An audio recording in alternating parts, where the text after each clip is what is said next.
So we'll see whether that one drops a little at the start of trade. Burberry, sales rising at this particular UK fashion brand. They've seen stronger demand in the region that includes their key China market. So they don't split it out specifically, but that does tell a more positive story under the new CEO around China. And Deutsche Telekom, to boost their dividend, German fibre rollout plans, or that the demand for that's really lifting their guidance, Guy. Okay, here we go. Market open. There we go. Anna taking us right to it. And here we find ourselves with a market that is going a little bit higher. When we show you the numbers, the FTSE 100 right on cue delivers a lower number. But we are anticipating a reasonably kind of flattish open to the morning. I'm not sure the fog's clearing. Doesn't feel like the fog's clearing to me this morning. When do we start to maybe get a sense of better visibility going forward from here? Just doesn't feel like those are not numbers that kind of tell you about a market that is seeing clarity this morning. Stock 600 is absolutely flat. You've got the FTSE 100 down by 0.1%. As Critty says, the CAC maybe some outperformance. We're up by 0.4%. Is politics playing a part in that, or is that a single stock story? Let's find out. Critty, what do you got? Well, my theory is simply that the French are outperforming because LVMH is outperforming. It's one of your biggest index contributors to the upside, at least in the early read here. A couple of other French stocks that are moving the market higher. I can't quite figure out why. It doesn't feel like an earnings story at the moment, but it is certainly one that's driving the index alongside some of the other heavyweights that are in your core six, the ASMLs, the Novo Nordics. If you are a large cap European mega weight, you are higher today. And you can see that kind of show up in the broad sector space as well. Media and utilities, Anna, on the back foot. Yes, is there a Burberry read across into the French market? We're waiting for the Burberry share price to open, so we don't know where that one's heading right now. But the reporting around this story, the fact that we've got more detail and a more positive take on the China market could be something that traders in Paris might be watching pretty carefully. But we do have, the weight of moves is to the upside this morning, isn't it? The chemical sector is the best performing sector. Technology, autos, parts, a host of industrials, cyclicals moving higher this morning, it would seem. Yeah, it feels like a defensive market at the bottom, doesn't it? Utilities are to the downside. You've got the grocery sector down. You've got the retail space a little bit softer as well. Healthcare's reasonably flat. Energy is a bit of an underperformer, though. There is this kind of narrative going around that the glut that we've all been anticipating is finally here. That's beginning to show up in energy prices. That's beginning to show up in energy stocks as a result of that. Chemicals is an interesting one in terms of the movement that we're getting there. Umicore is up quite strongly. Givaudan is up quite strongly. Lanxess is up. BASF is up. This is the kind of the precursor sector for the European economy. If you see chemicals outperforming, that in theory should be quite sort of cyclically positive. Looking at the mix this morning, maybe is that really the case? Is that the signal we should be taking from this? But at least they're up, and they've had a real tough time of things recently. You've only got to look at what is happening with Ineos and all kinds of stocks here in the UK to take that story on board. The German chemical sector has been struggling for a long time, so I'll take a positive day for that space. A positive day. There's a couple of others as well. I'm just looking at Hermes actually climbing up the ranks when it comes to the outperformers of the Stocks 50. We'll dive into the luxury space in a moment when we get some more of those clearer read-throughs. In the meantime, let's broaden this conversation out. Maya Bandari, Chief Investment Officer for EMEA Multi-Asset Strategies over at Neuberger Berman, joins us around the table. Welcome to the set. We're trying to figure out what's driving these markets right now. You can see us do a little bit of detective work here, not really come to a conclusion. There is a thought, though, that some of the optimism, or at least some of the broader green on the screen, is being driven by the idea that the U.S. the U.S. government is no longer shut down. To what extent does that matter from a trading perspective?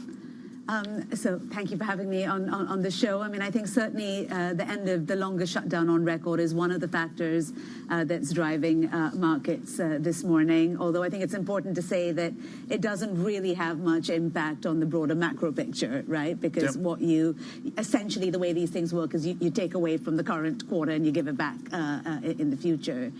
But look, I mean, I think the real concern of looking beyond shorter-term trading is around the data release. And, we learned yesterday, of course, that we're unlikely to get numbers for October for the labor market or inflation.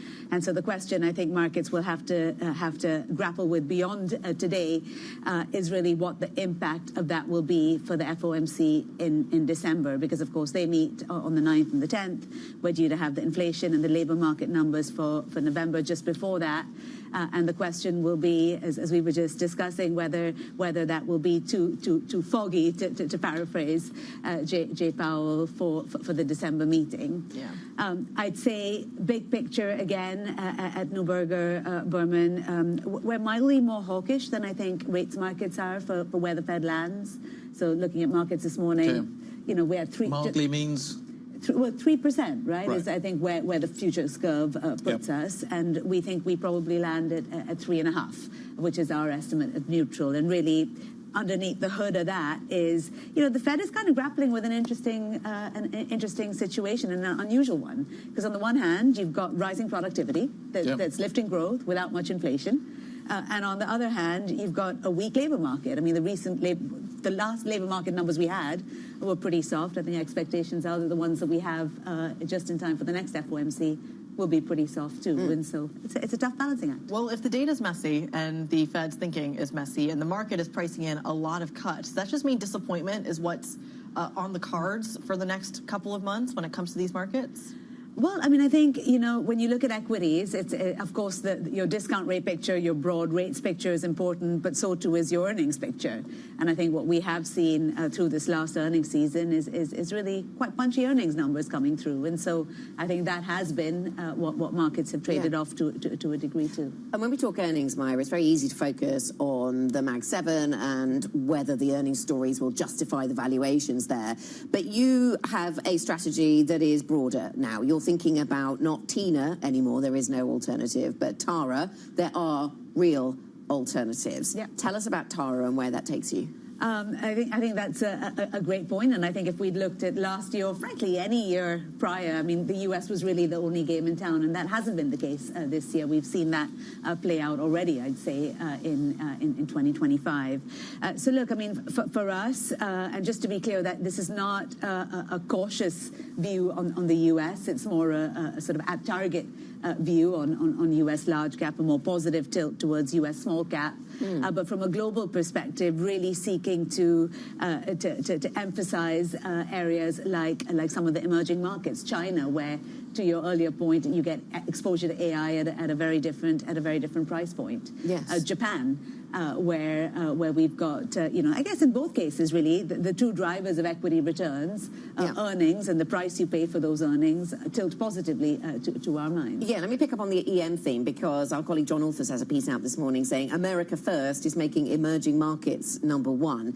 You cite China. Is that the focus of your emerging market strategy? It is from a market cap sense, I assume, but wider than that, is it? I'd say it is wider than that, and I think we kind of saw that in October, right? I mean, we saw that in October in markets like Korea, where we saw single names, Samsung, Hynix, moving really meaningfully on the broader AI theme, and the market overall up 20-some percent. And so a key theme for us at Neuberger, looking ahead to next year, is AI as a theme, if you will, and Tina to Tara as a theme broadening out. Is Tara going to outperform Tina? That's a difficult question. I mean, there's not necessarily, I suppose. Well, it depends on how you look at it. I mean, I think. Okay. Am I going to get? People talk about diversification. There's a lot of people in that chair talk about diversification, and they talk about maybe looking at other markets. Is that? Are you assuming by making that kind of switch that you are, in the near term at least, likely to underperform? US outperformance has been there for quite some time. Is that is the price of diversification underperformance, and is it a price worth paying? Right, I got it. So, I mean, yes, I mean, I think central to our asset allocation view, which is the preference for markets outside the US and equities, and frankly, in bonds too, is an expectation that over the tactical horizon, those markets will generate above benchmark returns more so than we see in the US. In terms of, therefore, kind of how the portfolio evolves, like how much do I take out of the United States? Kind of, what are people? How sticky is that money in the US? So we're not advocating, to be clear, we're not saying sell US. That's not the message. But I think the message is be a target on the US. You want exposure to some of these Mag 7 stocks, but actually, if you think about where you want to have marginal difference, but the marginal difference, if you will, the marginal alpha is going to come from markets perhaps outside the US, markets like China, markets like Japan, markets like broader EM, where you've got both more valuation support, but also prospectively pretty strong earnings. I just wanted to ask you about diversifiers. We were talking there a bit about diversification, and you like things like gold, also private equity. I'm just drawn to some numbers out of 3i, London listed private equity business, actually dropping by 9% this morning on the back of those numbers. How much? Explain the positivity around the PE sector. I mean, we can't go a day without talking about private equity and private credit. But what's the thesis from here?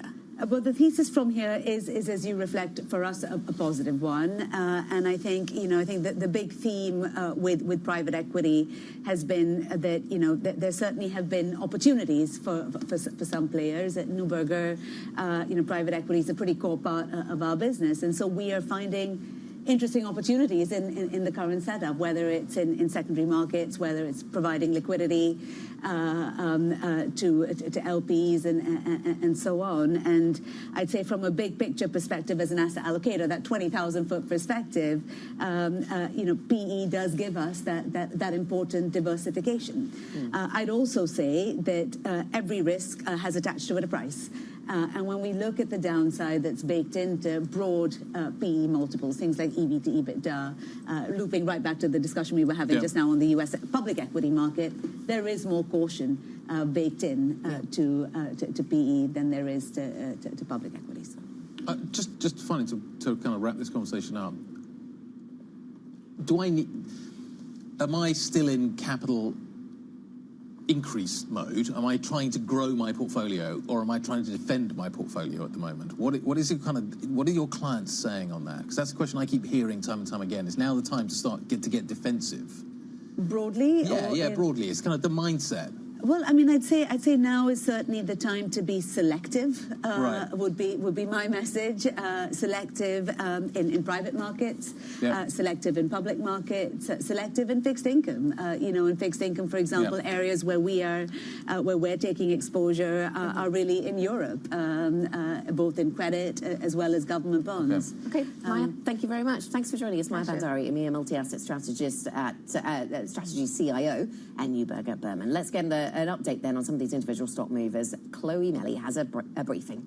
Good morning, Anna. So Siemens is down quite a lot this morning. We're down 4% as investors try and digest quite a lot of news from Siemens this morning. So it said that it would trim its stake in Siemens Healthineers, which is a medical equipment business, and it also set new near and medium-term targets. But JP Morgan analysts said that this outlook statement was quite mixed and flagged some pressure in margins, some currency headwinds, and said that it might lead the stock a little bit down this morning. And we are down 4% as a result of that. So it seems that this outlook is also quite opaque according to those analysts. Moving on, but staying in Germany, Merck, the science conglomerate, is up. It's up 6.4% this morning after reporting better than expected profit thanks to strong sales of some new tumor drugs. It also narrowed its profit forecast, and that is being received really well by the market. We have also got Delivery Hero, the food delivery company, also up this morning after reporting also a strong result, saying that the fourth quarter growth will accelerate, and that is thanks to strong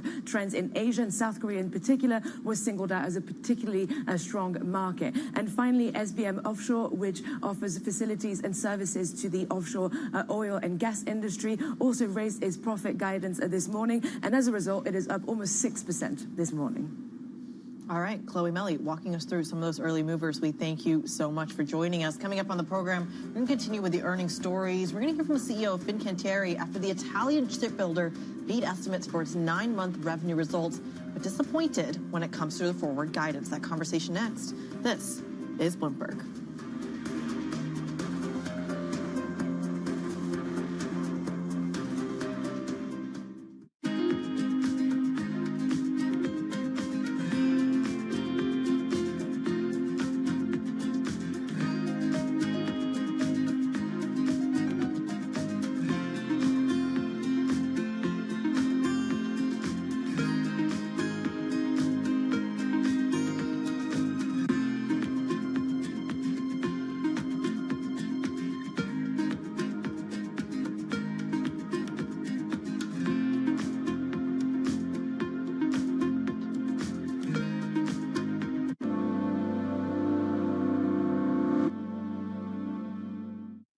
Africa, a region rife with potential for growth and opportunities, but not without its challenges. Bloomberg highlights the biggest stories, interviewing key players, and reporting on the issues impacting the region. Join us as we get to the heart of African business, politics, and economics, and ask the question, what's next? I'm Jennifer Zabasaja, and this is Next Africa. New episodes every month, only on Bloomberg. Bringing you up-to-the-minute economic news whenever and wherever it happens. I'm Francine Lacqua in Sintra, Portugal, and this is Bloomberg. We're at the epicenter of a global realignment on a scale not seen for decades. At the intersection between markets, economics, and geopolitics, a forum for sophisticated conversation. This is Bloomberg Surveillance. We're coming to you live from Kuala Lumpur. The whole world is here. The APEC Leaders Summit bringing together heads of states of 21 APEC economies. The White House is trying to use the stops to gain additional leverage. This big deal with a number of the biggest companies in South Korea. That's a big number. Deals can be done. Trust Bloomberg for on-the-ground coverage. Korea is not Japan. Up-to-the-minute reporting. In this latest salvo of this trade war. Not a visual. And the analysis you need. China's not going anywhere, nor are we. Making money isn't about drowning in emotions. It's about understanding what's actually happening. Markets are the best way to glean signal from noise, and that is what we try to do every morning. This is Bloomberg Surveillance. From our studios in New York and San Francisco, our expert hosts have the data and analysis from the companies you know and the startups to watch, plus the interviews you don't want to miss. Watch Caroline Hyde and Ed Ludlow on Bloomberg Technology, the only daily business show dedicated to tech, right in the middle of the trading action. Live every weekday, only on Bloomberg Television. Context changes everything. Bringing you up-to-the-minute geopolitical news whenever and wherever it happens. I'm Stephen Engel at Japan's Akasaka Palace in Tokyo, and this is Bloomberg.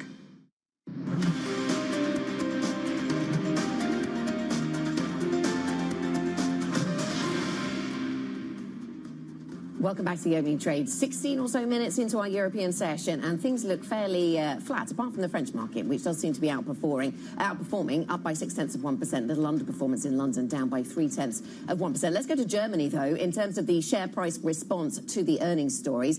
This is what we see for Siemens right now, down by 3.8%. It's interesting because the market seems to be focused on currency headwinds. They're talking about that being a strong burden to growth in revenue through 2026. So that does seem to be where the market has focused its attention, and some of the margin conversation. But this is a business that is increasingly simplifying itself, reducing its exposure to the health sector, for example, software, AI, data centers. These are new buzzwords over at Siemens, as you would expect. I spoke a little earlier to the Siemens CEO, Roland Busch, and specifically asked him about the guidance story over at Siemens.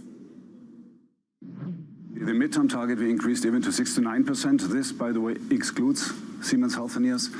And as I said, the reason is that we have highly competitive offerings due to our long-term investment, for example, in our software suite. We invested 28 billion in our software suite, which is today in industrial software, maybe the most competitive one. If you want to build a digital twin of anything, we can build it for you. The most comprehensive physics-based digital twin, and we invest in AI. We talk about investing in AI technology in the next 3 years, $1 billion. And it's not new to us. We do that for many, many years. We have a lot of offerings already, but we are doubling down on AI, and we talk industrial AI. We bring AI now to the industrial world. So, and we are serving very strong markets. We are serving the digital markets. They grow faster. These markets grow by 11%. We are investing and growing in the regions, the key regions, United States, China, India, and we are also doubling down on what we do in Germany, by the way. And we are investing in growing in verticals. We have growth verticals, which are super interesting, like semiconductors, big growth verticals, pharmaceuticals. This is a business, a market which is in its transformation.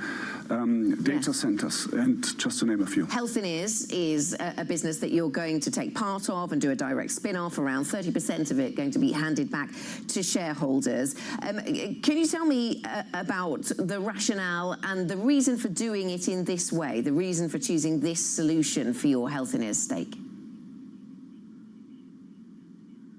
Yeah. So first, we are doing that out of a position of strength. Strength for Siemens, but also for Siemens Healthineers, a business which is doing very well. But we recognized that the market, but also the businesses, they are drifting apart. For example, Siemens Healthineers is going more and more into clinical part, into therapies. Digitalization does not scale in the healthcare space for regulatory reasons. It's very much regional, as it does for our Siemens business. We're also talking about the growth. We want to unleash our growth, go for the next growth level. And we believe we can do that if we separate more, and every company can allocate capital according to their needs even better. The Siemens CEO, Roland Busch, speaking to me earlier, a much transformed business from the company that we would have spoken to some years ago, investing €1 billion in AI over the next 3 years. And in terms of M&A, they've done a lot of it in different parts of the AI space already. They're hiring in the AI space as well. And in terms of that M&A, they're actually looking, yes, it's a software business increasingly, but they're actually looking at some hardware that generates data, because they see that that is also an M&A target for this company. Let's turn our attention firmly from the kind of software space to the hardware space. Italian ships. Italian shipbuilder Fincantieri posting a 20% year-on-year increase in its 9-month results yesterday. The shares fell. Media banker analysts suspect that actually it was high expectations when it comes to maybe a guidance upgrade that the market was expecting but didn't get. Fincantieri's CEO is Pierroberto Foggiero, and he joins us now. Good morning to you, sir. Thank you for your time today. Let's just start off with the numbers and the expectations for 2026. The market was maybe looking for an upgrade in terms, good morning, in terms of your guidance for next year. You've stuck to your current guidance. Why have you decided to stick to current guidance? Was there an option to upgrade? You know, we are in the heavy industry business, so we tend to be very, I would say, step by step. So yes, we are driven by the trends of the defense sector, which is sparkling, which is fast track. But you know, we believe that quarter on quarter we have to deliver, and we have to deliver with an heavy industry business style, which is not to zigzag, but is constantly deliver on promises, as we did in the last 3 years. Okay, and as a result of which you're going to take it step by step throughout this year. In terms of what this next year looks like and where we could potentially see some upside, where could it come from? There's a series of contracts that are up for grabs. I see that the Polish Navy needs some submarines. You want to get bigger in submarines. And I'm wondering whether you feel that you are big enough now. Are you going to be able to deliver on your expectations when it comes to submarines and submersible craft in 2026? Do you have the momentum and the capacity to deliver on that? Absolutely yes. Absolutely yes. In the sense that we have a lot of product development going on and a lot of business development going on. Product development meaning new means, new vehicles, unmanned underwater drones that we have already demonstrated to the market, and we are in the commercial phase of it, as well as a lot of opportunities in terms of geographical expansion in geographies in which this demand is booming, because there is a huge naval demand for new kind of underwater means, new kind of underwater vehicles. Pier Roberto, it's Creedy in London. Thank you for your time this morning. Sticking on that topic, you've been quite vocal when it comes to buying specifically TKMS from ThyssenKrupp. Are you still looking to make a move on that asset? On that specific regard, we are collaborating with TKMS on a commercial base. We have a lot in common. First of all, the product. And I believe there is a lot of industrial sense in continuing this conversation with them. Also, considering that the market is booming, there is a lot of extra capacity needed in order for that market to be fulfilled. So it's a commercial collaboration whereby we reiterate our availability to be a long-term partner, a partner of choice when it comes to enlarge capacity and better cover the big opportunities on the market. Well, speaking of some of the opportunities on the market, can you just also update us on the progress when it comes to some of the talks to buy some of the robotics and underwater assets? You've already discussed this a little bit, but when it comes to SAPEM as it merges with Subsea 7, what's the progress, what's the update on that conversation? We are focused on the organic growth in terms of underwater drones. We believe that there is a huge market for the protection of critical underwater infrastructure. This threat was totally underestimated in the past. There are very few solutions that are solutions. Everyone is looking into technologies. I believe that defense end users, they need solutions. So we are integrating a lot of mature technology, existing technologies into solutions that are sellable today. Pier Roberto, it's Anna here in studio. You're a European ship maker, and we've heard from the US administration, President Trump being really vocal about wanting to see more ships of all kinds being built in the United States. What are your thoughts on whether we're going to see that develop? I believe that there is a big potential in the renaissance of shipbuilding in US. First of all, because there is a domestic market, which is highly unsatisfied by local production. We invested in US 20 years ago, when nobody was investing over there in shipbuilding. We have a very modern shipyard there. We have a lot of skilled resources, and we have a lot of familiarity with the supply chain in US. So we feel particularly useful for the cause of relaunching shipbuilding in US. It's very important to go to the new doctrine of the Navy, which means to go smaller, faster, cheaper. So that's obviously the new doctrine. And we can be very instrumental to this new doctrine, having, again, 20 years of familiarity with the shipbuilding sector in US, which need to be totally regenerated. Pier Roberto Folgiero, CEO of Fincantieri, we thank you so much. We appreciate your time this morning. Coming up on the program, we're going to shift a little bit of focus. We're going to talk about what's going on right here in the UK ahead of that budget and how the BOE is thinking, some political jitters in there, all of that coming up with Jordan Rochester next. This is Bloomberg.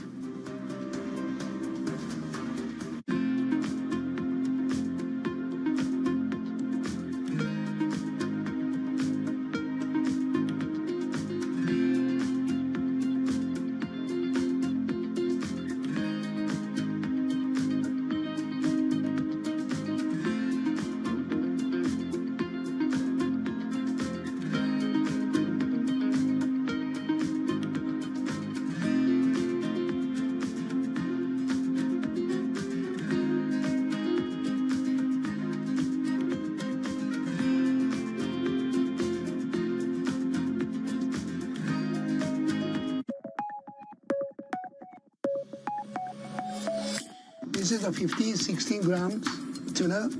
Then sushira is still a little bit warm. So take one, like a very, don't make it too tight. So from now, and very light, like a ball. Put wasabi in the middle. Then my process 1 to 6. 1, this is putting the between the legs air. Then make the 4 fingers curl, make sushi shape, then touch this. 2, then turn. Now these 2 fingers, top of the bottom, make the sushi shape the more beautiful. 3, then, looks like pushing, not pushing. 3, 4, turn, same way, 5, and 6. So this is 1 to 6.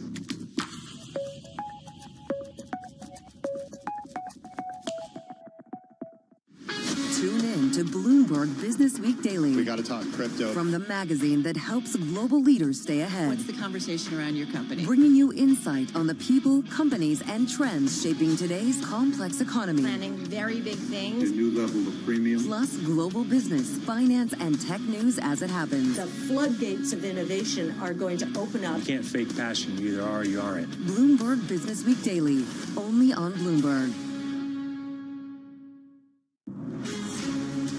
From the beating heart of global finance, economics, and politics, and wherever newsmakers are moving markets, Bloomberg brings you conversations that allow for deep discussions and important insights. What do you think the future is for inflation? Is this a new normal? Are markets too optimistic? How do you worry about the things that are outside your control? How does the current fighting completely stop? I'm Francine Lacqua, and this is The Pulse, every weekday only on Bloomberg. The countdown is on. Everything you need to get the edge at the end of the market day. Get ahead of tomorrow's trading with The Close. Weekdays on Bloomberg. Context changes everything.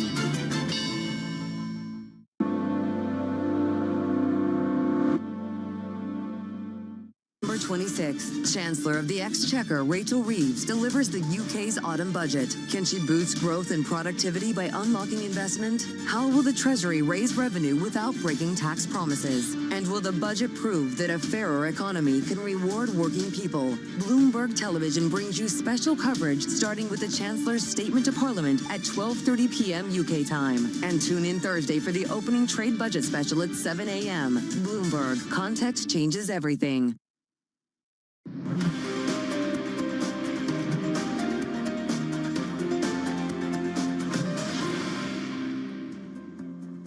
Welcome back to the opening trade. 30 minutes into today's session and seeing a very weird market picture, at least on the index level. I'll walk you through it. The overall picture higher by 0.2%. It's your third straight day of gains if this actually holds. The outperformer today, though, is the CAC 40. The luxury space really pushing it higher by 0.8%. The underperformer is the FTSE 100, down about 0.3%. Guide, to me, on the surface, I already feel like this is a sector story. Yeah, it's a single stock sector story. That's basically what we're seeing this morning in terms of the narrative around Europe. There is some macro kind of top-down elements, but there's definitely some sort of single stock sector factors. And to Critty's point, look at what is happening here. You've got 405 stocks up, you've got 176 down, so it's a 2-to-1 up to down, basically. But the market is still struggling to make headway. Volume is pretty light, it's pretty average and a little light, as it has been over the last few sessions. What have we got going up? ASML's rising a little bit this morning. The movement, the kind of the mood music within the chip space has been better over the last few days, and that continues today. Novo is up as well this morning. It's actually the credit space where Novo is interesting this morning. They're out with a fairly big offering. Merck is also tracking a little bit higher as well, up by 6%. So single stocks kind of are moving. Like, look at Merck. Look at what it's doing this morning. On the downside, Anna's just been talking about what's been happening with Siemens. It is definitely under pressure, as you can see, down by 4%. 3i Group in the private equity space is definitely under pressure. Private equity stocks have been underperforming for quite some time. Look at that this morning. That's a big move. And has the glut arrived? Are oil stocks going to be under pressure? Shell is just one example, but it's a heavyweight in the London market, and it's down by 1.4%. Anna. Let's talk, Guy, about some of the other stories we keep in focus. And President Donald Trump has signed legislation to end the longest government shutdown in U.S. history. This marks the official conclusion to a 43-day impasse that halted food aid to millions of households, cancelled thousands of flights, and forced federal workers to go unpaid for more than a month. White House Press Secretary Caroline Leavitt says October jobs and U.S. CPI reports are unlikely to be released. In a scoop, Bloomberg has learned that Alibaba plans to overhaul its main mobile AI app in the coming months to help it more closely resemble OpenAI's ChatGPT. Sources say existing Android and Apple apps are to be renamed Qwen after the company's well-known AI model, with an end goal to try and make it a fully functioning AI agent. And the UK economy expanded at just 0.1% in the third quarter, weaker than both the market and the Bank of England had expected. Bloomberg Economics reports that the sharper than expected slowdown can partly be explained by a one-off drop in manufacturing, but also showed the economy is being held back by cautious households. The release comes hot on the heels of Tuesday's weak jobs data and will likely add to the calls for the MPC at the Bank of England to lower interest rates in December. Pretty? Let's continue that conversation on the UK and what the data really tells us. For more on this, I want to go straight to Jordan Rochester, head of fixed strategy over at Mizuho EMEA. Jordan, pleasure to have you on the program. You've been busy. My inbox has been full, which Jordan Rochester takes on what's going on in the UK. So just give us very quickly your broader read on some of the data that's coming through. Then we'll dive into the political jitters. Well, Anna just walked through the industrial production figures, and indeed the hack on Jaguar was absolutely pretty gutting in terms of the impact for it. We had over a month of output lost for Jaguar, and for all of the sort of suppliers in the Birmingham region, the Midlands as well. So it's a one-off. Hopefully this is not repeated, but it is a sunk loss. Production was halted and business wasn't done. So manufacturing in Europe in general is in a tough place. So it came at a really tough time. But overall, I'm actually pretty more interested in the RICS data from the housing sector, which came out this morning, because structurally and cyclically, the UK housing data is in a poor place. Lettings are in the rental sector are really slowing down. Tenant demand is pretty much at the lows, and even landlords now are responding to that and reacting by lowering their rental price expectations. And this really matters because it feeds through to UK inflation in the ONS data, and it's going to collapse in the next few months, the rental sector. So it's good news if you're looking to rent a flat or a house, by the way. But it's good news for the doves because it means that the services component of UK CPI might not be as sticky as everyone has been fearing on the Bank of England's hawkish side of the MPC. And the other thing as well is we had a big risk for inflation from goods and energy earlier this year. The good news is that the goods inflation, I think, will come off the boil thanks to food prices. So Andrew Bailey had been noting the risk of rising food prices, but globally, food prices are really coming off as well. They've gone negative. And chocolate, the price of your chocolate bar will get cheaper because the price of cocoa is down 50% from the highs. Unfortunately, a lot of chocolate bar makers have reduced their cocoa content in response to high prices. I think Penguin bars no longer classify as a chocolate bar. You might correct me if I'm wrong on that, but that was the headline being made today. So what does this all mean for the UK? Well, you've got growth in a pretty tepid place. It's not like Germany or the US where fiscal spending means that it's very easy to be optimistic on Germany and the US. It's difficult for the UK with this budget coming up that's going to raise taxes, and that budget will slow down the economy as well. Overall, it means a lower growth rate, a lower inflation rate than what's priced, and I think it would mean a more dovish Bank of England.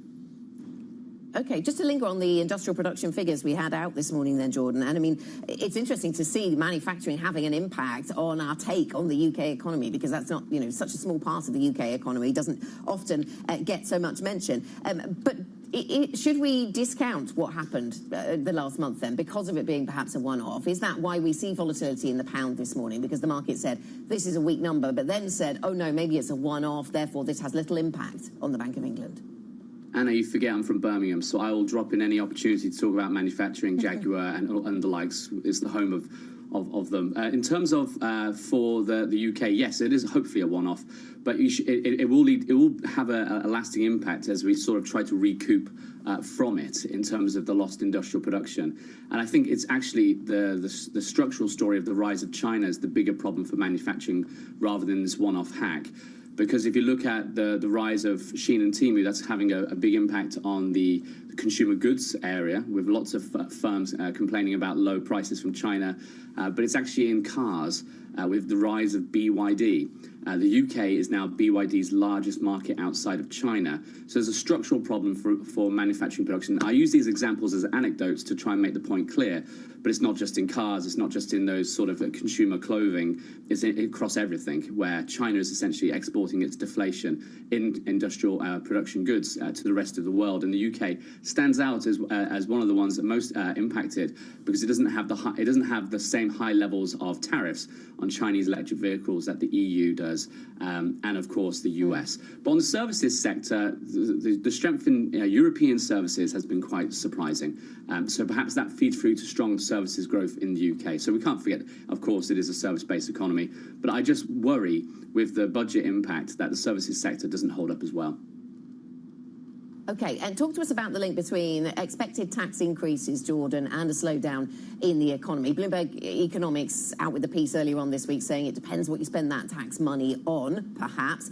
The government trying to talk a lot about investment at this point. Jordan, what is the link between the higher tax environment that we might be in after the budget and the growth rate? Well, in the first budget the Chancellor did, she actually did raise capital expenditure, and it was a move that had long been waited for by economists, something that the UK had structurally had low levels of investment. If you're wondering why the roads aren't in a good state or the trains, it's because we've had very low government spending on capital expenditure since the 2010s, with the George Osborne budgets that we had.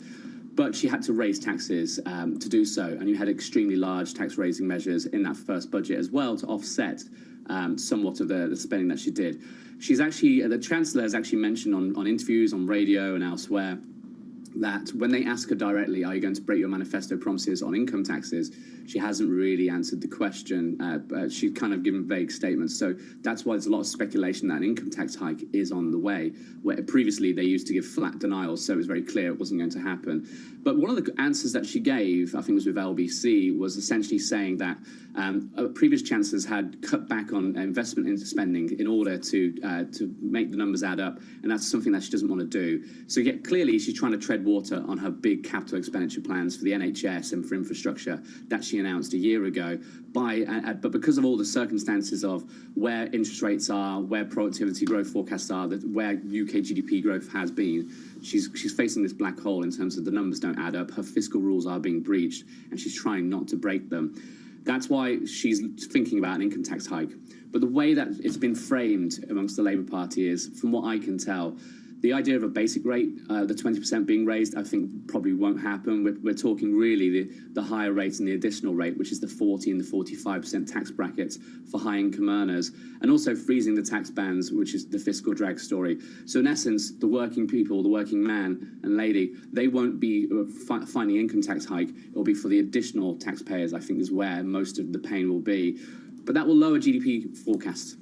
It will lower inflation forecasts. One of the measures that she plans to do is actually directly impact CPI by a VAT cut in energy. By the way, everything I'm saying is the speculation that's in the press, okay? So it's not all baked in, but a cut in VAT for energy would take off about 15 basis points based on a few assumptions from CPI directly. She learned her lesson from last year. She raised VAT on a couple of items. She raised social rents for households, and that it added to about 0.6 percentage points to UK CPI through those administrated prices. So she kind of added to the problem with her moves last year. She's learned from that. She's trying to do the opposite. So it's going to be actually really difficult for the hawks to look at this budget and say this is inflationary, because actually you've got the Chancellor doing everything she can to do the opposite.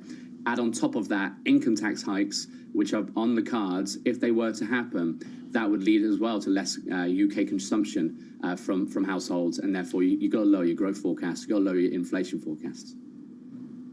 Okay, Jordan, let's just wrap it up. When do you think the first 50 basis point cut comes through from the Bank of England? Because it sounds like that's the picture you're painting. Well, look, the jobs numbers in the UK are actually so awful in terms of we've just had 32,000 jobs lost in the PAYE data last month, 32,000 jobs lost the month before. This data is volatile, prone to revision, but if I said to you that was US numbers, you'd be saying 50 basis point cut straight away. This Bank of England, though, they've got an inflation mandate, not Labour. So unfortunately, it's 25 in December, 25 every quarter after that, until 3% by July. So we've got a lower terminal rate forecast for the Bank of England than the market. But your sense is that that's too slow. But you would do it faster. Andrew Bailey should have voted for a rate cut at the last meeting last week, in my opinion. He had all the data he needed, but he wanted to wait for the budget, from what I could tell. Okay, Jordan. Great stuff. Thank you very much indeed. Jordan Rochester, Head of Fixed Strategy at Mizuho, EMEA. Anna. Let's talk about some of the earnings stories that have been moving share prices around this morning. And let's start with Germany's Merck. So Merck KGaA reporting better than expected profit helped by new tumour drugs and a strong performance in parts of its life science unit. So it seems to be the life sciences side of things lifting the story over at Merck. Burberry, Guy, has had a very volatile morning. The share price has been all over the place. I see it's settling higher. Yeah, much higher, 5%. That's yes, a decent. That's a decent. It was negative, sort of 5 minutes into trading. Absolutely, as the market tries to sort of digest all of this. But yeah, no, I think that's a much more positive picture. It's interesting, though, you set that against the idea that actually the UK, as we've just been hearing from Jordan, is struggling. Clearly, this is a business, once again, that is not UK-focused, but only 10%, I think. Precisely, the numbers are absolutely tiny. So how do you think about UK assets in the kind of environment that Jordan has just painted? You've got to be really careful in terms of how domestic focused you're going to be, what you're going to be looking at in terms of the picture. Post budget, what is the divergence going to look like between the 250 and the 100? I have it on good authority that fashion show was worth seeing and maybe drove up some of that demand that you're seeing around the world. There's another one stock that I've got my eye on.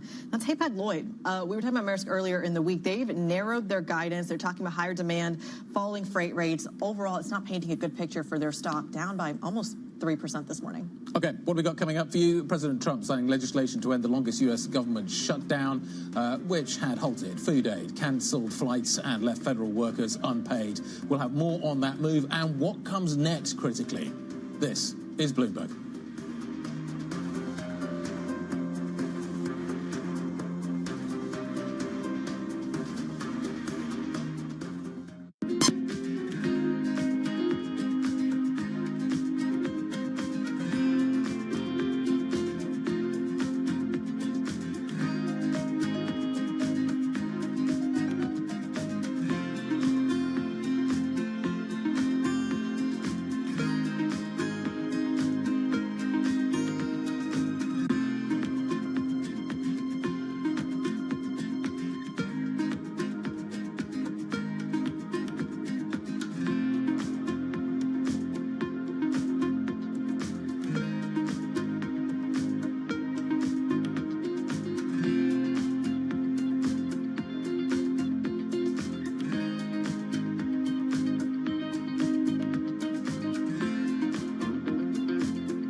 Something of a livable world if we get our act together.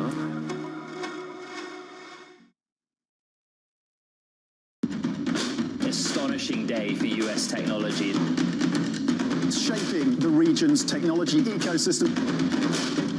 Asia's biggest tech news and innovation.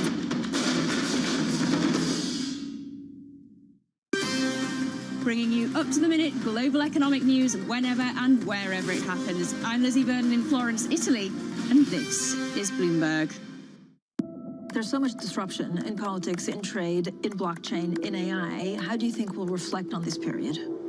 I have to tell you that in my 30-plus years in this business, I have never felt the intense pressure of change like we do right now.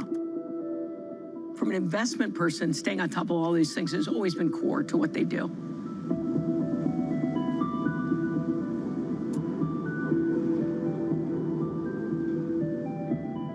All right. Okay. Gosh, it's like Hogwarts. Yeah, it's like Hogwarts. Thank you so much. Wow. It's quite impressive being in such a big hall. I know. I feel Very like the weight important. of history. Yes.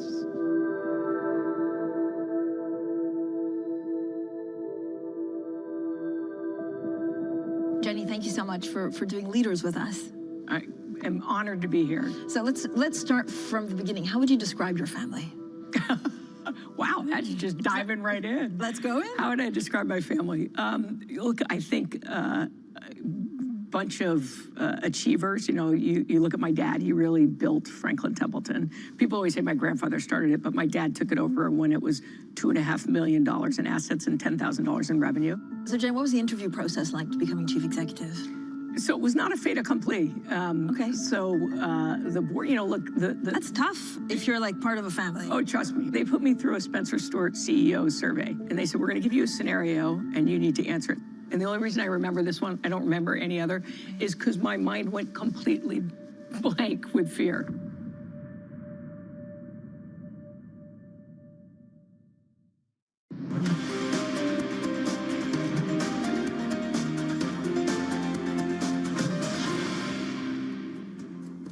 Welcome back to the opening trade. About 49 minutes into today's session. Green on the screen across the board everywhere but the UK. The outperformer, of course, is in the French market. Some of that's a luxury read-through. The underperformance seems to be a commodities read-through. Nevertheless, net stocks Europe higher by 0.3%. If it sustains, it's the third straight day of gains. I wonder how much of the market indication that was coming over from Washington, where President Trump has signed legislation to end the longest government shutdown in American history, marking the official conclusion to a 43-day impasse. Today, we're sending a clear message that we will never give in to extortion, because that's what it was. They tried to extort. The Democrats tried to extort our country. In just a moment, I'll sign a bill exactly like we asked Democrats to send us all along, many days ago. This cost the country $1.5 trillion, this little excursion that they took us on. We're joined now by Bloomberg Managing Editor for the U.S. Economy and Government. Mario Parker is here, as well as our markets correspondent, Valerie Teitel, around the table. Mario, I want to start with you. Just walk us through how we got to this position in the very end. The big sticking point was the ACA credits. Is that off the table altogether?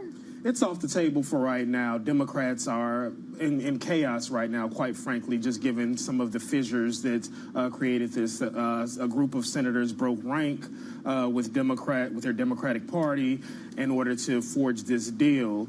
Now, the consolation prize for Democrats is the fact that you do have this message out here as the party that is protecting health care, the party that is in favor of lowering costs or keeping costs low. Was that not there before? That wasn't there. And so what happened about a year ago now, over the last 12 months, Democrats just didn't have a cohesive message at all. They were all over the place. I like to say that they were concussed after the knockout blow that Donald Trump delivered them last year, this time a year ago. Well, they finally settled on a message of affordability and that health care, this fight for ACA extension credits, the fact that they were able to get some Republicans on board with the message as well, is a consolation prize here, even as they didn't get a tangible victory with the actual extension of the ACA credits. What happens next? Are we in an interim period, when we go back to another shutdown come Christmas because all of this is going to resurface? Are we done with shutdowns? How quickly can we get the government open again? Just give us a picture of what comes next. Sure, absolutely. I think we're shut down now. Just given the fact that what we saw with the 8 Democrats or so who broke ranks, right? So the last thing, I mean, one of the pain points, of course, is the U.S. Thanksgiving holiday is coming upon us. Flight delays, bread lines with federal workers. None of that looks good for Christmas, right? So I think we could set that part aside, again, with the caveat that anything could happen in this Washington, D.C. right now. In terms of how quickly everything can resume, some things won't necessarily return back to normal.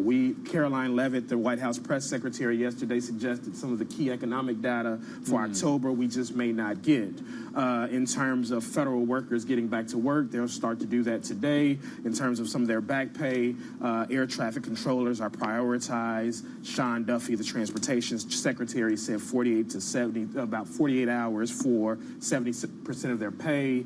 We'll get some economic data from September as well, but that's everything else. It's the big airplane that we're moving. Yes, exactly. And some of those aeroplanes have not been moving for a while, have they, Mario? Val, let's bring you in. And I mean, Mario talking there about the wider activity that is reopening the US government. Part of that, the bit that the markets perhaps are particularly paying attention to, is the data and when we get it. Caroline Leavitt saying certain bits of data we may never see, but even September non-farm payrolls, I saw somebody earlier talking about, well, middle of next week we might have to wait for that. Somebody else saying Friday this week. I mean, what's the expectation for how quickly we get this stuff? Well, at least the hope is that we do hear from the Bureau of Labor Statistics today on giving us some sort of schedule, some sort of plan, especially with what they mean to do with the October CPI print, which has largely gone uncollected as a data series. But to what Caroline Leavitt said, she was mentioning we will get the September data rather quickly after the reopening. And I do think that's what the market believes as well, due to the fact that the NFP for September was essentially nearly completed before the shutdown began. That could be released rather quickly. I mean, I still am hearing shreds of hope that we could get it actually on Friday. Middle of next week is probably a bit more conservative. But when it comes to the October data, I think that's going to be really key for not just the Fed, but for the markets on how they interpret CPI, not just for the month of October, but for months to come. It is unprecedented that we've gone without a month of collecting data, but I suspect the BLS in this post-COVID world has had some sort of plan if this data collection does lapse for a month. The big question is whether they skip it altogether, because that could lead to some data inferences in these CPI indexes that could warp the data for months to come. Anna Wong has been writing about this, our chief economist at Bloomberg, that it could essentially change some indices, some components until May of next year. And we know that when data collection is a bit in the gray area, markets will just use it to argue whatever point they want. The Fed will use it to argue whatever point they want as well. Very quickly, Val, talk to us a little bit about the economic hit that's being taken place. We're talking about the data not being a way for the Fed to actually navigate, or for it to be foggy or blind or whatever frame of reference you want to use. But the actual hit for people who aren't spending, who you're never going to get that extra haircut rate, like, you know, that you could do 2 haircuts in the following month. What is the actual estimate on the hit? Look, this has been worries like this have been many times during when we've had government shutdowns. And what we have seen to happen in the past is that any hit to GDP is just made up in the second quarter. It's just delayed until the second quarter. I know COVID was a different circumstance where, as you mentioned, people don't need 2 haircuts after being able to go back into the salon. But I think most are just penciling in that whatever a drawback from GDP from this month of being absent will just be added to next month's and next quarter. Mario? Okay. Oh, God. We're going to wrap it all up there. Yeah. Thank you very much indeed. Thanks. It's great to see you. You beat your time to trip to London. Perfect. Stay here. Yes. Stay here, Mario. We're not done yet. It's very helpful to us to have you here. Yes, anyway, Mario, great to see you. Thanks for stopping by. Mario Parker at Our East Hotel. Let's talk a little bit about what we've got coming up for the rest of the day. You've got 9 a.m. the UK time. ECB is going to publish its economic bulletin. Vilroy is going to be speaking a little bit later on. We get Disney earnings today. I think it was the quote of the day on the Bloomberg terminal this morning, talking about that we should all remember that Disney started with a mouse. Things got bigger from there. Anyway, San Francisco Fed President Mary Daly is going to be talking to us, as will Neil Kashkari. Cleveland Fed President Beth Hammack also up. And St. Louis Fed President and CEO Alberto Mussolini joining us. All of that. I'm looking for a deeper message there. We all start somewhere. We all start with a mouse. There we go. That is it for the opening trade. European equity markets, London underperforms. Everywhere else goes higher. This is Bloomberg.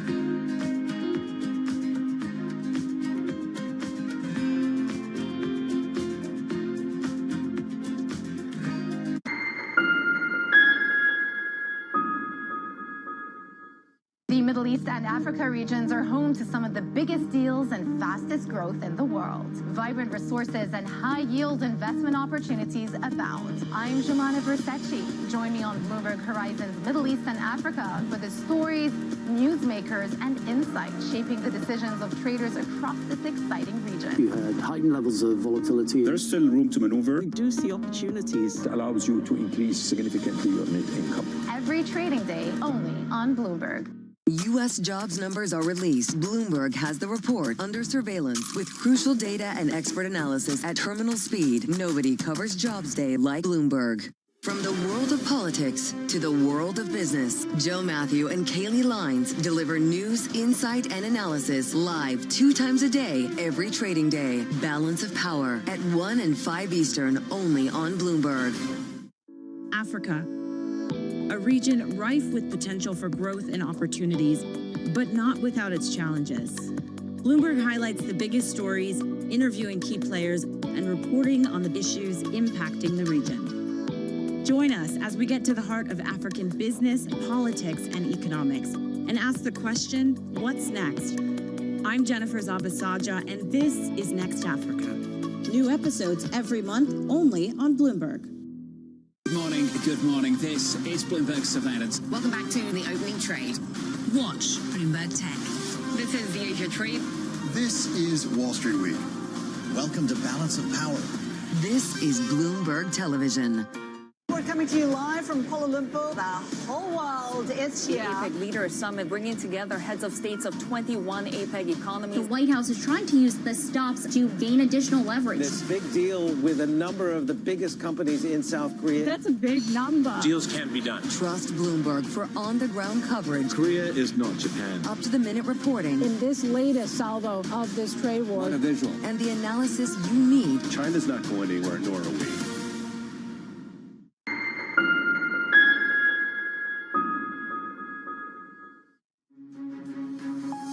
The longest US shutdown in history is over, but traders grapple for direction following the data blackouts and uncertainty over what it means for the Fed.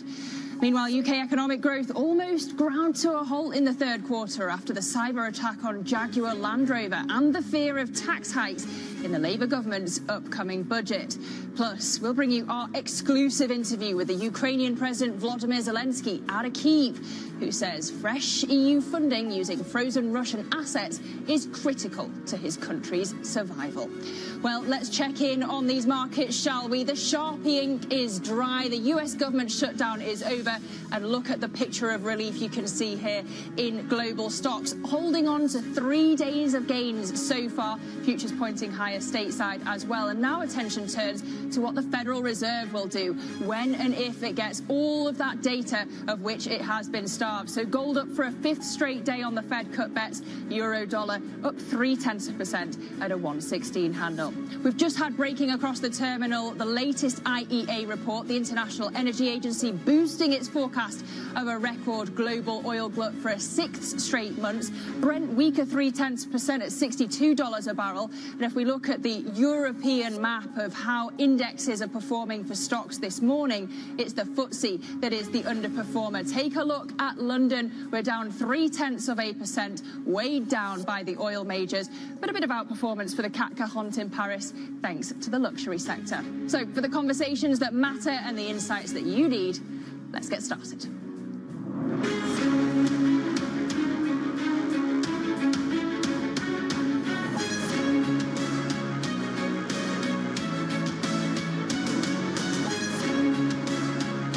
Newsmakers and market movers. This is The Pulse. Good morning and welcome to The Pulse. I'm Lizzie Verdon in London. Well, US government services are gradually reopening after President Trump signed legislation to end the longest government shutdown in US history, concluding that 43-day impasse. The shutdown halted food aid to millions of households, cancelled thousands of flights, and forced federal workers to go unpaid for more than a month. President Trump, you won't be surprised, says he's happy with the outcome. I'm always willing to work with anyone, including the other party. We'll work on something having to do with health care. We can do a lot better. We can do great. So much money is involved. and we're willing to pay so much money to the people. So we're going to pay a lot of money to the people. They're going to go out and buy their own health care, and we're going to forget this Obamacare madness. Bloomberg's Balazs Pence joins us now for more. Balazs, how did it get over the line in the end? We thought it might get stuck in the House. Yeah, it went remarkably smoothly in the end after the Senate passed the bill yesterday. The House went down and voted on it, and it went without a hitch. After that, it went straight to President Trump, and he signed it as he promised he would.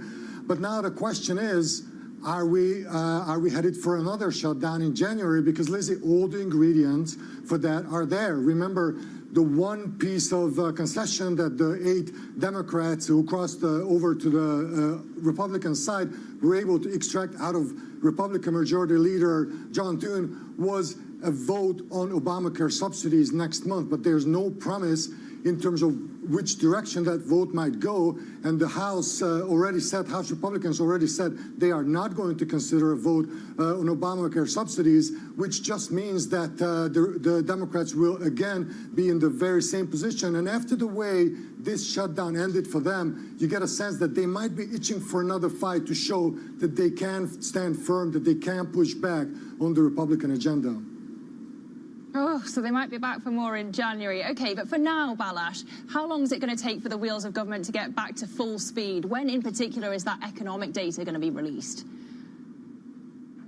That is the key question. And from what we heard from the White House, it may take a while. They already said that the CPI and jobs data that we're missing might never be released. And most economists expect delays in the release of the other upcoming data points as well. The BLS might put out a schedule early next week in terms of when we might expect that data.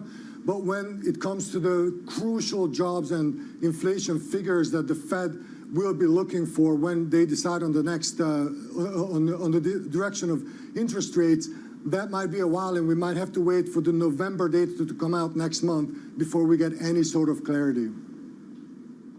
OK, Bloomberg's Balazs Pence, we thank you so much for that update on the US government shutdown. We're just breaking this hour. We've had the International Energy Agency boosting its forecast of a record oil glut for a 6th month. And yesterday's report revived a scenario where oil demand kept rising all the way through 2050, driven by slower electric vehicle update. I'm pleased to say we're joined now by Toril Bossoni, who's head of the Oil Industry and Markets Division over at the International Energy Agency. Good to see you, Toril. Just, if you would, walk us through these calculations. An estimate of a record global oil surplus for a 6th straight month.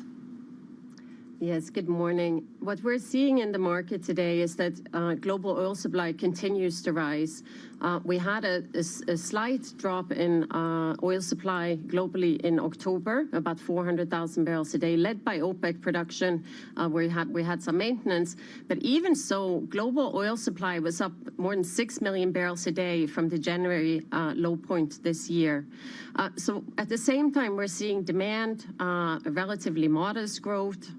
We did increase our forecast for growth in global oil demand to about 900,000 barrels a day in the 3rd quarter. That's double the rate of growth in the 2nd quarter. But we're seeing average growth expected around 800,000 barrels a day, both this year and next. So when we're looking at the supply increase, it's quite broad-based. Of course, 3 million barrels a day on growth on average this year, split evenly between OPEC countries that are unwinding production cuts and continued strong growth from the Americas at the same time. OK, so that's the regional divide. But there seems to be a growing gap, Toril, in the 3rd quarter on the size of inventory increases that you expected and what's actually showing up. Some are calling it the missing barrels. What's happening there? So what we're seeing already this year, for the first 3 quarters of this year, the market was in surplus about 2 million barrels a day. And over that period, we did see global inventories increasing by about 300 million barrels. So we are seeing the surplus manifesting itself in observed inventories. Of course, we don't have visibility on oil stocks in all parts of the world for all products. But what we are seeing is that during the first part of this year, significant stock stock buildings in Chinese crude storage. We also saw very significant increases in gas liquids holdings in the U.S. in particular. In the latest months, we're seeing a surge in oil on water. So in September and October, about 160 million barrels a day of crude oil adding up to the water. So this is on the basis of the record exports that we're seeing from the Middle East, but also from the U.S. and Brazil that are heading further afield to markets in Asia. And also as some of the oil from sanctioned countries, Russia and Iran, are piling up on the waters. So the data, sometimes there's lags in the reporting and the data, and we don't have full visibility on all the inventories. But what we're seeing in the market clearly underpins and confirms the view that we're seeing, that the market today is relatively well supplied. And you mentioned sanctions. What do you think will be the market impact of US sanctions on Russian oil giants like Lukoil, like Rosneft, and the failure so far of Lukoil to find a buyer for its international assets? The latest round of sanctions appear significant, and there's a clear risk to supply from these sanctions, not just for Russian supply, domestic supply, but also from some of the assets that these two countries have abroad. Lukoil and Rosneft together produce about half of Russian oil production, and they market internationally about that same amount, 50%. We think it's too early to know the full impact of the sanctions, as we see negotiations for asset disposal still ongoing in a number of countries, not just in upstream assets, but also in refining assets across Eastern Europe in particular, Bulgaria, Romania, other parts. And we're seeing some risk to upstream assets where Lukoil have majority shares, such as in Iraq. But with negotiations still ongoing for some of these assets, and what we've seen in the past when entities have been sanctioned, the industries adapting quite quickly to new entities coming into the market. We're still looking to see how this would unfold. But we do note that there's significant risk to oil supplies at this time, coming from the latest round of sanctions. The outcome would be dependent on enforcement this time around, and also on the buyers, the choices of the buyers with regards to Russian supply. Okay, we also have an OPEC Plus meeting coming on November the 30th. When you look into next year, do you expect the group to start cutting production? It's not for us to say what the OPEC secretary would decide. We note that they meet on a regular basis and they assess the market on a regular basis in detail, as we do, and they have been nimble in adjusting their output targets in line with the market. Now they have put a pause in place for the first quarter of next year, and a lot would obviously depend on other market factors, such as the impact of sanctions on global supply, but also on the global economy and how demand will fare over this period. So, Toril, we're focused completely on supply. Let's go to demand. How do you reconcile these forecasts of a record oil glut with saying that demand growth is slowing and set to stop this decade? You've got the World Energy Outlook saying that demand may continue to grow to 2050. How do you put the two together? In our view, in our market report and in our medium-term outlook that we published in June of this year, when we look for the forecast to 2030, we were seeing that the pace of growth is slowing in oil demand, and the data that we have coming in confirms the slowdown in oil demand growth. Already since in our report that we published in June that showed that oil demand plateaued towards the end of the decade, we did take into account some of the latest policy changes in the United States, and we increased our forecast for U.S. gasoline, for instance, based on the rollback of some of the bit more aggressive policies on EV adoption in the United States. But we're also making adjustments on the other side, in China, for instance, where we see that the deployment of electric vehicles is moving much faster than their stated targets. So in the data itself, we look at the data that come in.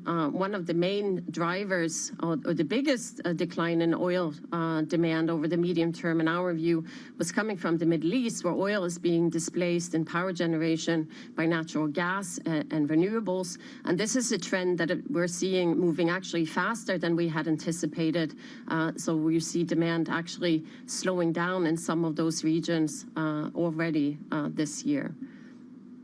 Okay, well, we're obviously seeing the oversupply narrative weighing on the Brent price this morning. $62 a barrel is where we trade, down 0.3%. Toril, always a pleasure to speak to you. Toril Basoni, head of the Oil Industry and Markets Division over at the International Energy Agency. Now, let's get back to the market reaction to President Donald Trump signing this legislation to end the longest government shutdown in U.S. history. We're joined by Morwenna Coniam, co-editor of Bloomberg's Markets Today blog. Morwenna, just bring us up to speed on what we're seeing in markets as a result of the end of the shutdown. Yeah, so we are seeing some positive momentum in Europe, which follows through from Asia beforehand. I think it's important to note, though, that actually this was sort of priced in by now. You know, we've had reports the last few days as we've seen those various stages of it being sort of ended and signed coming up. So I think particularly like the US futures are you know, up a little, but we're seeing relatively a muted reaction. As you say, it was already to an extent expected. And actually some of the details, such as the data that won't ever be released or has been skipped over, or some of the uncertainty is actually still overhanging there. So if you're looking in terms of what economic data is going to give more clarity on the state of the US economy and what that means for the Federal Reserve, some of that key information is still missing. And that's, I think, making people a little bit more tentative on really trading off what the new expectations might be. Well, we're getting plenty of economic data here in the UK, not all of it pretty. 0.1% was the UK GDP number for the third quarter, so missing expectations. It's basically stagnant growth. Where does that leave the Chancellor? Yeah, it's not great news for her just less than 2 weeks before the budget. It was expected to show slowing growth this morning, but this is actually worse than expected. One of the main drivers of that slowdown was a drop in auto production, and that's actually partly because of the cyber attack that we saw in Jaguar Land Rover. So I suppose you can point to the fact that this was a sort of relatively one-off drag. But underlying that, there are also lots of sort of evidence of slowed decision-making, uncertainty ahead of the budget, higher costs weighing on employers, you know, across industries, which is a lot of that is due to things that were introduced in the last budget. One of the biggest sources of inflation, which was mentioned in GDP and which you saw in, you know, wage data recently, is actually higher wages, but a lot of that's just being driven purely because of the higher national insurance contributions that employers have to make. So higher inflation, weaker growth, it's really not what the Chancellor wants to be seeing. I suppose the only thing that could help her in some ways is that it does seem to make it slightly more likely the Bank of England would want to, you know, cut interest rates if those inflation pressures seem to be reasonably under control. And that is what she would obviously like to see in terms of servicing the government's debt. But of course, her own budget will weigh into that December decision from the BOE. We'll see what they do. Morwenna Coniam, co-editor of Bloomberg's Markets Today blog, we thank you so much. Well, coming up on the programme, we're going to speak to a true finance veteran, Ralph Schlossstein, on deal-making, private markets and the future of Wall Street. That conversation next. This is Bloomberg.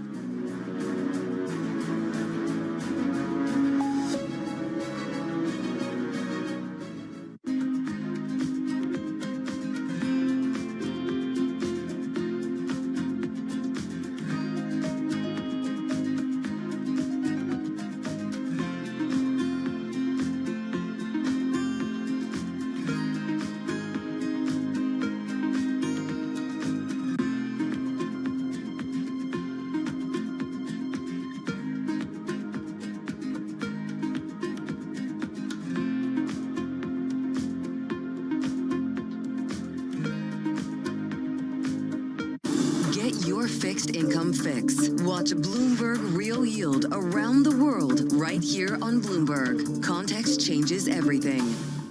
From our studios in New York and San Francisco, our expert hosts have the data and analysis from the companies you know and the startups to watch, plus the interviews you don't want to miss. Watch Caroline Hyde and Ed Ludlow on Bloomberg Technology, the only daily business show dedicated to tech, right in the middle of the trading action. Live every weekday, only on Bloomberg Television. Context changes everything. Tune in to Bloomberg Business Week Daily. We got to talk crypto. From the magazine that helps global leaders stay ahead. What's the conversation around your company? Bringing you insight on the people, companies, and trends shaping today's complex economy. Planning very big things. A new level of premium. Plus global business, finance, and tech news as it happens. The floodgates of innovation are going to open up. You can't fake passion. You either are or you aren't. Bloomberg Business Week Daily, only on Bloomberg. Key investors, top executives, global innovators. Join me for in-depth conversations with the biggest newsmakers on the day's top stories. Insight with Haslinda Ahmed, only on Bloomberg.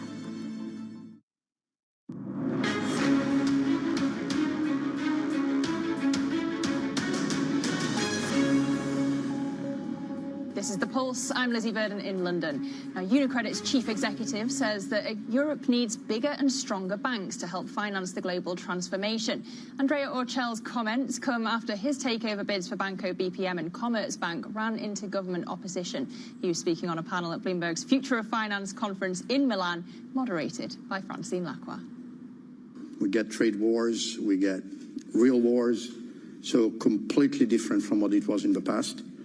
And on that, now we're overlaying disruption from a technology standpoint that is truly affecting the way we do business. If the world, but in particular Europe, needs to change, they need financing. If they need financing, they need banks. And we need larger, stronger, more capable banks to accompany that transformation. But the point is, in as much as we are the bank in Europe with the most optionality on M&A, because we are in 13 markets and we can do multiple transactions in every market, at the same time, unfortunately or fortunately, we're disciplined and determined not to disappoint our shareholders, so we will not move in things that do not generate value. So you dropped your bid for Banco BPM. Do you still want it? We closed the chapter on that. We tried at certain terms. For a number of reasons, it was not to be. We closed it. For UniCredit, this is exactly how we see the next 3 years. We think there will be a lot of dislocation, and that is a great opportunity for us. Why is bigger better? You've been on the acquisition trail. Again, what's the guiding thread on why you think you can better service your clients? Well, look, I think, especially in the last year, but actually since I got here, there has been this acquisition trail topic that has been there all the time. And every time we have disappointed people because we actually weren't on the acquisition trail.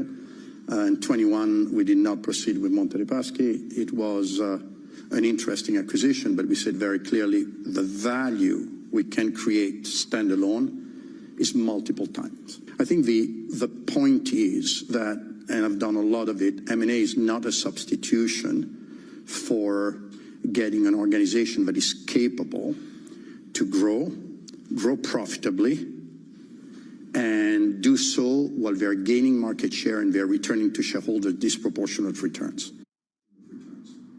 The UniCredit CEO Andrea Orcell speaking there at Bloomberg's Future of Finance event in Milan. Well, staying on the banking theme, let's get the view from across the pond, shall we? Yesterday, the White House hosted leaders from across the finance world as the president aims to keep the business world on his side. Meanwhile, Wall Street has been lobbying for more favourable regulation to assist in deal-making. Joining me now for more is Ralph Schlosstein, Chairman Emeritus of Evercore and co-founder of BlackRock. A real privilege to have you with us this morning. Thank you. It's a great pleasure to be here. Well, I want to start with getting your outlook for deal making. How much more appetite is there from big corporates right now, given what we've just heard, for deals right now? I think we're in the relatively early stages of a very strong recovery in M&A. If you look back over the last 45 years, since 1980, M&A has been characterized by 2 to 3 year down cycles and 5 to 8 year up cycles. 24 was the first year of that up cycle. This year, the second. Yeah. And I think if you look ahead, as long as we don't have too much uncertainty in economic policy and the future of the economy, we will have continued strong activity. So when might that appetite peak? Well, if you look back historically, it's a 5 to 8 year up cycle. So it could be for the vast majority of the 2020 decade. Obviously, that can be derailed by poor economic policy or by misguided economic policy. I also want to get your take on Jamie Dimon's warning about cockroaches in credit. Are we to be worried about this?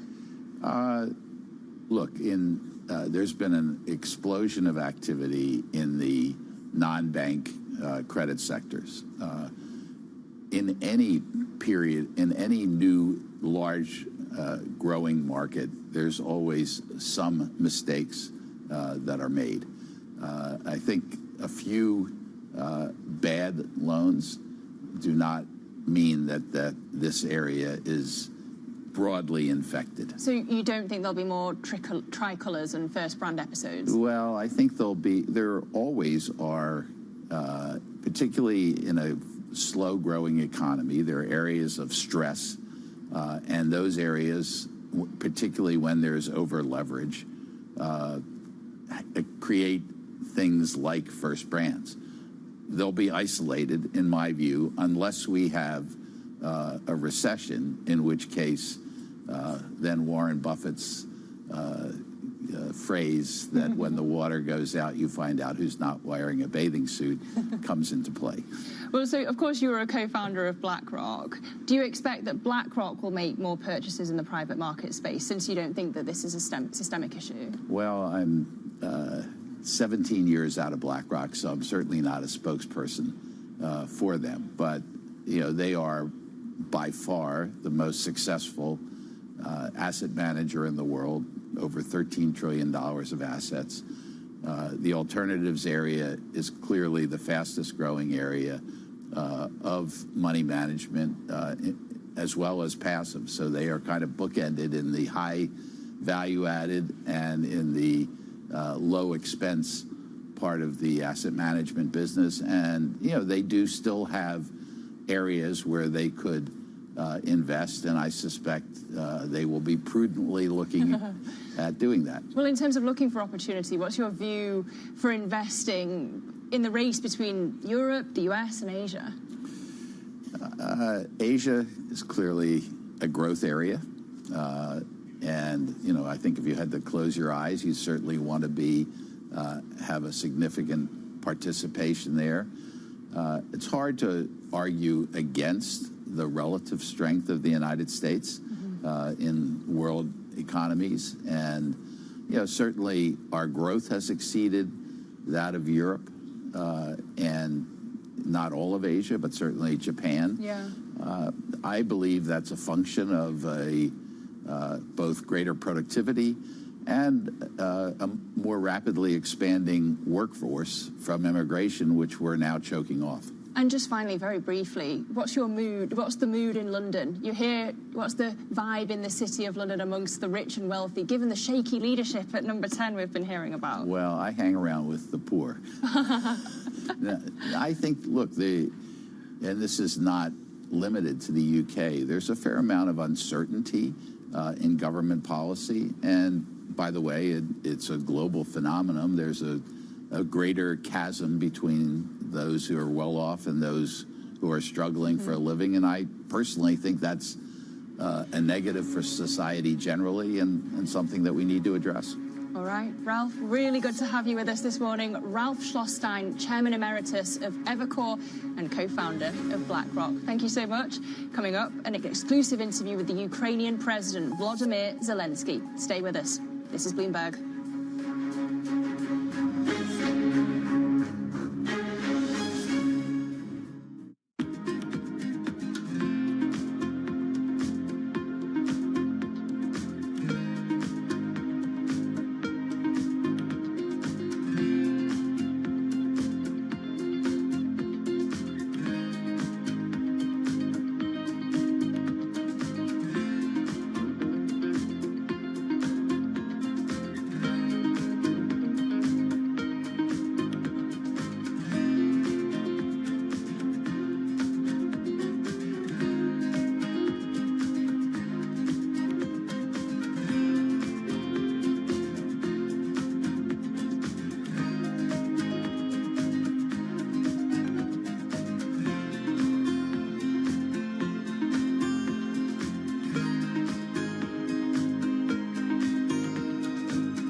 Rodriguez. And I'm Jason Kelly.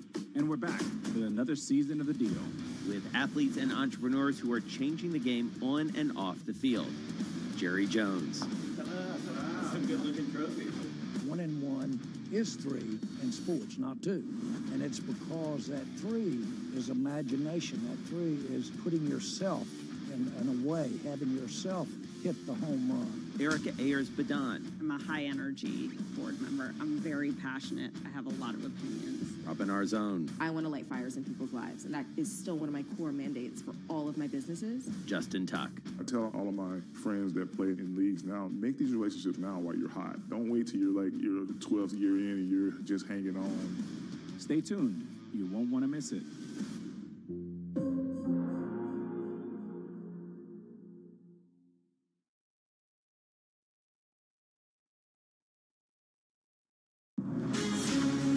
From the beating heart of global finance, economics and politics, and wherever newsmakers are moving markets, Bloomberg brings you conversations that allow for deep discussions and important insights. What do you think the future is for inflation? Is this a new normal? Are markets too optimistic? How do you worry about the things that are outside your control? How does the current fighting completely stop?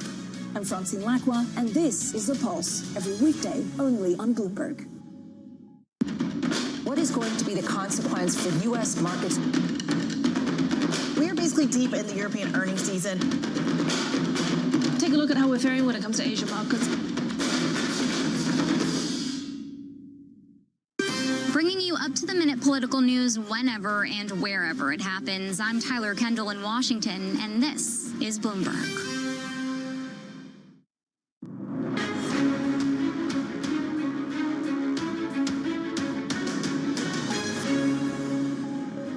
Good morning and welcome to The Pulse. I'm Lizzie Burden in London, and these are your top stories. The longest US shutdown in history is over, but traders grapple for direction following the data blackouts and uncertainty over what it means for the Federal Reserve.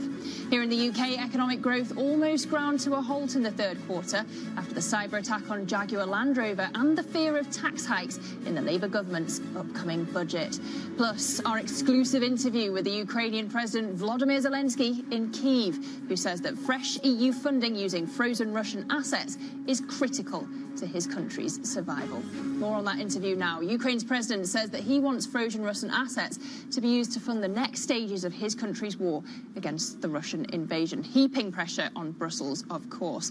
Volodymyr Zelensky gave an exclusive interview to our chief European correspondent, Oliver Crook, in Kyiv. This is important for me and for our people, and this is a big euro, much more bigger than in Ukraine. We paid the most, high price because it's only Ukrainian losses here, but human losses, of course, first of all. But we have to understand that also. I think this is important for America, and I think this is very important not to give possibility to Russia just to. Russia began this aggression. Russia began this war. It's a war against us. They stolen. Thousands of Ukrainian children. We can't. They don't respect. They don't respect the law, but they really respect the United States. They respect President Trump. I really think that President Trump can push Putin to negotiations, and that's why this is very important. And I think that like I said to senators, we are very thankful to First Lady, and I'm very thankful, like the President of Ukraine, that our First Ladies, Olena and Melania, that they spoke, they began to work on children question, how to bring kids back. This is very important, and I'm thankful to her and to other leaders who also helped us. For this moment, we brought 1,600 children. And you mentioned the Pearl Defense Program that was rolled out earlier this year. Is that bringing you what you need at this stage? I'm thankful to the President that we can get what we need. Not enough, but it depends on different things. But not enough. But not enough air defense, not enough missiles. I work on it personally. I work on it personally each day here in Ukraine and abroad.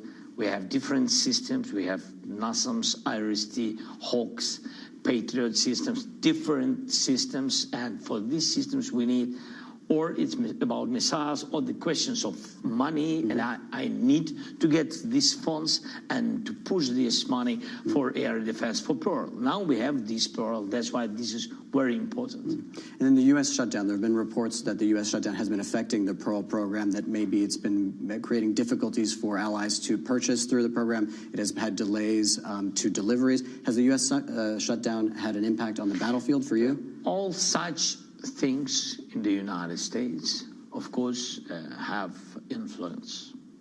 You have to understand that you are leaders, and we count on your support. And of course, any kind of such challenges in your country have influence, of course, because there is it's not about the will of one or another. I mean, this people or institutions. Sometimes it goes like because of logistics, you know, some slow steps, we need it, and it comes later or doesn't. So, I mean, that's why such things, of course, have influence. So you feel on the battlefield the U.S. shutdown? Of course, we have influence on it. Okay. Yeah. But it is important that not of the will of some people. I mean, it's in the United States. It's your internal questions, but you understand how it works. Yeah. And all the other partners that you have are obviously the European partners. We're sensing the Russian assets is, of course, the main debate that is happening in Europe right now. There's a pattern with European leaders where at first they say no to something, whether it's tanks or some other things, then they go to maybe, then they get to yes. That's true. Right now they're on maybe for the Russian assets. Do you think they're going to get to yes, and do you have assurances from European leaders that they will deliver loans on the Russian assets? We need it very much. This is one of the types of real sanctions. Russia has to pay for this war. They began this war and they have to pay. This is a real fact, how they can pay. And we need this money. We will spend this money on renovation. And of course, we need air defense. And you know, we need air defense from the United States, and we have European systems. We need this air defense from Europe, from European leaders. This is all very important. And of course, we need to finance our drone production, which is huge. We need to finance it, and we don't have additional money. And this is the way, and this is fair, I think. They began this war, and they want to continue it. That's why they have to pay. Is this the most significant thing European leaders can do right now to help you? Of course, we can get more than 140 billion for today. Right. We can get it. By the way, from the United States, it will be also a good signal, you know, like with energy, like sanctions of the White House, of President. What? Yes, it's about Lukoil and Rosneft and Lukoil. Important step. And it brought some our partners, European partners, also to some strong decisions. And we've been happy that there have been 19th package. We are thankful to Europeans for this. So that's why if President Trump, for example, will decide that he has I think more than 5 billion he has of assets, maybe he will decide to spend this money. It will help. Have you discussed alternatives with allies about Russian assets if that does not come through? Is there an alternative plan? Is there a plan B? No, they understand that we need their support, and if, I hope, God bless, we will get this decision, but if they will not have this decision, of course, we together will find we have to find alternatives. It's a question of our surviving. That's why we need it very much, and I count on partners. And on the question of, you brought Donald Trump in connection to the Europeans, why did it take Donald Trump to get the Europeans to ban Russian LNG? He always said that he wants Europe to put sanctions on Russian energy. He always said that was during our meeting and etc. And you know that some countries in Europe, they really used it. Yes, it was not the case of 1 year. In the case of, I think, about 30 years, they had relations in a lot of different factories. They have common businesses. It's understandable. And then President of the United States, he said, okay, I'm ready, and if Europe will be ready. And of course, this decision, this way of sanctions was good. As I said to you, that it was American sanctions and European sanctions. It like split, and they came together, and I think this is good way. It was good way, and that's the same about assets. That's why I raised it about assets, that there are some assets in the United States. If the United States can do it, it will be helpful for European decisions also. Ukrainian President Volodymyr Zelensky speaking exclusively there to Bloomberg's chief European correspondent Oliver Crook. And the Palantir UK head Louis Mosley says that Ukraine is the, quote, bleeding edge of military tech. He's been speaking to Bloomberg's Tom McKenzie for the next episode of Bloomberg Tech Europe about how AI is reshaping defence. I think we're living through two big global changes. One is geopolitical and the other is technology. The interesting thing is they're happening at once. So you've got the world moving to a much more, well, let's call it, the moment of American unipolarity is over. There are now adversaries, particularly China, that are near peer or even potentially stronger than the US in certain ways. So that's a fundamental geopolitical shift. But at the same time, you're seeing a revolution in artificial intelligence, technology which will change every aspect of our lives, not least defense and military. And you can see more of that exclusive conversation with Louis Mosley in the next episode of Bloomberg Tech Europe, which airs tomorrow at 6:30 a.m. London time. With the focus on defence and how AI has upended the industry, Tom McKenzie speaks with key players, including the co-CEO of Helsing and the managing director of General Catalyst. Now, the Franklin Templeton CEO says that AI is changing the finance industry more quickly than she anticipated. Chief Executive Jenny Johnson is speaking to Bloomberg for the new episode of Leaders with Francine Lacqua. I think this is faster than even I thought it was coming. So there's the obvious efficiencies in back office so that you can drive down the cost of your products, right? AI is going to be important there. Every big financial institution spends a lot of money on reconciliation between systems and reconciling data.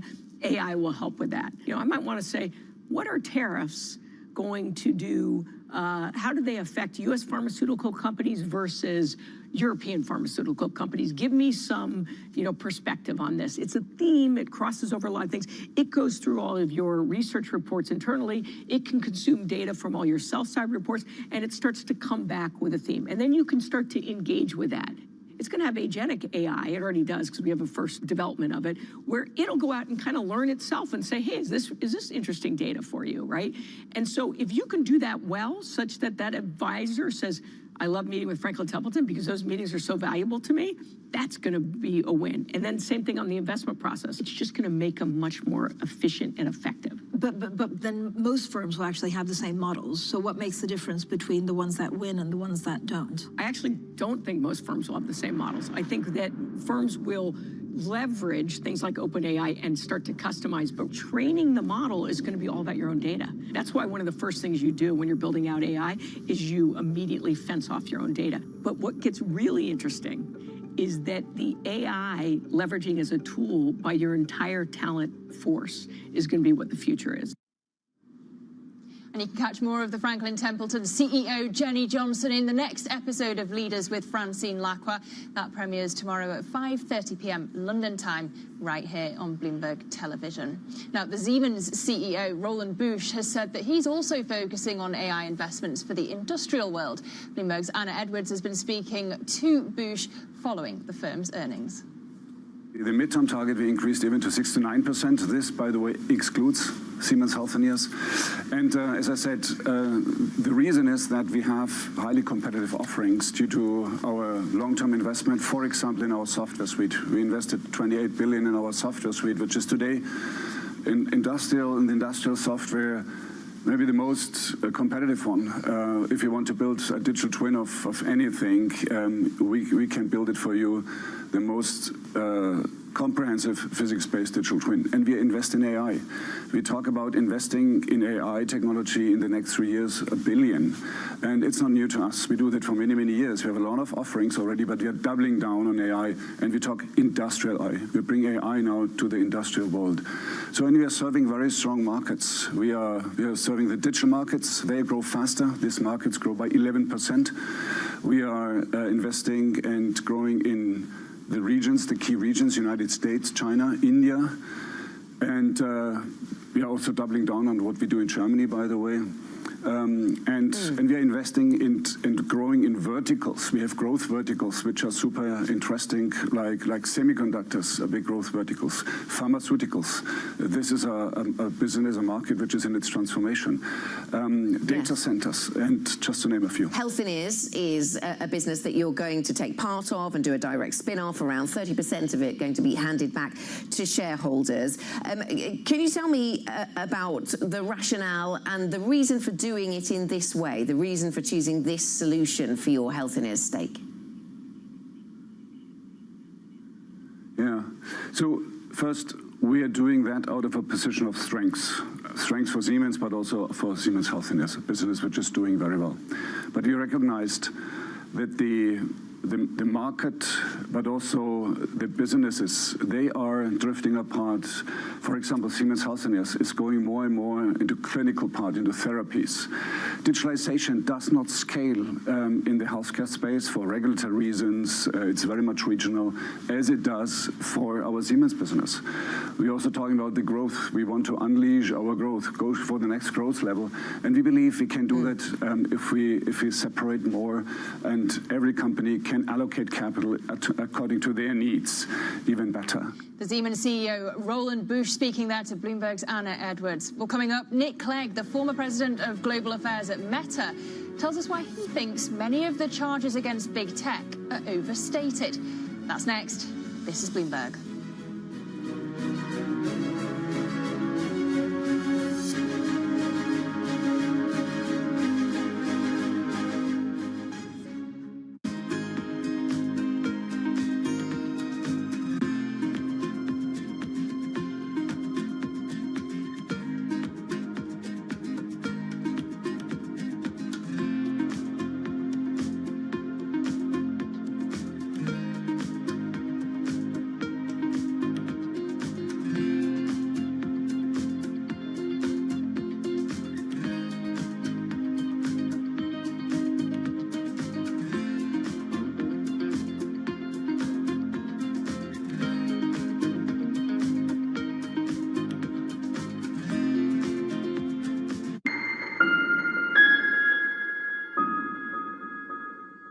The Middle East and Africa regions are home to some of the biggest deals and fastest growth in the world. Vibrant resources and high-yield investment opportunities abound. I'm Jumana Versecci. Join me on Bloomberg Horizon's Middle East and Africa for the stories, newsmakers, and insights shaping the decisions of traders across this exciting region. You had heightened levels of volatility. There's still room to maneuver. We do see opportunities. It allows you to increase significantly your net income. Every trading day, only on Bloomberg. We're at the epicenter of a global realignment on a scale not seen for decades. At the intersection between markets, economics, and geopolitics, a forum for sophisticated conversation. This is Bloomberg Surveillance.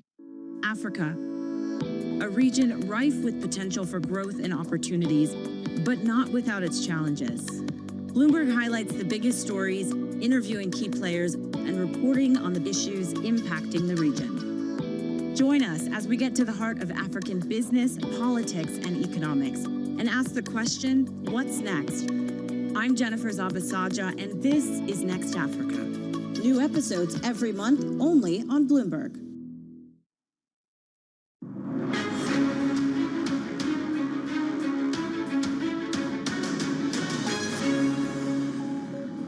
This is The Pulse. I'm Lizzie Burden in London. Well, UK GDP rose 0.1% in the third quarter, weaker than the 0.2% that was forecast. The data come, of course, ahead of the British government's highly anticipated budget on November the 26th. Weak growth and a 5% unemployment rate have traders betting on a Bank of England rate cut in December. Well, joining me now for more is Bloomberg Economics' Dan Hansen, our chief UK economist, of course. Dan, just first of all, walk us through why there was a downside surprise for Q3 GDP. Yeah, so, well, compared to our forecast at least, there are a couple of things. So the first thing was export growth was a little bit weaker than we expected. And I think the story there is about a slowdown in global growth. A little bit faster and a little bit feeding through a little bit quicker to the UK than we expected. The UK is a small, open economy. So what happens in the global economy matters a lot for the UK. I think the other thing that we've noticed in the data is probably ongoing consumer caution. And that is a story that has been in the data for a while now. This story about high saving rate in the UK, consumers squirreling away a little bit more cash every quarter. And that was in the data too. I mean, one other point just to add, there was an impact, particularly in September, with the JLR shutdown. Yes, Jaguar Land Rover. Jaguar Land Rover, exactly. That will be a temporary factor. JLR is now back online. It's ramping up production. It's slow, but presumably the data will then, in October and also probably November, show a pickup in manufacturing production. So you're going to get a pickup there. There is some temporary element to it, but there is some underlying weakness there as well, I think. Yeah, well, I mean, that'll be a relief for the Chancellor at least. And the global narrative that you're talking about chimes with what the Chancellor, Rachel Reeves, has been saying. How does it all set us up for her budget? So I think in the near term, I mean, this is a very near-term picture that we're talking about. I think when you think about the budget, it sounds a bit crazy, but what you actually care about is the next 5 years. Yeah. And that's what the forecast, the OBR's forecast is about. And what the OBR will need to take a judgment on with this data, whether it makes it into their forecast or not, I probably won't, to be honest. But on the assumption that they had a weak second half of this year, the big judgment for the OBR is how much space there is for the economy to catch up and grow faster in the future. And that's set against this story that we're hearing in press reports about the OBR taking a dimmer view of the economy's medium-term prospects. So in the medium term, we think the OBR might say the economy could grow maybe 1.5% a year, whereas back in March, in its previous forecast, it was saying the economy could grow 1.7%, 1.8% a year. Yeah. So they're, in the medium term, slower growth, and of course that is the big reason why we're talking about potentially tax rises in the budget. Well, I was interested in your recent note where you said that if the Chancellor were able to boost her fiscal buffer, that actually 10-year gilt yields could fall by 50 basis points, you were saying, by the end of the decade. I mean, how would that compare globally? Because we know that the premium has been higher than global peers. Yeah, it has been. And if you look at a really simple chart of the UK 10-year bond yield against G7 peers, the UK is right at the top. And Rachel Reeves has said this. She said this is something she wants to bear down on. And the fastest way to bear down on it, at least through fiscal policy, is to build more headroom. And the note we put together tried to get us a sense of if she is successful in putting together a credible budget. And a credible budget isn't just about building more headroom. It's about policies that, what I would say, don't get in the way of the Bank of England. Yeah. So are disinflationary. And I think another key part of the budget is policies where there is significant, or more certainty, I should say, about the yield the tax rises generate. What you don't want to do is a set of small measures where there's a lot of uncertainty. You want probably a big measure that brings in a lot of cash on a fairly stable tax base. Speaking to income tax rises there, I think that is something that they're definitely thinking about. So if you do those three things, so build headroom, disinflationary, certainty around the costing of the policies, that speaks to a credible budget. And then you get to the world where you might get this fall in bond yields, and that has a self-reinforcing impact because you build more headroom as a result. But on the flip side, what could Reeves do that would derail a December cut from the BOE? I can see you getting excited and ready to ask me that. So I think the thing, for me at least, is there are a lot of things that can be done, or at least a few things that pop into my head that can be done that don't have a fiscal cost, but could potentially have an inflationary impact in the near term. And I think that is what the bank is going to be looking at, is this very near-term picture. Phil Aldrich had a good story today about the Treasury is trying to prompt the OBR to make this change to its yield forecast because they're trying to push this disinflationary narrative. Yeah, bring down energy bills, regulate prices. And that's all about in the UK, a lot of that happens in April next year. So if the policies focus on that really over the next 6 months, weighing on inflation, I think that will open the door to a December rate cut and make it more likely. Things that could derail it, to answer your question, things like raising the minimum wage, that has no fiscal consequence, direct fiscal consequence. Obviously, if you push up people's wages, that brings in more tax receipts in the medium term. But there are policies the government around regulated prices that the government could potentially implement that would make the story harder for the Bank of England. Because if you remember over the past year, that has been a big part of the Bank of England's challenge, is that fiscal policy has been getting in the way, or government decisions taken in October of last year have been part of the reason why inflation has risen, or a big part in some instances, and that has been getting in the way of the Bank of England. So a big part of the story this time, for me at least, should be the Chancellor getting out of the way of the Bank of England and shoring up the public finances in the process. I have to ask you, Dan, there was this scoop from Alex Wickham, our UK political editor, yesterday that he's been hearing there could be a challenge to Prime Minister Keir Starmer's leadership from the Health Secretary, Wes Streeting. Streeting, of course, has denied it. Yeah. But have you been, at least on the back of an envelope, looking at what the economy would be like under a Prime Minister Streeting? I think what's really interesting about this is that there will obviously be uncertainty around what the policy package would look like. But I think in the very near term, there has been so much focus on shoring up bond markets that whoever comes in cannot ditch that narrative immediately. And so I think in the very near term, yes, there will be uncertainty about it, but is there going to be this big policy shift immediately? I'd be quite surprised. So I think it would be a status quo, even if you had this change of leadership at the top of the Labour Party over the next year or so. There would then be a sense of testing the water, I think, with the markets and potentially with how the OBR interacts with the whole forecast process as well. And then things could potentially change. But, you know, we've seen over the past, well, since 2022, since September 2022, the bond market has been a guardian of fiscal sustainability. It has pushed governments back from doing things that look potentially a little bit more reckless.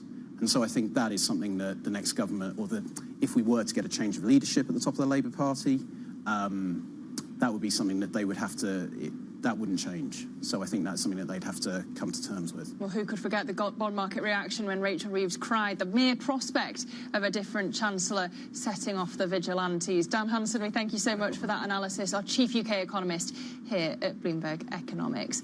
Well, Bloomberg's Valerie Teitel joins us now for more on the market reaction to that US government shutdown. It is over, Val. The Sharpie ink is dry. Markets rejoicing?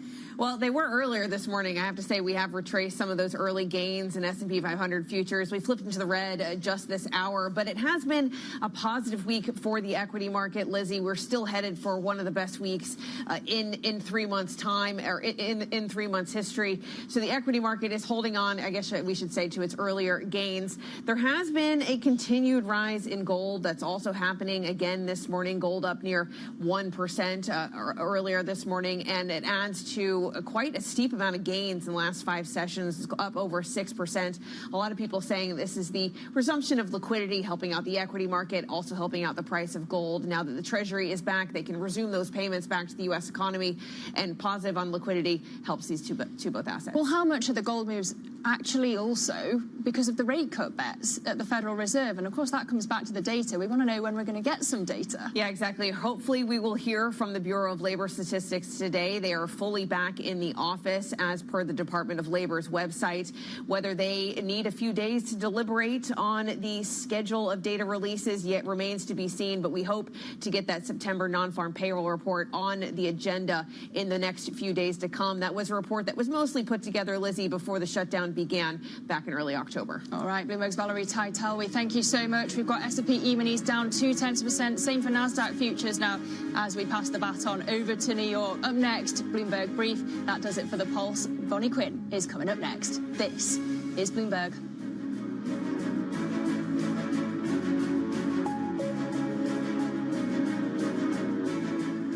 Making money isn't about drowning in emotions. It's about understanding what's actually happening. Markets are the best way to glean signal from noise, and that is what we try to do every morning. This is Bloomberg Surveillance.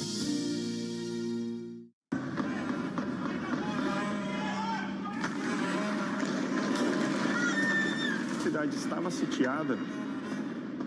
Nisso eu começo, eu tremia, não sabia o que fazer. Foi a mais terrível que eu passei na minha vida. Eu temo, né, que o Brasil se torne, num futuro próximo, um narco-estado. Porque no final, tudo é dinheiro. People back home, they are suffering, and someone is driving a Range Rover with their money. Where is my money? I think she's a scam up to now. It's some of the world's most desperate people who are getting ripped off.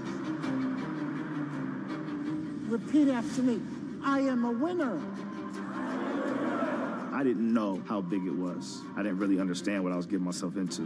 If you tell me you have a vision of being $1 billion business, then you're going to have to do what it takes. And if you're not going to do that, everybody's going to suffer.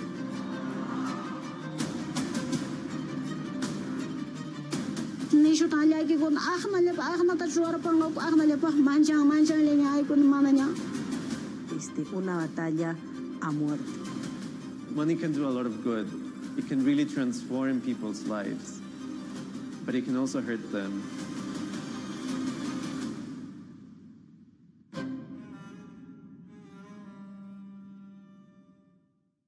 We're coming to you live from Kuala Lumpur. The whole world is here. The APEC Leaders Summit bringing together heads of states of 21 APEC economies. The White House is trying to use the stocks to gain additional leverage. This big deal with a number of the biggest companies in South Korea. That's a big number. Deals can be done. Trust Bloomberg for on-the-ground coverage. Korea is not Japan. Up-to-the-minute reporting. In this latest salvo of this trade war. What a visual. And the analysis you need. China's not going anywhere, nor are we. The countdown is on. Everything you need to get the edge at the end of the market day. Get ahead of tomorrow's trading with The Close. Weekdays on Bloomberg. Context changes everything.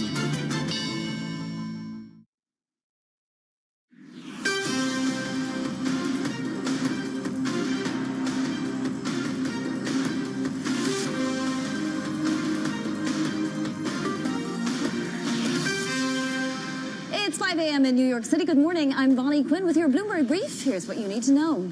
Reopen for business. A record 43-day government shutdown comes to an end as President Trump signs a spending bill. But the data void could linger. Look out, OpenAI. Alibaba is said to be preparing a major revamp of its flagship mobile AI app to resemble ChatGPT. Plus, don't miss our exclusive interview with Ukrainian President Volodymyr Zelensky later this hour.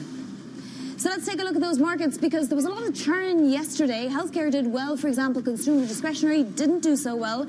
We finished the session with the S&P fractionally higher, I should say, and the Nasdaq 100 fractionally lower. We're actually pointed lower again today, even as we have a resolution to the government shutdown. I guess the big question is now, when do we get the data? What data do we get? And of what quality is it?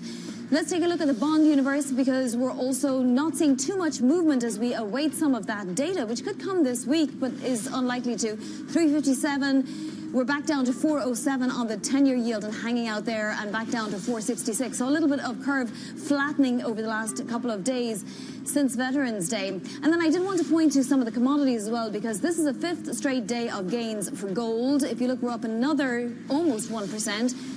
Back above $4,200. As for silver, if we get to 54, 47, 48, that kind of territory, we'll be at a record. So those precious metals are on a tear. All right, let's get to some individual market movers now, this pre-market session. Here's Valerie Teitel in London. Valerie. Good morning, Bonnie. Let's start with a check on Alibaba. The ADRs of this Chinese e-commerce giant are flying higher in pre-market, up near 5%. And that comes after that they have announced some big overhauls when it comes to their flagship AI app. They wanted to challenge ChatGPT, and they've announced they want to become a fully functioning AI agent and integrating agentic AI shopping into that app. So Alibaba getting a boost from this recent announcement.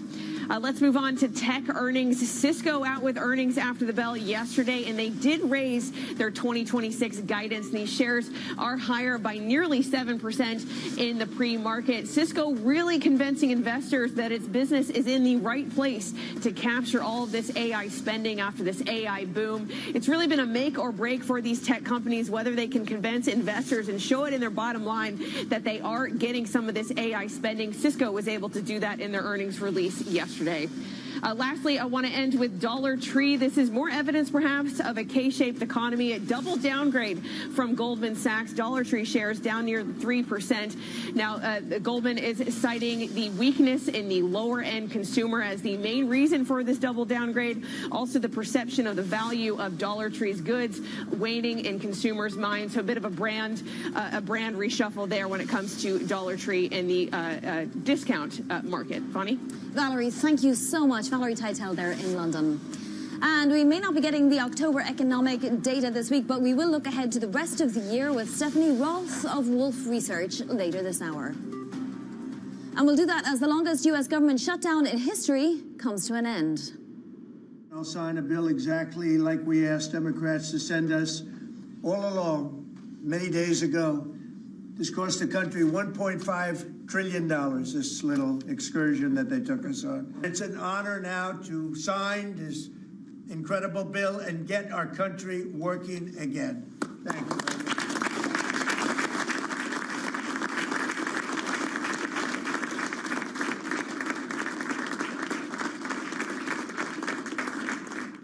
Joining us now is Bloomberg's Roz Matheson. Roz, I like how our Washington edition newsletter puts it. It's saying the government is looking for the on switch.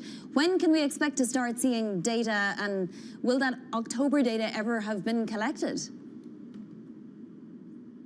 Well, that is one of the questions as this government restarts. It's a bit like a large ship that's stopped and has to restart, and it doesn't do that very quickly. And in between, what kind of data has been lost, as you say, it's unclear what we're going to get with the picture for October in terms of jobs, CPI, even retail sales. Do we get snippets of that data? Does some of it not come at all? Does it get smushed together with the next month? So you get 2 months of data in one go, which makes it a lot harder to see the real picture there for the economy and to pass through some of that noise. And so it's unclear at this stage what we're going to get out of that. And that makes it very difficult to understand not just the impact of the shutdown on the economy in the immediate term, but the real underlying picture of health of the economy, including the labour market. And so it's yet to know what the calendar is going to be like. But like the other aspects of the restart, these things will come in bits and pieces in the next couple of days. And over the next couple of weeks, we will get a full restart of the government. Yes, and apparently this week is the week for establishment data collection for the November jobs report. So we're already way out, and it's already Thursday of this week. Meantime, Democrats have returned to pressing Trump on Epstein, and I'm curious about this because, he was very much happy to have things to divert from the Epstein ties, but they are back now in the spotlight. Will there be legislation, Roz? Will Democrats find a way to bring legislation to compel the Justice Department to release the Epstein files? Well, that is the question. The House Speaker has said that he's ready to potentially bring a vote on this, and it is an issue that crosses the divide to the chagrin of the US president. It's not just Democrats who are pushing on this, but it's Republicans also saying we want more information about this. I mean, Donald Trump says he cut ties with Jeffrey Epstein decades ago. He said he was unaware of Epstein's activities, but there was the release again just this week of 20,000 further pages of emails, some of which where Epstein seems to be insinuating that Donald Trump spent time in the house of one of Epstein's victims. So this issue is just not going away from Donald Trump. He was probably hoping to have a few clear days as the shutdown ended, and he's accusing the Democrats of trying to bring this issue back. Now the shutdown, in fact, has come to a close. But the underlying point in all of this is it's not just the Democrats who are pushing for the full release of some of these documents. It is Republicans too, and there is that momentum potentially in the House to do so. Exactly, and his approval ratings have been going lower and lower, Roz. I mean, he's not going to be too pleased about that, but is there anything that he can do to rally a base that wants the Epstein files? Well, he has been coming out quite aggressively against it, and repeatedly so over the months. But the fact that it doesn't go away does show again that this is an issue that does have issues of support across the divide in Washington. How much it resonates with ordinary Americans is perhaps a different question, but at least a lot of Republicans seem to feel that they also want a bit more clarity from the US president on it. Does it resonate again with voters? Would it be a factor in midterms? That's very hard to say. I mean, people in the end will probably be looking at the midterms more around issues around healthcare and so on, all the questions around Obamacare subsidies. But within Washington, this is an issue that's consuming Democrats and Republicans alike. And Donald Trump has said to Republicans, you need to stop this, you need to cut it out. And yet they're not. In many other issues, they do seem to heed his word. But on this one in particular, they do feel that they are owed transparency. Yeah, absolutely. Roz, thank you so much. Roz Matheson there for us. Much appreciated. Well, the UK economy barely grew in the last quarter, with GDP rising just 0.1% compared to 0.3% in the second quarter. That's after September's activity was hit by a cyber attack. Also, fears of tax hikes found weaker against the dollar on the back of that data. Bloomberg's Lizzie Burden joins us now from London. So apparently auto manufacturing had a big impact on this GDP report. Lizzie, can you give us a few more details? You're absolutely right. And it comes back to Jaguar Land Rover, Vonnie. They had this cyber attack, and that seems to have weighed on car production. Overall, the UK economy basically grinding to a halt in the third quarter. But it's not just JLR.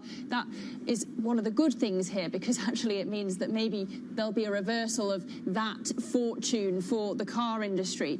You've also got the global cross currents, and you've got this fear, as you mentioned, of looming tax hikes, because we have a budget round the corner, and that's why consumers are holding on to their savings. It is not the backdrop that the Chancellor Rachel Reeves would have liked before that budget on November the 26th. We just had the unemployment rate rising to 5% on Tuesday, the highest level since the pandemic. The silver lining, though, is that it looks like we are on for a December rate cut. Traders pricing about an 80% chance of that now. You mentioned the market reaction. You had the pound dipping and then reversing. I'd say that's more to do with the dollar moves here, because if you look to gilts, they've been pretty steady.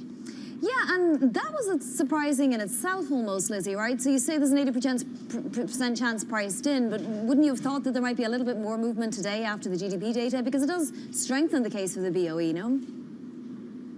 Yeah, I would have thought so as well. As I say, there are lots of cross currents going on here. Perhaps it's that traders were as convinced as they needed to be that this cut is coming. As we saw that labour market data on Tuesday, strengthening the case for the doves on the committee. But you still have lots of data to come, Vonnie. You've got another CPI print, 2 rounds of jobs data, and that all-important budget. The BOE needs to see how much fiscal tightening Rachel Reeves has got up her sleeve before it votes on another cut. So just something like 13 days before that budget, Lizzie, does Rachel Reeves already know what she's going to put out there, or is it still in flux, do you think?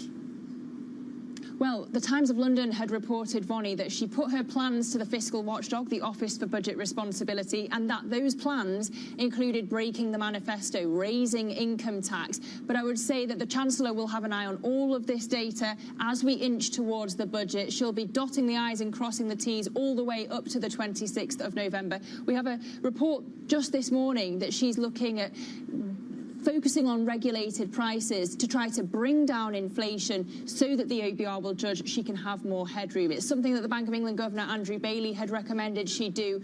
But of course, energy so affected by global markets and the oil price. Let's see if the OBR will pass on that plan. Yeah, absolutely. Lizzie, thank you so much. That is Lizzie Burden there over in London. And shifting focus to the AI race, Alibaba readying an overhaul of its mobile AI app in the coming months to compete with OpenAI's ChatGPT and plans to rename it Qwen. Shares getting a boost in pre-market trading. Bloomberg Intelligence analyst Matthew Bloxham joins us now with the latest. So, Matt, and I just want to point out that in the last hour, 2 hours, Tencent also just beat estimates, so that's also some more news. But focusing on Alibaba, it wants to make a fully functioning AI agent. How would that make it different, better than ChatGPT, perhaps? Yeah, I mean, I think the first thing to point out is that right now ChatGPT and Alibaba's AI equivalent don't really compete with each other. The ChatGPT model isn't available in China, and although the Alibaba capabilities can be accessed in the US, they're incredibly small. So I think this is more about Alibaba kind of catching up and emulating a similar vision to what ChatGPT or OpenAI has for ChatGPT. And so, yeah, this would kind of go beyond just being able to kind of interact with a kind of chat interface to kind of understand information, maybe kind of search for your next holiday, but actually kind of become more agentic, which means you can just kind of let the AI off the leash, if you like, and just go and find something for you that it knows matches your preferences, make the booking and come back to say, here, your next holiday is booked, there you go, enjoy. But I think there's a long way to go before we actually kind of get to that point. But, it's interesting that they are looking to develop this capability and ramp their investments. And they're obviously also in competition with ByteDance and Tencent here. It is a consumer-facing product. What are the options for it to monetize and monetize quickly? Yeah, that's right, and that's the other point. Alibaba historically with the Quen platforms been more about kind of serving businesses, so going more aggressively into consumer is a big shift. I mean, I guess you've got the kind of two obvious options. One would be an ad-funded model, and the other would be to be a subscription model, and obviously ChatGPT's gone much more down the subscription model. So I think they'll have to evaluate that. They'll probably try various different things and see what kind of really lands. But certainly ChatGPT is going down the subscription model right now. So moving to Cisco then, Matt, because we got an update from Cisco last night after the close, giving an upbeat sales forecast. It appears all is well. Cisco obviously making chips and networking gear to connect better data centers and server racks and so on. What does this mean for the AI spend? Yeah, I think Cisco is definitely a big beneficiary of all this incremental spend we're seeing, particularly from the big hyperscalers and everything that's going into data centers. They provide a lot of the core server connectivity within data centers, a lot of the kind of broader internet connectivity. Obviously, traffic's growing, and they've also kind of pivoted more to invest a lot more in data security, and that's becoming incredibly important, both for the hyperscalers but for enterprises too. And so they're benefiting from all that kind of shift in investment towards AI and the incremental dollars it's bringing. It's about a 2% upgrade to the full year guidance, so they're looking at about $60 to $61 billion now. It's $1 billion increase. And I think most analysts expect that there's still some conservatism in that number, and that probably they can do better than that on a full year basis. All right, Matt, we'll speak to you again a little later on. Thank you so much for all that context. That is Matthew Bloxham of Bloomberg Intelligence. Now to other top stories trending on the terminal this morning. According to documents released by Democrats, former Treasury Secretary Larry Summers and a Goldman Sachs lawyer exchanged emails with convicted sex offender Jeffrey Epstein that criticized President Donald Trump. In one October 2017 exchange, Summers predicted to Epstein that Trump's, quote, world will collapse. President Xi Jinping will not join the G20 summit later this month, a blow to host South Africa. President Trump will also not be attending. The Chinese leader has pulled back extensively on international travel since the pandemic, except for major summits, like the one he had with Trump in South Korea.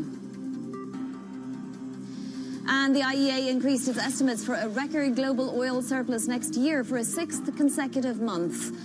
World oil supplies will exceed demand in 2026 by just more than 4 million barrels a day, a slight increase from last month. The agency has made upward revisions every month since June. Coming up, Ukrainian President Volodymyr Zelensky says his country's survival depends on aid from allies in the war with Russia.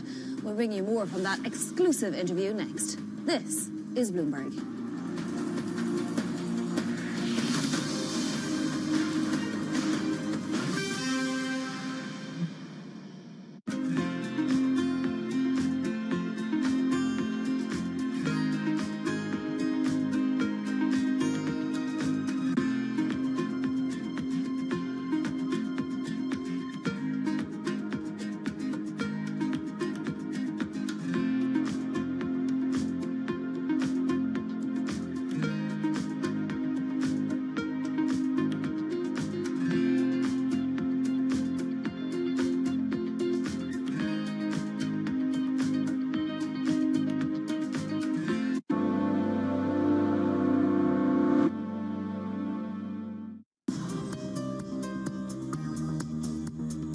Countdown to the market open as we bring you the first trades across Europe. We'll debate the most important stories and what will drive the big investment decisions throughout the morning. I'm Guy Johnson. I'm Kriti Gupta. And I'm Anna Edwards. Join us every weekday morning for the opening trade, live at 7 a.m. here in London. Only on Bloomberg. Context changes everything.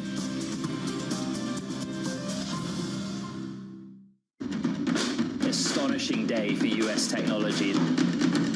Shaping the region's technology ecosystem. Asia's biggest tech news and innovation. Bringing you up-to-the-minute geoeconomic news whenever and wherever it happens. I'm Bonnie Quinn in Sao Paulo, Brazil, and this is Bloomberg. Morning, this is Bloomberg Daybreak Europe. I'm Tom McKenzie in London. These are the stories that set your agenda. Taking you from the U.S. market's close to the overnight session in Asia, we'll walk you through what you need to know to kickstart Europe's trading day. Live from our European headquarters, we bring you the day's top market-moving stories, unmatched expert analysis, and on-the-ground reporting from across the continent. Tune in to Daybreak Europe, only on Bloomberg Television. Context changes everything.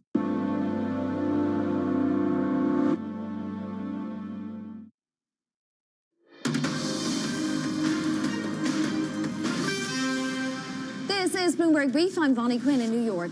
Ukrainian President Volodymyr Zelensky imploring EU allies to overcome their divisions on the use of frozen Russian assets, saying fresh funding is critical for his war-battered economy to stay in the fight against Moscow. Bloomberg's chief European correspondent Oliver Crook spoke exclusively with the president in Kyiv. We need it very much. This is one of the types of real sanctions. Russia has to pay for this war. They began this war and they have to pay. This is a real fact, how they can pay. And we need this money. We will spend this money on renovation. And of course, we need air defense. And you know, we need air defense from the United States, and we have European systems. We need this air defense from European leaders. This is all very important. And of course, we need to finance our drone production, which is huge. We need to finance it, and we don't have additional money. And this is the way, and this is fair, I think. They began this war, and they want to continue it. That's why they have to pay. Is this the most significant thing European leaders can do right now to help? Of course, we can get more than 140 billion for today. Right. We can get it. By the way, from the United States, it will be also a good signal, you know, like with energy, like sanctions of the White House, of President. What? Yes, it's about Lukoil and Rosneft and Lukoil. Important step. Yeah. And it brought some our partners, European partners, also to some strong decisions. And we've been happy that there have been 19th package. We are thankful to Europeans for this. Yeah. So that's why if President Trump, for example, will decide that he has some, I think more than 5 billion he has of assets, maybe he will decide to spend this money. It will help. Have you discussed alternatives with allies about Russian assets if that does not come through? Is there an alternative plan? Is there a plan B? No, they understand that we need their support, and if I hope, God bless, we will get this decision, but if they will not have this decision, of course, we together will find we have to find alternatives. It's a question of our surviving. That's why we need it very much, and I count on partners.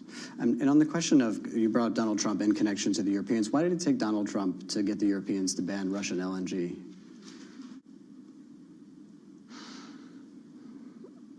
He always said that he wants Europe to put sanctions on Russian energy.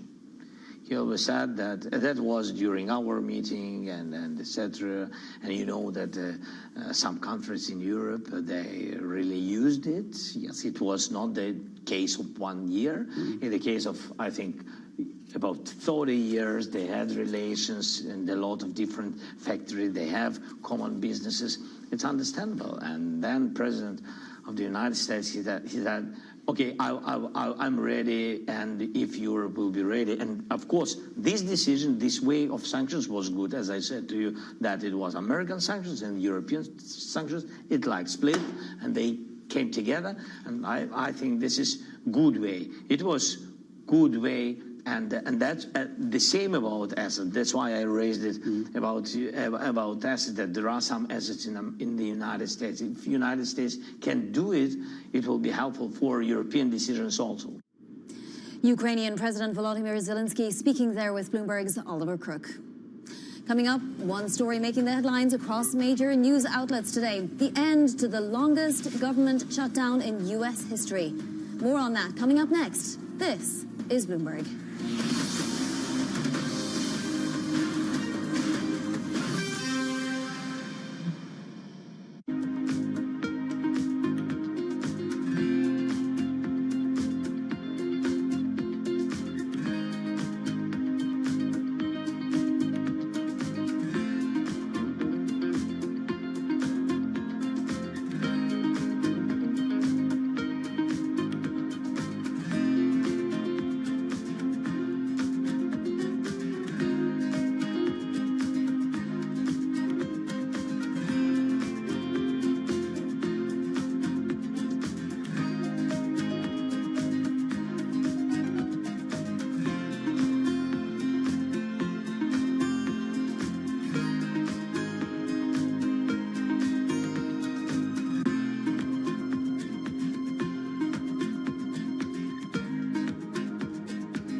key issue right now for us in the diamond space is the declared divestment of Anglo from GBS. And as you know, Anglo holds 85% stake in GBS. And Botswana, the government of the Republic of Botswana holds 15%. We are resolute now, and we've communicated a firm intention to increase our stake in GBS to a controlling stake. We have lined up a number of potential collaborators with us, if I may put it that way. We have targeted funders, we have parties, we have the Oman Sovereign Wealth Fund, we have others who are willing and ready.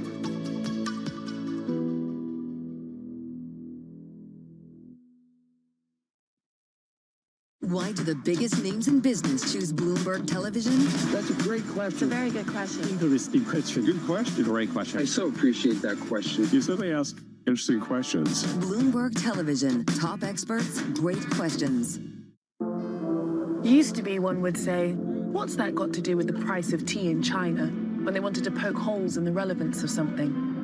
Now, though, if you're in tune with how events around the world affect each other, it becomes clear that the current going rate of tea in China has a lot to do with a lot of things, not just tea things either, but tariffs, franchises, and IPOs. How much?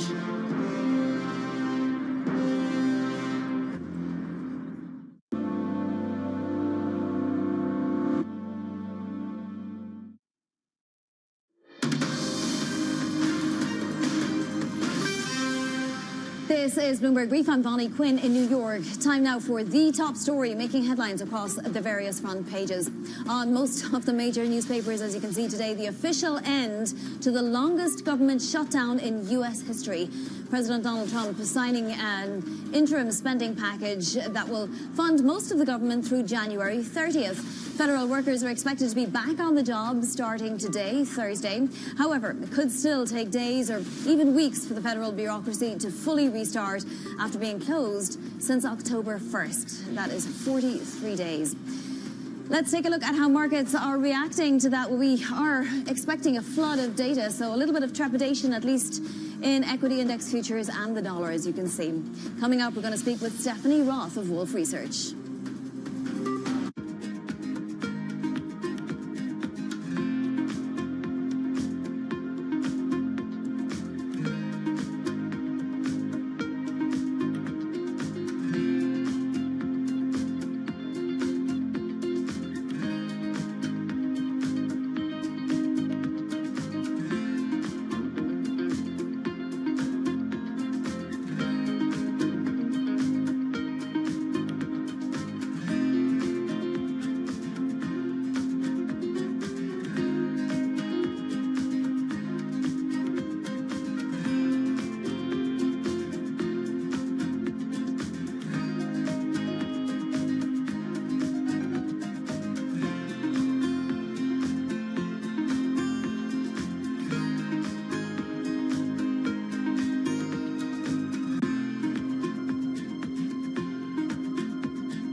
When I visited Fernandez at IMAX's headquarters outside Toronto, we went to the facility where IMAX designs and maintains its cameras.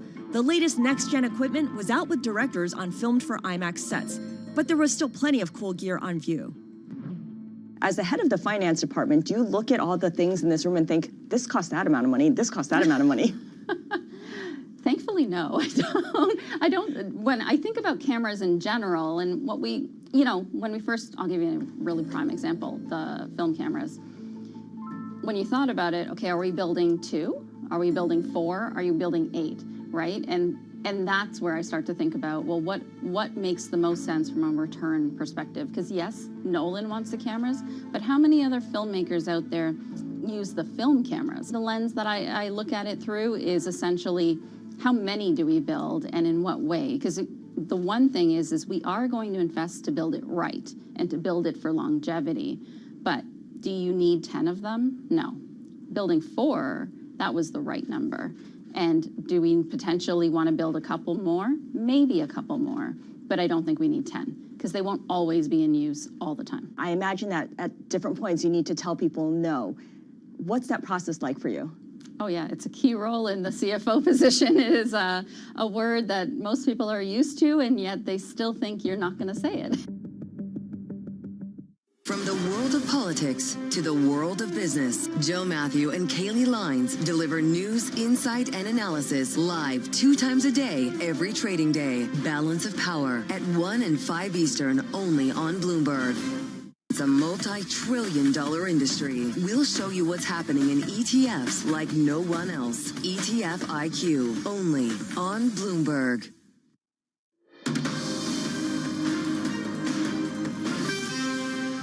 It's 5:30 a.m. in New York City. Good morning. I'm Bonnie Quinn with your Bloomberg Brief. Here's what you need to know. Reopen for business. A record 43-day government shutdown comes to an end as President Trump signs a spending bill. But the data void could linger. Look out, OpenAI. Alibaba is said to be preparing a major revamp of its flagship mobile AI app to resemble ChatGPT. Plus, into the final stretch, we'll preview Disney earnings coming out before the bell with big expectations for its parks business. So let's take a look at where markets stand this Thursday. We finally have the government reopen after 43 long days. Futures pointed fractionally lower for obviously the Nasdaq and the S&P 500. Now the Nasdaq 100 was down fractionally yesterday. The S&P rose fractionally, but there was a lot of churn underneath. Healthcare led gains, consumer discretionary suffered losses. Then let's take a look at the bond universe, because there'll be a lot of questions as to how the Fed is going to interpret whatever data does come out. We have the curve just flattening a little bit. The 2-year yield 357, the 10-year well below 410, and the 30-year back around that 465 mark. And then I wanted to point to gold and silver as well, because it's another day, a 5th straight day of gains for gold, up almost 1% now, back above $4,200. And we're inching ever closer to a record. For silver, we're watching 54, 47, 48, that kind of range there for silver, up 1.4% today. So we'll get into what all of these market moves mean in just a moment, but let's get to some individual pre-market movers. Over to London and Valerie Titel. Valerie. Good morning, Bonnie. Let's start with a check on Alibaba. As you mentioned, they have announced a revamp of their AI app, and we are seeing shares headed higher in the pre-market. Their ADRs up by nearly 5%. Now, this marks the biggest move ever by Alibaba to try and wring revenue from these AI services. They want to add agentic shopping into the app, and they do plan to launch it overseas. Staying with tech, moving to earnings, Cisco out with some decent earnings after the bell yesterday, raising their 2026 guidance after they're able to convince investors that their business is in the right place to capture this AI spending. Cisco shares up near 7%. Vonnie, they have to move higher by 11% today in order to capture their .com level high. So keep a watch out for that. Lastly, let's end with Dollar Tree, a double downgrade from Goldman Sachs, citing concerns about the lower end consumer. We're seeing shares of Dollar Tree trade lower after this downgrade, falling by nearly 3%. Bonnie? Valerie, a different world, but nevertheless one to watch for that statistic on Cisco there. Thank you. That's Valerie Titel. Wolf Research Chief Economist Stephanie Roth writes that the October data will be messy given the trials of collecting data more than a month old. November data, though, will be a lot more accurate. This week is the Establishment Survey Collection Week. So how will all the data that we do get be interpreted at the Federal Reserve? I'm pleased to say Stephanie Roth joins us now. So Stephanie, obviously it's going to be difficult. What do you know about what data we're going to get and how useful it will be, first of all? Yeah, so the September data we'll get in the first couple of prints, but that will be a clean read. So we'll get the September payrolls report, which is going to be one of the more important ones that we're going to get for a while. That one's a clean read of the economy. We'll get a sense of, is the trend in payrolls actually roughly the 29,000 in terms of the most recent 3-month average, or is it actually has shifted up a bit? We're expecting that it should come in around 60,000. It should be a decent print and potentially some upward revisions to August, which might reset the expectation in terms of where the economy currently is trending. We'll be getting the retail sales data, we'll be getting industrial production, kind of the suite of September data will be important. The October data is going to be messy, and the White House just said yesterday that we might ultimately never get the payrolls data for the month of October. That said, other measures like retail sales, industrial production for October, we should probably get. because that's easier to measure. It's not survey-based the same way. What does the Fed do if it gets mixed signals? Because on the one hand, this is kind of, I don't want to say old, but it's definitely older data at this point. And if it tells a story that we weren't expecting, is the Fed supposed to act on that, given that, as you say, it's messy? So in the most recent FOMC, Powell alluded to the fact that if they had no additional data, they'd be more likely to wait it out and get more clarity. That said, the news trends that we've seen in the past couple months, a couple weeks since the most recent FOMC, the data they have gotten have pointed to a further slowdown. So our expectation is they'll probably just end up cutting because the data will be so messy, and if anything, pointing to some softer signals. There's still concerns around the labor market, so they're more likely to cut rather than not, just given the news flow. How much will the market be able to digest this flood of data that we're expecting? You know, I mean, there's only a few weeks left. Was it 33 trading days or something between now and the end of the year? And that's a lot to digest. Yeah, and we're in an environment where things are not that bad, and we're not headed for anything that's a more material slowdown. So it could be any news is good news in the sense that if the data come in a little bit softer, then that means the Fed could be cutting a little bit more. If the data come in firmer, it means the economy is on decent footing. So it could be one of those environments where just the news is largely positive, and if it's negative, you can kind of dismiss it to some extent too. So the CBO estimated that a 6-week government closure would lower real GDP by 1.5 percentage points. I mean, we got that. Does that make it, at the margin, more likely that the Fed will cut in December, be more accommodative? No, because that same CBO report also said the actual permanent damage to GDP is in the realm of $11 to $14 billion. So, while it's a temporary, so-called 1.5% hit to GDP, this is largely due to back pay in terms of government workers. Once that actually flows through, then you'll see a bounce in Q1. So the Fed will likely look at it as sort of a one-time in nature. They'll expect that you'll see the bounce back earlier next year, in which case they'll be focusing on what's kind of going on from a private perspective. Stephanie, have you been thinking at all about what the retirement of Atlanta Fed President Raphael Bostic means for next year's Fed? It does remove a hawkish voice at a time when doves are rising anyway. Yeah. So, I mean, he wasn't going to be voting next year. So, from that perspective, it shouldn't really change the trajectory for 2026. The markets didn't really react that much to the news. So, our expectation is they'll put in someone else. There won't be issues in terms of actually getting them confirmed, because that was a concern a couple months ago. Is the board going to reject the confirmations come in February? We now see that the Fed is a lot more independent than many feared a couple months ago. So our expectation is it won't really have that big of a factor, and it's also more like a 2027 story, just given the Atlanta Fed doesn't vote until then. You're fairly positive on the outlook for consumption. I'm curious, where did the K-shaped consumer go then? Yeah, and it's been a problem. We've seen a big deceleration, especially in the lower end consumer, while everybody else is kind of doing okay. Our expectation is for next year, you'll see the consumer look a little bit better, especially that low-income consumer could be supported in part because our expectation is the economy will stabilize a bit. We've had a big deceleration because of economic uncertainty from tariffs. On top of that, you'll have significant stimulus coming from One Big Beautiful Bill. This will come around tax season. On average, some 20 million sort of lower-end consumers are going to get about a $1,400 stimulus check, ranging from $500 to $3,000.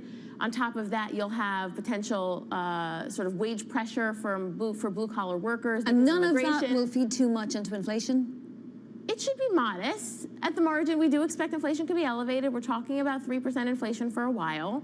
So this is a challenge for the Fed, but it's not so much a problem for the consumer because it's elevated inflation, but not so high. So then after we get through December, what's your outlook for the Fed rate path into, say, the first 3 to 6 months of next year? So our expectation is they'll cut in December, and then for next year they'll cut twice more. So it will probably happen with the new Fed chair. So Powell will probably have one more hike, one more cut under his belt, and then 2 more from the next Fed chair. All right, Stephanie. Can't wait to see how it all plays out. Thank you so much for visiting us in the studio today. That is Stephanie Roth of Wolfe Research. Now, 2 other top stories trending on the terminal this morning. Europe's CLO managers have been selling assets at a high volume, with October seeing the highest volume of sales since records began. This follows JPMorgan Chase CEO Jamie Dimon's cockroach warning. An SEC filing shows Michael Burry is closing his hedge fund, Scion Asset Management.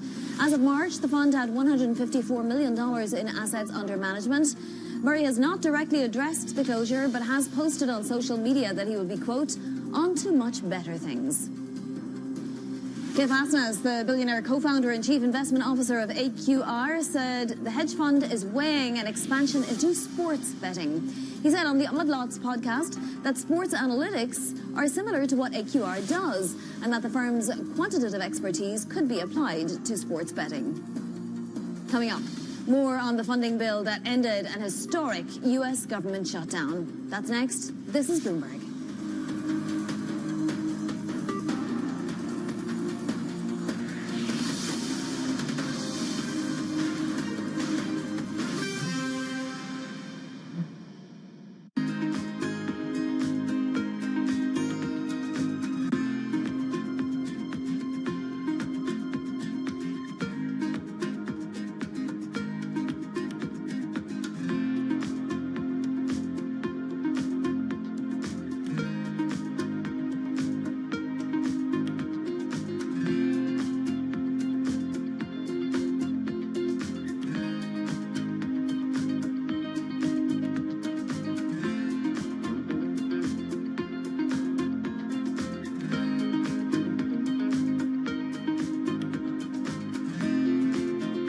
I'm David Weston. Join me each week on Wall Street Week for stories of capitalism from business, markets, economics, tech, and climate. We go on the road for a look at what lies behind the headlines of today and what will likely be the headlines tomorrow. We need more transparency. Oil and gas is still important. They said every citizen should be investing in the market. Accelerate progress in all fields of science. Watch Wall Street Week right here on Bloomberg. More than what you need to know, it's what you need to think about. We have two crises, two essential crises, and for both it's now or never: democracy and climate, and they are absolutely interlinked. And we have to solve them together. We're losing the democratic infrastructure and norms to deal with the climate, and we're losing the climate stability that is essential for a democracy. We have to solve them together. We've never faced a threat like this to our democracy at a time when it's a perfect storm, at a time when we're being told by climate scientists, some of you may be in this room, that we have to cut our emissions, fossil fuel emissions, in half in 5 years now. You know, when I started to realize what was happening, it was 12 years, and we haven't done it. We're coming to you live from Kuala Lumpur. The whole world is here. The APEC Leaders Summit bringing together heads of states of 21 APEC economies. The White House is trying to use the stops to gain additional leverage. This big deal with a number of the biggest companies in South Korea. That's a big number. Deals can be done. Trust Bloomberg for on-the-ground coverage. Korea is not Japan. Up-to-the-minute reporting. In this latest salvo of this trade war. What a visual. And the analysis you need. China's not going anywhere, nor are we.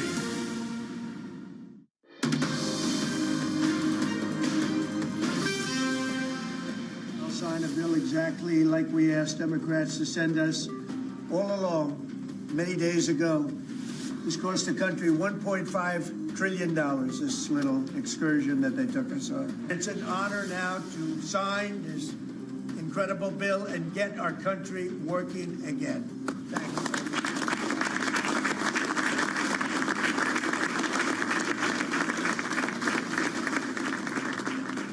After 43 days, President Trump signing legislation to end the longest government shutdown in U.S. history. Joining us now from Washington is Bloomberg's John Harney. So, John, you've seen a few of these. Workers have been ordered back from today. What happens? Do people typically all show up again this first day of reopening?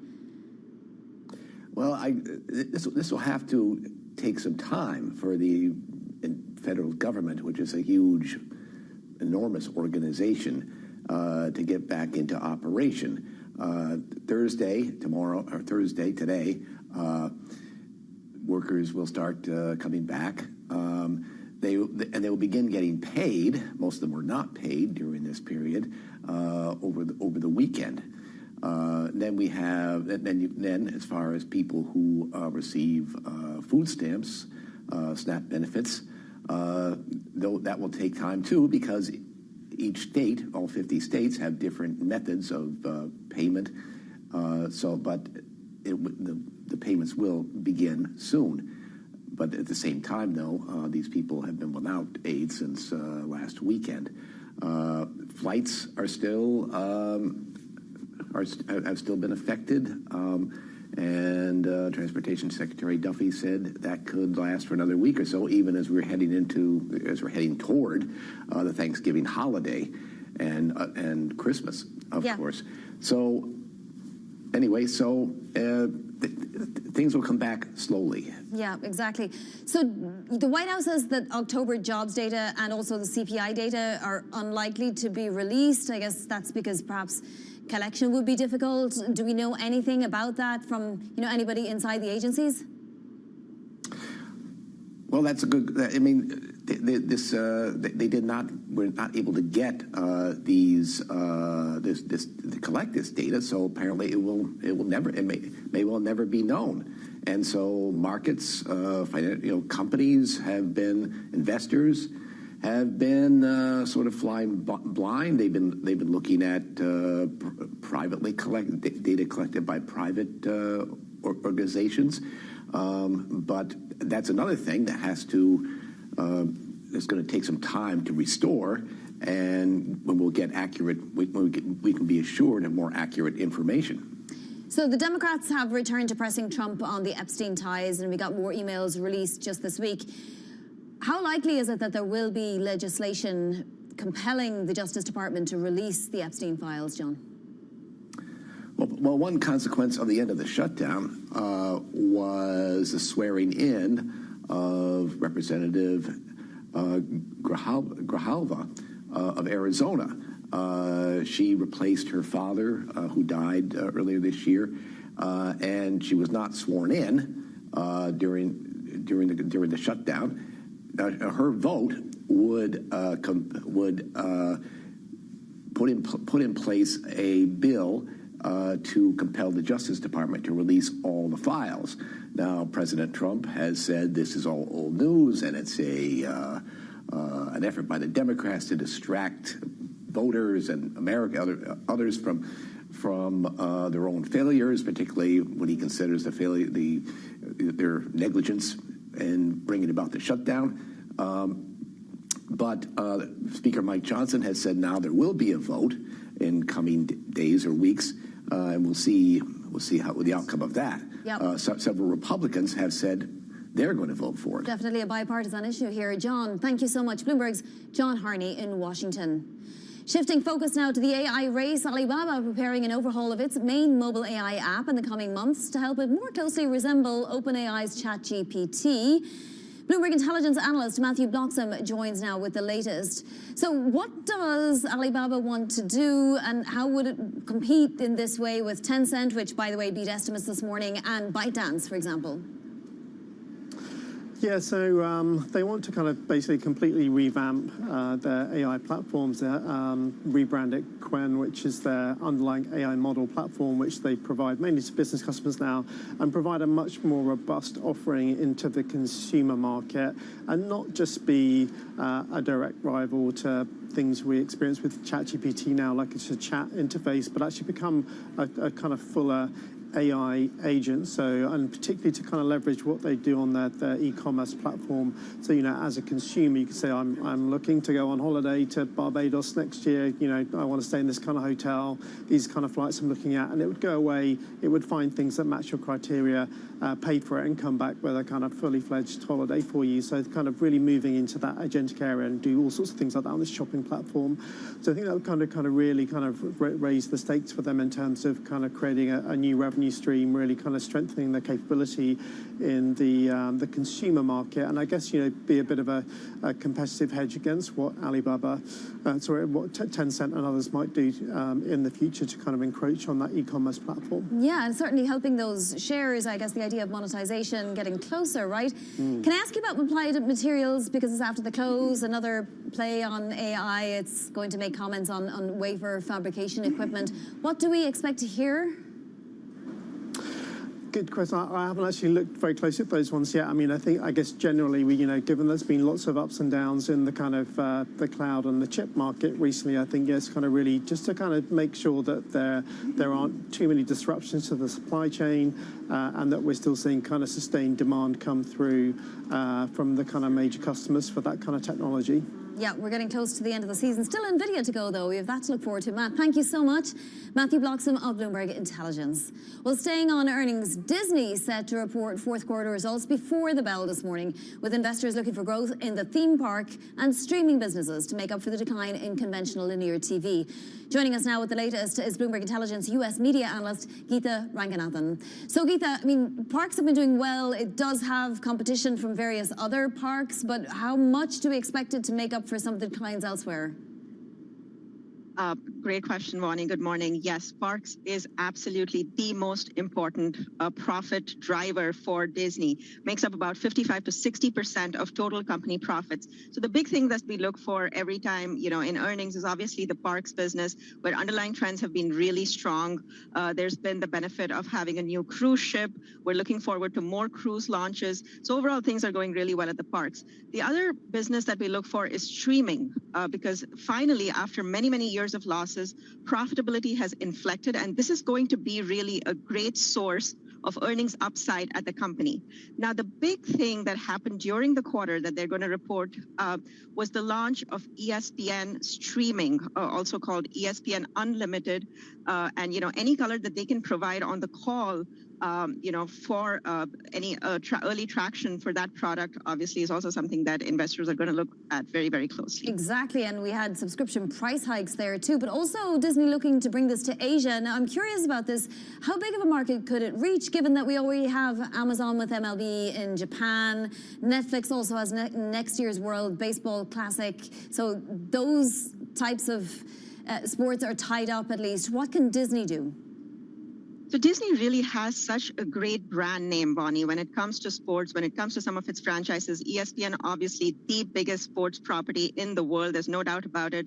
Just ESPN alone accounting for about 35 to 40% of viewing across the U.S. when it comes to major sports leagues. So it's going to be really interesting. I think just having the brand name, the Disney Plus name, the ESPN name, taking that to Asia, that is definitely going to help them penetrate a market where, there's just so much upside. As you kind of look across the world and you see all of the different pockets of growth, we are obviously hitting very mature markets in the U.S., in Europe, but Asia, there's just so much potential for growth. And I think that's going to be some really good investment areas by Disney. Yeah, and fascinating. I mean, staying in Japan, Disney doubling down on anime and going to be working with a world-renowned game designer to bring, anime series and so on to its platforms.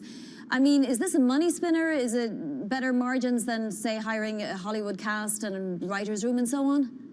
Oh, absolutely, Wani. That's a great point that you bring up. I mean, we've seen what a great, pop moment anime has had, even with K-pop Demon Hunters. We've had Demon Slayer. You've just had so many breakout titles in anime this year.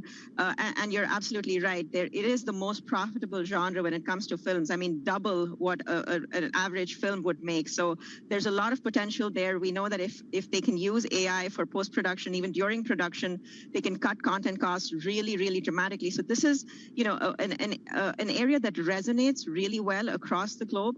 And of course, as you brought up, the all-important point of profitability, which is what every media company is chasing these days. Absolutely. Geeta, thank you so much. Looking forward to those results just coming before the open today. Geeta Ranganathan of Bloomberg Intelligence. Coming up, we're going to get you set up for your trading day with more earnings and Fed speak. That's all next. This is Bloomberg.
It's the world's second largest economy with a growing influence in global affairs. Bloomberg The China Show brings you the unmatched expertise you need to keep track of breaking news, in-depth market analysis, and the most influential newsmakers in and around China. We need to do more to engage the market more. We're risk on. I think we caught a little sweet spot. Massive savings right now. It's already a different game. Bloomberg The China Show. Weekdays around the world, right here on Bloomberg. Context changes everything. Bringing you up-to-the-minute energy news whenever and wherever it happens. I'm Joanna Bersace in Vienna, and this is Bloomberg. Key investors, top executives, global innovators. Join me for in-depth conversations with the biggest newsmakers on the day's top stories. Insight with Haslinda Amin, only on Bloomberg. Africa, a region rife with potential for growth and opportunities, but not without its challenges.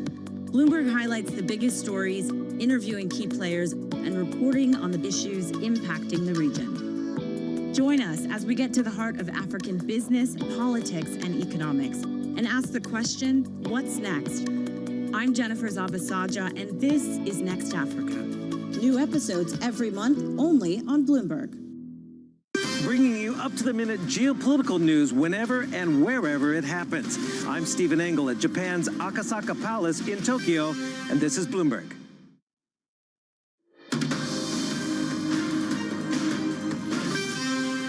This is Bloomberg Brief. I'm Bonnie Quinn in New York. Now a look at what's ahead today. First up, Disney reporting earnings before the bell. We also get Applied Materials after the market close. More Fed speak, Daly, Kashkari, Musalam and Hamak all throughout the day. And then the U.S. federal budget balance will be released at 2 p.m. Eastern. The main news, though, Americans waking up today to an open government after 43 days. Let's take a look at some micro movers. Cisco, it gave an outlook that exceeded estimates thanks to the AI trade, up almost 7%. Dollar Tree suffering just a little bit, down about 3% here in the pre-market. Double downgraded to sell by Goldman. The analyst says any further upside for the retailer now gets harder. And Nike up almost 3% in the pre-market. Wells Fargo upgrading that stock to overweight on an improvement in visibility. It says it's lacing up for liftoff. Let's take a look at the macro picture, though, this first day of the reopen. A little bit of trepidation. Perhaps that's because we might be getting a flood of economic data. We might also be missing some data, for example, jobs and CPI for last month because they couldn't get collected. The US dollar is a little bit weaker. The yen is above 154 again today. And then the 10-year yield, well, it's just moved up a basis point in the last few minutes, 408.64. We're also keeping an eye on gold, which is rising, and silver, which is in sight of a record. That's it for Bloomberg Brief. Surveillance continues the conversation. This is Bloomberg.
So today, has value investing been a profitable thing to do over the last 10 years or so, or has it been hard to do? The market structure has changed, and there has been what I consider it to be a broken market, or the value investing industry, I think, is defeated, so to speak. It used to be that most money was invested by these long-only investors, these big mutual funds and stuff like that. And they had money coming in every day, and they were getting nice fees on all of that money, and they had large research teams. And they would sit around following all of the companies with teams of analysts, and they would say, this company we think is undervalued by 30%. And it might be a growth stock or a value stock, a Magnificent Seven or otherwise, but they would say, I think this is undervalued by 30%, and if I buy it and I hold it, I'll make the S&P plus 30. Now, as we move to passive, they've lost their customers, and the remaining customers are paying them lower fees, and they have reduced their research staffs, and they don't have new money coming in to make new investments in any case. And so most of the investing these days is no longer done by people who are buying something because they think it's worth more. They have opinions about price. Like, what is the price going to be tomorrow? And so the result is most trading that is going on right now has nothing to do with value. So it leaves us sort of as a dinosaur.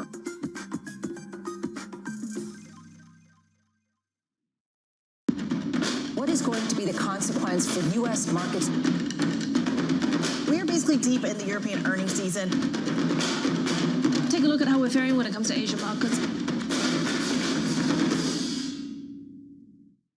Get your fixed income fix. Watch Bloomberg Real Yield around the world right here on Bloomberg. Context changes everything.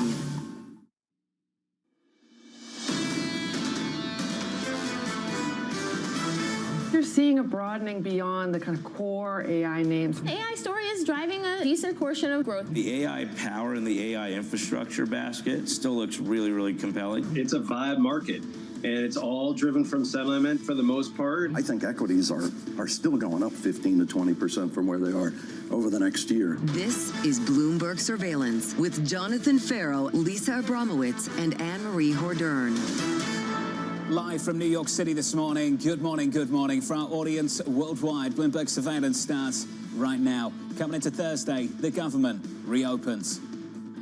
So with my signature, the federal government will now resume normal operations, and my administration and our partners in Congress will continue our work to lower the cost of living, restore public safety, grow our economy, and make America affordable again. The president's signature ending a record-long government shutdown. The White House warning you probably won't be getting last month's data as hawkish Fed officials are lining up to push back against further rate cuts. That chorus growing louder. And that chorus is already very loud, considering just how much Fed speak we've gotten yesterday, but also today and tomorrow. What we got yesterday, Boston Fed President Susan Collins, who is a voter on the FOMC this year, said it will likely be appropriate to keep policy rates at the current level for some time, emphasizing inflation. We heard something similar from Raphael Bostic of the Atlanta Fed, not a voter and someone who's going to retire, but nonetheless, there is a feeling that maybe there is a credibility issue on the Fed if inflation does remain above its 2% target for an even longer time going forward. If you're looking to break the deadlock, the gridlock on the FOMC right now, you need the data to convert the holdouts. And based on what we heard from the press secretary yesterday, we're not going to get it. Both CPI and payrolls for the month of October. A lot of people are looking for more clarity on exactly what's behind that statement by the White House press secretary, Caroline Leavitt. Some people saying, Omar Sharif, for example, of Inflation Insights, coming out last night and saying, frankly, I would take the White House's statement with a large grain of salt. I don't know where they're getting this information. We need to actually hear from the Bureau of Labor Statistics. That said, even if we do get this data, it is going to be so messy based on the absence of collectors of this data in real time. We've got very little experience of handling all of this. The government doesn't have experience handling all of this. Let them get back into the seat, put out a schedule, work out what the BLS is going to do over the next month or so. Between now and then, the president's doubling down on this affordability push. You saw it there. As he reopens the government, we want to make America affordable again. That's where the focus is. The Treasury Secretary in the last 24 hours talking about $2,000 checks. The NEC Director coming out and discussing tariff relief. And then Bill Porty on houses. We've gone from 50-year mortgages to portable mortgages. That's where the effort is right now. If you have a mortgage rate of 3.75%, congratulations. You can take that with you when you go to move. And basically, there is a feeling you need to reignite the housing market in order to get the economy going. And there is clearly a lot of uncertainty on how exactly to do that. The cost of living issues really front and center, especially after the elections. I was going to say midterm elections, but the midterm elections really put a spotlight on that. This is going to be the deciding factor going forward. you're going to see more of this. The question is, what's actually going to make it through to policy that could potentially change market activity as well? Very close to all-time highs on the S&P 500 at the close yesterday. 4 days without losses this morning, pulling back by about 0.1%. Coming up this hour, we'll catch up with Keith Lerner of Truist as stocks look to add to 4 days of gains. Kona Hack of ED&F Man as the White House looks at tariff relief on food, and Nita Richardson of ADP on an economy flying blind after a month of lost data. We begin this hour with stocks little changed as the US emerges from its longest ever government shutdown. Keith Lerner of Truist writing the S&P 500 bull market just marked its 3rd anniversary and delivered the 6th strongest 6-month rebound in history. As we enter the final 2 months of the year, history is on a bull's side. Keith joins us now for more. Keith, good morning. Good morning. Great to be here. Great to see you. What are the tailwinds that you're so confident about right now? Well, I think the main thing up front, I think this bull market deserves the benefit of the doubt. And we have all these carousel of concerns. As one concern recedes, we have another one to talk about, which makes it interesting. But the North Star of this bull market has been simple. It's been profits, in our view. And those profit trends are still moving higher. Forward 12-month estimates for the S&P are moving higher. But they're also moving higher for the average stock. They're moving higher for the small caps as well. And we also have a global bull market. It's not just the S&P. We have 90% of global markets in uptrends, and we're seeing the EFI make a fresh 52-week high. Emerging markets make 52-week highs. And then even as we get some jitter, some kind of uncomfortable some headlines around the tech trade, money's not leaving, it's rotating. And then lastly, this morning, look at the AAII sentiment this morning. It's up to 49% bearishness. That's the highest since May. We're still, as we're talking this morning, the Dow's at an all-time high. I've asked this question 50 different ways. Earnings are great. Jobs data is not. When does the jobs data start to matter to this market? It's a good question. I mean, we all talk about, people are talking about the K-shaped economy. We talk about the two-speed economy and the two-speed stock market. So, in some point, when you think about it, profit margins can benefit from wage growth slowing, but at some point, you need that consumer spending to help the economy move forward. So I don't know the exact date, but I think that's part of the reason why you've seen more weakness in some of the consumer discretionary space, the retail space. But we also have to remember the large cap market in particular is not driven by the low-end consumer. Well, and frankly, I mean, we've got Kevin Gordon coming on later, and I love his comment in a note where he said, we're transitioning from a vibe session to a vibe-pression, and how there seems to be this increasingly negative view of the economy, but it has not translated into what people actually do. Retail therapy seems to be the solution to everything. So at what point do you just ignore this and take a look at what companies are saying, whether it's the airlines, whether it's the retailers, especially on the high end, consumers are still spending. And that's right, and we're seeing it still even in the credit data that we follow also. So you're right. I mean, if you look at the headlines, look at consumer sentiment. We just had sentiment really just at really low levels. But when you test that out from a stock market perspective, a year later, the market tends to be up in a meaningful way. So I mean, I don't want to dismiss it because it is a two-tiered economy, two-tiered market. But big picture, if you're investing in the S&P 500, you're investing in these tech stocks. And as I mentioned, even globally, we're seeing some good activity as well. So when that turning point is, it's hard to say. But in the first quarter, we will see a little bit of a boost with some of the tax refunds. We're going to see maybe hopefully more clarity on the tariff side and maybe some more incentives on the business side. So I do think we'll see a little bit of an uptick, and maybe on the margin, people feel a little bit better. Is it going to be inflationary? And this is really what Fed officials are grappling with. And honestly, I don't envy them, given the fact that they're grappling between potentially allowing inflation to become unmoored or causing a permanent scarring to the labor market. How much can they really cut if you do get that boost to consumption in the early part of next year? Yeah, it's a good question. It's a tricky situation for them. There's a lot of these different cross currents, but I will say there are maybe a little bit of an uptick because of the AI spending, because of the tariffs. But on the other side, we do have wages cooling somewhat. We have oil prices in the 60s, and what we led the program with was housing. Housing prices are softening as well. So that doesn't seem to me like a runaway inflation environment as a whole. And I'd also say, we still think the Fed ultimately moves towards 3% on the Fed funds by the end of next year. Whether they do it in December or January, I think people kind of over-fixate on that. We also have to remember that, on the way up, the economy was somewhat less interest rate sensitive, and it may be a little bit less interest rate sensitive as they cut. So I don't think that's the most important thing by far for the markets. Do tax rebates change your outlook? $2,000 checks? I think what it does on the margin is it lifts up maybe a slight uptick on GDP. Is it a game changer? No, but I mean, that's one of our main theses as we move into next year is getting a little bit more clarity and having a slight uptick in the overall economy. And, those tax stimulus checks do help out on the margin. It's the focus of the White House. You can feel the shift. Yeah. It's all about affordability right now. The president said it almost directly yesterday, following the reopening of the government shutdown. So when you look out to 2026, and you've got a very narrow, concentrated equity market, and a consumer that's been struggling, and a president determined to do something about it going into the midterms next year, is that going to be the trade for next year? Well, you know, a lot of the question right now is, do we move out of tech? And we're still sticking with tech. I'm waiting for confirmation on some of the things we look at, relative price trends, relative earning trends, to go into this broadening trade. We have to remember, we came into this year, and what was the big theme? It was the broadening theme. Hasn't worked out. In fact, part of even the movement over the last couple of days, the rotation back there, is because they've underperformed so much. So the rubber band got stretched too much. So I think there's a case to be made for the broadening story again next year because of the uptick, because of the Fed still cutting rates, and we've had such outperformance by tech.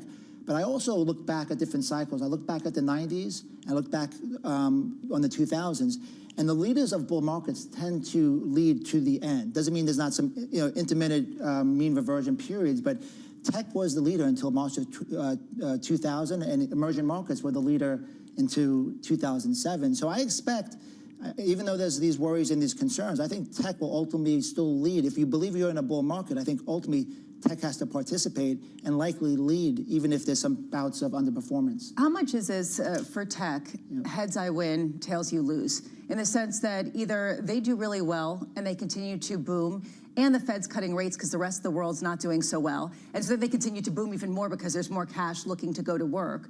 Or, you know, the whole world gets better and adapts to some sort of AI paradigm, and they also benefit. So how much is that the reason why it's sort of, in some ways, the riskier free bet for a lot of people in their portfolios? Well, I think what happens with all these macro cross currents, the news headlines from day to day, you see these kind of short-term rotations into other areas, and then when people feel uncomfortable, where they go right back to tech. So, but you raise a good point too. One of the main questions I'm getting today is, are we in a tech bubble?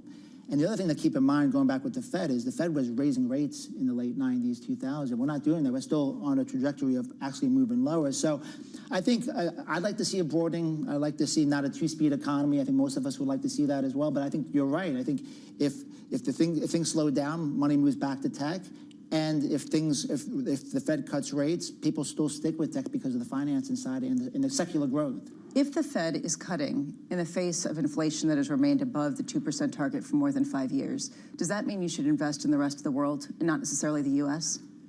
We're still Team USA. We've been Team USA for a long time. I think, we did last fall, we increased our exposure to EM, we increased our exposure to international developed. And I think a lot of times people just think about, hey, it has to be either or. And I say there's both with a bias. And our bias is still with the US. We still think that's the innovation. And what we also look at is, when we look at over the last decade of international underperformance, you can overlay that with earning trends. And the earnings momentum for the U.S. has been stronger that whole time. So what we're looking for to really say it's time to go even heavier into the international markets is to see those earning trends move up. We have seen better price action. Valuations are cheap. Sentiment has been negative coming into this year. But we still haven't seen the earnings. Now, EM, emerging markets, is more of a tech play relative to, say, the EFI, which is more of the kind of cyclical financials, industrials, and things of that nature. Keith, this was good. You're going to stick with us someplace to say. Keith Lerner of Truist. Bramo describing the bull thesis. Ultimately, for the equity market, the things the stock market cares about right now have been great. Earnings. The things the Fed cares about haven't. Jobs. And that means you get the earnings, the profits, and you get the rate cuts. This is really the underlying bet. I just wonder how much the ongoing bull market of 15 to 20% gains in 2026 for some overlying equity indexes, as we heard from Rick Reeder yesterday, how much that is predicated on a series of rate cuts that at least Fed officials who are being vocal aren't necessarily fully behind. Are people ignoring them completely and saying 2026 is a new story? Yeah, right. Let's see if that actually carries through. I think May 2026 might be a new story. I think rapidly it's becoming a new story. And some people are saying, watch what they do, not what they say. They're going to talk hawkish, then they're going to cut and basically try to jawbone the dollar into not losing too much value. Some pushback going into the December 10th meeting. Equities this morning, just about unchanged, with an update on stories worldwide with your Bloomberg brief. Let's cross over to Vonnie Quinn. Hey, Vonnie. Hey, John. Good morning. Well, the longest government shutdown in U.S. history has come to an end after President Trump signed an interim spending package.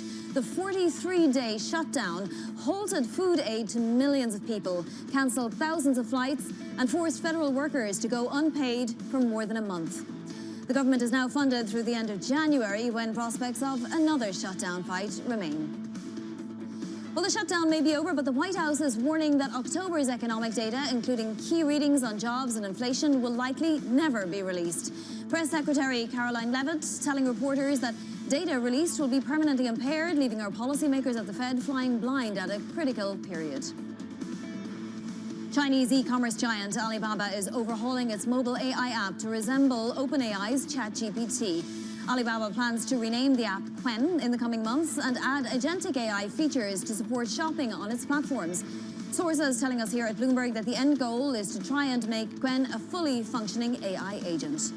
That is your Bloomberg Brief. John. Hey, Vonnie, thank you. Thanks for the update. More from Vonnie later this hour. Up next on the program, rebooting the government.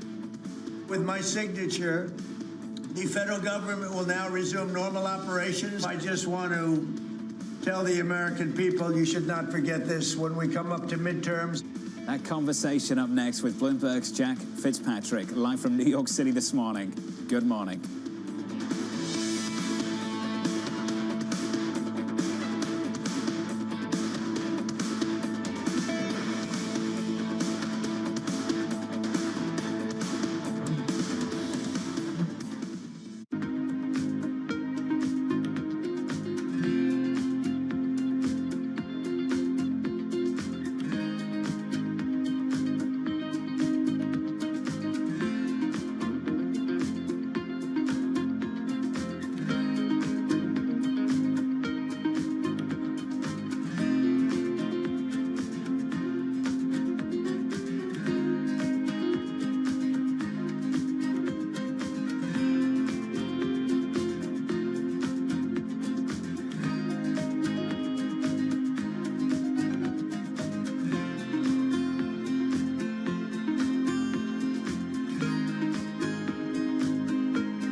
At a time when policy in Washington is driving Wall Street, we draw a distinction between the rhetoric and the action, bringing you market-moving guests and original reporting.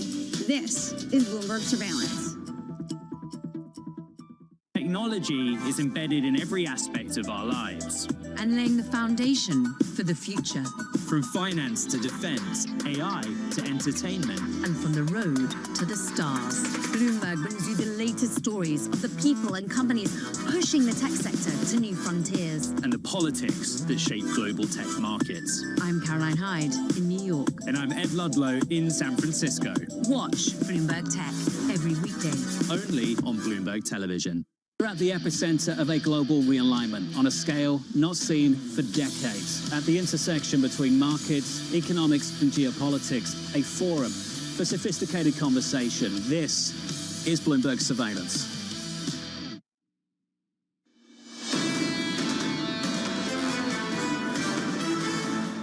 40 points away from all-time highs at the close yesterday. The S&P 500 this morning just about unchanged. The bias is still to buy on every single dip. UBS saying policy easing, robust corporate profits, stronger AI spending. They've been the key market drivers. They should continue to support this equity rally. Which is the reason why a lot of people are expecting there's going to be a chase into year-end. Everyone who's missed their bogey, looking at the NASDAQ up more than 21% so far year to date, guess what? They are probably underperforming if they have been cautious, which means, guess what? They're probably going to go all in. Michael Burry is sort of the key tell. He might be right about a bubble in 2 years, but right now we're reporting that he has deregistered his hedge fund. Interesting. Is that just crossed? Well, he was talking about his hedge fund was deregistered according to SEC filings because he was early to this whole trade, which is very parallel to what happened during the 2007-2008. It just highlights how if you've been bearish, well, Dan Ives will tell you just how much they have been hurting and the reason why a lot of people are getting scared out of those positions. The earnings story so far has been pretty decent. The policy easing story getting a little bit more complicated. In the bond market, the 2-year bond yield higher by 2 basis points at the moment, 10's up by a single basis point, 2's around 360, 10's around 4%. Under surveillance this morning, rebooting the government. With my signature, the federal government will now resume normal operations. They had to do it the hard way. They look very bad, the Democrats do. I just want to tell the American people you should not forget this. When we come up to midterms and other things, don't forget what they've done to our country. We'll work on something having to do with health care. We can do a lot better. We can do great. So here's the latest this morning. President Donald Trump officially signing an end to the longest U.S. government shutdown in history. Normal operations still potentially weeks away as Washington now faces a 6-week backlog.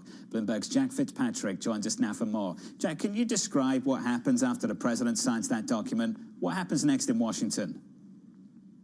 The first thing that happens is they have to call people back to work, and they have done that. So we need to see how many federal workers actually show up today, agency by agency, because this was not official until pretty late last night.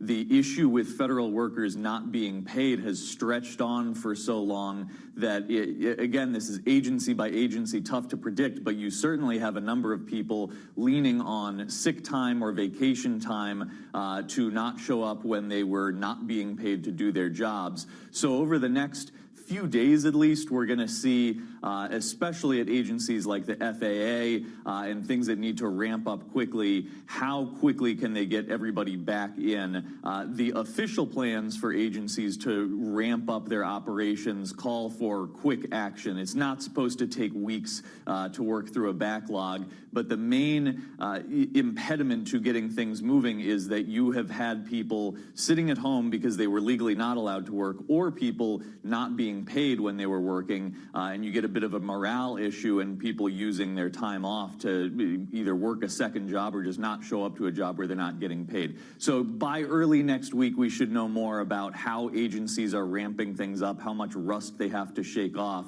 but it certainly does take some effort after the president's pen hits paper. One government body this market is very focused on, Jack, is the BLS. The market bias, I would say the bias amongst economists, consensus if you will, they expected to see the September payrolls report very quickly. Then over the next few weeks or so, they expected to see the October payrolls report, and there was a question mark around CPI. Perhaps we'd never get it. Jack, the press secretary yesterday, October CPI and the jobs report will likely never be released. Jack, what do we know about that? That is one area where there's a lot of latitude given to the White House. This is a shutdown that has tested the limits of how many decisions the executive branch can make on its own, and the details of pushing President Trump to release BLS data, economic data overall, was not written into this measure to fund the government. This is an area where there's a lot of latitude, and there are, in a legal capacity, not a lot of people pushing the president to release more data. There may be pressure to release more data. There's a lot of interest in it, but this is one area where over a 6-week shutdown, the president has to make decisions and gets to make a lot of decisions about how he manages things. So people who are frustrated with that in a legal sense may be out of luck because there's no directive from Congress telling him what he has to do. So it was surprising to hear the breadth of what's not going to be released from October from the White House press secretary, but there's not a lot of legal pushback or recourse for that. Jack, just quickly, are you suggesting this is a choice? They actually have a choice to release the data or not? Well, they've raised issues with the collection of the data, so I'm not saying that specifically just releasing it is a choice in its own, because they've got to manage employees and the operations of the BLS. But this is a matter of latitude for the executive branch, where there's not a law saying during the shutdown, here's exactly what you have to do. It's a choice that I think has played out over 6 weeks, and not just a choice on its own, whether to release data that they feel is proper. The description from the White House is they have had issues putting this together during the limitations they faced during the shutdown. Got it, Jack. Thank you, sir. Jack Fitzpatrick down in Washington, D.C. With us here in New York, still around the table, Keith Lerner of Truist. Keith, can we just go through the data? What were you expecting to see, and how quickly were you expecting to see it? I don't know that I had expectations when it was going to come through. It's a cloudy period. Our head of economics, I feel bad for him every day, even though he had a little bit of a vacation. And for me, and for what we do, I mean, I just go back to profits. I'm focused on what the companies are saying, which tends to be more forward-looking anyway. So, and we also have to remember, I'd rather have data, but we also had jobs numbers early this year that were revised down by 900,000. So We all want the data. It's still the gold standard. It makes it cloudy, but I think we still have enough information from these private sources along with what companies are telling us today to say that the economy is still kind of muddling along. And then we also know some of the factors that we talked about next year, why there should be potentially a little bit of an uptick in our view. And then, we've talked a lot about the Fed. Maybe this clouds their decision as well. I don't think the Fed is the most important thing for this bull market to continue. I think it's probably more important for the rotation trade that the Fed continues to cut rates and we move towards that 3%. On the tech side, it's not the main driver. So, all in all, we'll get through this, and 3 or 4 months we'll be talking about something else. Maybe we'll be talking about the midterm elections by then, which will be coming as the main headline in 2026. Well, midterm elections are going to be determined by the economy, and the economy has seemed increasingly divorced from corporate earnings, which you've talked about. At what point is that unsustainable? Yeah, it's going back to what we talked about earlier. I think something else we have to think about too is we focus a lot about job growth, but we still have almost somewhere around 160 million people working. So I think what's also important, not just the monthly jobs number, is wage growth staying above inflation, and right now it is. So as long as we can continue that happening, and we have those folks, that 160 million people working, the consumer can still move forward. Maybe not at the pace, but we still have this kind of, it's if you don't have a job, it's difficult. Some of the college kids we're seeing not getting a job, it's difficult. So that I think that divergence is likely to persist, especially as you throw on AI on top of that. Just real quick here, going forward, what's more important to hedge against, inflation or a slowdown? I think a slowdown. I know our base case is for those reasons that we see a little bit of an uptick, but the labor market has been somewhat soft. And I mentioned already, we are seeing some of those other factors like housing, oil prices are somewhat down. And even though wage growth is above inflation, wage growth is slowing. So, and that can change quickly. So I would say that the hedge against would be the slower economy. And that's why maybe also, you've seen a little bit of rotation. Maybe it's more specific, but some healthcare. What I'd be looking for, too, to say that the market's actually concerned about a slowdown would be things like consumer staples starting to do better. We're not seeing that as of yet, but that's what we'll be watching early into the new year. Keith, thanks for being here. Great to be with you. As always, thank you, sir. Keith Lerner there of Truist. I think that's the debate across December 9th and December 10th for this Federal Reserve. What are you more concerned about? Which side of the mandate? And what if the answer is yes? Right? This is sort of what we talked about maybe 12 months ago, the idea of a stagflationary tilt. But what happens if you do see prices go up, particularly tied to some of these data centers and energy costs, albeit energy right now, not necessarily surging when it comes to oil prices, but these are some of the conundrums that they're facing off with. Stocks so far this morning, just a little bit softer. We're down by about 0.1% on the S&P 500. Coming up next, we'll catch up with Kona Hack of ED&F Man as the White House looks to cut the price of food. Plus, Yahira has your morning movers. Cisco rising on an upbeat sales forecast. That name is up by close to 7%.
have you ever thought about, or would you make a movie for a streaming service? Would you make a Netflix movie? Man, that's a great question.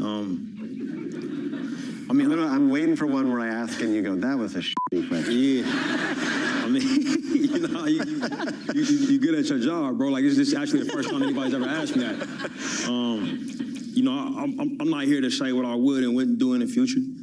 You know, but the theatrical experience is one that means a great deal to me. It means a great deal to us. Mm-hmm. I feel a certain responsibility. Like if Fruitville had happened a calendar year later, it probably would have come out on streaming. You know, I've been fortunate enough that everything that I've written and directed has been a theatrical release. So I feel a duty to try to protect that. You know, but that's where I'm at today.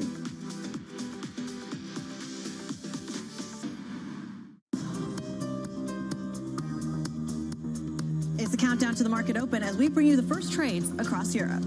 We'll debate the most important stories and what will drive the big investment decisions throughout the morning. I'm Guy Johnson. I'm Kriti Gupta. And I'm Anna Edwards. Join us every weekday morning for the opening trade, live at 7 a.m. here in London. Only on Bloomberg. Context changes everything.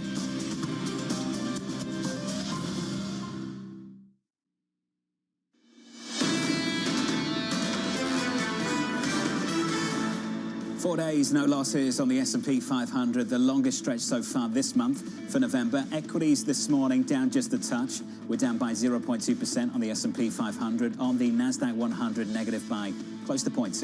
In the bond market, a big focus on the front end of the yield curve. What are they going to do at the Federal Reserve on December 10th? There's a massive divide right now. And the hawks are making more and more noise about what they're not going to do in the middle of December. Their focus appears to be on inflation. That's where the urgency is for the likes of Raphael Bostic of the Atlanta Fed. Yeah, Raphael Bostic said that moving policy lower risks, feeding the inflation beast, and talking about how the preeminent concern really is bringing down the price increases that people have experienced. We also heard the same from Boston Fed President Susan Collins. At what point do they represent the mainstream, and at what point are they the fringes that will be overwhelmed by the Stephen Myrons and some of the other doves who would like to see rates a whole lot lower? Bond yields this morning just a bit higher by 2 or 3 basis points on 10s, close to 4.1%. Some movers this morning. Check out Cisco. Record high back on March 31, 2000 was $77 at the close. Check it out in the pre-market. Here's Yahara with more. Hey, Yahara. Hi, John. Yeah, we are seeing Cisco shares surging this morning, up nearly 7% in the pre-market after it lifted its 2026 outlook, a sign that it's making headway in capturing more of that booming AI spend. That's thanks to a partnership with NVIDIA. And as CEO Chuck Robbins put it, surging demand for safe AI networking. It now expects revenue to hit up to $61 billion in the fiscal year ending in July. That was above analyst estimates. Meanwhile, moving on to Alibaba ADRs, they are rising nearly 4.5% in the pre-market on our reporting that it's preparing a major overhaul of its flagship AI app. It will rename it Qwen, and the goal is to make it resemble OpenAI's ChatGPT more closely. It also plans to load it with shopping features tied to Alibaba's massive e-commerce platforms as it makes a big bet on making money off its consumer-facing AI services. And we end on Flutter Entertainment. It has now pared some of its earlier losses down about 1.5% on weak results. But the real headline is it's getting into the red-hot predictions market, trying to compete with fast-growing rivals like Kalshi and Polymarket. This will also give FanDuel a way to reach states where sports betting isn't legal, since prediction markets fall under a different set of federal rules. John. Yahara, thank you. Thanks for the update. More from Yahara in the next hour. On our radar this morning, the longest U.S. government shutdown is over. President Donald Trump signing legislation funding operations through the end of January. Thousands of federal workers returning to work today for the first time since October 1st. Elsewhere, the White House warning October's economic data may never be released due to the shutdown. Press Secretary Caroline Levitt telling reporters, quote, economic data release will be permanently impaired, leaving our policymakers at the Fed flying blind. And finally, President Donald Trump pushing for affordability, signaling the White House will cut tariffs to tackle the rising costs of food. The administration also proposing a $2,000 subsidy for most Americans, and portable mortgages in the mix as well. Yeah, this is the new push when it comes to mortgages, just simply because the 50-year debt seemed to be dead in the water with a lot of the mortgage strategists and investors that we spoke to. At the same time, you have to wonder, $2,000 checks, portable mortgages, if it's not portable mortgages, meaning that you can take your 3.5% rate with you if you buy a new home, unclear exactly what the mechanism, the legal mechanism is going to be to do this. Nonetheless, you have to imagine it's all leading to more stimulus, which raises two questions. One, how much does this affect inflation and growth? And two, what does this do to the deficit? And at what point does the market kind of start to analyze this? This is the framework for all of this. Profits are right up here. Earnings are right up there. Jobs growth is right down here. And that gap in between is where all the drama is. That's fertile ground for populist politics over the next 12 months or so.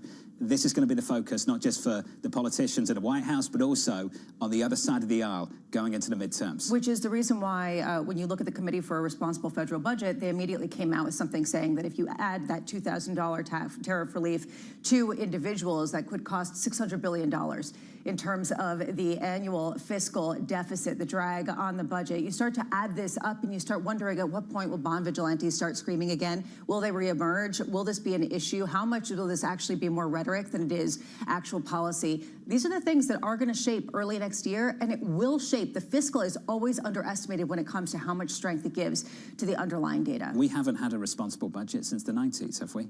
It's been that long. We're still waiting for the vigilantes to bite. I think that a lot of people on the Committee for a Responsible Federal Budget are engaging in, SSRIs. 10-year bond yield's very, very close to 4% this morning.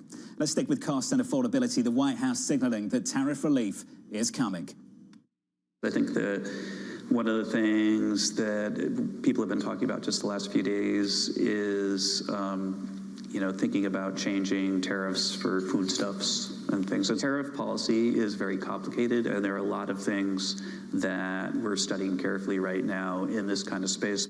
So White House officials saying the administration may soon cut levies on imported foods like coffee and bananas. Kona Hat covers commodities for ED&F Man and writes the following: much will depend on which origins Trump will reduce tariffs on and by how much. Kona joins us now for more. Kona, I imagine the focus is on things like Brazil, like Colombia, is that right? Correct, yeah. So Brazil has basically been slapped on with a 50% tariff rate. Brazil accounts for 30% of all of USA coffee imports. Another 20% comes from the likes of Colombia, where there's a 10% tariff, and another small percentage comes from Vietnam, again, about a 19% tariff. So these are huge increases at a time when global coffee prices were already on the ascent because of shortage globally. So yeah, the US roaster, the US coffee consumer has definitely been feeling the brunt of these rising prices. Kind of that supply coming from those countries. Let's take Brazil, for example. Have they found other buyers? Surely they're not just sitting on excess supply in a country, in an economy right now that's starved of supply. Have they found extra buyers? And what does it mean even if we do reduce tariffs on those countries now?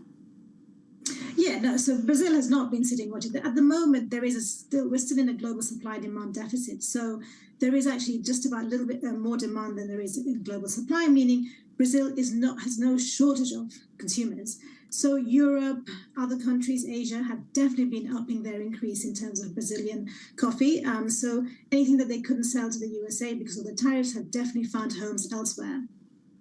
Now, the thing is, when and if Brazil, the tariffs are lifted off from Brazil, what happens? Will the US roaster automatically start buying from Brazil? Will there be enough left from Brazil?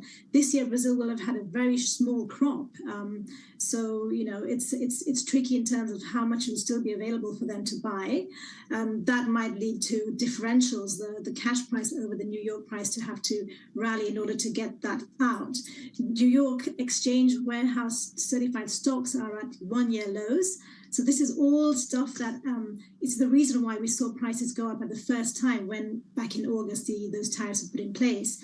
So yeah, we saw a bit of a relief rally yesterday, a 5% drop in prices in the New York exchanges.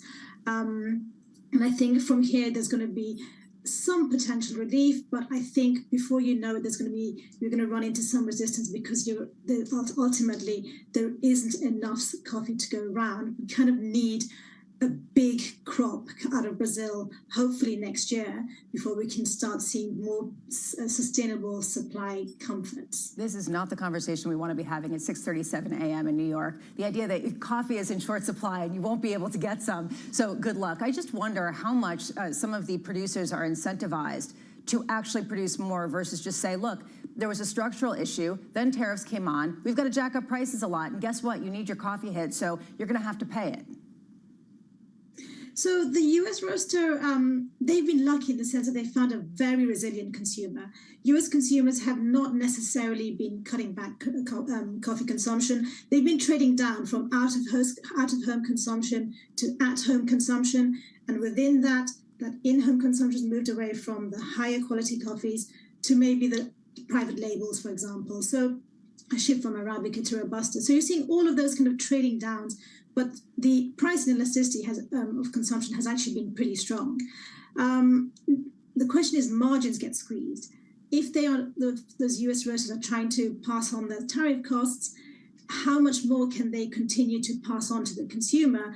Yes, they've been resilient, but at some point they want to make sure that they have market share amongst other products on the supermarket shelf, right? So it's been a tough time for them, and you just have to look at some of the big roasters, the listed companies out there. They've not performed very well. So I think the relief will start to come. Globally, we have had a shortage. There's been multiple droughts in Brazil. Vietnam is on the cusp of a pretty big crop, so that should provide some Robusta variety relief there. But ultimately, we need continuous good crop after good crop for us to come out of this multi-year deficit. Aside from just coffee, more broadly in the agricultural space, how much have the price increases of late been tied to tariffs versus some of these environmental disruptions and other exogenous events? Exogenous events. The supply-demand fundamentals have definitely been the biggest driver. But the tariffs have not helped because it just adds another layer of uncertainty. It causes a scramble for when you have one of the biggest producers suddenly kind of out of action because of this tariff. Then they start looking for other origins where they can get hold of it. So you're scrambling for whichever origin you can get hold of your foodstuff from, and that inevitably causes price increases. So you've definitely seen a bit of that. Initially, the price transfer down to the chain was not as strong because they used stocks that was built up before the tariffs came along. But as those stocks started to dry up, then inevitably there was questions of, okay, do we pass that cost on, or do we keep some margin, or do we squeeze our margins?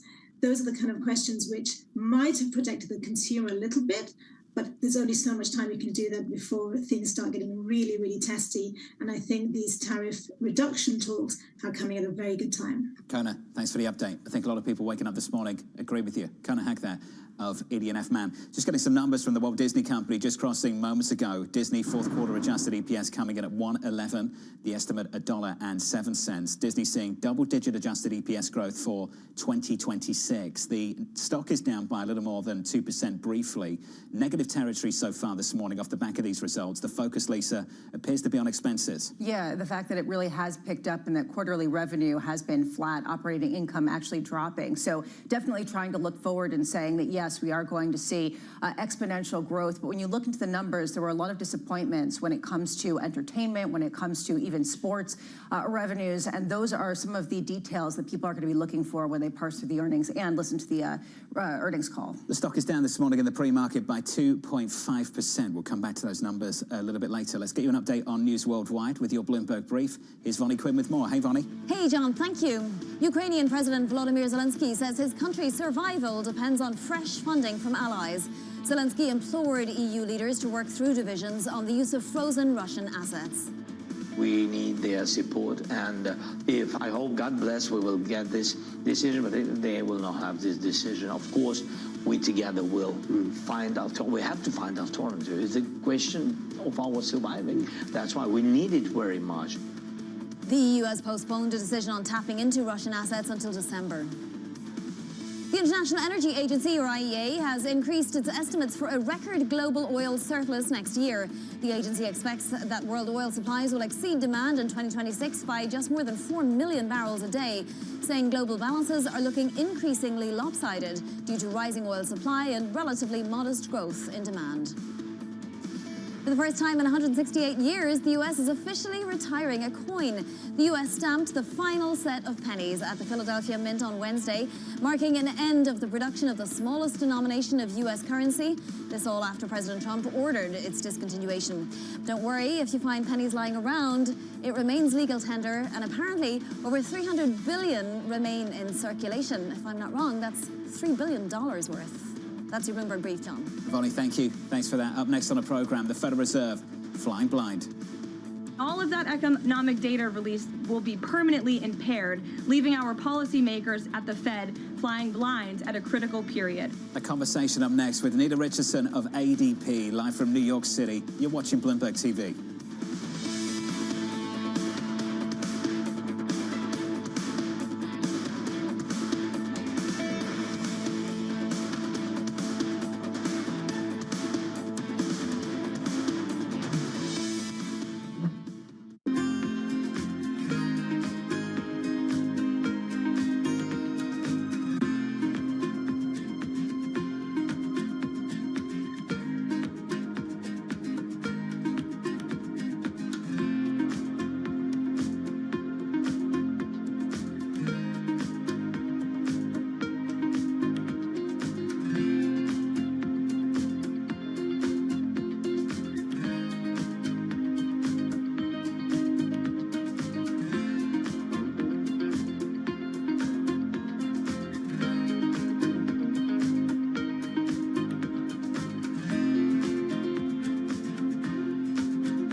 I just wondered if any of you had a perspective of the reason to, put some of that capital into women's sports. It's going to create you the fastest return. You will have so much success. If you look at the growth metrics of women's football, selfishly, in this country at the moment, it's phenomenal. We are the fastest growing sport on the planet. Our participation is up in this country. The interest that is around women's football is at a real, to your point, we're at a real moment in time to be able to capitalise on it. And if I was an investor looking to come into football in this country at the moment, I'd certainly be considering women's, because I don't have to invest an astronomical amount to become the best in the world, to really be put on the global stage, to be winning Champions League. Whereas if I wanted to do that in men's football in Europe, that's going to cost me a lot of money.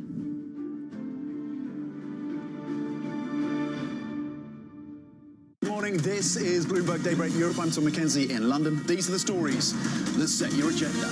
Taking you from the U.S. market's close to the overnight session in Asia, we'll walk you through what you need to know to kickstart Europe's trading day. Live from our European headquarters, we bring you the day's top market-moving stories, unmatched expert analysis, and on-the-ground reporting from across the continent. Tune in to Daybreak Europe, only on Bloomberg Television. Context changes everything. Good morning. This is Bloomberg Surveillance. Welcome back to the opening trade. Watch Bloomberg Tech. This is the Asia Trade. This is Wall Street Week. Welcome to Balance of Power. This is Bloomberg Television. U.S. jobs numbers are released. Bloomberg has the report under surveillance with crucial data and expert analysis at terminal speed. Nobody covers Jobs Day like Bloomberg.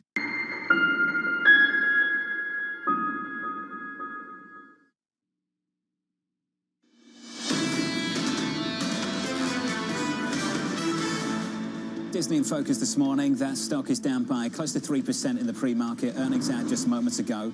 EPS coming in at 111, the estimate 107. The company reiterating double-digit adjusted EPS growth for 2026. But 2 points of focus, I think, at the moment, Bramo. One is expenses, and for you, for growth. Yeah, the question of revenue coming in light, and this is really the issue. Yes, some of the movies that they invested in were expensive, even the parks and the entertainment section, which really has been the bright spot for them. They need to put a lot of money into these sectors. At the same time, the revenue from things like Avatar, the latest Avatar movie, just haven't come in as strong as people expected. So a real question for Bob Iger, exactly how do you position to grow and increase your revenues at a time in a very competitive market, given the fact that you do need to spend so much on CapEx, you do need to spend so much on creating creatures from another planet. We're down by more than 3% of the pre-market this morning on that name. The broader stock market down by about 0.2% on the S&P 500. The Nasdaq down by a similar amount.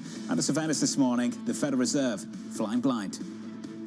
The Democrats may have permanently damaged the federal statistical system with October CPI and jobs reports likely never being released. And all of that economic data released will be permanently impaired, leaving our policymakers at the Fed flying blind at a critical period. So here's the latest this morning. The White House warning October's official reads on inflation and the labor market may never be released.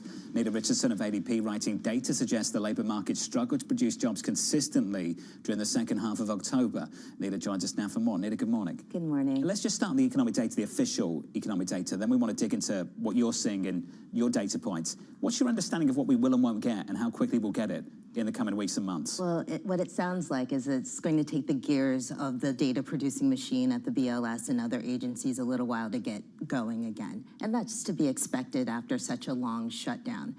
The definitive question is, will we get October data?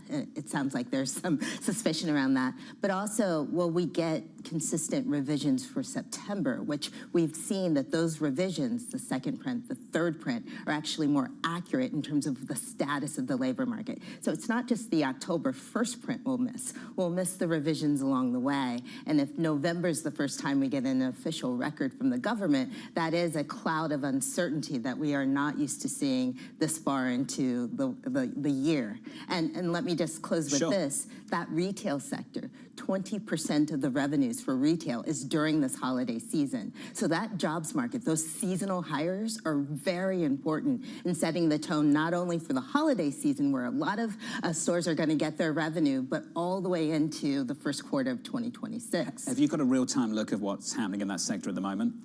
Yeah, we're looking at it closely, and we've seen that there is strength. In fact, in our monthly national employment report, we actually saw that retail and trade did produce a lot of jobs in the month of October. Now, since that time, we've rolled out a new weekly index, which is much more timely, the data much more volatile and preliminary, but it does suggest that this labor market is still struggling to keep pace with even a low bar of job gains. So we saw a decline, a cooling in the second half of October. We're going to keep watching that. We'll put out new numbers on Tuesday. But yeah, it's not a foregone conclusion that the labor market is in balance.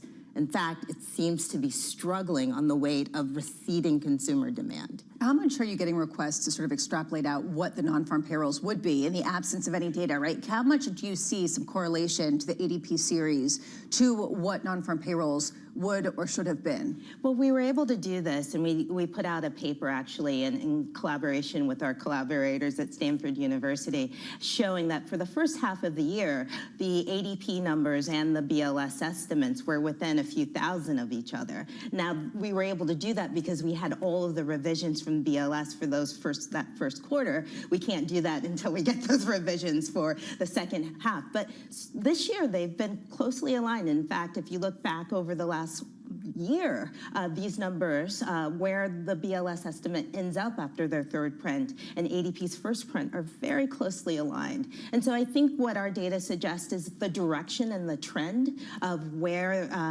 actual employment will end up.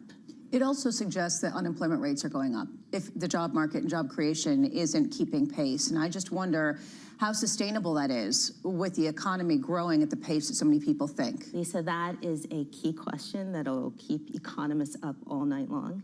It is, what is the new break even? Because even as we're seeing a softening in demand, perhaps from the employer, we're also seeing a reduction in supply, not just a lowering of immigration, but also the aging of the U.S. workforce. So put those two together, it may mean that we don't need as many jobs created every month to keep pace with the current level of unemployment.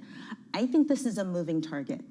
I don't think it's like a unicorn in the forest. You're not going to be able to capture the break-even rate because so many things are changing, not just demographics, but AI is also having an impact, even in early career, which we've shown before. So putting all these mega trends together, it's going to be hard to capture what is the right number of jobs, right, to keep unemployment low. So the Fed is guessing from meeting to meeting, and they've got to take another guess on December 10th. How difficult is that decision a month from now? You know, I wouldn't call it a guess. I do think they have information.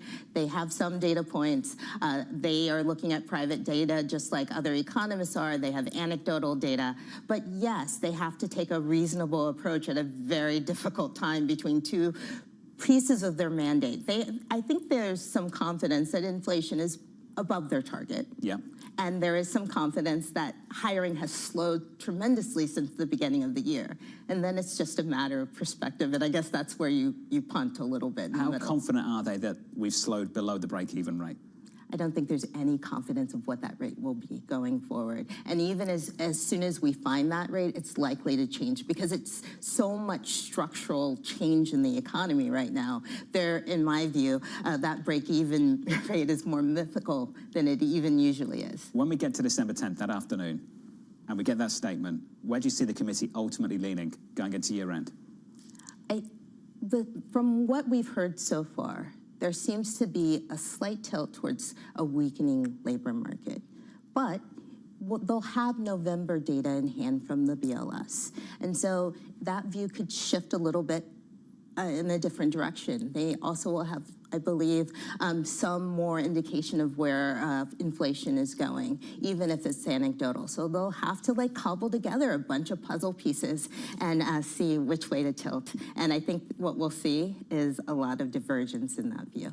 Will faster growth early next year create more jobs? You're assuming faster growth. And so in that question, yes, I think faster growth will create more jobs, but it depends on what growth that sector is coming from. Remember, the consumer has been resilient because the consumer has been employed. And so there has been this virtuous cycle that has led to U.S. exceptionalism. If there are any cracks in that, including cracks for low-skilled, low-paid workers, which are powering things like restaurants. I was just at a major restaurant convention, and they're worried about consumer demand. So if that consumer demand doesn't show up in certain key areas of the labor market, it's going to have a hampering effect on economic growth overall. Can the labor market recover without the housing market? It has. I mean, the housing market has been sidelined for a while. This is not new. This is decades long. House prices are too high. Housing is unaffordable in key parts of the country. It used to be an East Coast, West Coast housing affordability crisis. It's now even in the middle of the country. And so housing hasn't been a propeller of the labor market for quite some time. In fact, it's been replaced by hybrid and remote work, which allows people to live further away from their jobs. So what's interesting to me is how housing can be reconceived in this new economy. We can't go back 15, 20 years ago when housing led to dynamism. In fact, housing is actually second to new work structures like hybrid work. Nita, always good to catch up. Thanks for being here. Nita Richardson there of ADP. We're light on data at the moment. Next week, on Tuesday, you'll get Home Depot, the day after Target, the day after Walmart. Retail in Focus next week. Up next, we'll catch up with Eric Johnson of Cantor Fitzgerald, Erica Najarian of UBS, Bloomberg's Geetha Raghunathan, and Christina Campmany of Invesco.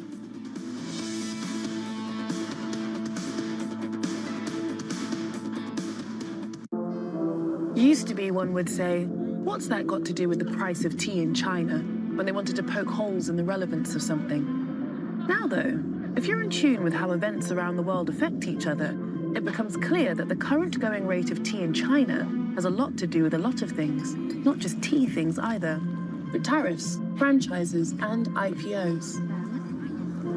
How much?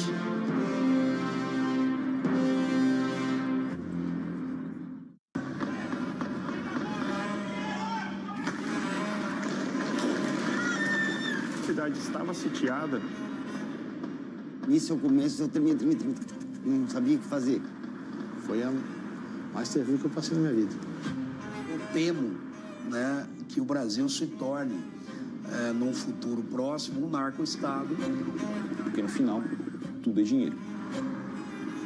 People back home there, they are suffering, and someone is driving a Range Rover with their money. Where is my money? I think she's a scam up to now. It's some of the world's most desperate people who are getting ripped off. Repeat after me. I am a winner. I didn't know how big it was. I didn't really understand what I was getting myself into. If you tell me you have a vision of being $1 billion business, then you're going to have to do what it takes. And if you're not going to do that, everybody's going to suffer.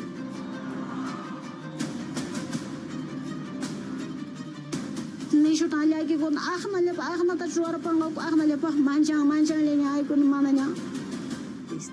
batalla a muerte. Money can do a lot of good. It can really transform people's lives, but it can also hurt them.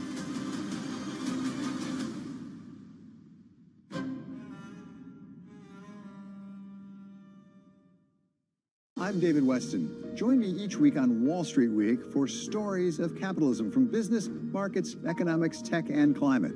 We go on the road for a look at what lies behind the headlines of today and what will likely be the headlines tomorrow. We need more transparency. Oil and gas is still important. They said every citizen should be investing in the market. Accelerate progress in all fields of science. Watch Wall Street Week right here on Bloomberg. More than what you need to know, it's what you need to think about. Astonishing day for U.S. technology. Shaping the region's technology ecosystem. Asia's biggest tech news and innovation. We're coming to you live from Kuala Lumpur. The whole world is here. The APEC Leaders Summit bringing together heads of states of 21 APEC economies. The White House is trying to use the stops to gain additional leverage. This big deal with a number of the biggest companies in South Korea. That's a big number. Deals can't be done. Trust Bloomberg for on-the-ground coverage. Korea is not Japan. Up-to-the-minute reporting. In this latest salvo of this trade war. Not a visual. And the analysis you need. China's not going anywhere, nor are we.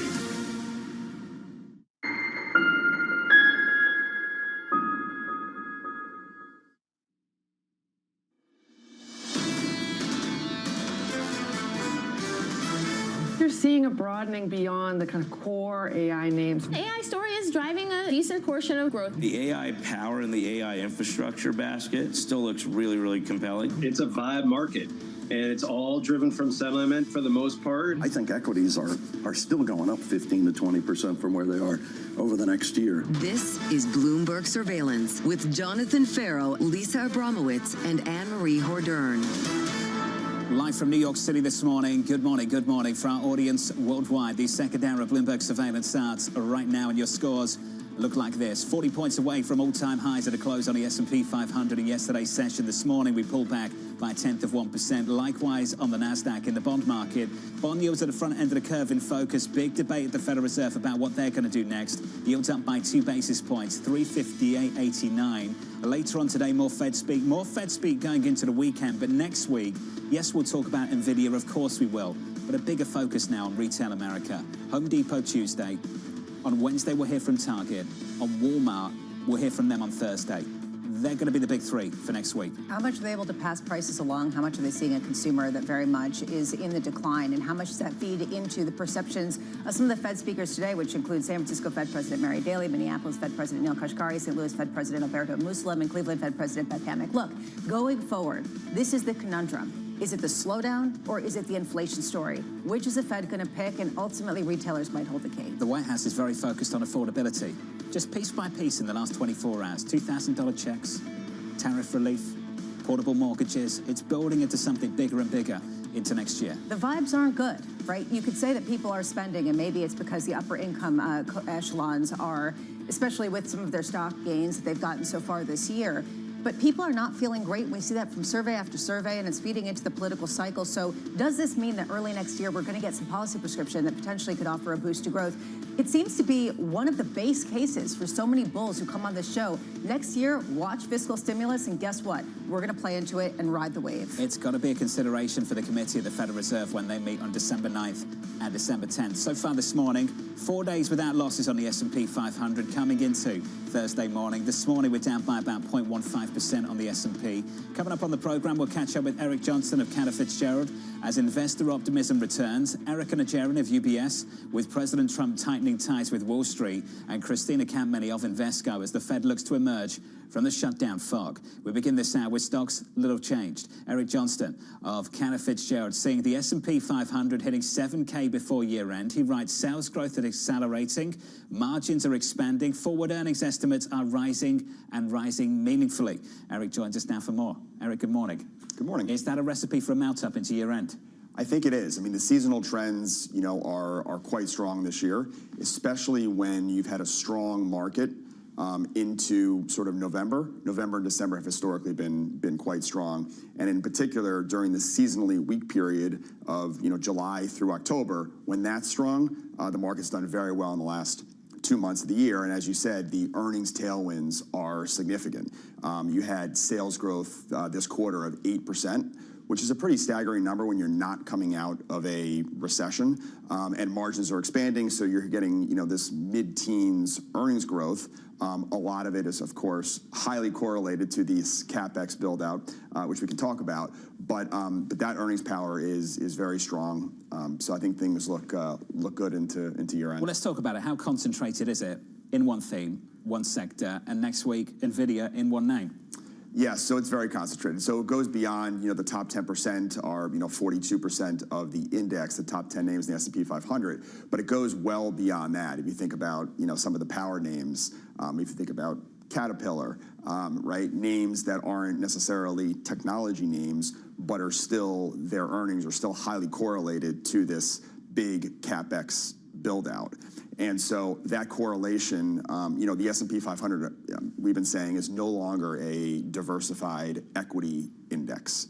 So you have to kind of know what you own, and it's become much more sort of single stockish.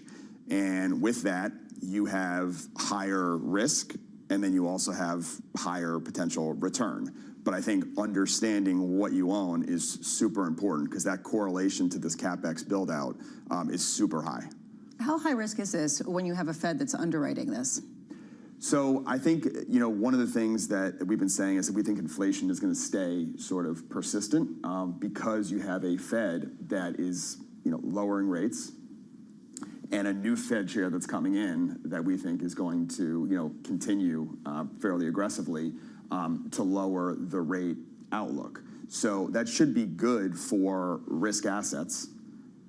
If you see a 2.5% to 3% type inflation rate and you don't have a Fed fighting it, that should be very positive for risk assets and margins. It's something that you said in your recent notes that the Fed has given up on their 2% inflation target. How much do you think that bet is underpinning the risk rally that we've seen so far and a lot of people's bullish sentiment? So I think it's a big part of it. Historically, the Fed has been targeting average inflation, which means, if you go to 2.5%, they're okay with 1.5%. If you think about since, 2021, we've had 5 years above 2% inflation, and some of those years were, 8, 9%. So if you look at a trend chart of just absolute prices, we're about 25% above trend. And so the fact that they are now cutting in the face of 25% above trend is good for risk assets. Unfortunately, it's very bad, right, for the majority of consumers who are not necessarily benefiting from asset prices, but are paying the price of higher goods. And we're seeing that showing up in elections and so forth, and the affordability issue that you just mentioned. And so even if you come back to 2.5% or 2.25% or 2%, you're still so far above that rate. Yeah, but for risk assets, it's positive. We hear this phrase that I think just sounds foreign to Main Street America, which is inflation expectations are anchored. Right. Do you see inflation expectations being anchored right now? No. I mean, I think that, the consumers have now become sort of accustomed to it because now we're going on 5 years.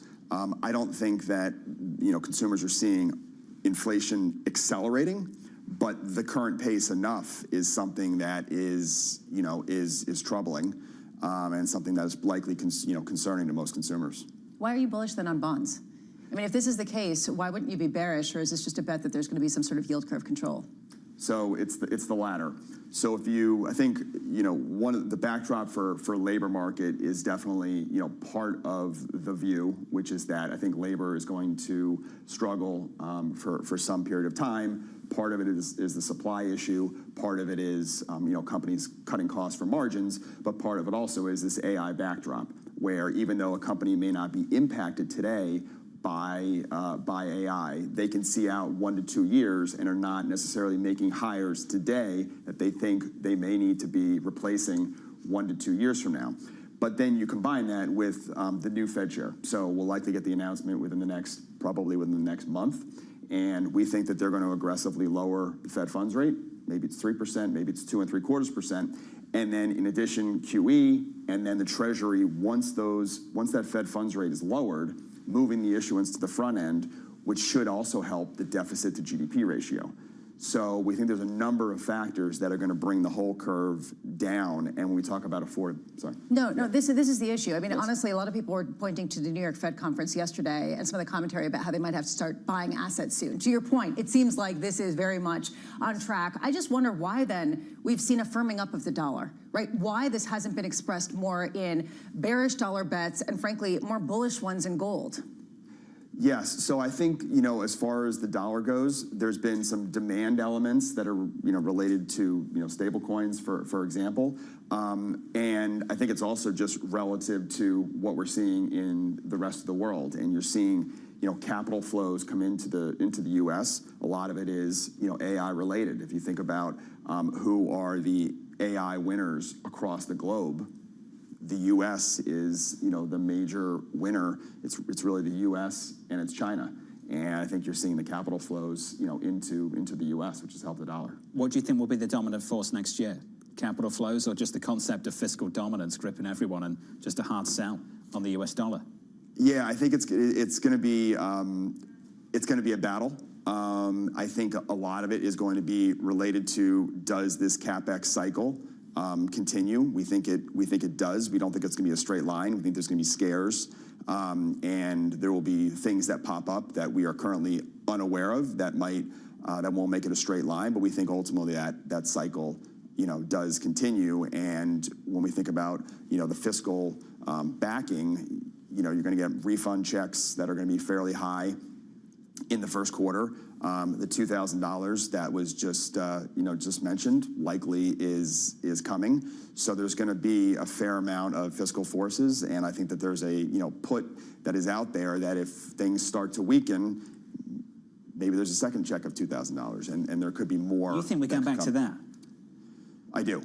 Yeah, I think that there is going to. I think there's this. There's going to be this backdrop of stimulus that is going to support weakness that we see, any weakness that we see in the economy. I'm pleased you and the team are thinking about the balance sheet more at the Federal Reserve, because I've been surprised how absent that has been from the conversation around the race to replace Fed Chair Jay Powell. When you speak to clients, are they engaging in a way that tells you they're at least thinking about it, leaning into that story for next year? Yes, people are starting to think about QE more. John Williams talked about, not necessarily QE, but starting to potentially expand the balance sheet, but I do think that it's going to come more into the dialogue in 26 that QE is likely coming, and trying to get, when you think about housing affordability, that's been in the news, recently in terms of different ideas coming out of the White House. Well, one of the biggest costs is your mortgage rate, and so getting those long end yields lower, I think is going to be super important. From the White House's perspective. If you've been out of the market for a while, and you came back and I said, welcome back. I'll tell you where GDP is and the unemployment rate. GDP's tracking somewhere close to 3, unemployment's somewhere in the low 4s. By the way, there's a conversation about the Fed doing QE next year and the White House sending out $2,000 checks. I know it's far more nuanced than those headline numbers because of the disparity beneath that, but it's kind of amazing that that's where we are into 26. And if you look at where yields are on the 10-year, on the 30-year, you can be pretty surprised given the fact that inflation is where it is, and you're talking about this kind of backdrop. It raises a question how they're going to message it. And yesterday at that New York Fed conference, Roberto Perli, who runs the System Open Market account, came out and said, well, it looks like things are getting a little funky when it comes to some of the liquidity in markets, so we might have to start buying assets again. How much is going to be a liquidity story versus one of outright stimulus? How much is it balance sheet management versus outright QE? Watch the language, watch the rhetoric, and then watch what actually happens. Eric, it's good to see you. Thanks for dropping by. Thanks for having me. Soon. Some interesting calls. Thank you, sir. Eric Johnson there of Cantor Fitzgerald. Let's give an update on stories worldwide with your Bloomberg brief. Here's Vonnie Quinn. Hey, Vonnie. Hey, John. Thank you. Disney shares falling after reporting sales for the fourth quarter that came in short of expectations. Disney's first quarter outlook for operating income also missing estimates as they expect a slate of big budget films, including a new Avatar picture, will reduce earnings by $400 million. Be sure to tune into Bloomberg's Open Interest at 9 a.m. Eastern to hear Disney CFO Hugh Johnston break down the latest results. The longest government shutdown in U.S. history may be over, but the White House is warning that October's economic data, including key readings on jobs and inflation, likely never to be released. Press Secretary Caroline Levitt telling reporters that data released will be permanently impaired, leaving our policymakers at the Fed flying blind at a critical period.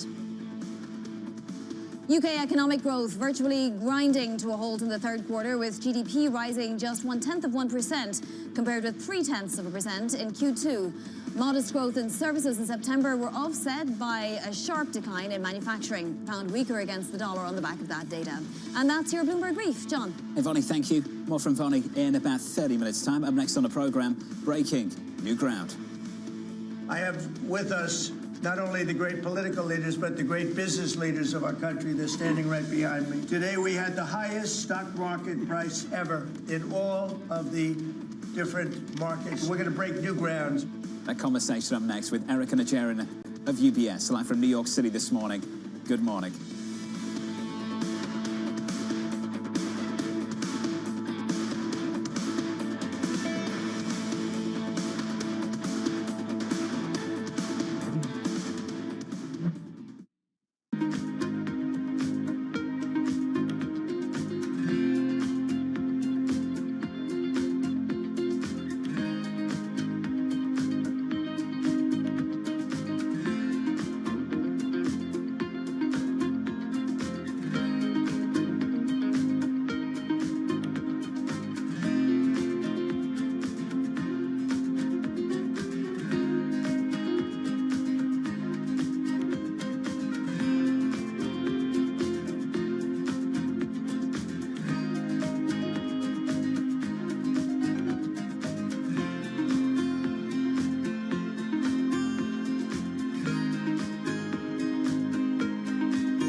Why do the biggest names in business choose Bloomberg Television?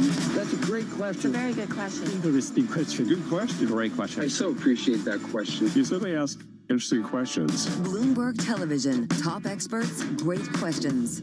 It's the world's second largest economy with a growing influence in global affairs. Bloomberg The China Show brings you the unmatched expertise you need to keep track of breaking news, in-depth market analysis, and the most influential newsmakers in and around China. We need to do more to engage the market more. We're risk on. I think we caught a little sweet spot. Massive savings right now. It's already a different game. Bloomberg The China Show. Weekdays around the world, right here on Bloomberg. Context changes everything. From the world of politics to the world of business, Joe Matthew and Kaylee Lines deliver news, insight, and analysis live 2 times a day, every trading day. Balance of Power at 1 and 5 Eastern, only on Bloomberg.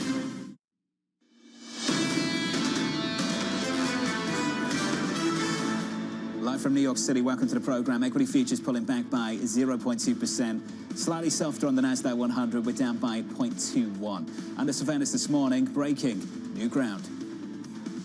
I have with us not only the great political leaders, but the great business leaders of our country. They're standing right behind me and right really alongside of me. And if we would have told them a year ago that we'd be having stock prices this high, none of them would have believed it. Today, we had the highest stock market price ever in all of the different markets. We're going to break new grounds. Just short of all-time highs at the close in yesterday's session, President Trump forging stronger ties with Wall Street, hosting top business executives at the White House, according to the Financial Times. Citadel founder Ken Griffin joining the dinner alongside CEOs, including JP Morgan's Jamie Dimon. Bloomberg's Jack Fitzpatrick joins us now for more. Jack, do we know what they discussed yesterday evening? Not exactly, no. They never announced, the White House never announced exactly what the agenda was, never gave a readout, and late before the dinner decided to not let cameras in for that brief first look. So this did turn out to be somewhat of a private event. There was the discussion openly about it afterwards from the president, and it is in a broader context of President Trump wanting to spotlight his focus on the economy. He understands that there are concerns about affordability, concerns about jobs, and as we get towards a midterm election next year in 2026 and an increasing focus on politics, he knows that he wants to sell the American people on stock market wins and what he's done for the economy. You heard a little bit about that in the discussions about a $2,000 stimulus check, which is not something he has gotten Congress to work on. So there's a broader context here to consider, but no, on the specifics, they've been fairly tight-lipped, and whether it was largely a matter of I wouldn't call it a publicity stunt because they didn't push for a lot of publicity, but this was something that the White House did not share a lot of details on, despite the fact that they want to put a spotlight on the president's focus on the economy. Jack, thank you, sir. Jack Fitzpatrick down in Washington, D.C. Let's stick on banks. The Trump administration working towards deeper changes in banking regulations. Erica Najarian of UBS saying the scope and speed of regulatory reform appears underappreciated. Erica joins us now for more. Erica, good morning. Morning. What do you think we are underappreciating right now? So I think for the first time, this didn't happen in the first Trump administration. This administration is actually untangling all the regulations that have been a web and that has been trapping capital. So for example, in Trump 1.0, they really just focused on the regional banks. They did not unleash the trillionaire's balance sheet, so to speak. And the way post-global financial crisis regulations were really built is they had all these backstops. Okay, you look good on capital against risk-weighted assets. Well, we'll have a backstop to have capital against unrisk-weighted assets. And so what they're doing is they're saying, okay, here are all the blocks, all the traps for capital, whether it's a stress test, it's the leverage ratio, or the GSIB surcharge, which is essentially a surcharge that punishes banks for being big. So if you're serving a growing economy, your capital charge could actually grow in perpetuity. So what they're saying is, let's adjust that, and it makes sense if the economy is going to be obviously a big focus, especially going into 2026. You need bank balance sheets for that. It raises this question, what will the banks do with the extra leeway to lend? Yeah, so that is a good question. And they all actually have different ways to deploy it, right? So, for example, we just heard from Bank of America. And Bank of America is going to deploy that capital to, rebuild a card business or, reaccelerate a card business and pay more attention to, their mass affluent business in Merrill. You have companies like Wells Fargo who are unshackled and are going to get bigger in terms of capital markets and get even bigger in corporate lending, right? And so there's different parts of it that's for the consumer, and there's different parts of it for Main Street businesses and Wall Street. I guess that what I'm trying to get at is if this dinner, and we don't know what exactly was discussed in this dinner, but let's say it was about affordability and it was about the state of the economy, how much do the largest banks still extend a significant part of the credit to the lower tiers of the economy, to sort of this broader area that actually has been the ones that have been experiencing the pain? That's a really good question. Look, the mortgage train had left pretty much a decade ago, right? I mean, the global financial crisis plus Dodd-Frank essentially disincentivized banks from being a big part of the mortgage business. What do they have on their balance sheets? Jumbo mortgages, right? Mortgages that have adjustable rates. So, you really need, affordability is about having more supply. Affordability is about what the ultimate long-term solution is for Fannie and Freddie, right? Affordability is going to be about, is there going to be a reopening of a private MBS market like we did, pre-GFC? The banks want nothing to do with it, not because they don't want to service their customers, but because Dodd-Frank had codified how difficult it is, to essentially originate a mortgage for the regular American. There's another piece of the story with banks that I think we need to talk about more, and it speaks to the social tension in the labour market at the moment. In an ideal world, they'd be hiring aggressively in a growing economy.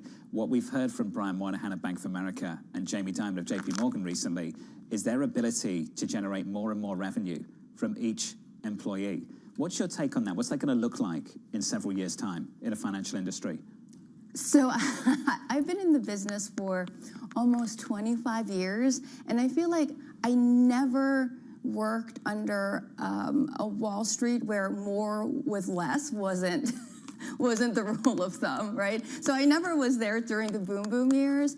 But look, I mean, if you think about what AI can do in terms of helping our junior staff be more efficient, and then they can convert their time into, something more client-facing and more sort of thought-producing rather than rote. I mean, it's pretty awesome, right?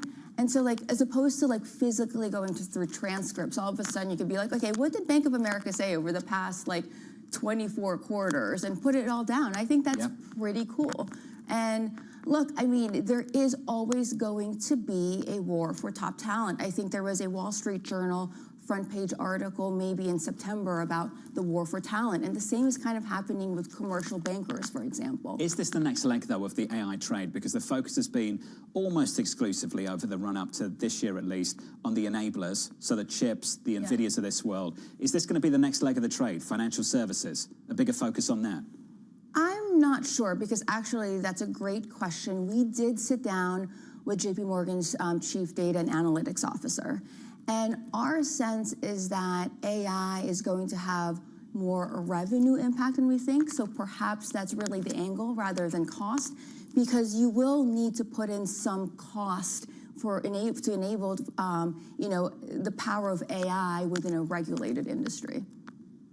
Erica, it's good to see you. Thanks for being here. Thank you. Thanks for dropping by. Erica Najarian there of UBS on the banks, focused on the revenue they can generate in the years to come. Yeah, and maybe also compared to the headcount and how the headcount is not growing. Look, Erica put it well. They always have been looking to do more with less. Is the capability now to do so much more with significantly less? And I think that that's what people are focused on. This is a seismic shift in terms of the capabilities potentially, and what we can actually do with that remains to be seen. There are so many economic bets hinged on that, a lot of valuation ones too. That's the story the executives want to sell us, at least at the moment, from Bank of America last week and JP Morgan as well going forward. Some of those names have had a really great year through 2025. That's not what it felt like in early April, is it? We're in a very different place in the last 7 months. Things have changed rapidly. Yeah, and it lasted for what, about 3 weeks? And then suddenly the vengeance of buying, not even, right? I mean, and then the buying just absolutely surged. It's interesting that we're talking about the likes of Cisco almost reaching the record high that it last reached in 2000. And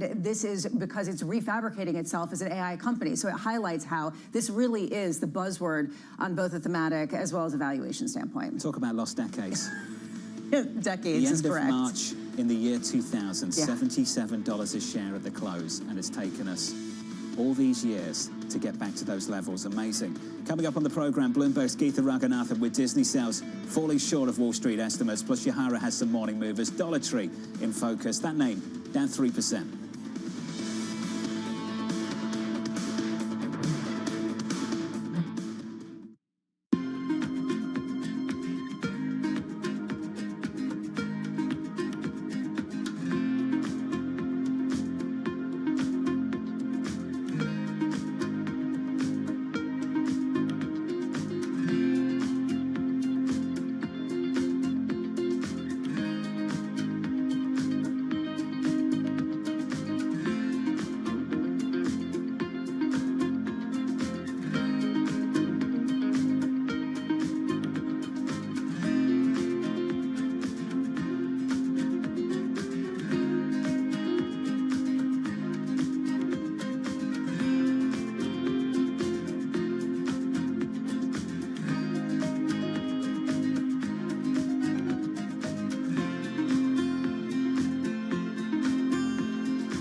Africa, a region rife with potential for growth and opportunities, but not without its challenges.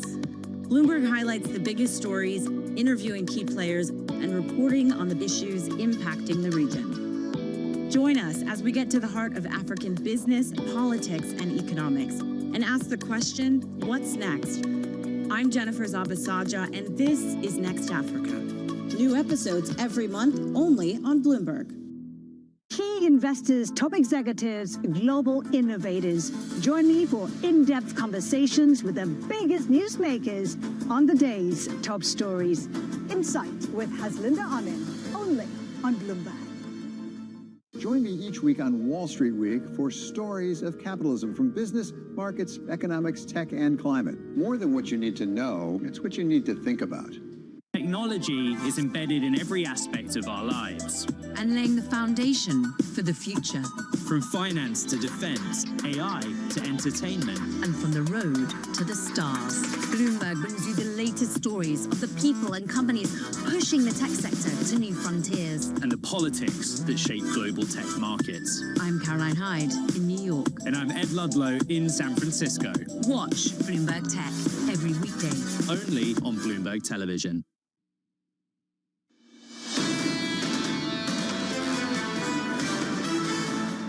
No real drama so far this morning, pulling back by just 0.16% on the S&P 500. On the Nasdaq 100, down by 0.2. Some underperformance on the small caps. The Russell, lighter, softer, negative, down by 0.4. Switch on the board and get to the bond market. 2s, 10s and 30s shaping up as follows. This is your yield curve so far this morning. 2-year bond yields higher by 2 basis points. Likewise on 10s, your 10-year this morning, 4.09%. That's the setup this morning across stocks and bonds. Let's get you some single names, some morning movers. Here's Yahara with more. Hey, Yahara. Hi, John. Disney is bracing for a pricey start to the year, and that is hitting the stock this morning. Shares are down 3 3/4%. The studio is spending big on blockbusters like Zootopia 2 and its latest Avatar, and that is expected to weigh on first quarter results. It did see some bright spots, for example, in its parks and cruise division. Those are performing well. Plus, it did say that earnings are expected to grow in the double digits later that next year, but that not enough to impress investors this morning. Meanwhile, we are seeing Dollar Tree shares fall on a double downgrade by Goldman Sachs. Now it has the stock at a sell, saying that further upside from here gets harder, and they cite concerns around the lower income consumer, which Dollar Tree, of course, caters to, basically saying that the issue is that shoppers just aren't finding the same type of value as they used to at a Dollar Tree. And we end on Firefly Aerospace. Those shares are soaring more than 20% now in the pre-market. The company saying that it made some fixes and plans to get its Alpha rocket flying again by year end. That's after an explosion back in September. This is a company trying to make a name for itself in the commercial space race, even landing a spacecraft on the moon earlier this year. John? Yahara, very cool. Thank you. Let's go to Dollar Tree. Dollar General. We can talk about all the dollar stores.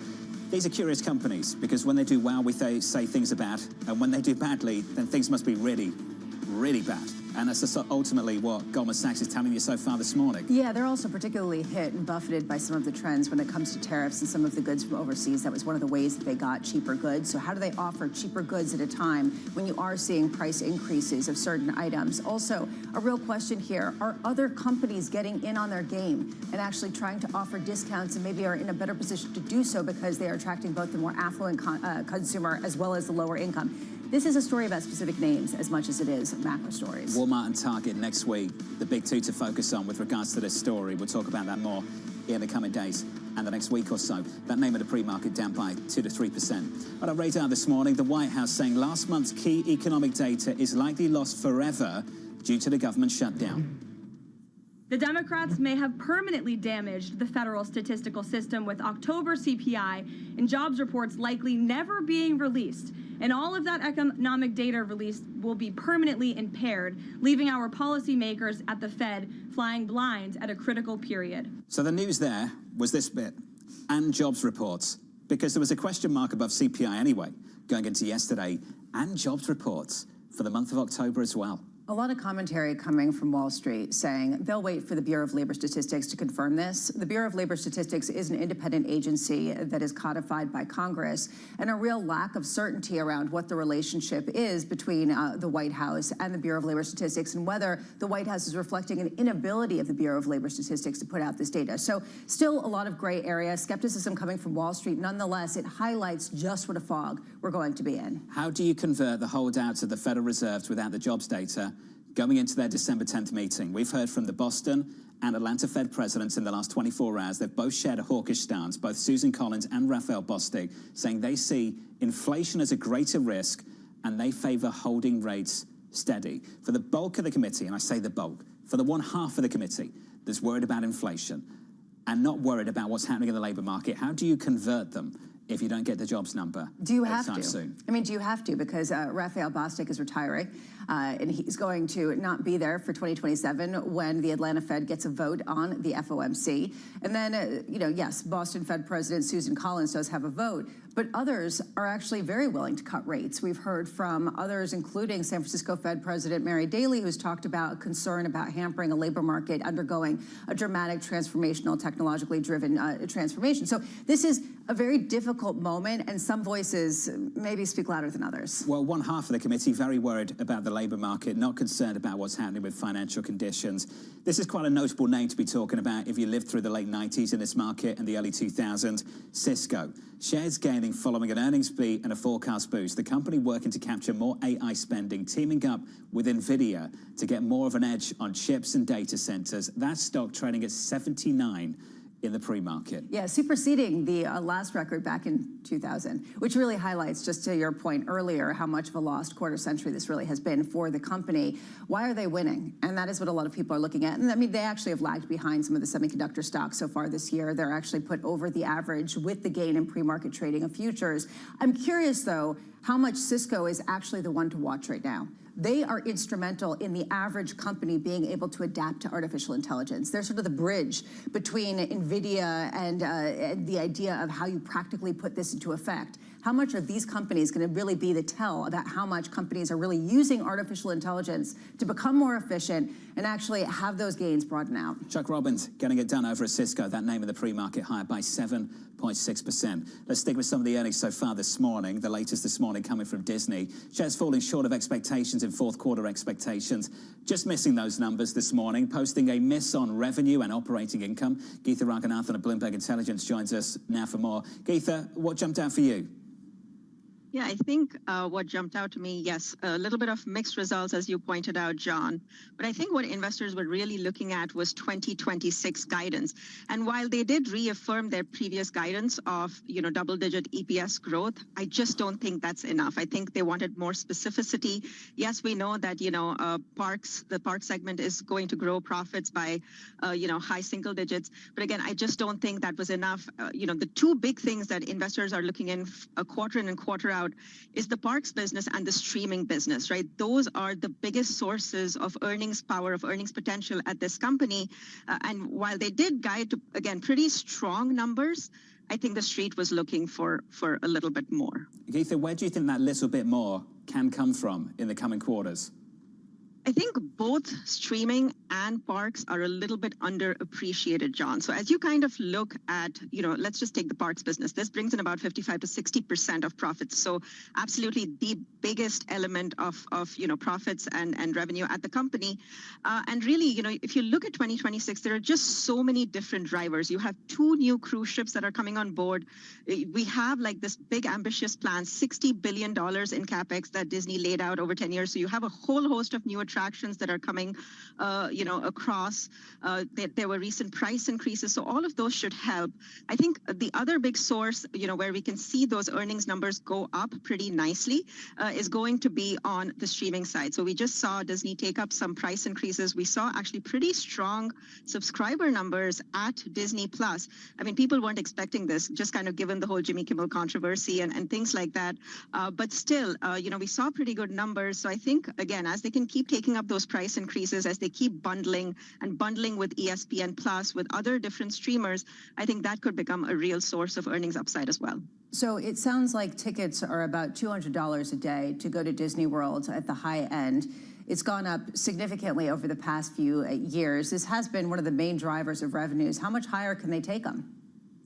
I think they can keep taking them higher. And I say that because of two things that are happening, Lisa. So one thing is Disney is investing. So they are making the customer experience better and better. We've just seen a whole host of attractions that they've added, across Magic Kingdom, across the California Avengers campus. There's a whole world of Frozen that is, opened up in Hong Kong and Paris. So we're seeing all of these new attractions that they're adding consistently, and people are willing to pay for them. And the other thing is we've just generally seen this whole boom in the experience economy. People really want to go out and have all of these live experiences, whether they're concerts, whether they're theme parks, whether they're cruises, whether they're live sporting events.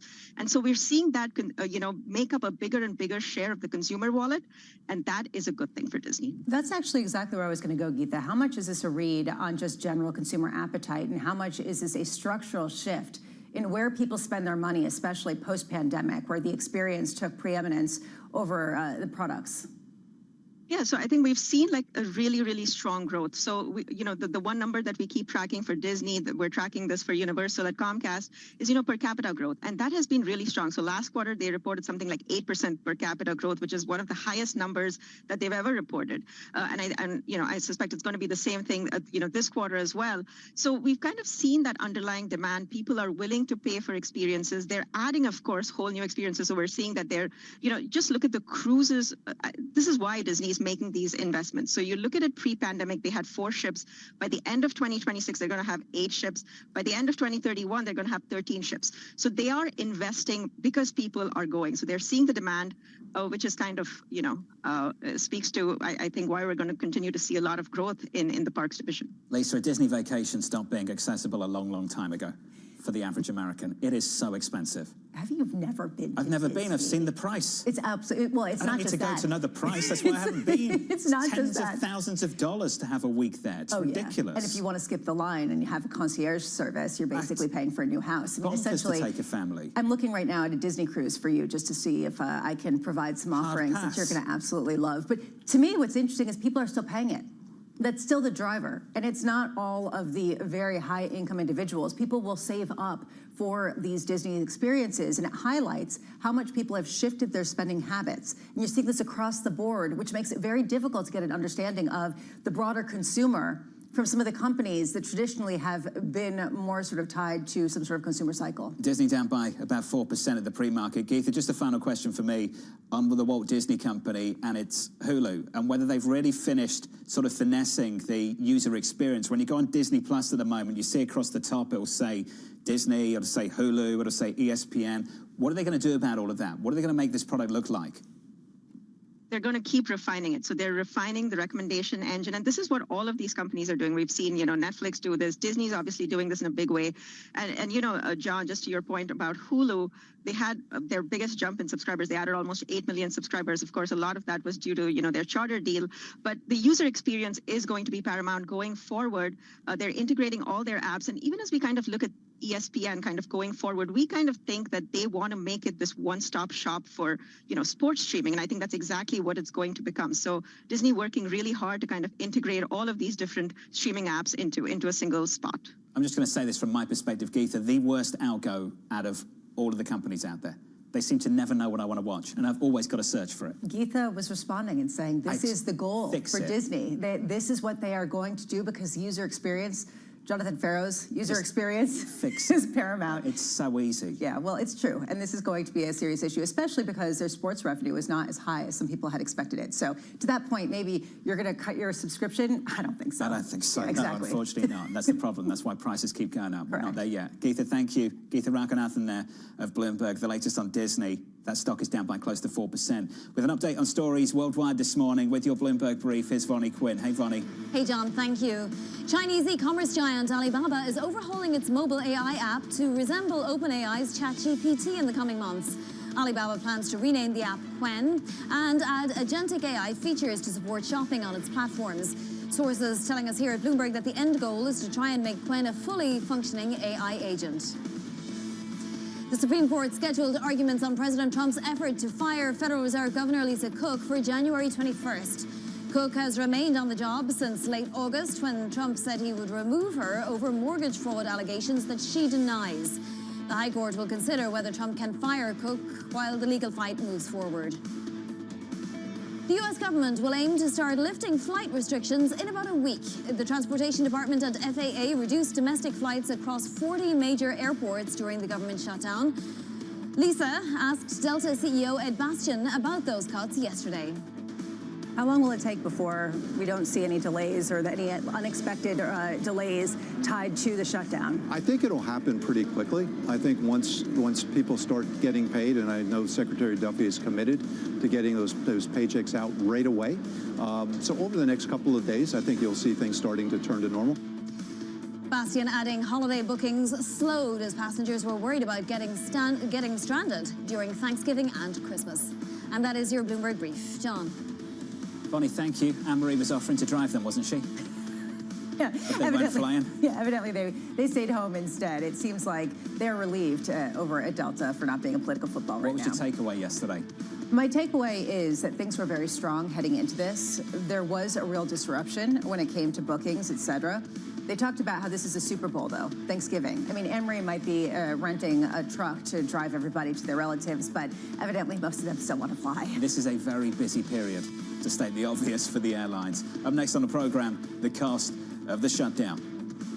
Our estimate of the White House is that each week that we were shut down is worth about $15 billion off of GDP. So I was kind of feeling good about a 3% quarter before the shutdown. So I guess that means that you think we'd be shooting in the sort of 1.5 to 2 range now. Good to see Kevin Hassett on Bloomberg TV. Up next on the program, Christina Campmany of Invesco.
The key issue right now for us in the diamond space is the declared divestment of Anglo from GBS. And as you know, Anglo holds 85% stake in GBS.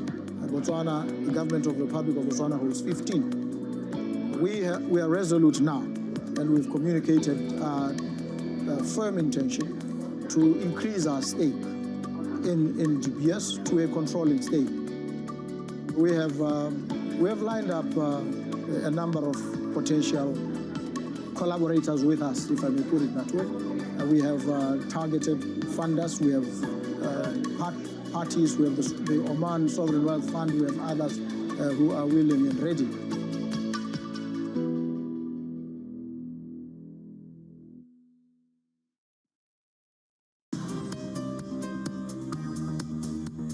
It's the countdown to the market open as we bring you the first trades across Europe. We'll debate the most important stories and what will drive the big investment decisions throughout the morning. I'm Guy Johnson. I'm Kriti Gupta. And I'm Anna Edwards. Join us every weekday morning for the opening trade, live at 7 a.m. here in London. Only on Bloomberg. Context changes everything.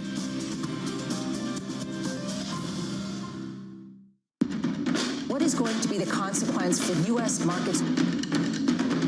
We are basically deep in the European earnings season. Take a look at how we're faring when it comes to Asian markets.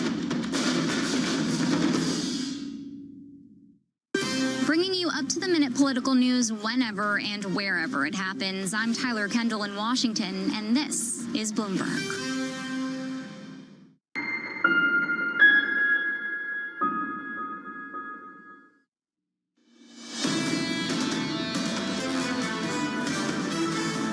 If you thought Bramo was bearish live on TV, you should hear some of it in the commercial break. All right, let's move forward. I'm going to move on. I was actually, completely honest. I'm wondering what banks are going to do with their money. If they have all this money, it's not a great time to invest, except for investing in AI to possibly replace humans eventually down the line. I don't think that's bearish. I think that's bullish. It's bullish for earnings. It's what's on your mind in the commercial break. I'm with you. Thanks for sharing it. Anytime. Some people at home feel the same way. They don't stay up at night thinking about it quite the same way, but they feel the same way sometimes. Yeah, well, there are really fun things to think about. All right, let's get to markets. Equities are down by 0.1% on the S&P 500. On the Nasdaq, down by a similar amount. Under surveillance this morning, the cost of the shutdown. Our estimate of the White House is that each week that we were shut down is worth about $15 billion off of GDP. I think the Goldman guys have added all that up and guessed that it's between 1 and 1.5% reduction in the growth rate of GDP this quarter. So I was kind of feeling good about a 3% quarter before the shutdown. So I guess that means that you think we'd be shooting in the sort of 1.5 to 2 range now. So here's the latest this morning. Bloomberg Economics estimating the shutdown will subtract 1.3 percentage points from fourth quarter GDP. The Federal Reserve now hoping to shake off the data fog ahead of their December meeting. Christina Campmany of Invesco writing, we expect clarity on the calendar for U.S. data flow within the few days coming out of a shutdown, but expect data to be noisy at best, with the potential for market buyers to discount data extremes. Christina joins us now for more. Christina, good morning. Good morning. Thanks so much for having me in. Some doubt about payrolls being released now, and not just CPI. What's your base case? Look, I don't know if we get the data or not, but I think either way, we know that the data is going to be really noisy. So we finally will start getting data flow, but I think we have more murky water coming probably into year end. And there's a lot of questions of, do you get both payroll reports on the same day? And I think the extremes, exactly like we said, are going to be discounted. And I think we have to go back to what the story's been all year, that you've had really weak sentiment data that kept getting re-anchored by decent or hard tier 1 data. And then the breakdown came in the summer when you got the revisions to the labor market data and weakness. And now we've had no real data. So it's just been this very weak sentiment data. So where do we go from here? Do we have the hard data re-anchor? And I think that's like a really important path forward. And I think you look at the consumer too, even though sentiment data has been so weak, the consumer spending numbers and the credit card data numbers have still been robust. So you still have this bifurcation of like, well, which is it? You don't feel good, but you're still spending. You're right to point it out in the summer. The start of August, that July jobs report changed the conversation. Coming out of the summer, we caught up with you, and consensus started to develop into the idea that the Federal Reserve was going to start an easing cycle. They went 25. They went 25. Is that now developing into a prolonged pause at the Federal Reserve? So Powell clearly came back and pushed back aggressively on the market's pricing at the October press conference. And I appreciate wanting to have some kind of flexibility and not be priced over 100% for December. Like, that's reasonable from the Fed. For me, what I have a harder time with is even the pushbacks at the October meeting, and you've started to hear more noise and grumbling around the Fed. And I think probably a noisier Fed is here to stay, and you're going to hear like a wider range of voices. But for me, it's hard to say you supported one ease in September and you're going to dissent in October. We're talking about monetary policy that has long lags and is a blunt instrument. So easing 25, being okay with 25 but not 50 feels like a challenging one for me. So we've always kind of been in the camp of you deliver 75 to 100, similar to last year, and then you can sit on your hands and say, let's see how this actually feeds through the economy. So our base case is still that they can go in December. Did you write a letter to the Kansas City Fed? We did not.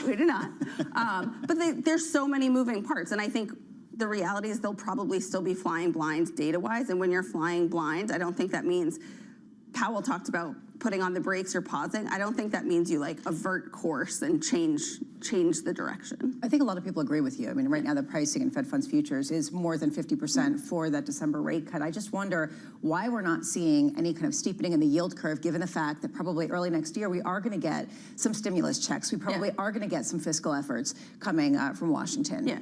So look, I think we've been in the camp to have a steeper yield curve for much of the year. And I think the frustrating part, we've like gone in bits and bouts of like, we've steepened, we've flattened it back, has been the long end for us. And you think about all of the fiscal dynamics in the US, and obviously the US is the US, so it has that benefit in markets, and it is the most robust, deepest market, so it has that benefit. But we're at the low end of yields in 10s and bonds, and I don't know that we're discounting or like fairly pricing in the tax policy risk. You're going to have stimulus next year. So do we need to, like, even if the Fed eases, do long end rates need to be lower? I don't think so because of where we are. Are we pricing in inflation risk? Inflation's kind of been sticky.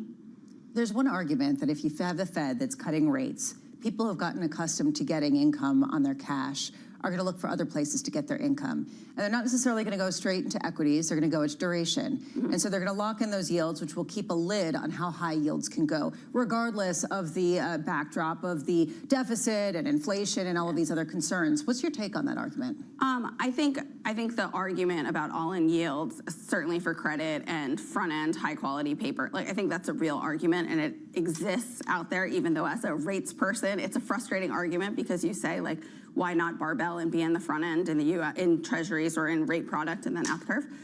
But I think that it's a different dynamic for 30 years. And I think that that 30-year point globally, that steepening and all of the pressures there is a global phenomenon. Like look at what's going on in 30-year JGBs and under the new government, this kind of combination of reflationary policy and a much weaker yen and it's like you're pushing on all of the limits and something's going to break. And I think we've learned this year that all of these markets are interconnected and what goes with one will affect others, so.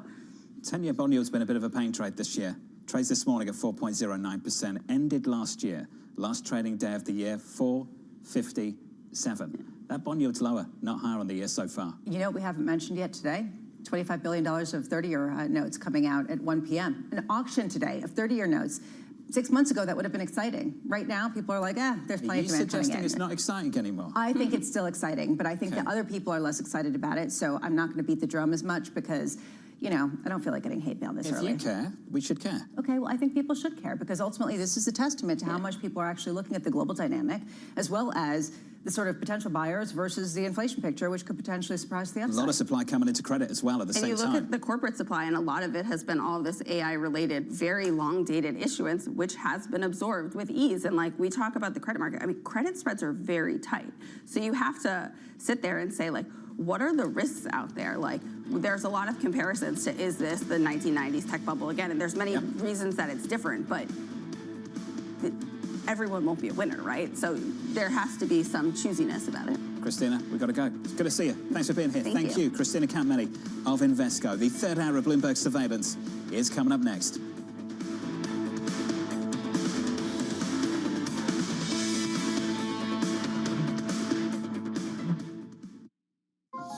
Let me break down our CapEx into the buckets that we spend.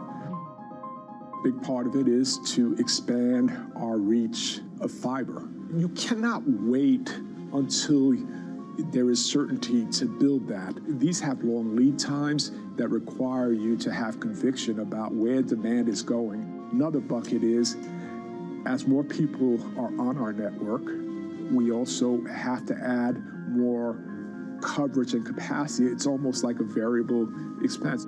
Third, we are modernizing our wireless network right now. Through the investments we're making, we are driving down our unit costs over time and providing more capacity to serve the demand that we think is coming. Do you have less confidence in that 3-year plan now than when you first came out with it, given that some people are having trouble deciding how things are going to look in the next 3 days? No, I really don't. I look at the nature of our business. It doesn't matter the economic cycle. This is a critical goods or service, and we have every confidence demand for it will remain. Will it be harder in a more challenged economic environment if that ends up being the case? Of course, but remember, we are investing at record levels. Slight moderations of that would allow us to deliver a lot more incremental cash to the bottom line. So I have every confidence we're going to be able to deliver our guidance. This is Bloomberg Daybreak Europe. I'm Tom McKenzie in London. These are the stories that set your agenda. Taking you from the U.S. market's close to the overnight session in Asia, we'll walk you through what you need to know to kickstart Europe's trading day. Live from our European headquarters, we bring you the day's top market-moving stories, unmatched expert analysis, and on-the-ground reporting from across the continent. Tune in to Daybreak Europe, only on Bloomberg Television. Context changes everything. We have two crises, two essential crises, and for both it's now or never: democracy and climate, and they are absolutely interlinked, and we have to solve them together. We're losing the democratic infrastructure and norms to deal with the climate, and we're losing the climate stability that is essential for a democracy.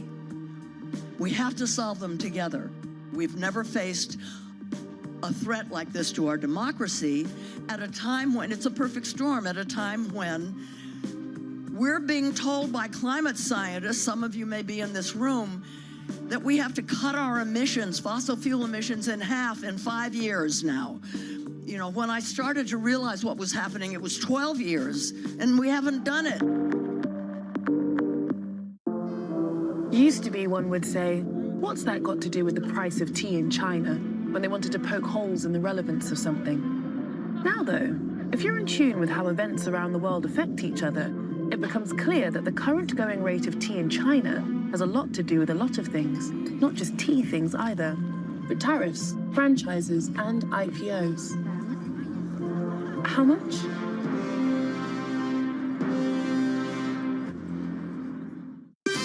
Bringing you up-to-the-minute geoeconomic news whenever and wherever it happens. I'm Bonnie Quinn in Sao Paulo, Brazil, and this is Bloomberg.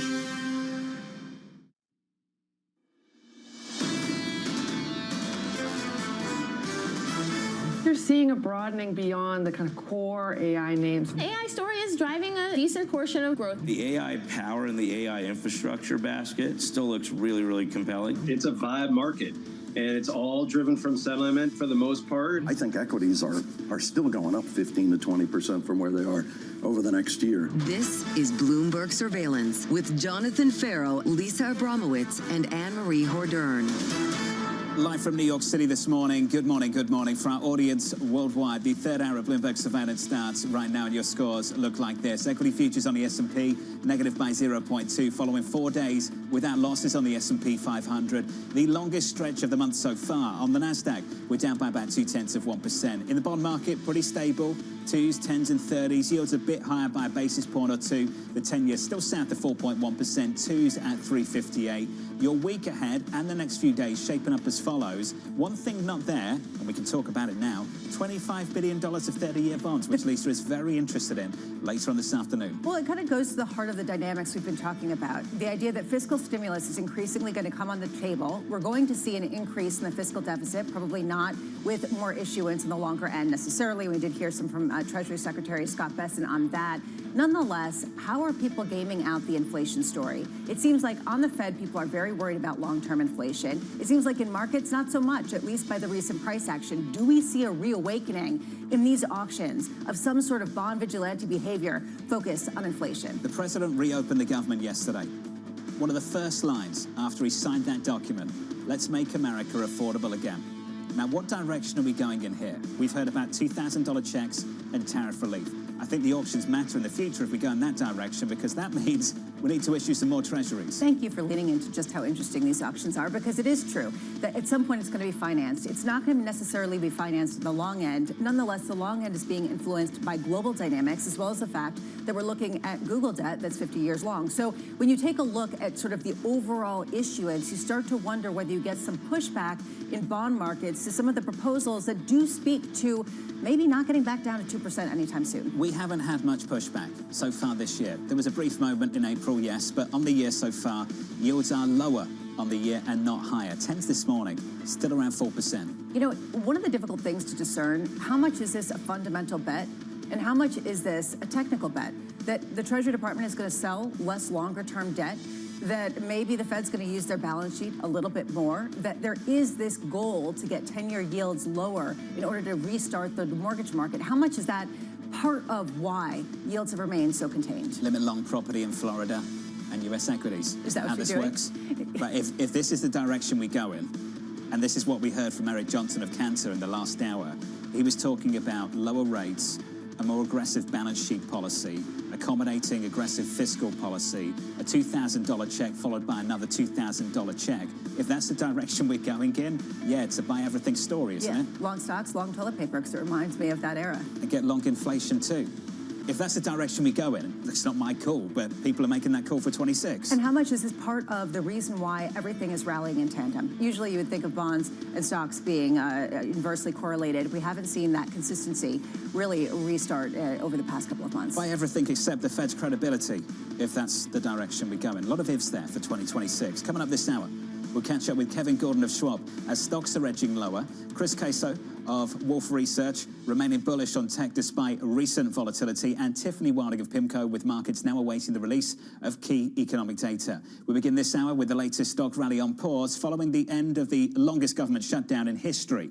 Kevin Gordon of Schwab likely saying this, likely we'll have to wait until the beginning of 26 to get a clear read on the health of the labour market, raising the risk of a shock to markets, especially if the delayed jobs report are released all at once. Kevin Gordon joins us now for more. Kevin, good to see you. Hello, John Farrell. I get that right. Thanks for catching up with us. Let's talk about this market and the prospect of $2,000 checks. Oh, yeah. Does that change the outlook for you, this shift towards affordability? Well, I think the prospect of the checks, I mean, we'll see what how that actually nets out. If we learned anything from the past 5 years of issuing out checks to Americans and directly giving them money in several rounds, yes, you could argue it contributes to an inflation problem, but it also doesn't solve anything on the sentiment or the confidence front. As you pointed out earlier in the show, alluding to this vibration that we've started to think about, sentiment has only continued to get worse as inflation has remained sticky and above the Fed's target, and price levels have been, still so egregiously above where they were pre-pandemic. So I'm not so sure that it's necessarily going to be an elixir for what ails a lot of the economy from a sentiment standpoint. And then I think from an inflation standpoint, more importantly, I certainly don't think it'll do anything to help bring, inflation a little bit lower, because even if you take out what was a really strong disinflationary force in the September CPI, which was shelter.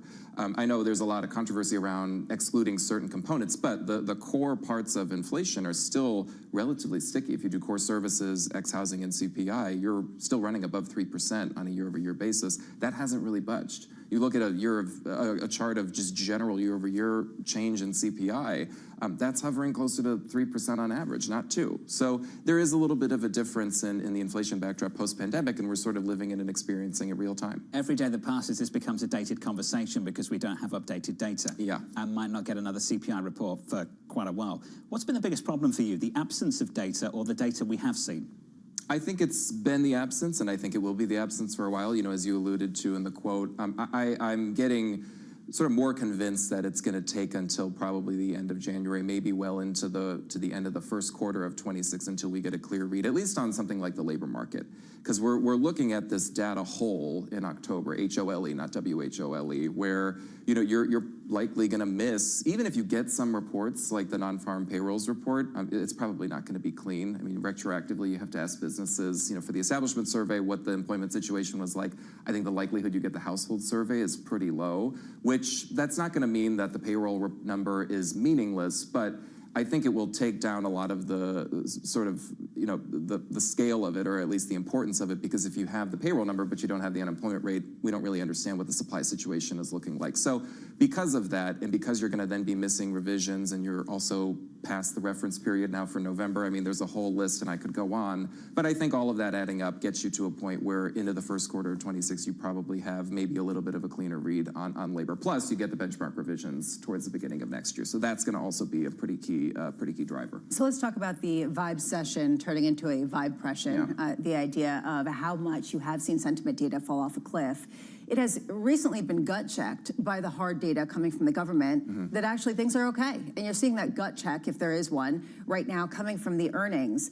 Is this something that's sustainable, the sort of breakdown between the vibes and how people feel and what actually is going on in economic activity? Well, it's sustainable in the sense, and I'll give a hat tip for Vibe Session coined by my pal Kyla Scanlon. So we're sort of building on the framework that she established. But I think that it's sustainable in the sense that it's become the norm, whether you like it or not. I mean, just look at the math, look at the data post-pandemic. In the past 5 years, you've only continued to see sentiment get worse. I know UMich gets a ton of flack because of maybe a little bit of a political bias and how much is driven by that. But the current conditions component of the UMich Sentiment Index is at an all-time low, meaning you have a base of consumers saying the current environment is worse than the financial crisis, it's worse than the 1980s, it's worse than the late 1970s. So I think it's sustainable in the sense that sentiment in this cycle, and I think for at least the near to medium term, is not going to be an indicator and a forward-looking indicator for the trajectory of the economy. And I think that's somewhat consistent with how the base of growth has been shaped this year, where it's become narrower, it's become increasingly driven by business investment. Clearly, as we've all talked about every single day, the AI CapEx portion of that on the tech and the software side, the hardware and the software side. So I think it is consistent with what has happened in the economy and how things have developed. But I just don't think it's going to be that traditional leading indicator for the economy because it hasn't been. It's a leading indicator, though, for politics. And Yes. there is a feeling right now that is going to come with some proposals. And you were talking earlier about the $2,000 checks that could come out. And I just wonder whether the bond market is starting to price in, or when it will start to price in, a series of potential proposals that John's been outlining could potentially be quite stimulative. Yeah, well, I think from the bond market's perspective, when we came, I sort of rewind back to a year ago when we were all putting our outlooks together for 2025, and collectively we were assessing, what is the policy risk, both from Washington, but also on the monetary policy side. And you do have almost an equal set of headwinds and tailwinds for the equity market, but also the bond market. You think about things that are more growth negative, like tariffs. I mean, we do have elevated tariffs. We're probably going to be living in a high tariff world for the foreseeable future. But you also have some form of fiscal stimulus coming from the Big Beautiful Bill, but also potentially coming from additional measures, whether it is checks. So in that sense, and I think, you pointing out the little move down that we've seen in the 10-year over the past year. But if you zoom out over the past several years, it's kind of been stuck in this range. And that makes a lot of sense to us because of these competing forces that you have. So I don't see a whole lot of that changing, especially because the business investment environment is still so fertile and it's so strong right now. And you're expected to get a little bit of a bounce back in consumption with, when we get third quarter GDP. Of course, fourth quarter and then into first quarter of 26 is going to be distorted by the shutdown. But there's still no indication, because of the stock of labor is still so high right now, there's still no indication that you're seeing this massive drawdown in spending. And we've had some alternative data that have underpinned that and emphasized that have shown that, retail sales haven't fallen off a cliff. The weekly economic index from the Dallas Fed is still pretty stable. So we've been able to see that the consumer is still broadly resilient. Can we just finish on the setup for 26 in markets? So 12 months ago, a lot of people bulled up on Buy America. When we went to Davos, Switzerland last year, it was ridiculous how long everyone was, one theme, and that was the United States. What happened? An out-of-consensus rally in Europe. Lasted for the first half of the year at least, but it was massive. How do you think we're set up with that in mind for 26? I think that, to the extent you get a little bit of a reversal in some of the forces, like the falling dollar in the first half of this year, that was almost to the date a one-half 2025 story. The dollar is stabilized, and it's actually, last I checked, I think the best performing out of the G10 so far in the second half of the year. So even if that stays relatively stable, or you get a bit of a pickup because you have rate cuts that are priced out from the market in terms of the Fed, I think that can maybe work against some of the, the ex-U.S. trade, particularly in Europe. But, the setup for the U.S., what I think has become really important to watch, and this is sort of manifested over the past couple of weeks, and importantly this week so far, where the breadth picture under the surface for the S&P 500 has actually started to improve. So there's been a little bit of closing of the gap between, the equal-weighted index and then the cap-weighted index, where even though you're seeing some digestion over the past couple of weeks, there has been a little bit of a catch-up from the average stock, which is really important because by the end of October, you're at 26% of members in the index that were outperforming the index on a rolling 3-month basis. That's incredibly low relative to history. So anytime you go through that sort of washout down the cap spectrum and outside of the top 10, you really need to see that gap close in favor of the average stock, the so-called average stock. And so far, that's happening. So I think it's a relatively healthy sign. But what needs to happen, I think, in the next 4 to 5 weeks is a pickup in what I think of as sort of the holy grail metric for breadth, which is the share of companies that are above their 200-day moving average. That's come back up to 60%. So I think if you continue to see that climb as the index health improves, then I think that has gives you a relatively solid setup for 26. Kevin Gordon, always smart. Thank you, sir. Thanks, guys. Appreciate it. Nice Thank to see you. Kevin Gordon there of Schwab. The dollar this morning down by about 0.2%. I checked the WCRS function on the Bloomberg terminal just, half to date.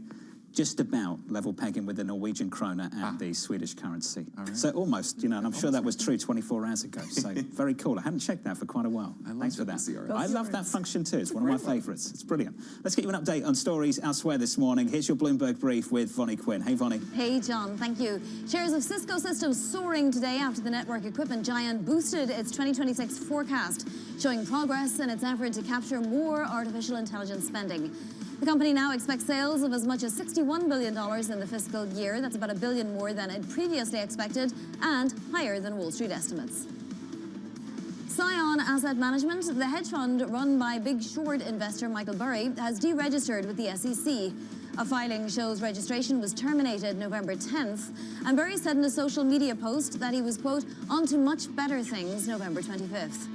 Burry's post also detailed his bet against Palantir in the post, saying he had spent about $9.2 million and that had let him sell shares at $50 in 2027, those options. Well, after 50 days of waiting, Arizona Congresswoman Adelita Grijalva was sworn in Wednesday. Speaker Mike Johnson had said he wouldn't swear in the Arizona Democrat until the government shutdown ended, and the delay prompted outrage from Democrats. Before the ceremony, Grijalva had been unable to perform basic constituent services or even open an office in her district.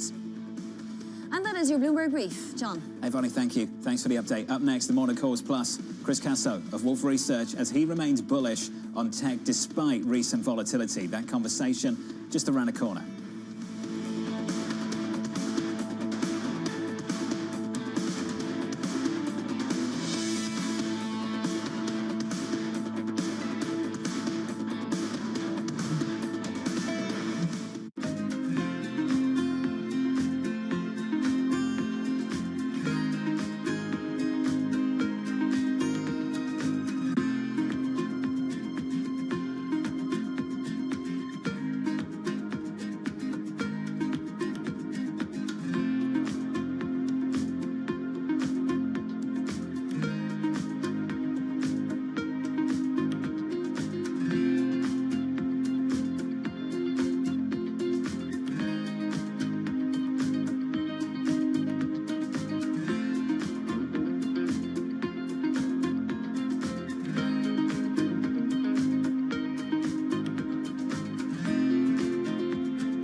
At a time when policy in Washington is driving Wall Street, we draw a distinction between the rhetoric and the action, bringing you market-moving guests and original reporting. This is Bloomberg Surveillance. I'm David Weston. Join me each week on Wall Street Week for stories of capitalism from business, markets, economics, tech, and climate. We go on the road for a look at what lies behind the headlines of today and what will likely be the headlines tomorrow. We need more transparency. Oil and gas is still important. They said every citizen should be investing in the market. Accelerate progress in all fields of science. Watch Wall Street Week right here on Bloomberg. More than what you need to know, it's what you need to think about. We're at the epicenter of a global realignment on a scale not seen for decades. At the intersection between markets, economics, and geopolitics, a forum for sophisticated conversation. This is Bloomberg Surveillance.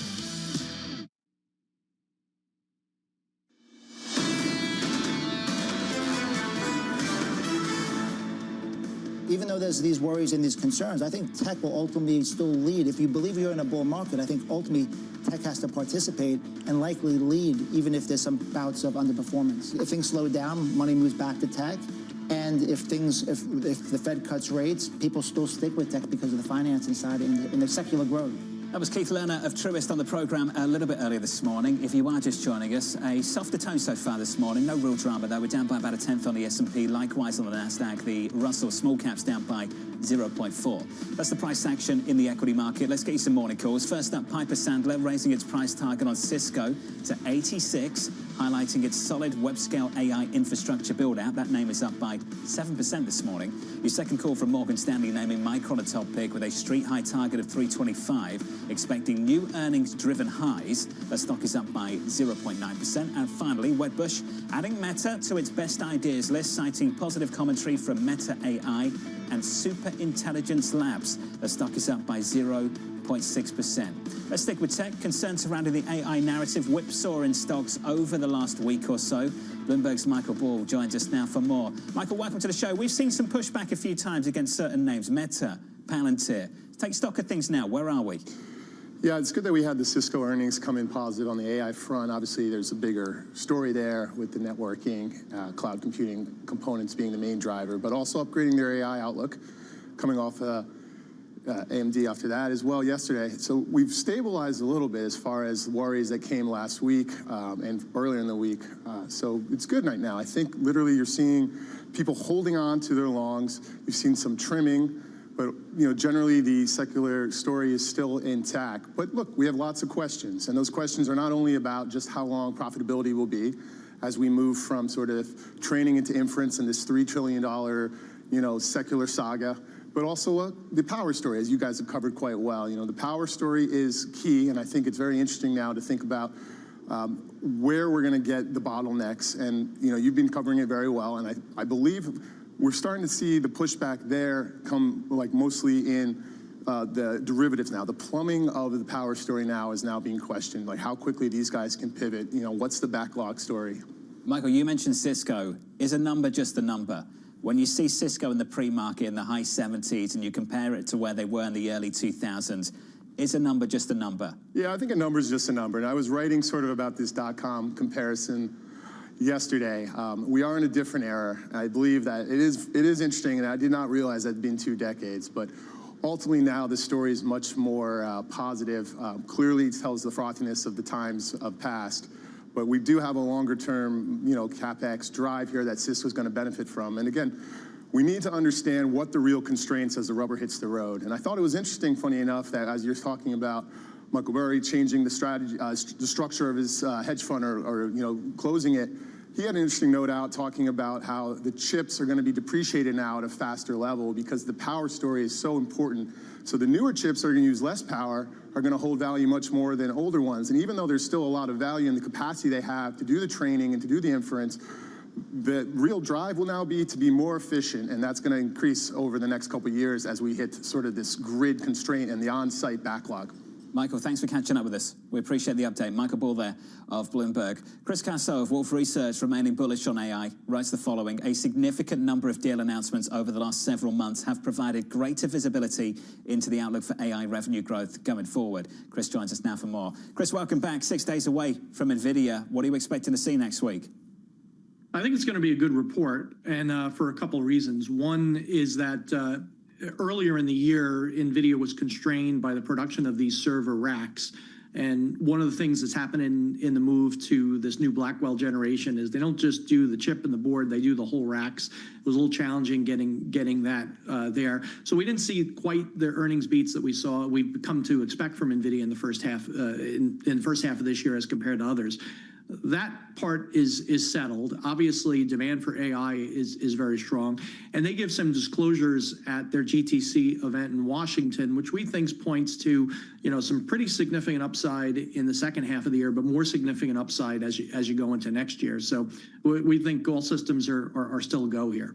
How important, Chris, is concentration risk? And I'm not talking about NVIDIA as part of the S&P 500 or the NASDAQ, but with respect to their client base. How important is it to see it start to expand outside of the main hyperscalers and into other businesses?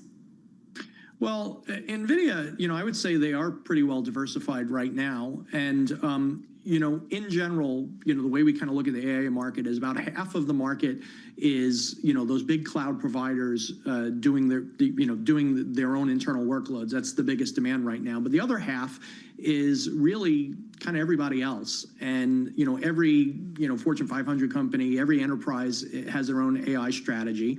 What you're seeing is sovereign AI, a lot of countries themselves that want to use their own local knowledge and put that into models.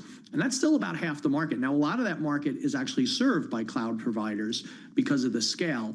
But, the thing is with AI, everybody's using it right now. And it's really just a question of where is the capacity going to be put and who's going to apply that capacity. And those are the questions that we're answering now. 6 months ago, Chris, we'd be talking about national security probably as one of our first questions, and how much NVIDIA was constrained by national security considerations and potential bans or restrictions on selling certain chips. Now it seems to be off the table with the potential of an upside surprise from certain chips getting signed off on and sold into places like China. How are you trying to understand that side of the story in this earnings report?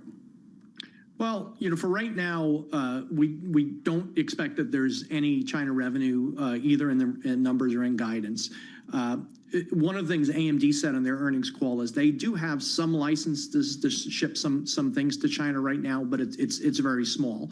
Obviously, people were watching the China-U.S. trade discussions to see if anything changed there. It really didn't.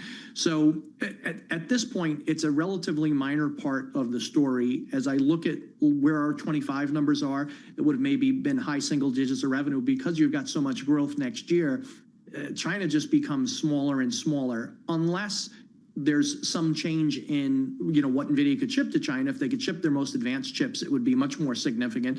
That probably isn't going to happen for right now. And as long as that's the case, then China becomes a very small part of the story. Chris, there's obvious genuine demand happening here, and we can see that. And there's obvious genuine profits being made, and we can see that too. Chris, there are some questions, though, about the spend commitments that have been made by companies like OpenAI. How realistic are they based on the revenue they're currently generating?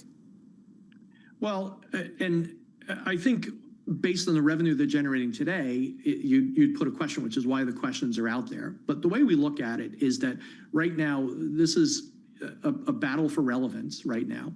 And we're in the very early stages of AI. OpenAI has made a stake. They're going to spend a lot of money right now over the next 2 years. Ironically, part of that money is coming from NVIDIA themselves. They made a very big investment in OpenAI. So OpenAI has the cash to do it. And in some sense, we think OpenAI has laid down the gauntlet. Here's what we're going to spend. It requires a lot of spending to get to agentic AI, which we think is what's going to be the driver over the next 2 years or so. And the question now for Google, Amazon, Microsoft, everyone else is, because OpenAI is doing this, we have to do this also. And we think that it drives the spending at least over the next 2 years. After that point, after the capacity is in, after we figure out what agentic AI really means in terms of monetization, then there's going to be a question that says, have we built too much? Did we not build enough? Yeah. But at least for the next 2 years, we think that that spending is pretty well set because no one has any choice. If you don't spend it, you're going to be left behind. Chris, appreciate it. Thank you, sir. Chris Casso there of Wolf Research, confronting what looks like existential risk, driving massive spending in that sector. Up next, Tiffany Wilding of PIMCO.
coming to you live from Kuala Lumpur. The whole world is here. The APEC Leaders Summit bringing together heads of states of 21 APEC economies. The White House is trying to use the stops to gain additional leverage. This big deal with a number of the biggest companies in South Korea. That's a big number. Deals can be done. Trust Bloomberg for on-the-ground coverage. Korea is not Japan. Up-to-the-minute reporting. In this latest salvo of this trade war. What a visual. And the analysis you need. China's not going anywhere, nor are we. Good morning. This is Bloomberg Surveillance. Welcome back to the opening trade. Watch Bloomberg Tech. This is the Asia Trade. This is Wall Street Week. Welcome to Balance of Power. This is Bloomberg Television. It's a multi-trillion-dollar industry. We'll show you what's happening in ETFs like no one else. ETF IQ, only on Bloomberg. It's the world's second largest economy with a growing influence in global affairs. Bloomberg The China Show brings you the unmatched expertise you need to keep track of breaking news, in-depth market analysis, and the most influential newsmakers in and around China. We need to do more to engage the market more. We're risk on. I think we caught a little sweet spot. Massive savings right now. It's already a different game. Bloomberg The China Show. Weekdays around the world, right here on Changes Everything.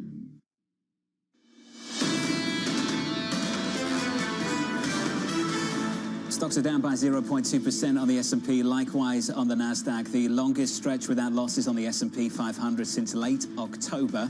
Let's see if we can avoid it for a fifth consecutive session a little bit later this morning. As we count you down to the opening bell, 60 minutes away with your morning movers. Here's Yahara with more. Hey, Yahara. Hi, John. We start with Alibaba. ADRs are rising 4% on our reporting that it's planning a major overhaul to its flagship AI app, renaming it Qwen.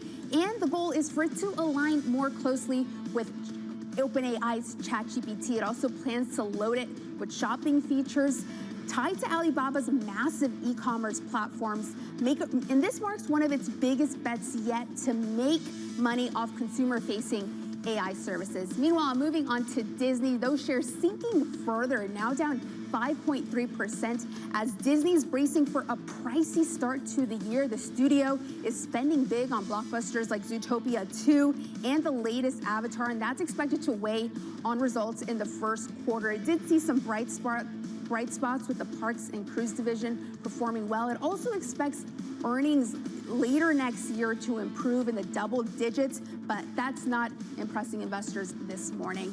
And we end on Nike shares. They are rising 2 3/4% after Wells Fargo upgraded the stock to overweight, saying it's lacing up for liftoff. The analyst's words, not mine. He says that there's finally better visibility on revenue and margins after it dealt with a series of headwinds, whether it was tariffs or inflated inventory. Plus, they say that innovation and new strategies by CEO Elliott Hill, who's been in the post for about a year now, are starting to pay off. John? The turnaround effort continues. Yahara, thank you. The stock is higher by 2.8%. Let's turn back to the economy. The White House warning Wall Street may never see October's official inflation and labor market data. The Democrats may have permanently damaged the federal statistical system with October CPI and jobs reports likely never being released. And all of that economic data released will be permanently impaired, leaving our policymakers at the Fed flying blind at a critical period. Bloomberg's Mike McKee joins us now for more. Mike, likely never, how likely will it be that we don't see those numbers? Well, we haven't heard from the people who put the numbers together. We've just heard from the White House PR effort. So I wouldn't put too much stock in that. It's going to be a few days before we get any kind of timetable on when they can put things out. But according to people I've talked to, they think that there is a possibility they can get at least part of the jobs report, at least part of the CPI report out, because some of that data comes in electronically. And in some cases, for the jobs data, for example, they can go back and ask companies about their payrolls. Those records will be there. So expect the September jobs report next week. That was prepared before the shutdown started. And PPI is largely information that comes in electronically from companies. Retail sales, obviously the retailers know what they took in during the month. So maybe it'll take them a week or so to get that data all put together in release form, but that should come out. October jobs is the question. they think there is a chance they get a partial. They may not get the unemployment rate because that's a telephone survey in many cases, but in terms of the total jobs numbers, again, that's data that comes in on a regular basis. And the rest may come in early December. It'll just take them a while to put everything together, all the data that's come in that hasn't been analyzed yet. Mike, how difficult is it going to be for this Federal Reserve to produce the SEP in the middle of December, looking out to next year and beyond? It'll be a little more difficult, but as we've discussed before, most members of the Fed will tell you they talk to so many companies, so many CEOs, and there are enough alternative data sources in many areas of the economy that they have a pretty good view to what's happening. It may make it a little harder to round off their SEP forecast to a specific decimal point, but in general, they'll be able to kind of tell what's going on. What we probably won't see, though, is a major change in the dot plot, because as you see, we still have Fed people speaking on a regular basis, and they're still as divided as ever over who is thinking that we need to cut rates and who is thinking that we need to stay where we are. Mike McKee with the latest. Mike, thank you, sir. Looking forward to hearing directly from the BLS about what we won't get, what we will get, and how quickly we'll get it. A lot of uncertainty about what the connection is between the White House and the BLS, which is an independent agency, and whether their decision-making will actually be influenced. Andrew Hollenhorst and the team over at Citi coming out with this, saying, we expect the jobs report to be released in late November or early December, despite speculation that it might not be released at all. So the view from Wall Street maybe is skeptical about what the White House is saying. Are we calling it speculation, what we're hearing from the White House press secretary? That's what I found very funny. That's yes. what Wall Street's describing this Caroline as. Levitt is speculation. Okay, we're speculating about what we might see and how quickly we'll see it. Tiffany Wilding of PIMCO writing, we expect the BLS to publish a data release schedule relatively soon. However, it could take a little more time in this instance based on the length of the shutdown. Tiffany joins us now for more. Tiffany, how would you describe what we've heard in the last 24 hours? What do you expect to see and how quickly do you expect to see it? Yeah, so we were also surprised by the White House comments on the BLS, and we are ultimately waiting for them to get back in the office and release a data release schedule. So in the past, it's been 2 or 3 days back after a shutdown that they put out a new schedule and then they tell the world what they can do and when. So we're kind of waiting for that to be the true arbiter of what's going to be released. Ultimately, we agree with Mike McKee. We think at least half of the employment report can likely be released because it's electronic, the so-called establishment survey. So they should be able to do that one. The household survey, which requires actual surveyors, might be a little bit more difficult. But ultimately, we think that one is also possible as well eventually. So we're also a little bit skeptical. We think the BLS should put out the data ultimately. Try very hard to do so. And clearly the timing here is going to impact the Federal Reserve decision in December. They're basically saying they need more data to understand what's going on in order to make a move. Tiffany, how much have you been able to plug the data from your end of things based on alternative sources, based on earnings, based on sentiment surveys? Yeah, when we look at the range of data, basically the conclusion that we come to is that the momentum has continued to slow, but that slowing has still been relatively gradual. So we're not falling off a cliff. The labor market is not, sort of plunging into the abyss, but nevertheless, it's continuing to lose momentum. I think maybe a little bit more concerningly is that we have started to see some early indications of actual separations or job losses picking up. We've seen various corporate announcements on this. The Challenger survey, which leads WARN data, which is companies have to warn their states of layoffs. That has started to tick up. That also tends to lead claims, by around 3 months. So it does suggest there is, some potential for job losses. Now ultimately, how big that will be is obviously difficult to gauge. But I think there is enough evidence here for the Fed to continue to cut rates, at least one more time from a risk management perspective. There's this debate right now, inflation or jobs, and the dual mandate very much in conflict. And Eric Johnston of Cantor Fitzgerald was on the show earlier this morning, and he said, ultimately it comes down to, yes, sure, the labor market has seen some cracks or at least some slowing down. It seems as though the Fed has abandoned abandoned their goal of 2% inflation. And for the most part, that is going to drive policy to be more accommodative and responsive to the labor side of things. Do you agree with that? No, I actually think that the Fed is trying to be, I think they're trying to be more forward-looking here, and they're trying to assess, they're very wary that inflation is above target. I think they probably would have moved faster. We wouldn't be debating December if inflation were lower right now. So I certainly think that the Fed has their eye on inflation as well. I think the big question in terms of these increasing downside risks to the labor market, is if those risks do materialize, you have opening of slack, that is ultimately going to put downward pressure on inflation in the future. So I think you have to weigh both sides of the mandate here. The Fed seems to be doing that, and that's why they're, some of them are more cautious around December. Tiffany, can you help us identify some durable sources of disinflation looking out into next year? Well, ultimately, I think if underlying everything, discussion of the tariffs, we've certainly seen more tariff pass through. There's evidence of that in the data. But on the services side, the economy has continued to cool. Services inflation, rental inflation has taken longer to come down after the pandemic, but it is trending in the right direction. We think that the immigration boom in the last several years also slowed down the moderation of rent inflation. That immigration policy shift that we've seen from the administration this year is moderating rental inflation again. And we're seeing broader services inflation also moderate. There's some noise in travel services more recently that's resulted in some reacceleration, but we ultimately think that will come back down as well. So I do think if you look under the hood at the details, there are some very encouraging signs that inflation is moving back to target. I think that, again, the concern here is that the Fed has is that you have this tariff-related inflation that keeps it persistent, and you have inflation expectations that are setting somewhat higher, and that just keeps inflation persistent. And that's certainly the risk that they see, and it's ultimately why they're being more cautious. Tiffany, always good to catch up. Thank you. Tiffany Welding there of PIMCO with the latest on their assessment of where we are. Neil Dutta of Renmac, pretty punchy this morning.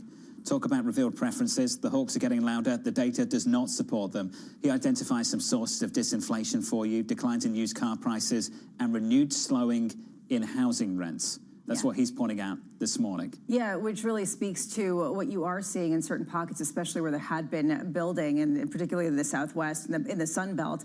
At the same time, he also, to your punchy side, comes out with what San Francisco Fed President Mary Daly had to say earlier this morning, which she said that ultimately it's premature to say whether they're going to cut or not cut in December. He said, it probably means that December is kaput. No December means no January, bye-bye. So there is this feeling that if they don't cut next month, it could mean a series of pauses, to the point that you made earlier. Is this developing into a prolonged pause at a time where certain segments of this economy are really struggling? I saw some data from Fitch Ratings yesterday. I'm sure you saw the same thing, that the share of subprime borrowers at least 60 days past due on their auto loans has risen to a level we haven't seen in data going back to 1994. Yeah, raising concerns yet again about the consumer quality, the consumer credit quality at the lower ends. That said, you get 5 people who point to the subprime auto loan story and speak to the auto sector during the pandemic and immediately thereafter.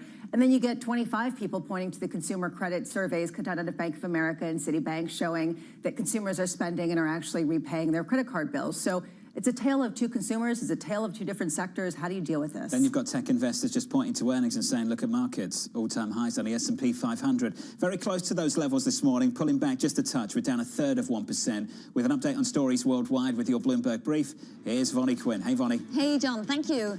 Starbucks baristas are launching a wave of walkouts across the country. More than 1,000 baristas chose to do this on Starbucks' annual Red Cup Day, known to draw large crowds getting their reusable holiday-themed cups. The strikes will take place in at least 40 cities and could expand if there isn't progress towards finalizing a union contract.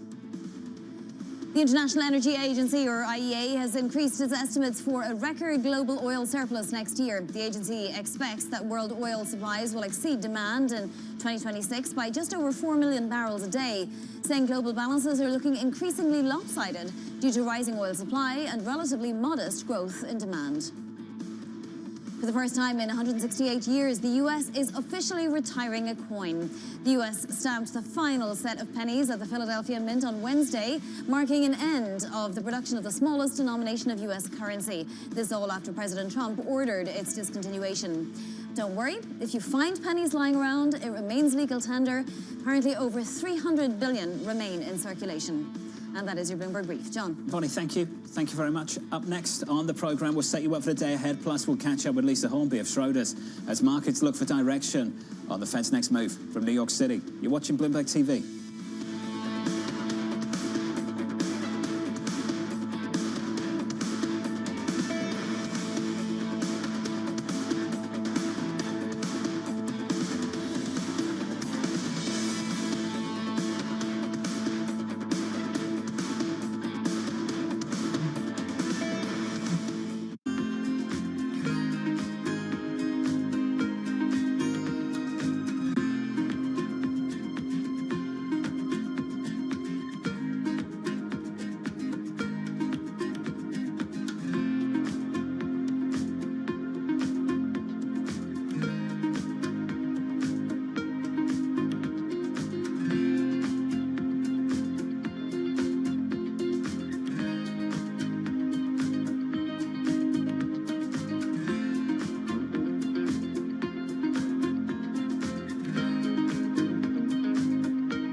Have you ever thought about, or would you make a movie for a streaming service? Would you make a Netflix movie? Man, that's a great question.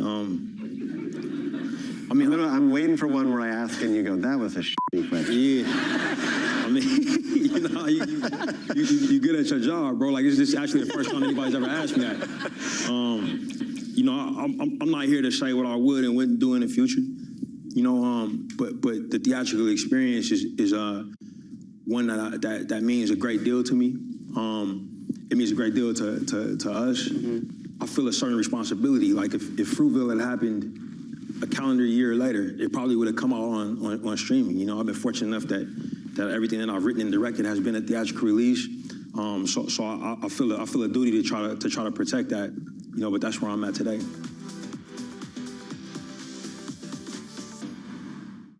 Africa, a region rife with potential for growth and opportunities, but not without its challenges. Bloomberg highlights the biggest stories, interviewing key players, and reporting on the issues impacting the region. Join us as we get to the heart of African business, politics, and economics, and ask the question, what's next? I'm Jennifer Zabasaja, and this is Next Africa. New episodes every month, only on Bloomberg. Astonishing day for US technology. Shaping the region's technology ecosystem. Asia's biggest tech news and innovation. Bringing you up-to-the-minute energy news whenever and wherever it happens. I'm Joanna Bersecci in Vienna, and this is Bloomberg.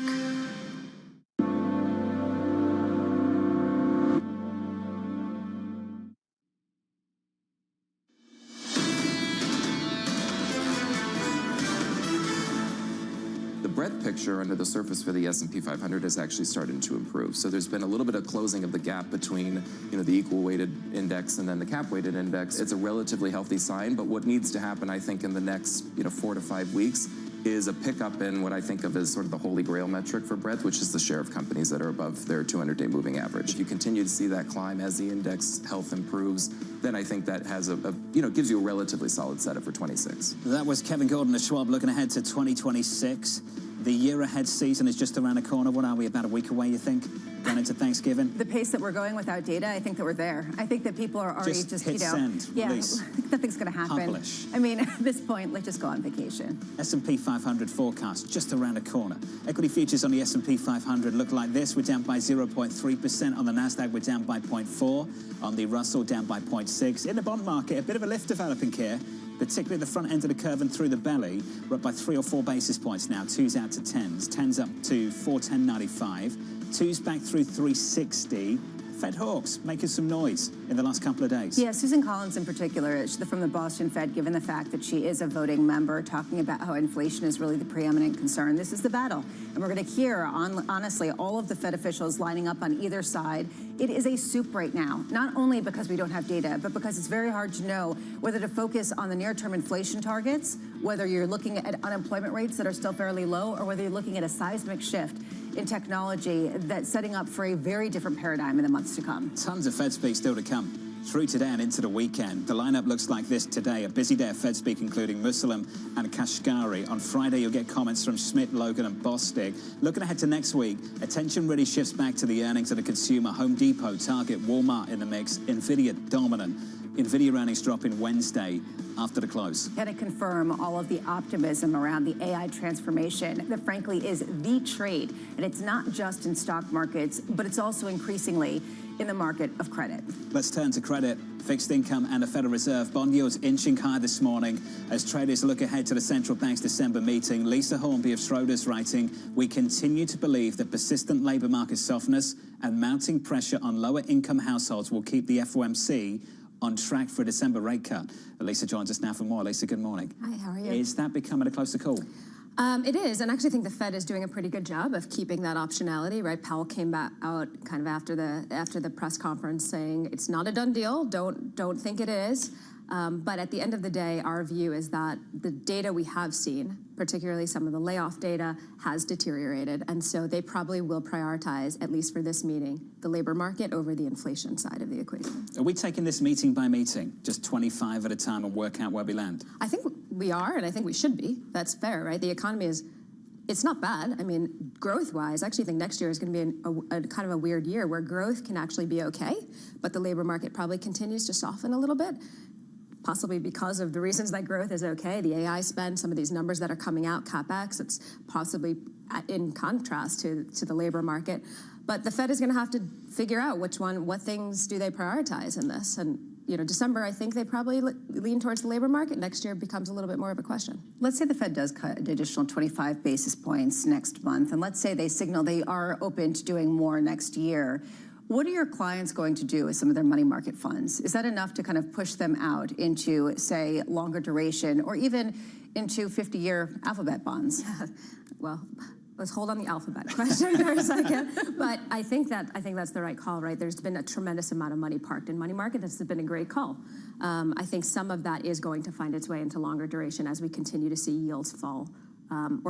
We have seen it, and I think we're already starting to see some of that money shift. I think there's probably more to come. I mean, unfortunately, generally retail tends to be a little bit late to that, so that we may get the money in as we're reaching the bottom of the Fed cutting cycle, but I do think that probably will be happening. So let's talk about the 50-year Alphabet debt, not necessarily whether or not you bought it or anything like that, but I am curious how much you are seeing fund managers pushed into greater risk in a way. They're looking for the same kind of income. They're looking for outperformance. AI is the hot trade. Yep. How much do people almost feel forced to absorb this incredible glut of debt issuance? So there's a lot of questions in that question. I think one of them is the market is shifting quite dramatically in terms of tech and what that means to the bond markets, right? Some of these issuers are forecasted to become the largest issuers in the corporate index in the next few years, kind of surpassing, potentially surpassing some of the Verizons and the AT&Ts, the larger non-bank issuers. And so that's a really structural and fundamental shift that I think investors need to get their heads around. What does it mean? Meta's issued massive amounts of debt just in the last 6 weeks. Their balance sheet and the structure of the company in terms of how they fund is changing dramatically. So I think there's a big question as to what does tech look like in the corporate index in a year's time versus what it was maybe 6 months ago. I think investors are looking at that. But you know, there are other opportunities out there that I wouldn't say aren't as crazy risky. You know, look at tax-exempt municipal bonds. I think maybe last time I was on the show, we might have talked about them. They underperformed treasuries at one point this year, 6.5 percentage points. This is not a crazy risk trade. Are you saying that the other is crazy risky? I'm saying that you can buy local government debt at pretty reasonable yields compared to treasuries and actually have some alpha generation potential there because they have underperformed this year. So I'm just putting that out there. I'm not saying it's not going to exist in 50 years' time, but there are questions about that and their funding mechanism. You keep alluding to it slowly, and we'll keep coming back to it. Are you worried about corporate credit? Look, spreads are tight. I think that there is probably a repricing that's going on in the tech sector, and I think those curves need to steepen. There are some interesting issuers that are coming today, like possibly today, actually. Yeah. But I don't think we can paint them all with the same broad brush. As they issue more, does it make it a higher quality index or a lower quality index? So we were just doing some work on this yesterday, and I'll credit Morgan Stanley. They are the ones who came up with the stat. They said they think that the big four hyperscalers can probably issue $700 billion without impacting their ratings. So, you know, I don't have better insight than them. These guys have been looking at this very closely. Over what period? I don't know if that was a year or a couple of years. $700 billion. They don't think that's what the issuance will be. They're just saying that's what they think. But ultimately, that's a green light for them to issue, to borrow. And by the way, the cost of equity versus cost of debt, they might as well be funding in the debt markets. So I think there's a lot of issuance to come. There's a lot of data centers to be built, guys. A lot of demand for this stuff. They're amazing numbers. Lisa, thank you. Yeah. Thank you very much. Lisa Hornby of Schroders. That's the green light to borrow in the debt market, which is why they're doing it. I just wonder, to Lisa Hornby's point, and I think it's a really important one, the index is fundamentally changing. And the AT&T and Verizons of the world were the harbingers of a complete cycle that was very much one of boom and one of bust. And I wonder how much that's being appreciated in a market that's absorbing this as investment-grade credit, even if potentially it's getting increasingly risky based on the changing of the capital structure of these companies. These tech companies are changing. The reasons they're issuing are changing. Fundamentally, they're different companies. Looking out 5 years compared to what they have been historically. Looking out 50 years, if you want to take a look at Alphabet, which is... I just don't have that visibility. I think that nobody does, which I think is part of the issue. But this really raises a question. At what point do you get real pushback? And at some point, are fund managers being not forced to take this on, but deeply encouraged if you have both the growth profile that's being represented in the earnings calls, but also by rates that, yes, they are relatively high versus the pre-pandemic period, but otherwise... Are they tight? That's the real question. Bond yields a little bit higher today, up by 3 or 4 basis points. 410.57 on 10s. Coming up tomorrow, Francisco Blanch of Bank of America, Sarah Bianchi of Evercore, Darryl Cronk of Wells Fargo, Michelle Meyer of MasterCard. Live from New York City this morning. Good morning to you all. Thank you for choosing Bloomberg TV. This was Bloomberg Surveillance.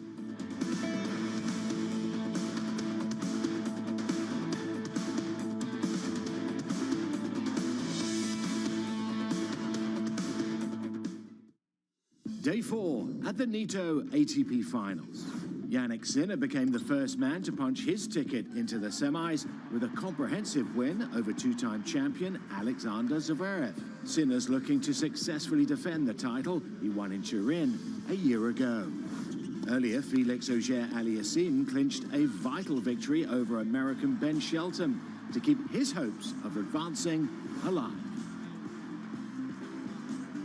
Technology is embedded in every aspect of our lives. And laying the foundation for the future.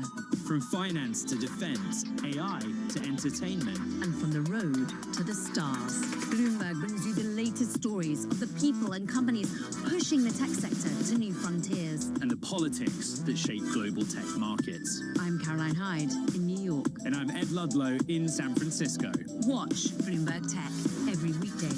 Only on Bloomberg Television. When I visited Fernandez at IMAX's headquarters outside Toronto, we went to the facility where IMAX designs and maintains its cameras. The latest next-gen equipment was out with directors on filmed for IMAX sets, but there was still plenty of cool gear on view. As the head of the finance department, do you look at all the things in this room and think, this costs that amount of money, this costs that amount of money? Thankfully, no, I don't. When I think about cameras in general and what we, when we first, I'll give you a really prime example, the film cameras. When you thought about it, okay, are we building 2? Are we building 4? Are you building 8, right? And And that's where I start to think about, well, what makes the most sense from a return perspective? Because yes, Nolan wants the cameras, but how many other filmmakers out there use the film cameras? The lens that I look at it through is essentially, how many do we build and in what way? Because the one thing is we are going to invest to build it right and to build it for longevity. But do you need 10 of them? No. Building 4, that was the right number. And do we potentially want to build a couple more? Maybe a couple more, but I don't think we need 10 because they won't always be in use all the time. I imagine that at different points you need to tell people no. What's that process like for you? Oh yeah, it's a key role in the CFO position. It is a word that most people are used to, and yet they still think you're not going to say it. I just wondered if any of you had a perspective of the reason to, put some of that capital into women's sports. It's going to create you the fastest return. You will have so much success. If you look at the growth metrics of women's football, selfishly, in this country at the moment, it's phenomenal. We are the fastest growing sport on the planet. Our participation is up in this country. The interest that is around women's football is at a real, to your point, we're at a real moment in time to be able to capitalize on it. And if I was an investor looking to come into football in this country at the moment, I'd certainly be considering women's, because I don't have to invest an astronomical amount to become the best in the world, to really be put on the global stage, to be winning Champions League. Whereas if I wanted to do that in men's football in Europe, that's going to cost me a lot of money.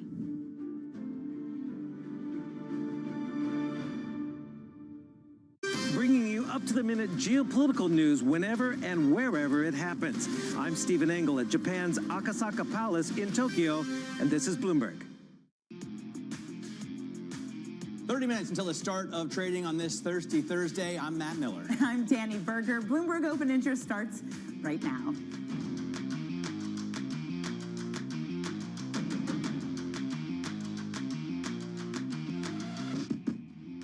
Back in business, the government shutdown is officially over, but investors are bracing now for more volatility as the data fog slowly lifts. Disney taking the earnings spotlight this morning. The company says its new Avatar movie and other blockbusters will weigh on their results.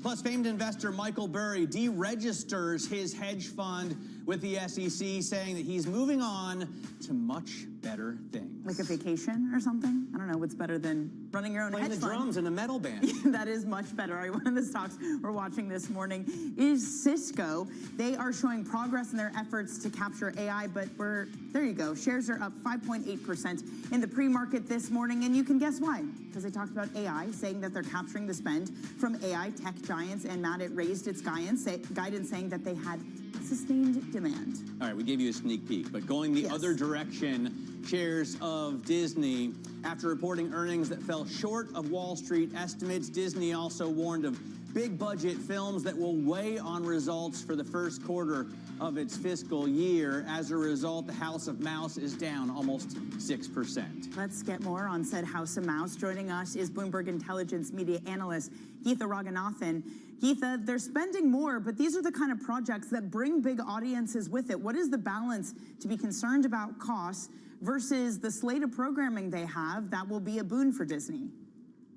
Yeah, excellent question, Danny. So yeah, it is a very, very tough balancing act for Disney. As we kind of look to fiscal 2026, I mean, this is a blockbuster year for the company. I mean, you just look at some of the films that they're putting out, starting with Zootopia 2, then you have Avatar, you have a live action Moana, you have Toy Story, Mandalorian. So it's just one big release after the other. And of course, they are going to have some costs associated with that. But remember, Danny, I mean, this isn't just about box office and theatrical performance. Studio IP is so important because they have so many different ways to monetize that. I mean, this is the whole content flywheel. I mean, this becomes the source of IP at the parks, which is, again, a huge income generator. It becomes a source of adding more subscribers at Disney Plus. So for them, investing in that content is really important. And so, yeah, it's a little bit of short-term pain for a lot of long-term gain. So what is the growth business for these guys? Because I know the parks is sort of the meat, right? That's the cash cow. But what are the shooting stars for Disney?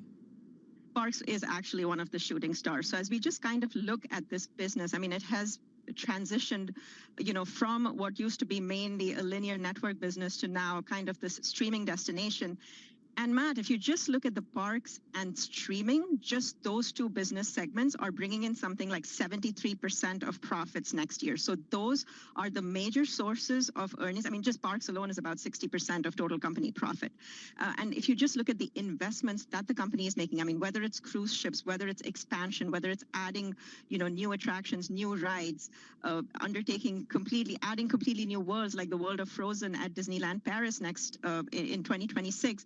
I mean, these are investments that is, going to pay off big dividends, I think, in the long run for them. So parks and streaming, those are the two big earnings growth stories. All right, Geetha, thanks so much for joining us. Geetha Ranganathan covers Disney for us at Bloomberg Intelligence. Now, network equipment giant Cisco boosted its 2026 forecast as AI demand remains strong for its products used for chips and networking gear. Bloomberg's Ryan Vlastelica covers the sector and joins us from Chicago. So, Ryan, Cisco, it's funny because this was kind of the poster child of the internet bubble burst in 2000. So many comparisons between then and now, but they're making up money on AI.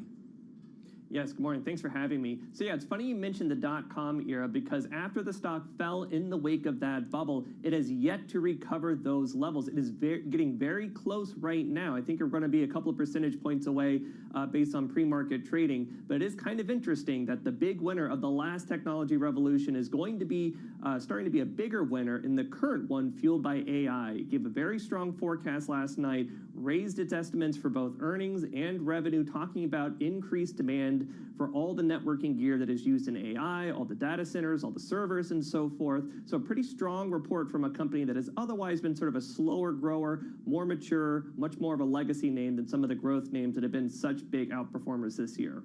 Ryan, in February, Cisco also announced that it had a partnership with NVIDIA. For this company, how much of its fortunes are increasingly tied and dependent on that partnership, especially when it comes to outperforming their peers?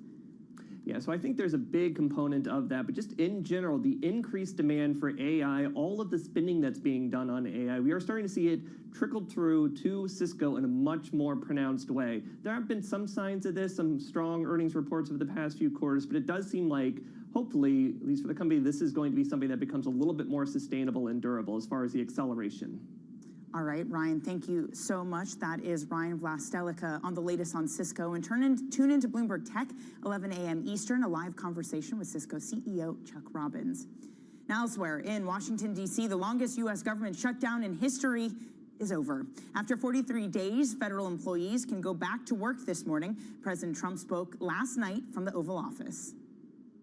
I'll sign a bill exactly like we asked Democrats to send us all along. Many days ago, this cost the country $1.5 trillion, this little excursion that they took us on. It's an honor now to sign this incredible bill and get our country working again. Thank you very much.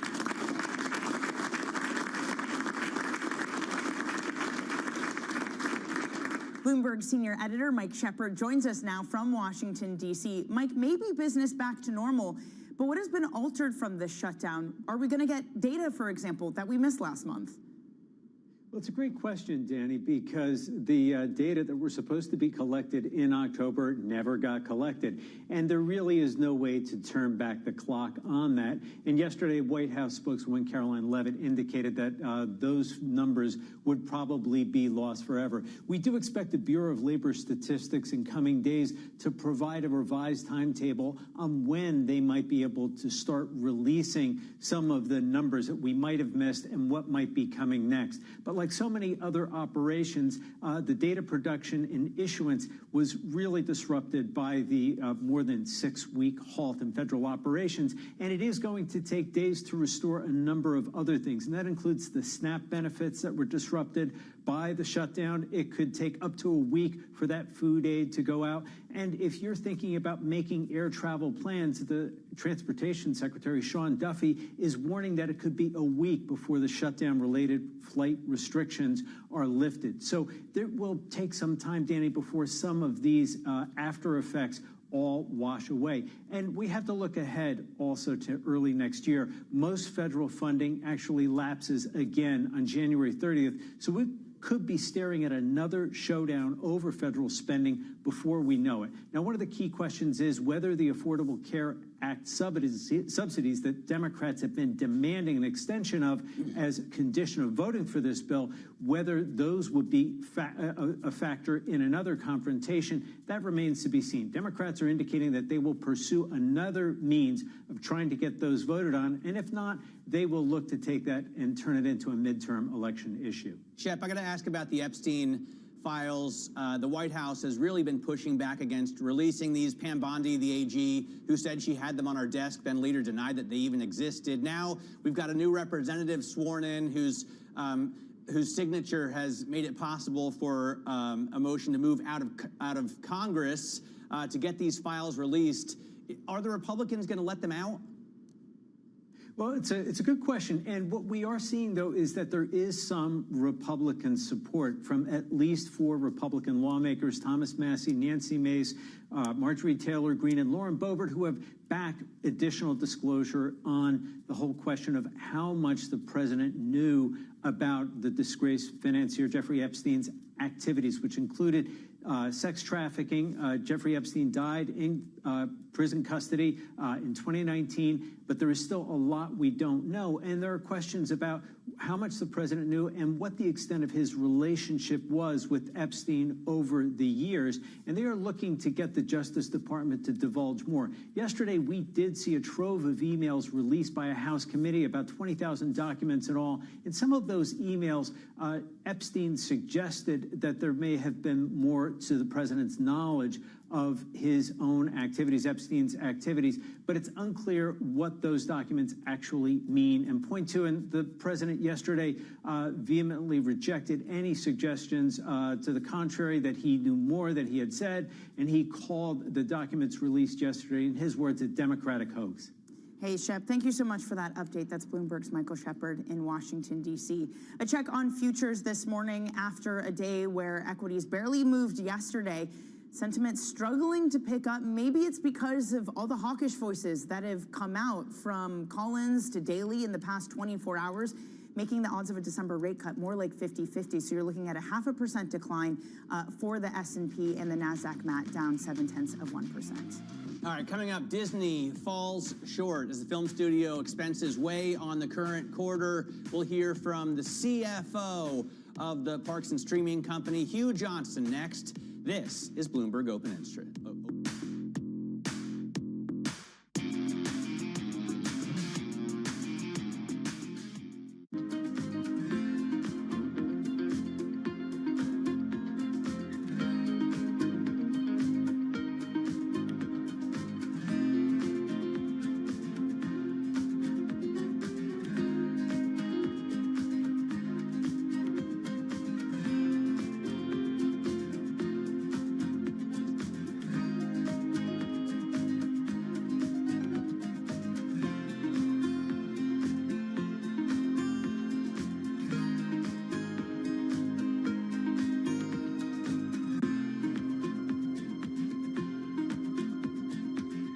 Technology is embedded in every aspect of our lives. And laying the foundation for the future. From finance to defense, AI to entertainment. And from the road to the stars. Bloomberg brings you the latest stories of the people and companies pushing the tech sector to new frontiers. And the politics that shape global tech markets. I'm Caroline Hyde in New York. And I'm Ed Ludlow in San Francisco. Watch Bloomberg Tech every weekday. Only on Bloomberg Television. The belief for climate change is going down right now. It's going down. And we've tried everything to shame people and blame people and put them in their place and tell them that they're doing things wrong and that they're killing everybody. But if we keep telling them that, then we are going to kill everybody. So we got to figure this out. And we're not going to do it by blaming people who are just trying to wake up and make ends meet every day, especially when a lot of those people have the same connection to nature and the environment that we all share here. I hike and I ski and I love the environment just as much as anybody else, but so does somebody who works in an oil field. The Cabela's shopper and the REI shopper want the same things. They want clean air and they want clean water and they want to be able to recreate outdoors. So until we figure out how to get on the same page, we will continue to lose. We cannot afford to lose anymore. We need to build a winning coalition of people across the political spectrum, or we will never create the solutions that we need. It's a multi-trillion-dollar industry. We'll show you what's happening in ETFs like no one else. ETF IQ, only on Bloomberg. Key investors, top executives, global innovators. Join me for in-depth conversations with the biggest newsmakers on the day's top stories. Insight with Haslinda Ahmed, only on Bloomberg.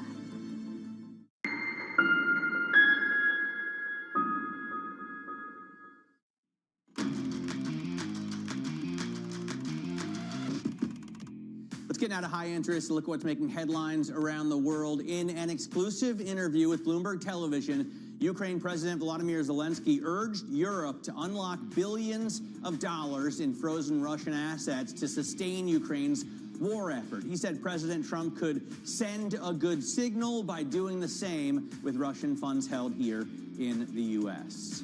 This decision, this way of sanctions was good, as I said to you, that it was American sanctions and European sanctions. It like split, and they came together, and I think this is good way. It was good way, and that's the same about assets. That's why I raised it about assets, that there are some assets in the United States. If the United States can do it, it will be helpful for European decisions also. Newly released emails from convicted sex offender Jeffrey Epstein show exchanges with former Treasury Secretary Larry Summers, as well as Goldman Sachs legal chief Catherine Ruemmler and ex-Trump aide Steve Bannon, many criticizing President Trump. Summers predicted Trump's world will collapse, while Epstein called him dumb. The documents also include Epstein claiming Trump, quote, knew about the girls. The White House blasted the news as a partisan smear campaign. And Michael Burry's Scion Asset Management has terminated its SEC registration, signaling a major shift for the Big Short investor. The move took effect on November 10th. According to filings, Burry, who famously bet against the housing market in 2008, hinted at, quote, much better things coming on November 25th. In recent weeks, he's revealed bearish bets on both Palantir and NVIDIA. Danny? It hurts to be short this market, I guess, at the moment. Speaking of things that are hurting this morning, a look at some of the movers on our radar. Memory chip stocks, they're down pretty sharply across the board. SanDisk doing the worst, down 5.2% in the pre-market. Japanese firm Kioxia reported dismal results, so this boom-bust sector is feeling the bust today. Alibaba is climbing after Bloomberg reported it is revamping its AI app to rival OpenAI's ChatGPT. So it looks like the Chinese threat is being taken seriously and bet on by investors. Meanwhile, Dollar Tree, it got a double downgrade by Goldman Sachs. It says any further upside for the retailer is getting harder to see, those shares down 3% in the pre-market. Coming up, Disney drops on a revenue miss, and we're going to hear from the CFO of the House of Mouse, Hugh Johnson. Next, this is Bloomberg Open Interest.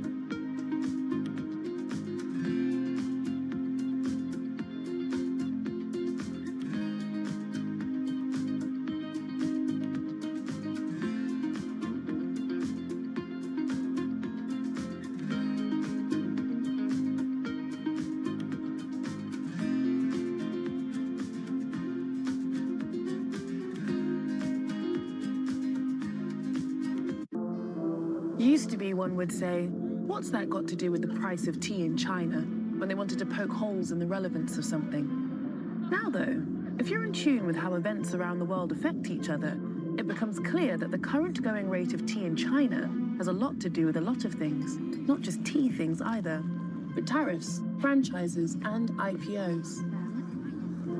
How much?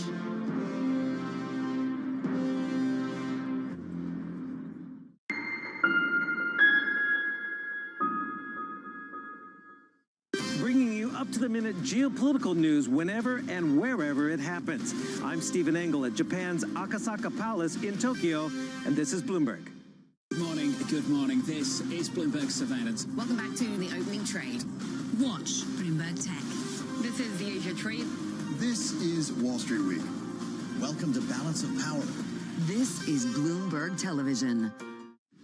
Tune in to Bloomberg Business Week Daily. We got to talk crypto. From the magazine that helps global leaders stay ahead. What's the conversation around your company? Bringing you insight on the people, companies, and trends shaping today's complex economy. Planning very big things. A new level of premium. Plus global business, finance, and tech news as it happens. The floodgates of innovation are going to open up. You can't fake passion. You either are or you aren't. Bloomberg Business Week Daily, only on Bloomberg. Middle East and Africa, vibrant resources and high-yield investment opportunities abound. Join me on Horizons Middle East and Africa for the stories, newsmakers, and insight from this exciting region. Now weekdays, only on Bloomberg.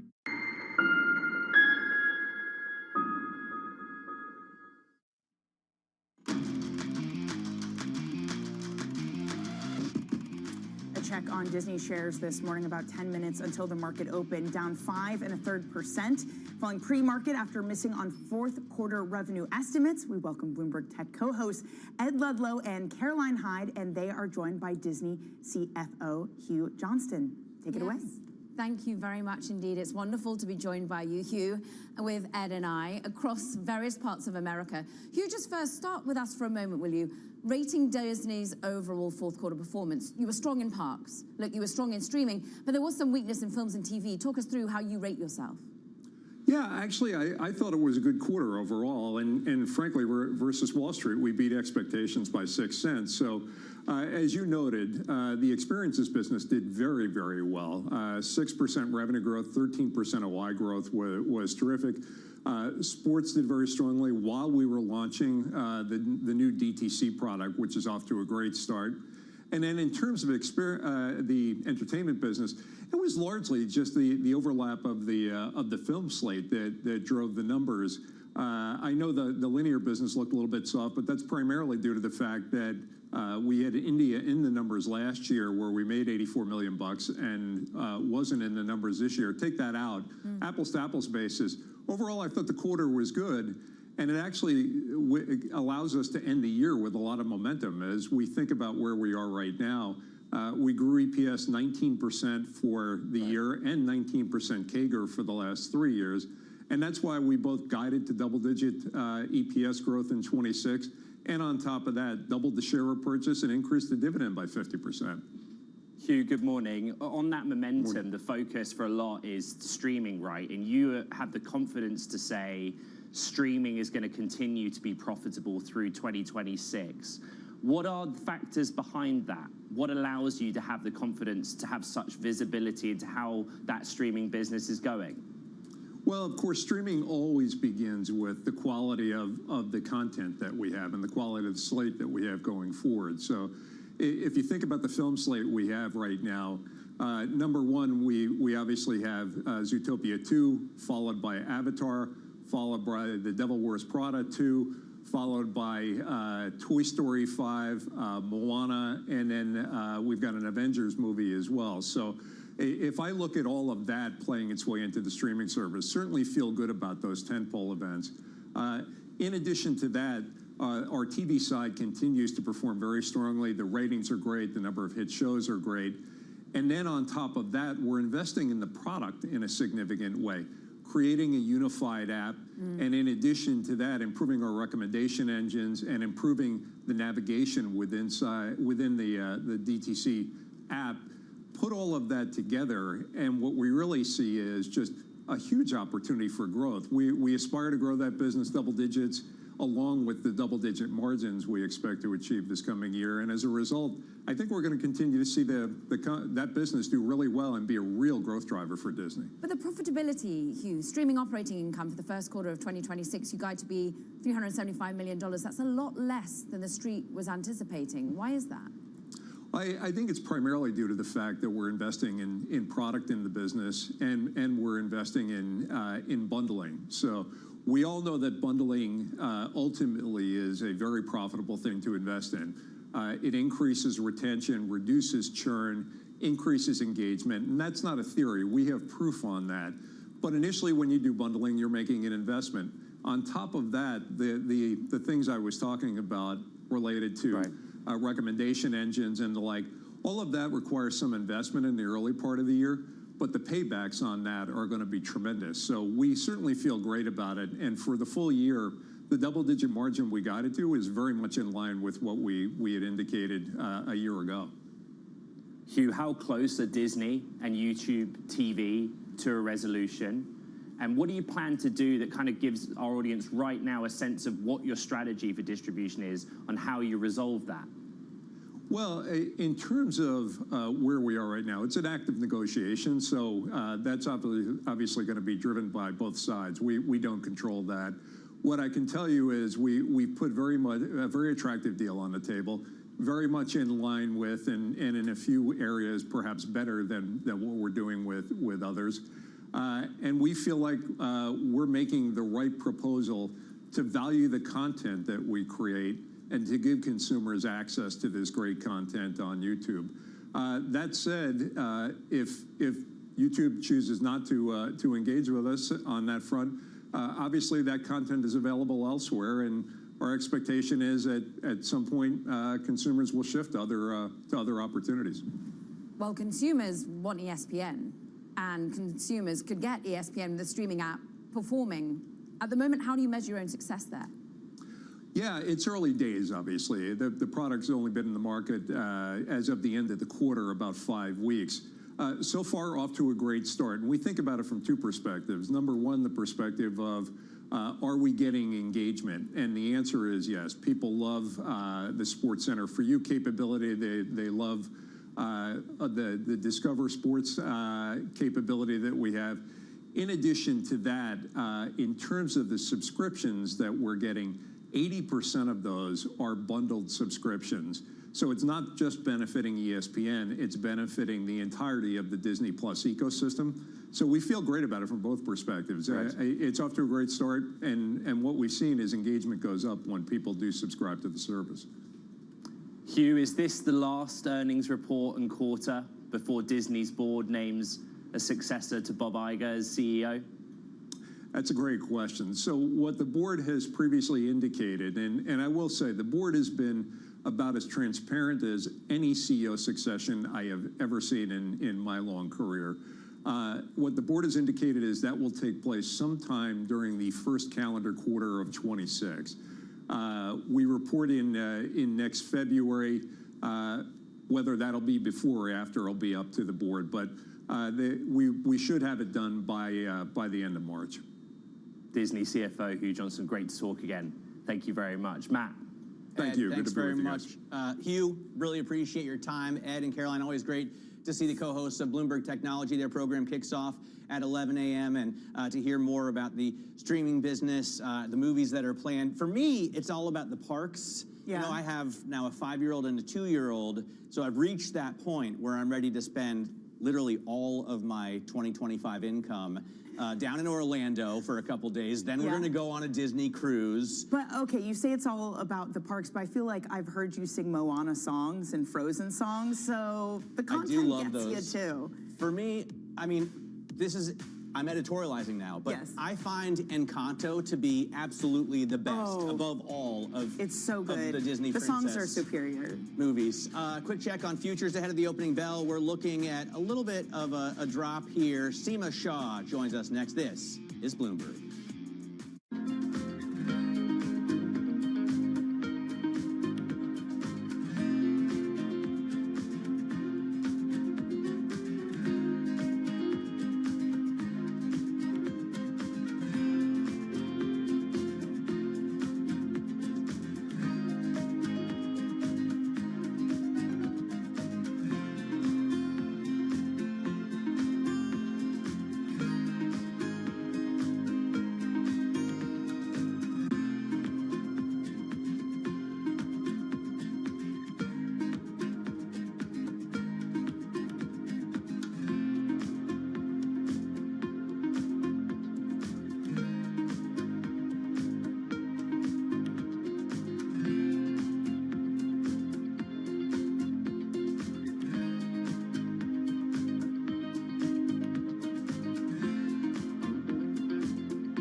know what to tell people about what the tariffs are going to do on the United States economy and the investment environment, or is it not clear yet? If you look at the impact of the tariffs, they were much more significant and broad than I think the market expected.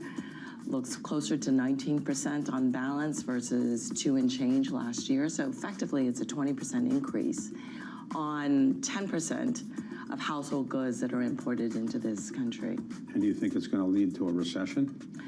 Well, we think that it's going to impact both inflation and the economic growth scenario. So we were coming into yesterday expecting the real economy to grow at 2%.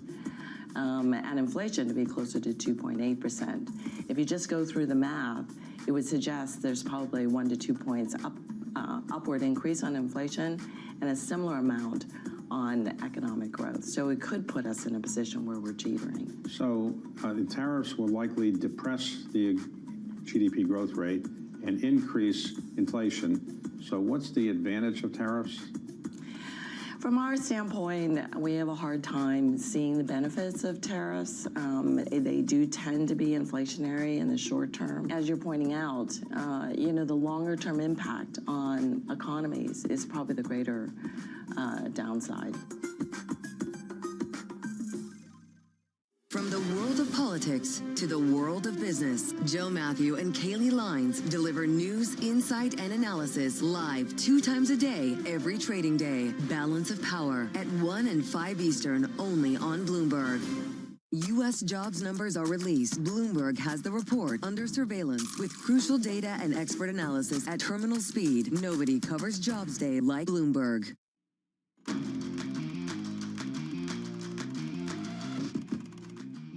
Moments away from the start of trading on this Thursday. This is Bloomberg Open Interest. I'm Matt Miller. We're looking at stocks that are down, futures off a little bit, 0.4%, 0.6%. You had a disappointing earnings report out from Disney, and concern really that the government reopening is going to lead to more data, which will make stocks more volatile. I don't know about that logic, but that's what I'm hearing. Down the New York Stock Exchange, TKO makes a deal with Polymarket, ringing the opening bell. Dana White is there in the black polo. Ari Emanuel in the blue suit. Ari Emanuel there in the blue suit, and well, a lot of high fives and stuff. Maybe they should fight. By the way, TKO stock, it's up like 400% over the last 5 years. I just ran a comp function, so they have been crushing it. Not the case for BGIN, which is like a crypto thing. They've only been trading at the NASDAQ for a couple of months, but have already lost 41% of their value. Maybe they should also fight. I think I would want to if I own those shares. All out brawl done at the NASDAQ. Not an all out brawl here for Cisco shares. Just minutes into the trading day, 5.5% is the gain we're looking at. It's showing progress in its efforts to capture more of the AI spend from tech giants. It also raised its guidance on sustained demand, Matt. And Disney, we just heard from the CFO, Hugh Johnston, reported sales that fell short of Wall Street estimates. They also warned of big budget films that will weigh on results for the first quarter of the fiscal year. And we got actually a list of them. Zootopia 2 is one. Another Avatar, I don't know what number that is. Toy Story 5. Toy Story 1000, yeah. You know.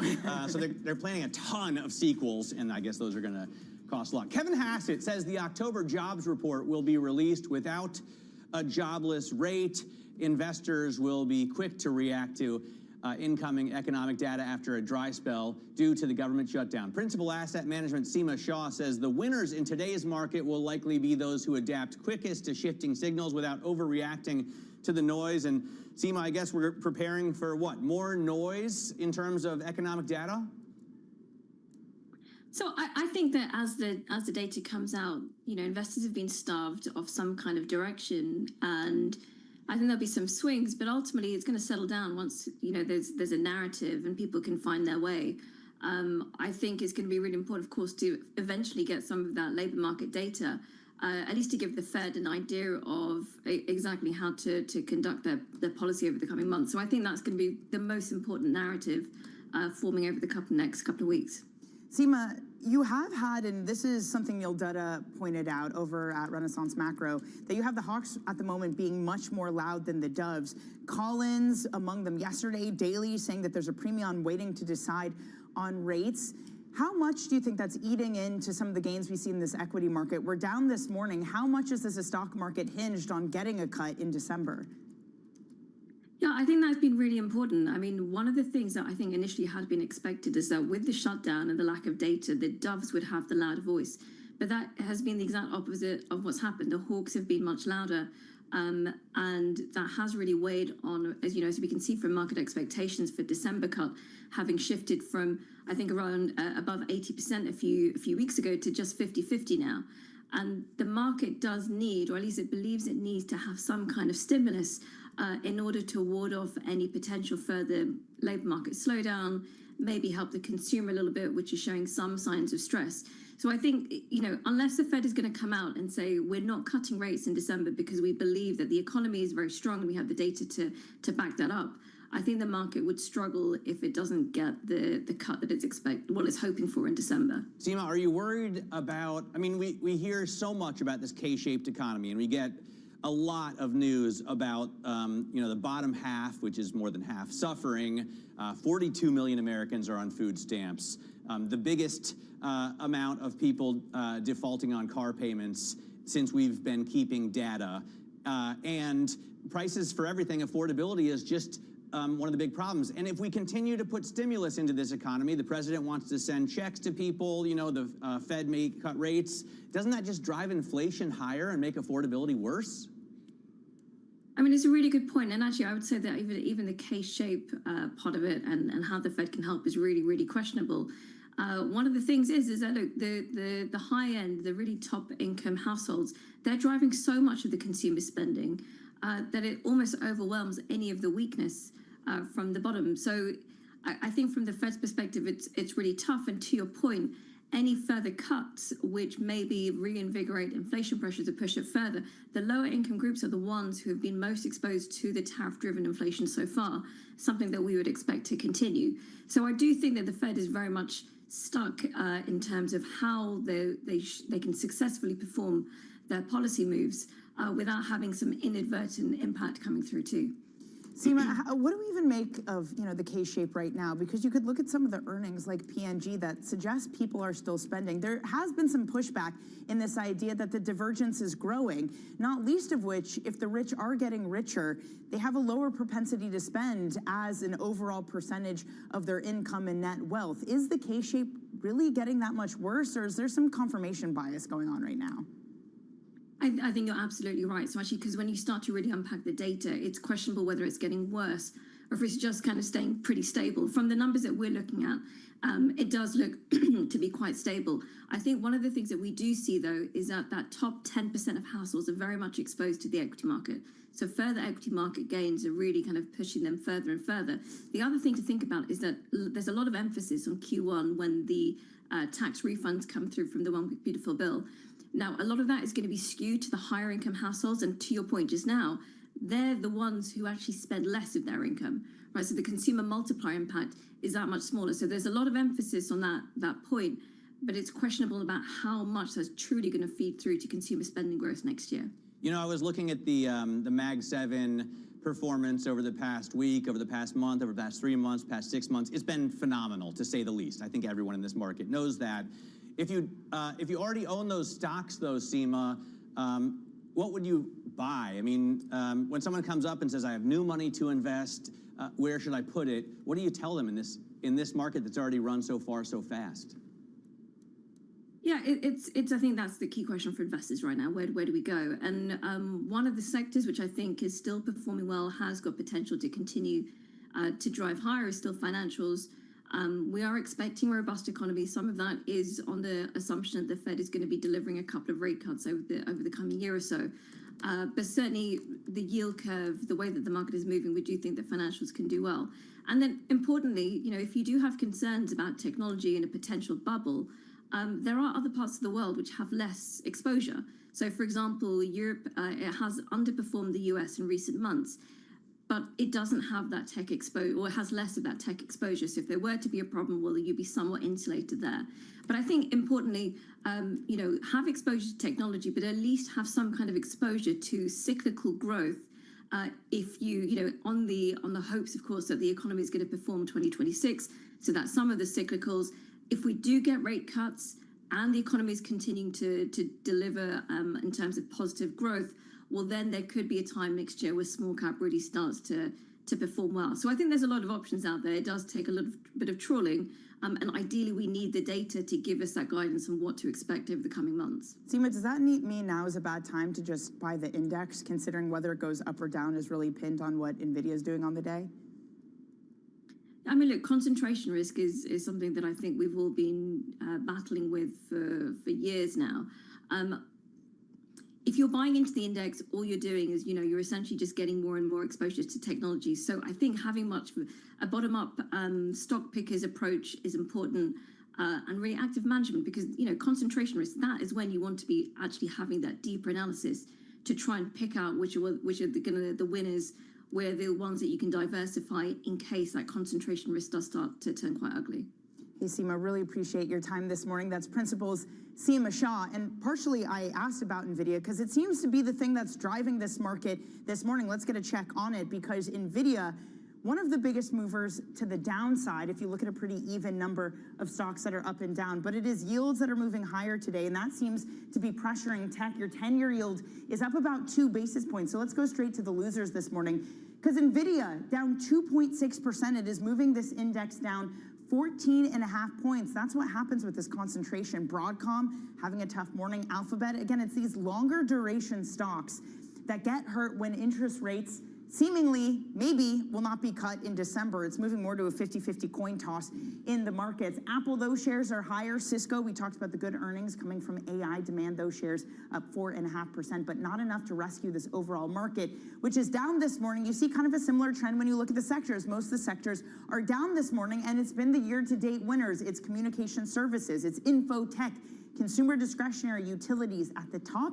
It is energy. Energy outperforms, up 0.7%, but that's just a rebound from a very bad day yesterday with expectations that OPEC will put more oil into the market, Matt. All right, Danny, thanks very much. Danny, looking at the stock movers there, just about 10 minutes into the session.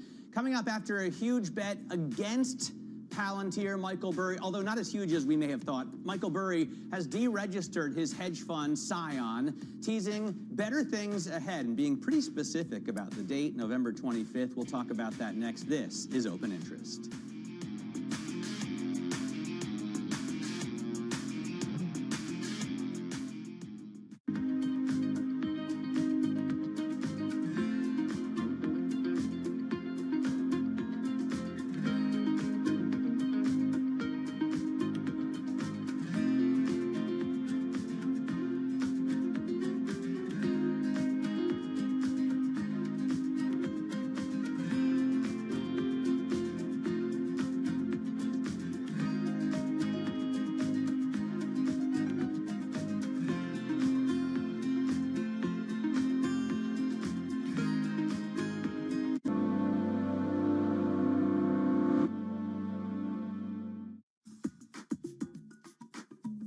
Now, your co-headquarters is in Miami. You spend a lot of time in Miami and Florida. People often think the hedge fund world is centered in New York or London.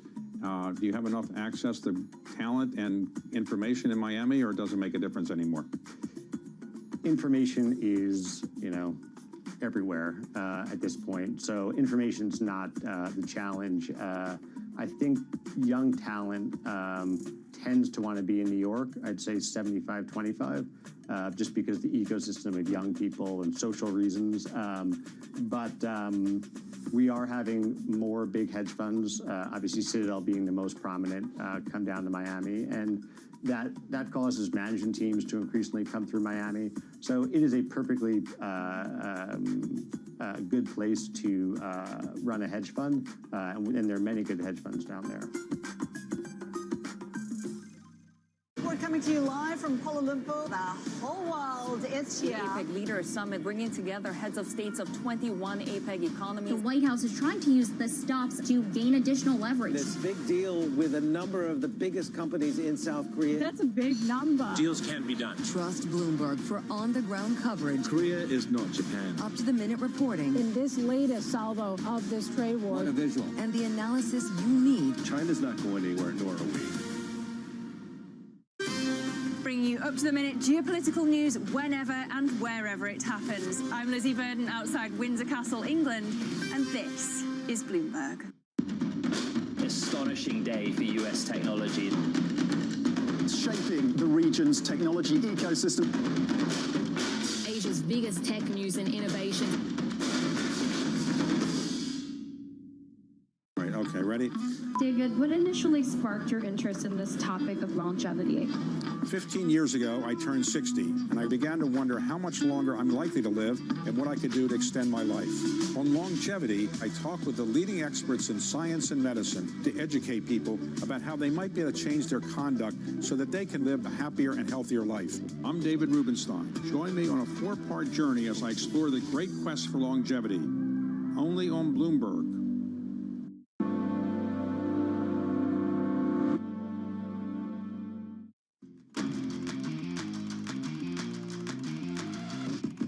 A tough morning after a really nothing day yesterday. By the way, shout out to Dan Curtis. 11 days for this equity market without a new high. And that's something we haven't really seen this year. Usually we're kind of getting a weird melt up every single day to a new high, but the NASDAQ down 1.2% about 10 minutes into your trading day. All right, let's look at some of the top calls, the analyst action that we're focusing in on this morning. First up, Goldman Sachs, the rare double downgrade to Dollar Tree, moving it to a sell, saying that upside from here gets harder. They flag pressure for low-income shoppers and say peers like Five Below are attractive, so shares fall 2.5%. Next up, Wells Fargo, they upgrade Nike to a buy, saying the sportswear giant is lacing up for liftoff. That's what they said. That's not our pun, I promise. Shares are up 1.5%. They cited improving visibility on sales and margins and expect Nike's slump in earnings estimates to reverse over the next 6 to 9 months. Next up, Circle gets upgraded after JP Morgan said it reported solid third-quarter results. They lifted their price target, saying Circle's push to bring more of its dollar-backed stablecoins onto its own platform should drive growth for investment. Those shares down 1/3%, probably not because they didn't include a pun. I mean, the sell side really loves their puns. It's pretty good, actually, lacing up for liftoff. Is it? I mean, do you lace up for a liftoff? You like I fuel don't like up for saying a it. liftoff. I wouldn't want it in my copy, but reading it is fine. And that's kind of what Michael Burry is doing. Hedge fund manager has terminated Scion's registration status with the SEC. Burry rose to fame, of course, for his 2008 bet against the U.S. housing market. He says he's on to much better things on November 25th. That's the liftoff, but we don't know exactly what that is. Bloomberg finance editor Tom Metcalf joins us now. Tom, this is a fascinating story. We're all very interested in what Burry does ever since The Big Short, played by Christian Bale. What an amazing character. Why would he deregister his hedge fund? Is he just cashed out and taking his toys and leaving? Yeah, I mean, look, that's certainly one interpretation. So there's a couple of things that could happen. You only have to be registered if you have more than $100 million of regulatory AUM. And at least as far as we know, Scion definitely still had that, at least back in March. They had about $155 million.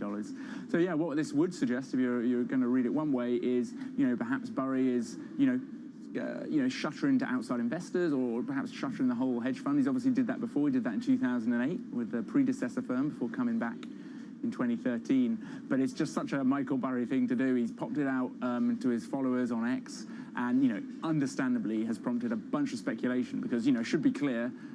All we know for certain is they've had their registration. His firm's had his registration terminated at the SEC, and the most extreme interpretation of that would be, that he's shuttering his firm. But of course, there's a whole range of options that could be the case. And, we're obviously trying to get more clarity, trying to reach him. But he's pretty gnomic at the moment and has not yet commented any further. I mean, giving a specific date of November 25th is incredibly confusing, Tom, but maybe it speaks to the whole thing of markets can stay irrational longer than you can stay liquid. In this post on X, he talked about some of his puts, some of his Palantir bets. Tom, how much of this is just Michael Burry confronting with a market that's incredibly hard to bet against? Yeah, I think he's, repeatedly said how sort of frustrating that can be. He's effectively taken a few, again, quite cryptic, but a few dings at the AI boom and effectively saying, look, the markets are way too exuberant around that. And yeah, part of his post was around that Palantir short he put on. And he's actually having a bit of a, ding at the media saying, the reports you might have seen of a 900 million position, he spent 9.2 million building that position. The 900 million was the notional value. Which is obviously how those instruments work. But yeah, no, it's one of those ones where there's a lot of interpretation of his comments going on, and I think everyone really needs him to come out and say, maybe it will be on 25th when he comes out. He's just building up the anticipation, but what exactly is happening here? And perhaps on the 25th there's a new fund, or perhaps he's going to reveal some monster new bet or something. All right, well, we're definitely all looking forward, Tom. Really appreciate your reporting there. Bloomberg's Tom Metcalf covers finance for us out of London. It's interesting to note also that the Palantir puts Burry sold, as you saw in his tweet there, give him the right to sell the shares at $50 a piece in 2027. They're currently trading at $180.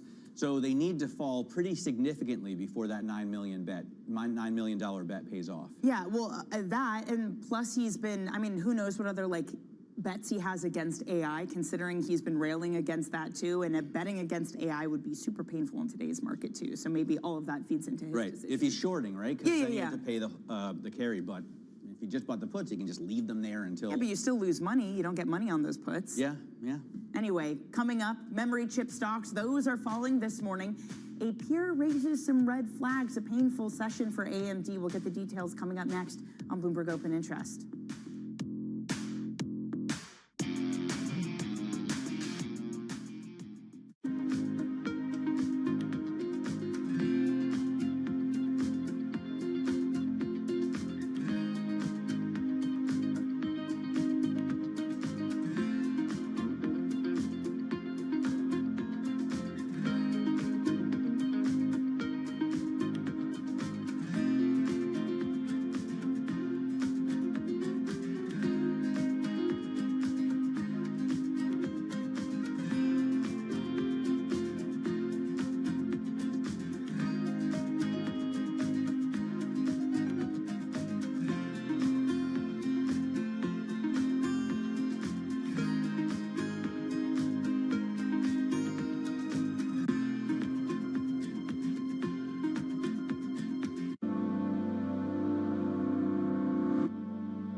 Bringing you up-to-the-minute geoeconomic news whenever and wherever it happens. I'm Bonnie Quinn in Sao Paulo, Brazil, and this is Bloomberg.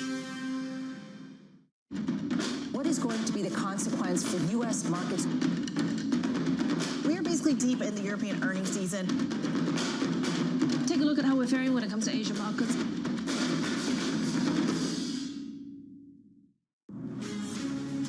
From the beating heart of global finance, economics, and politics, and wherever newsmakers are moving markets, Bloomberg brings you conversations that allow for deep discussions and important insights. What do you think the future is for inflation? Is this a new normal? Are markets too optimistic? How do you worry about the things that are outside your control? How does the current fighting completely stop? I'm Francine Lacroix, and this is The Pulse, every weekday only on Bloomberg. Join me each week on Wall Street Week for stories of capitalism from business, markets, economics, tech, and climate. More than what you need to know, it's what you need to think about.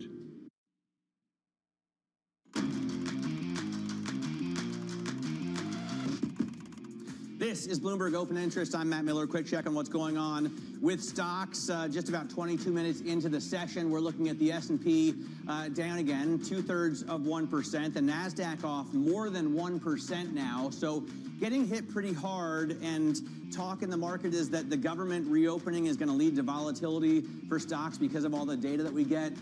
Really, it's just about NVIDIA falling again 3%. We were down 3% with NVIDIA on Thursday, and the market still managed to eke out a gain at the close. Cisco going the other direction as the maker of gear to run the internet, says it's profiting well off of AI. Disney had a problem with costs and revenue fell short because of streaming. And then Flutter Entertainment, the gambling company, down 8.5% on earnings. SanDisk and Western Digital, these are chip makers.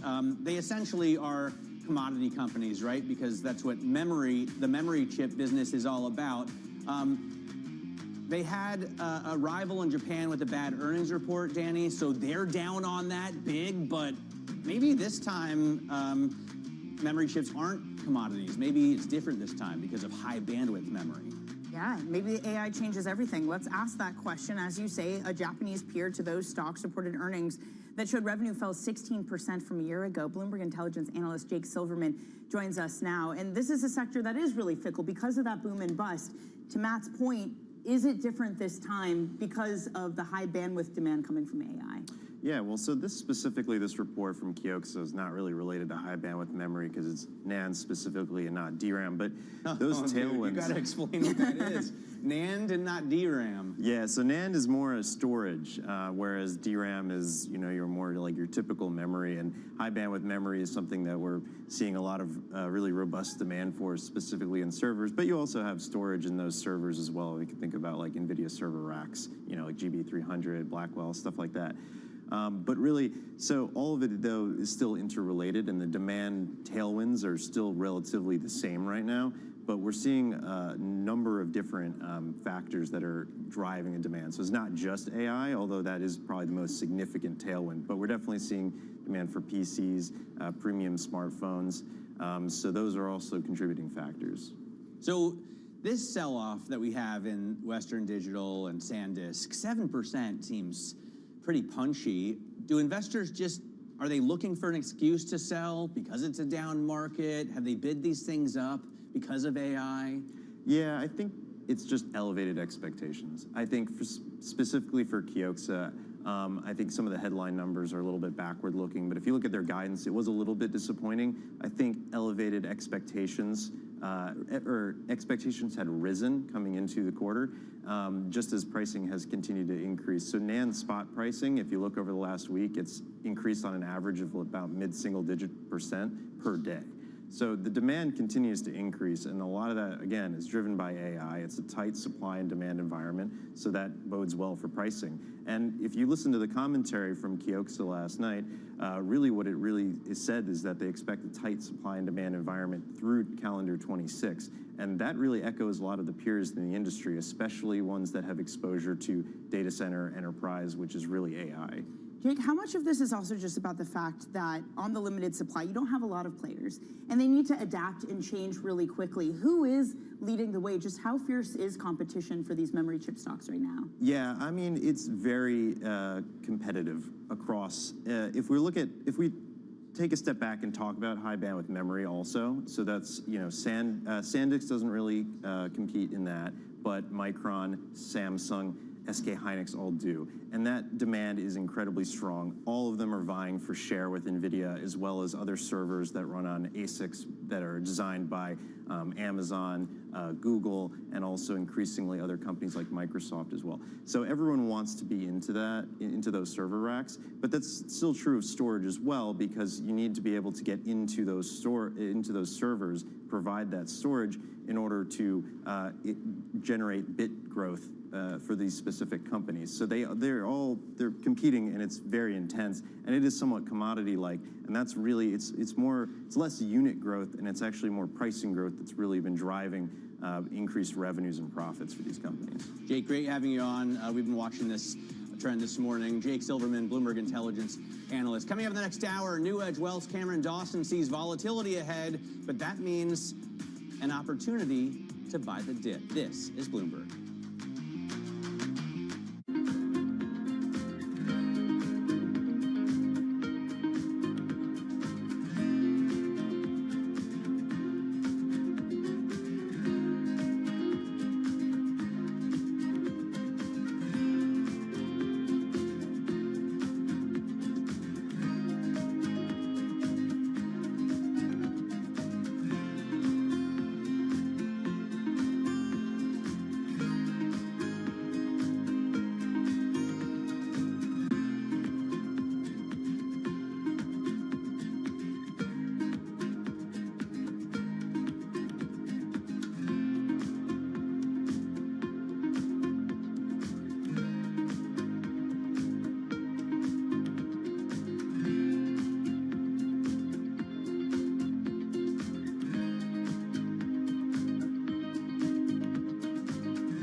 cidade estava sitiada.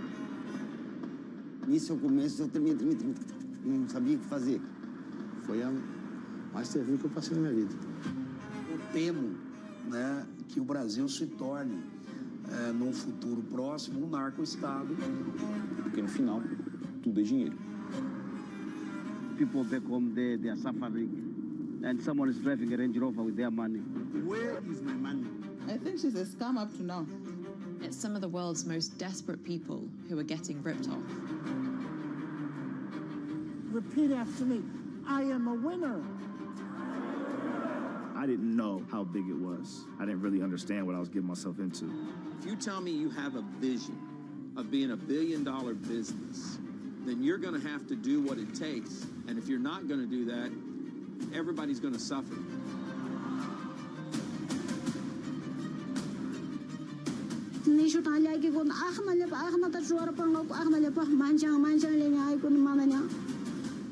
Una batalla a muerte. Money can do a lot of good. It can really transform people's lives, but it can also hurt them.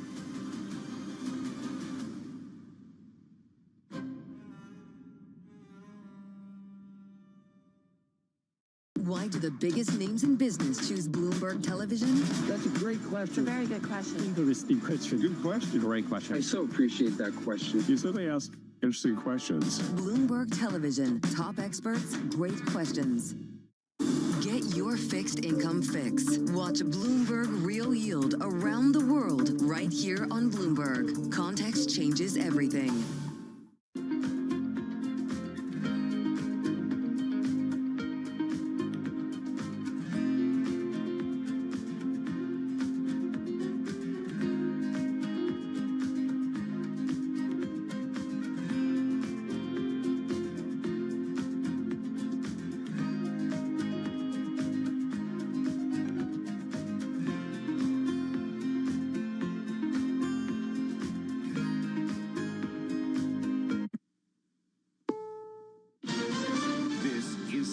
News on the Hour, sponsored by Progressive Insurance.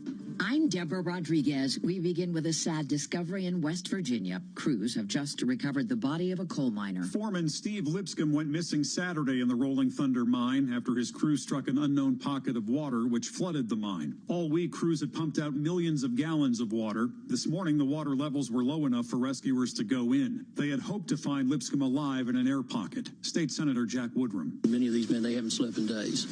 So, keep all these people in your prayers. West Virginia Governor Patrick Morrisey says the state will grieve together and stand together. Michael Wallace, CBS News. Hundreds of people have been evacuated, dozens hospitalized after a tanker truck spewed ammonia gas into a hotel parking lot in Waterford, Oklahoma. I couldn't breathe. I thought I'm dying. I thought I'm going to quit running and just collapse on the floor. Nursing home residents and school students among the people evacuated. Federal workers will be getting back pay soon. SNAP recipients could get their food benefits restored today after President Trump signed legislation ending the longest government shutdown in U.S. history. It's an honor now to sign this incredible bill and get our country working again. Not included in the agreement, a resolution on health care subsidies. House Minority Leader Hakeem Jeffries. In this country, the wealthiest country in the history of the world, it can't be the case that health care is simply a privilege for the wealthy.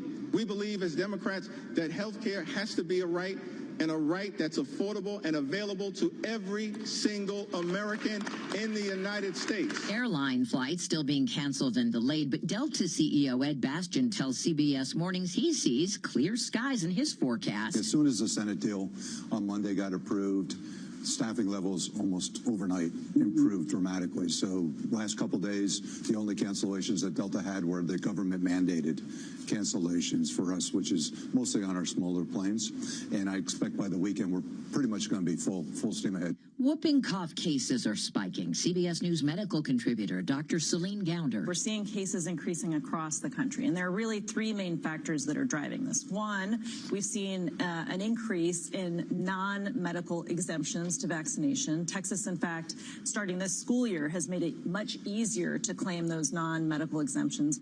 Welcome to the first season of AI Holiday Shopping. Google has just unveiled new tools and features in its Gemini app. One can call stores to find out if they have what you want in stock. Another includes talking AI agents. The Dow is down 119 points in early trading. This is CBS News.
A jury's reached a verdict in a case involving a deadly plane crash overseas.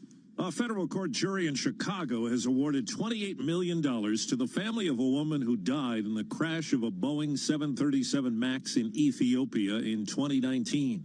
It was the first civil trial from the crash that killed all 157 people on board. Shika Garg was a UN consultant. Boeing had already agreed to pay her husband nearly $3.5 million in a deal reached out of court. Boeing has accepted responsibility for the crash and has settled most wrongful death lawsuits. Steve Kathan, CBS News. We got word overnight the Reverend Jesse Jackson has been hospitalized for observation in Chicago. The 84-year-old suffers from the rare neurodegenerative condition known as PSP. Deborah Rodriguez, CBS News.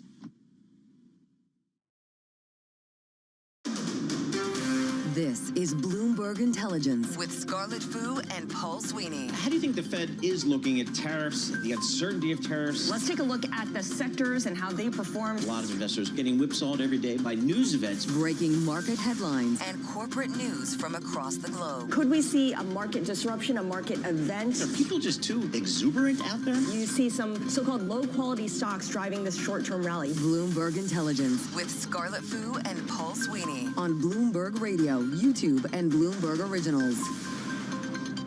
Good Thursday morning from the Bloomberg Interactive Broker Studio in New York City to our worldwide audience. We're streaming live on YouTube as well. Head over to youtube.com and search Bloomberg Podcast, and that's where you'll find us. Scarlett Fu and Paul Sweeney. We're live here with you. For the next 2 hours, this Bloomberg Intelligence program. We're going to check in with Nathan Dean, Bloomberg Intelligence Senior Policy Analyst. He's down there in D.C. Give us kind of the nuts and bolts and on-the-ground reporting about how this government is reopening. Woo Jin Ho is going to join us, Bloomberg Intelligence Senior Tech Analyst.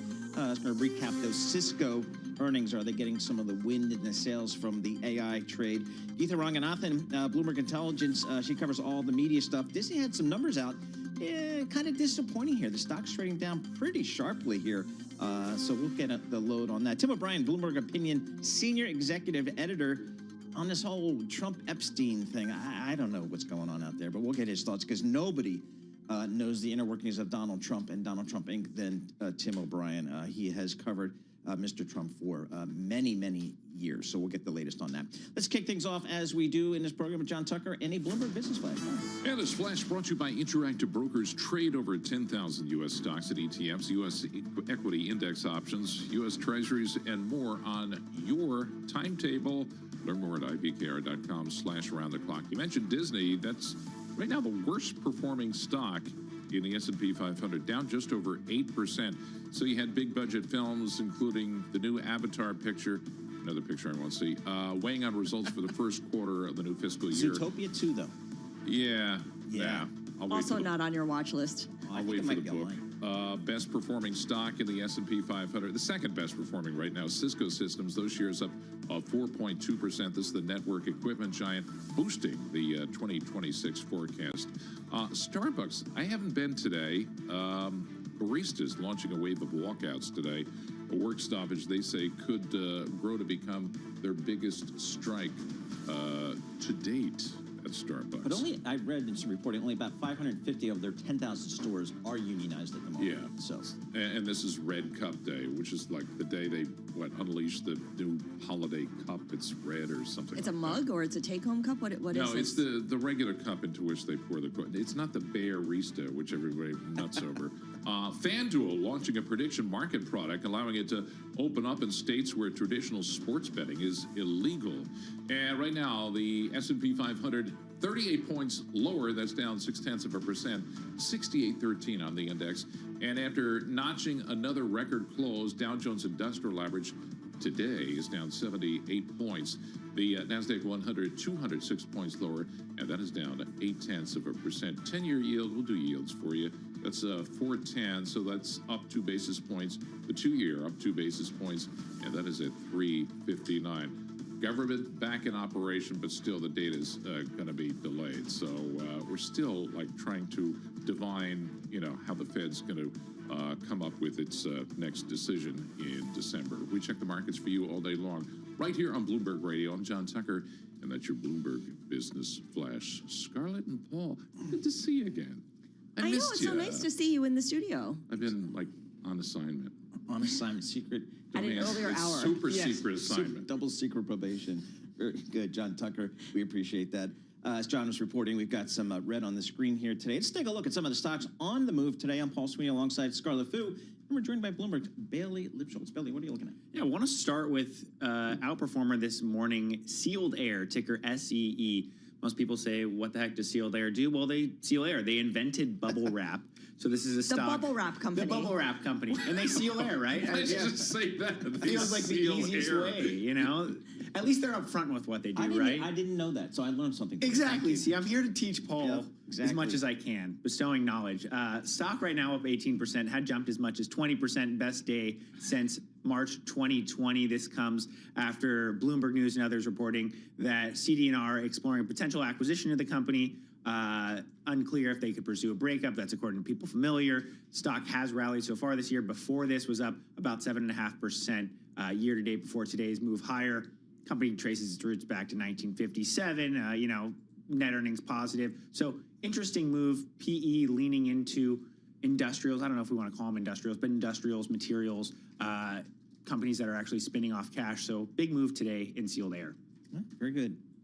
And okay, number 2 on your list is Cisco. Cisco, number 2 on my list, number 2 in the S&P 500, ticker CSCO, right now up 4.4%, trading at the highest level since March 2000. So been a bit of time. I was alive, I will say, back in 2000.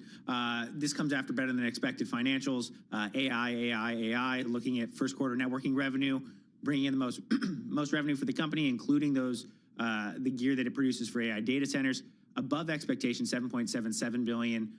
Wall Street was closer to $7.5 billion. Strong financial forecast. So really continuing to see pretty much anything that either makes components for data centers or benefits on the back of that rallying in this tape. Again, Cisco right now up more than 4% on the last 12 months. We're talking about a stock up about 30%. And does Bailey know how Cisco was founded? Oh boy, here we go. I do not. You don't? It's two Stanford professors who were in love with each other wanted to send lovey notes to each other over their computers.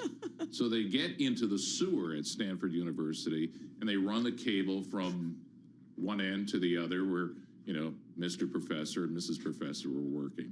And that's how it was. They later got divorced, but that's how the company was founded. That's beside the point. They created a compmpany. That's, yes. There you go. News you can use. History lesson. Exactly. I think we should start every earnings call by recounting that story. Exactly. Yeah. Hey, can you tell us about Mickey Mouse? What's going on there? The House about how was Walt Disney founded? I don't know. You covered it for some time. Walt Disney, ticker DIS, right now down about 8%. Worst performer in the S&P 500. This comes after earnings. Underwhelming forecast, missing on revenue, talking about expenses for their film studio weighing on the fourth quarter. Bloomberg Intelligence basically saying that guidance is going to be underwhelming given no major changes to their prior forecast. I personally unlike John Tucker, am very excited to see Avatar. Okay. I'm going to see it in 4D and probably spend $45 on the seat, but it'll be worth the 3-hour experience. There you go. Okay. Just What's it called? Avatar 2 or It's what? the third one. I don't know what it's called. It's been in production probably for 20 years at this point, but exactly. All right, very good. We appreciate that. Bailey Lipschultz covers all the equities for Bloomberg News. And for more conversations like this, subscribe to our Stock Movers Reports. Listen for 5-minute audio reports on the biggest winners and losers in the stock market. Subscribe to Stock Movers on Apple Podcasts, Spotify, and anywhere you listen. All right, we got the government open. 40, I don't know how many days. Ridiculous. Now what do? Do they get back to work? Are they paying people? What's going on here? Nathan Dean, it's his job to know this stuff. Senior policy analyst at Bloomberg Intelligence. He's down there in D.C. He is our go-to person. All right, so we got the government kind of reopened there, Nathan. Hopefully everybody gets paid sooner rather than later. What is our Congress to do now?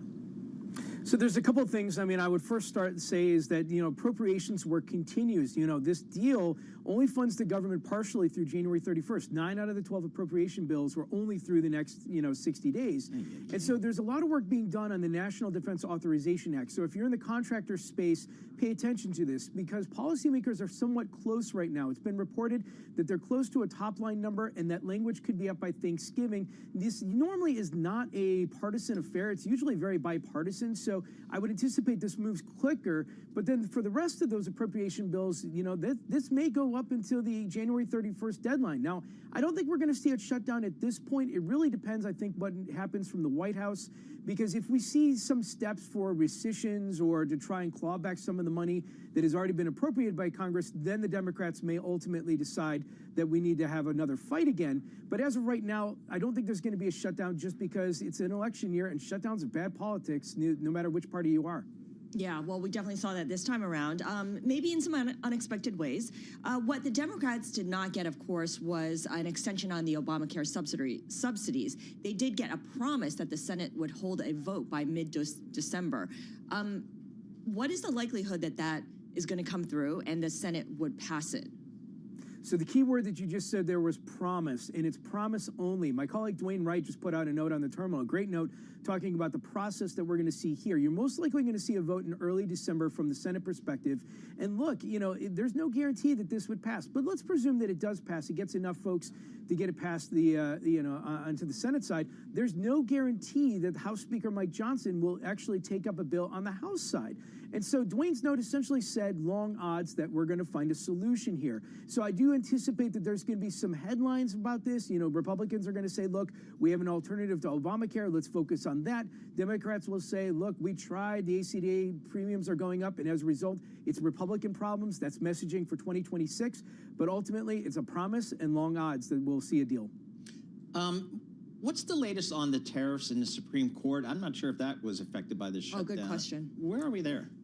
Yeah, so this is outside of Congress, and this is over just behind Capitol Hill over at the Supreme Court. We're anticipating a decision to be out in early December. And based off the oral argument that we saw just last week, a lot of folks, including those of us here at BI, think the courts are going to rule against President Trump and deem these IEEPA tariffs. Think of Liberation Day when President Trump had the placard out there saying, here are all the tariffs, that those would be unlawful. So what happens next? Well, Bloomberg News has coined it refund chaos. Because, think of, there's about $80 to $100 billion worth of refunds that Treasury Secretary Scott Bessent are in the cards here. And, there's really no process for it. I mean, as best we can figure out, it's going to involve paper checks. And when there's paper checks plus the U.S. government involved, that means it's going to take lots of time. But we also just know to our clients is that President Trump have other options. The trade representative, Jameson Greer even hinted at this. You may not be able to use IEEPA tariffs. You could use something called the Section 232 tariff or Section 301 tariff. The good side from the market perspective, though, is that when you have a section investigation, it's at least known, and we know that these tariffs are coming, so there's a little bit of certainty. But again, the tariff, the discussion is going to continue to play out through 2026. Nathan, before we let you go, Chuck Schumer is still the Senate Minority Leader. I know there's a lot of talk about perhaps how he would have to step down from that senior role. You know, I don't think that's really going to be in the cards because we have an election in 2026, and the Democrats had a very good night just a couple of weeks ago in Virginia and New Jersey. And so there is going to be a big debate over who the leader of the Democratic Party is. Politico recently had a poll, and the winner was, I don't know.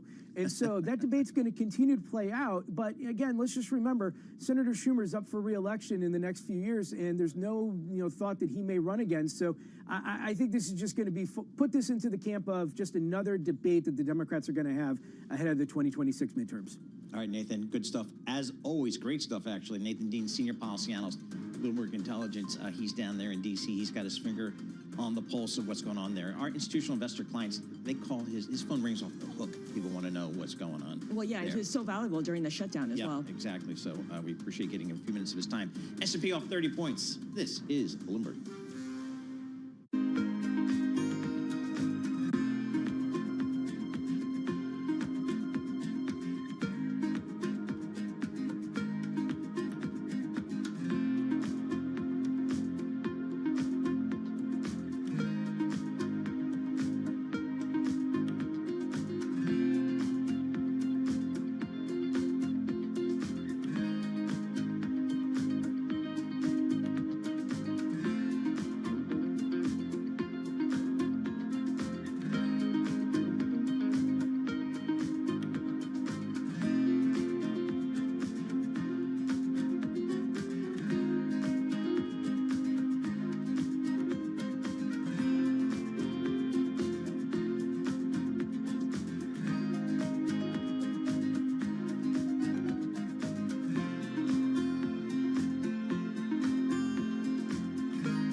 Markets, headlines, and breaking news 24 hours a day at Bloomberg.com, Bloomberg Television, and the Bloomberg Business app. This is a Bloomberg Business Flash.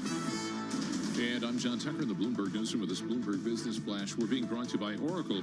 Attention, growing businesses. Oracle is offering to cut your current cloud bill in half if you move to Oracle Cloud Infrastructure. This is for new U.S. customers with minimum financial commitment. See if your company qualifies at oracle.com/Bloomberg. Right now, we have 7 of the 11 major industry groups in the S&P 500 lower. Utilities, the biggest drag, and healthcare, that is actually the top-performing industry group right now. Even with the government reopening, the data picture looking kind of cloudy, so the Fed move at the December meeting isn't all that clear. Federal Reserve Bank of San Francisco President Mary Daly says it's too soon to decide whether policymakers should lower interest rates in December. S&P 500 35 points lower. That's down 0.5%. We're at 68.14. The Dow Jones Industrial Average, after its record close yesterday, right now 54 points lower. And the NASDAQ 100, 211 points lower. That is down 0.8%. Now, Disney predicting challenges early in the new fiscal year. This includes expenses tied to a couple of its new films. They're expensive to make. It's going to reduce earnings by $400 million. And the sales also fell short, we learned from their earnings report this morning. Big short guy, Michael Burry's Scion Asset Management, terminating its registration status with the SEC. This raises the possibilities shuttering the hedge fund or closing it to outside investors. Investment advisors with more than $100 million in regulatory assets under management generally have to register with the Securities and Exchange Commission. We check the markets for you all day long right here on Bloomberg Radio. I'm John Tucker. That's your Bloomberg Business Flash. Scarlett and Paul. All right, JT, thank you so much. We appreciate that. Scarlett Fu and Paul Sweeney. We are live here in our Bloomberg Interactive Brokers studio in New York City, streaming live on YouTube as well. So head over to YouTube and check us out there. Bloomberg Podcast is how you find us. All right, a little bit of a sell-off today, as John Tucker was just reporting, but hey, let's step back here. S&P 500 is up 15% year-to-date. The NASDAQ's up 20% year-to-date. So that's not too shabby by any measure. The question now is, all right, what do we do going forward here? Let's think about 2026. So let's go to somebody who gets paid to do that kind of stuff. Ayaka Yoshioka, Portfolio Consulting Director at Wealth Enhancement, based in L.A. Ayoko, thanks so much for joining us here. What are the conversations you're having with your clients these days as you look ahead here after what's been a tumultuous but ultimately very lucrative 2025?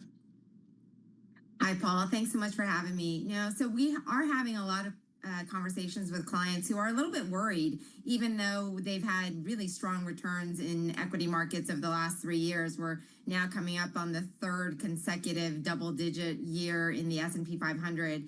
And so they're a little bit jittery, especially after all of the hype around AI. And so they are looking to see if they are well diversified or not, and if there's other areas and other opportunities in markets. So how are you thinking about deploying new cash? I mean, is now a good time to still continue to move into big tech, or is it time to kind of hold off for now and then come back in when there's a little bit of a reset? So from our standpoint, we think, timing the market is really difficult to do. So we want clients to stay invested. And we actually think it's a good thing that we're seeing some of this rotation underneath the surface. Now, there are areas that are a little bit more attractive from a valuation standpoint, and we are leaning into that.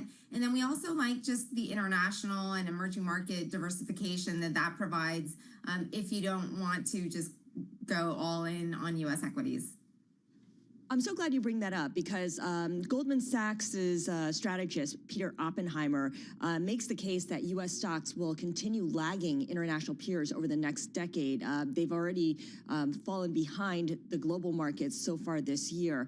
So when you look overseas, where are the areas that could make up the most lost ground?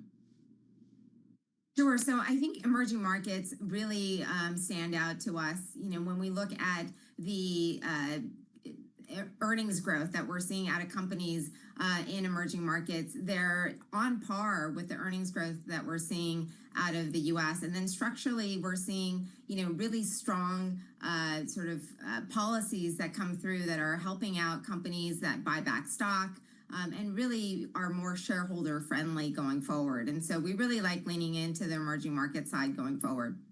Yeah, looking at some of your notes here, you talk about international and EM. Talk to us about emerging markets. What do you look for in emerging markets? Because it's a different risk-reward profile than maybe just, simply U.S. markets.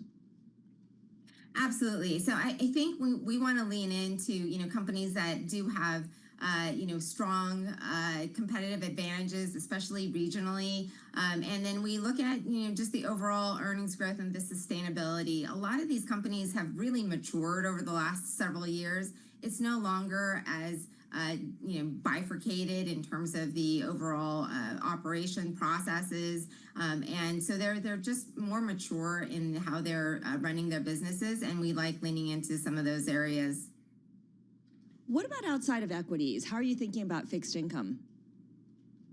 For sure. So, I think when equity valuations are this high and you're seeing some volatility in the equity markets, your fixed income portfolio is really the ballast in your overall allocation.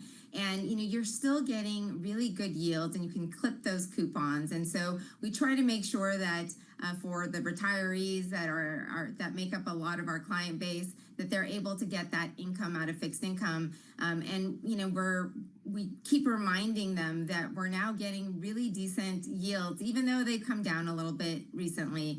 They're, much better than what we saw sort of post the financial crisis. Alternatives. Ayako, I'm surprised that, retail investors have, and family offices, they have the appetite that they do. They want exposure to alternatives. I'm thinking private equity, private credit, hedge funds, that type of thing. How do you think about alternatives for your clients? Sure. So alternatives continue to be an increasing area of conversation with many of our clients who have the liquidity and have the sort of allocation, the time horizons, I should say, for these more illiquid assets. And it really depends on sort of what their objectives are. So we all know that private equity has had some really great returns, and it's still up for debate in terms of whether that can really continue going forward. But, it does sort of have that return enhancement characteristic that a lot of investors are looking for. And we think it's a nice way to sort of diversify. It's still equities. We want to remind clients that we are still in equities. It's just a different format. And you are accessing sort of other areas in the broader economy through private markets. Same thing on the credit side, and what we're seeing more of is, just the interest in infrastructure, hedge funds, sort of real estate as well, just given where we all are. And there's just more opportunities across the alternative sort of landscape that allows for that diversification away from just the public equities. All right, thank you so much. Good stuff. Ayako Yoshioka is Portfolio Consulting Director at Wealth Enhancement, joining us from Los Angeles. Let's talk about some of the big movers in the market today. And one is an old school name that we've been talking a lot about, and that's Cisco, coming out with results that show that it's definitely a part of this AI conversation. Woojin Ho is the Bloomberg Intelligence Senior Technology Analyst. He covers Cisco. And Woojin, you are looking at this beat and raise quarter for Cisco and thinking that the outlook is maybe even a little conservative and Cisco can do better than what it's promised. Yeah, hey, Scarlett. Thanks for having me on.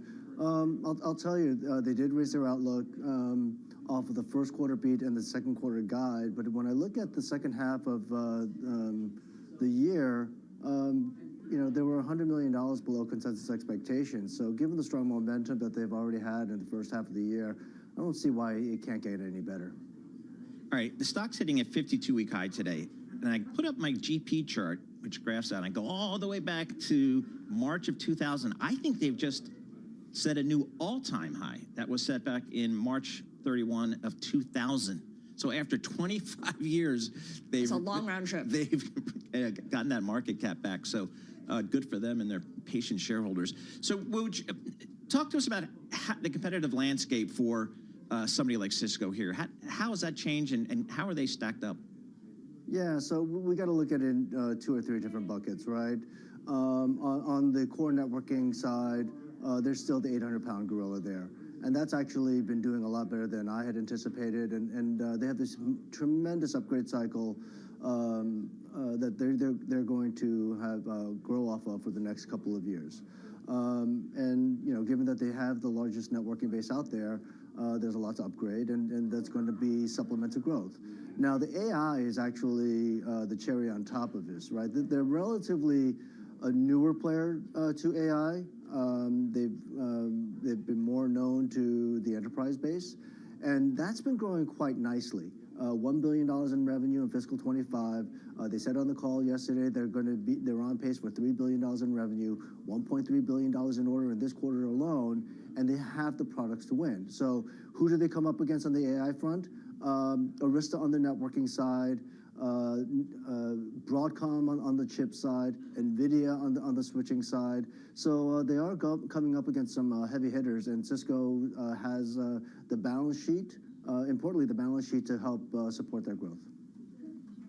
In terms of M&A, are you looking for them to do anything? I was just checking, and it seems like they did buy software maker Splunk in 2024 to diversify into security products. Is now a good time for them to kind of build out their empire a little bit more? Yeah, and this is one of the things that I'm waiting for, right? The Splunk M&A was more of their, hey, let's switch over to a recurring revenue software software-based era, right? I think the phase 3 of M&A is going to be more on the AI side. Now, I will tell you, M&A, the acquisitions that they made about a decade ago is actually starting to come into fruition here to help some of their infrastructure. But, you know, some of the interesting things that they've invested in over the past, I would say, year or two, they've been investing in some AI infrastructure guys, and such as a Cohere, and I believe they have a little piece of CoreWeave as well. So I'm curious where they go with that going forward. But it's going to be, they're going to start leaning into the AI side is my guess. But it's going to be small and unlikely large.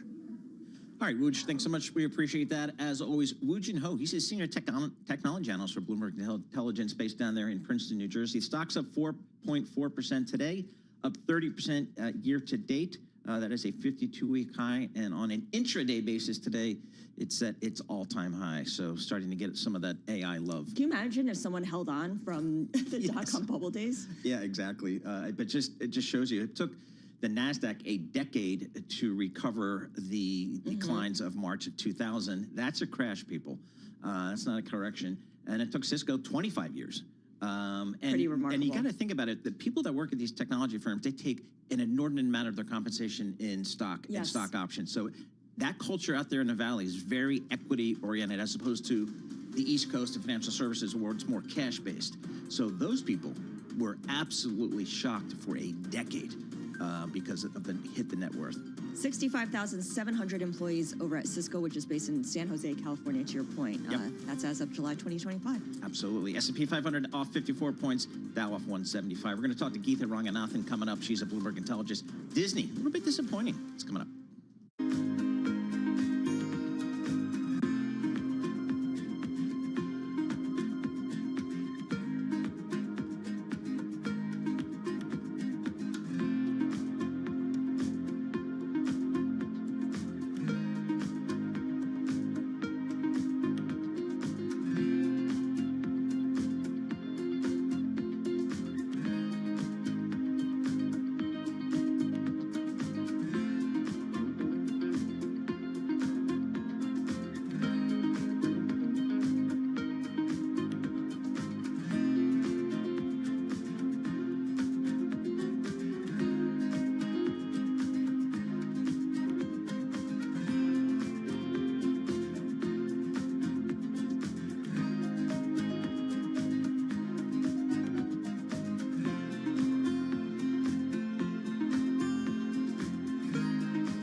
markets, headlines, and breaking news 24 hours a day at Bloomberg.com, Bloomberg Television, and the Bloomberg Business app. This is a Bloomberg Business Flash. And I'm John Tucker in the Bloomberg Newsroom with this Bloomberg Business Flash. Shares of NVIDIA, the heaviest weight on the market right now after losing close to 3%. This is the biggest laggard in the S&P 500 in terms of index of points. Other AI darlings also struggling. The Bloomberg Magnificent 7 index right now down 1.9%. Overall, the S&P 500 down 56 points, 67.94. After yesterday's record close with the Dow Jones Industrial Average is down right now 209 points. That's a sell-off about 0.4%. NASDAQ 100 down 294 points, and that is down 1.1%. And Disney, worst performing individual stock in the S&P 500 after falling 8%. The entertainment giant reporting profit for the latest quarter, topping analyst expectations, but the revenue fell short. Again, worst performing stock in the S&P 500. This is helping offset a jump of over 4% for Cisco. That tech giant delivered profit and revenue that were bigger than analysts estimated. And Oscar-winning actors Michael Caine and Matthew McConaughey, they have inked a deal with something called 11 Labs. This is a startup in New York. They're going to allow artificial intelligence technology to clone their voices. Whoa, isn't this what a big part of the strike was about? Yeah, but they're all in, apparently. McConaughey's actually invested in this startup. He hopes to use AI to voice his newsletter in Spanish. I didn't know he had a newsletter. The company dubs audio in different languages for movies, audiobooks, and video games. How do you say all right in Spanish? Exactly. Oh, is that his tagline? I don't know. Oh, yeah. Okay, whatever. Anyway. Also, bongos. I wonder what after the the movie industry union has to say about this. But probably, if they're getting paid, if they're getting compensated for it, then they're probably okay. Okay. That's a good point. We'll see. We check the markets for you all day long, right here on Bloomberg Radio. I'm John Tucker. That's your Bloomberg Business Flash. Are we going to get an AI version of you? I mean, would you allow there that? There may be one out there. I years and years ago, I did a couple of movies, one with Kathy Bates and another with Colin Firth. This is all news. All news. No, I did the voice. I was the news guy, the voiceover. Really? Yeah. Hostages with Kathy Bates, and then with Frank Langella, Supergun. Do you have an IMDb profile? Do you have a SAG card? I used to. But you didn't keep it up, right? Because you need to continuously work. Hollywood couldn't afford his quote, so.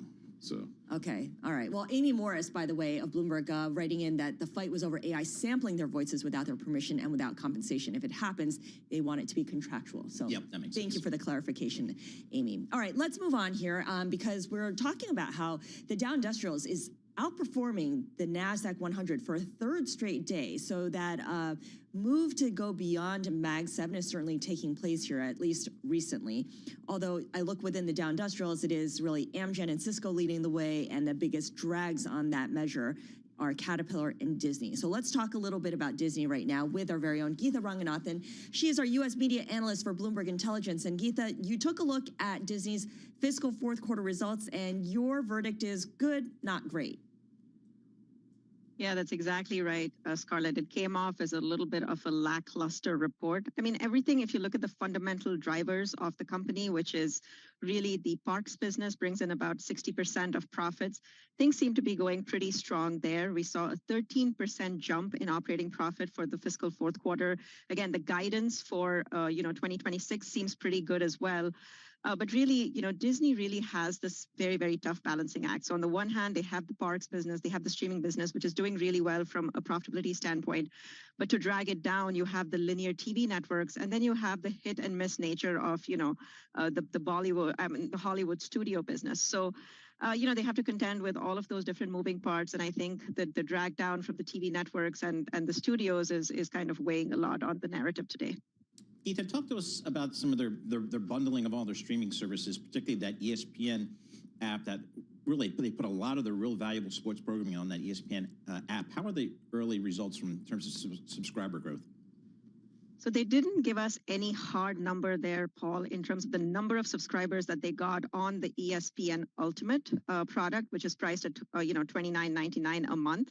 But they did talk about, in general, that the traction has been pretty good. They talked about the whole bundling strategy because that is where Disney really wins. I mean, if we've seen some of the numbers, from Disney, we know that 40% of new subscribers actually take the Disney bundle, and this is really going to be the strategy for them going forward, right? You get people in with the bundle, and that's how you kind of stem churn. You're able to take price increases. So it's really going to be the main driver for earnings growth for them going forward, and that's exactly what they indicated on the call as well. Paul, I can't remember who said this, but it's so true that the history of media is about bundling and unbundling. Yep. We went through this period where everyone cut the cord and everyone unbundled, and now we're back to bundling again, although it's, in these discrete groups where Disney might bundle Disney Plus and ESPN Plus together, and then if you are a T-Mobile subscriber, you might get some other options. But here's my point. That's fine.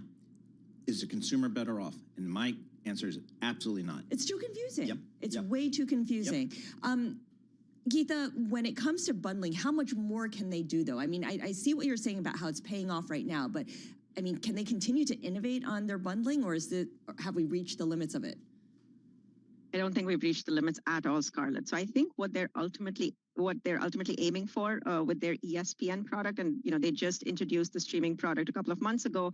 I think ultimately they wanted to kind of become the premier sports destination. So ultimately I wouldn't be surprised if you see a Fox or an NBC or even maybe an Amazon kind of feeding in all of their apps so that you go to this one-stop shop for ESPN, and you're able to see all different kinds of sports content, because you're absolutely right. There's way too much of fragmentation. It's becoming a great source of friction for the average consumer, and so I think they're going to seek out a lot more different bundling opportunities. We're already seeing them kind of do something with ESPN Ultimate and Fox One, which is Fox's streaming product that they also just introduced a few months ago. So they're going to look to partner with different media platforms across the ecosystem, and I think that is going to be a source of a great upside opportunity for them eventually. Is everyone willing to play ball on something like that, Geetha? Or is there someone who's going to say, you know what, you can't get me in here and I own or I have the rights over X number of NFL games?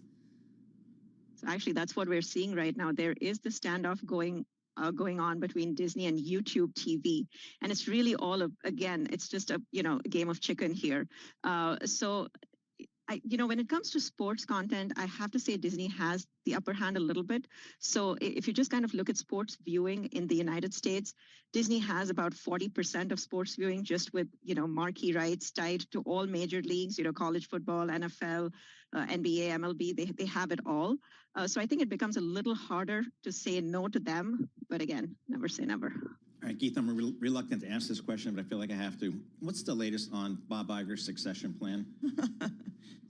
Yeah, this is the big thing that we're all looking at in fiscal 2026. So James Gorman, who's kind of heading up this whole succession planning committee, Paul, has said that the board will be out with a decision by the end of March. So Bob Iger's contract comes to an end by the end of 2026. So hopefully we do have some kind of clarity on that. Right now, it's really looking like it's going to be internal candidates. I mean, there was some, rumors and buzz about whether they were looking externally, but I think they're going to kind of keep it internal. Yeah, Bob Iger, Paul, will be 75 by the time his term ends. And it's a good 75. And if you ask most shareholders, a lot of them would say, hey, he can stay as long as he wants. But maybe he shouldn't have stepped down the first time. Yeah, I mean, there was a perfectly crafted transition plan 10 years ago, and he's nixed it right at the last moment. So and here we are. So they've been fumbling ever since. But that's not my problem. That's Geetha's problem, because Geetha is the media analyst for Bloomberg Intelligence. I covered the media industry when we were growing, printing money, paying lots of investment during the fun times. Yeah, paying lots of investment banking fees. It was a good time to cover the media. Now it's interesting now because of all the transition, but the stocks just aren't really performing for you. And the companies are, I don't want to say they're managing the decline, but in a little, in a way they are, right? I mean, slowly eroding businesses. Yep. All right, Geetha Raghunathan, U.S. media analyst, thank you so much. We appreciate that. S&P 500 off 70 points here, and the NASDAQ off 400 points, 1.7%. So we've been accelerating the sell-off here this morning. The Dow's off 300 points. That's about 0.6%. So no escaping in here today.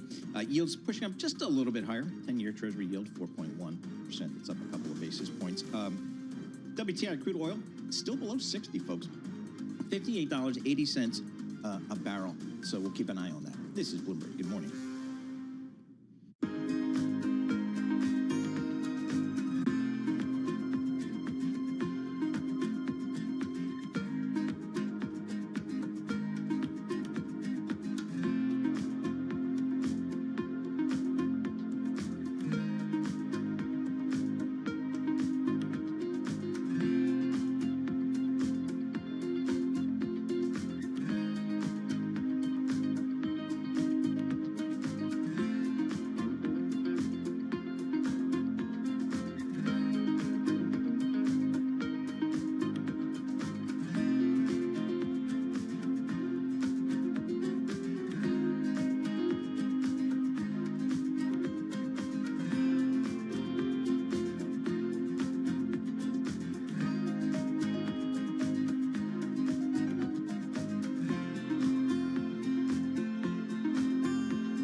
is Bloomberg Intelligence with Scarlett Fu and Paul Sweeney on Bloomberg Radio. All right, Scarlett Fu, Paul Sweeney live here in our Bloomberg Interactive Broker Studio, streaming live on YouTube. Head over to YouTube and search Bloomberg Podcast, and that's where you'll find us here.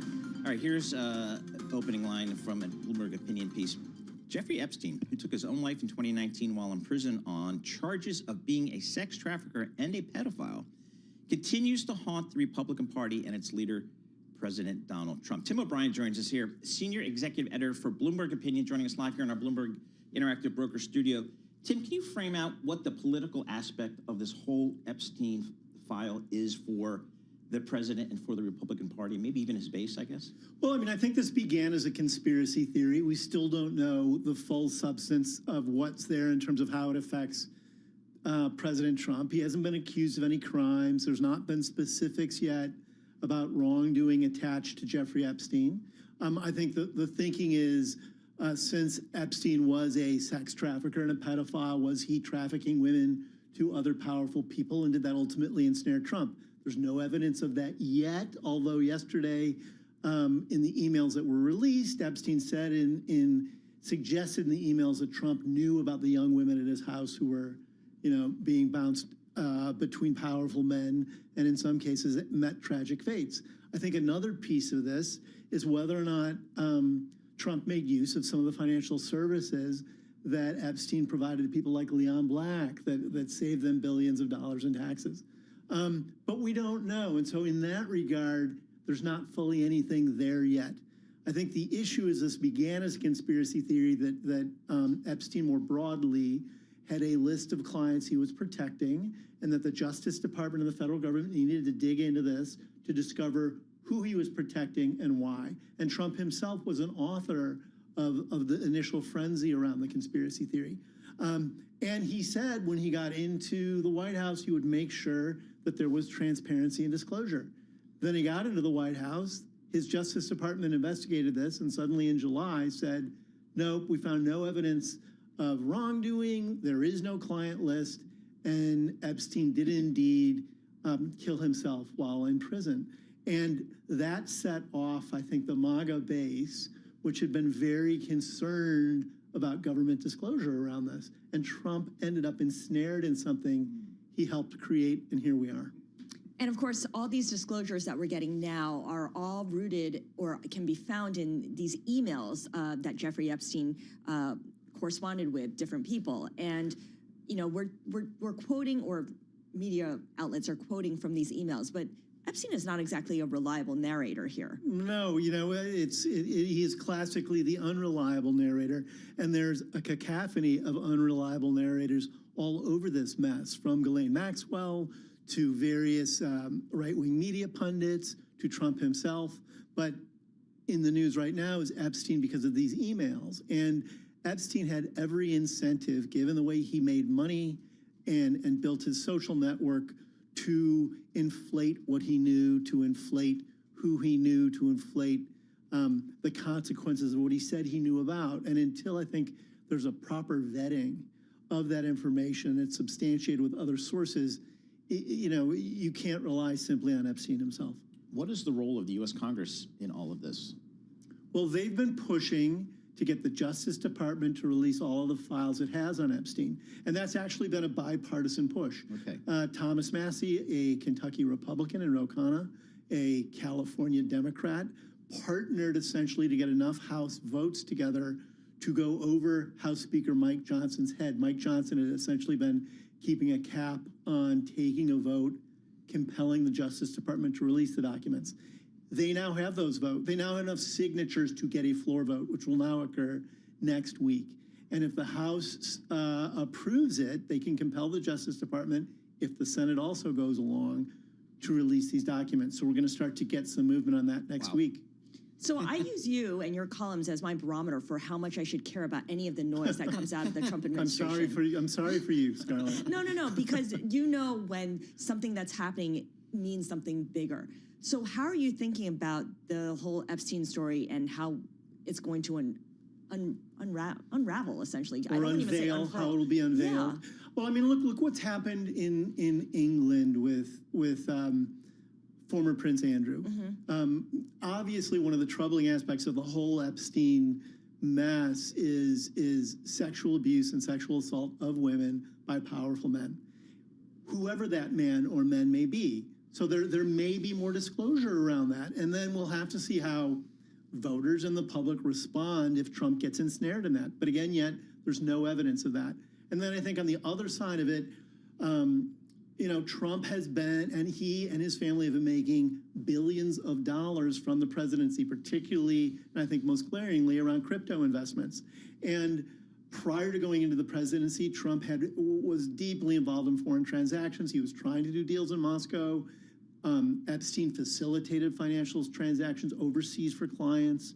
Does some of that become, you know, does that loom larger if there's evidence that Trump might have used Epstein's network for untoward financial activities? Again, we don't know, but it's a reasonable and open question. All right, so I guess next week will be the next time that we get some news to this. This is going to be, I mean, this story's never going to end, it feels like. Well, and it's, you know, Trump clearly wants it to end because it hasn't been good for him, and it's a distraction from other narratives. Tim, thanks so much. Really appreciate it. Tim O'Brien, Senior Executive Editor for Bloomberg Opinion on the story. For our listeners in the U.S., a reminder, you can listen to us via satellite radio on Sirius XM Channel 121. Access the world's only global audio business network, coast to coast, 24 hours a day. Bloomberg Radio on Sirius XM Channel 121 is presented by Oracle. Stay tuned for the latest market news and industry research. The next hour of Bloomberg Intelligence begins in just moments with the markets selling off here. The S&P is off 1%. The NASDAQ is off 1.6%. Yields are higher, 10-year, 4.10. This is Bloomberg. Good morning.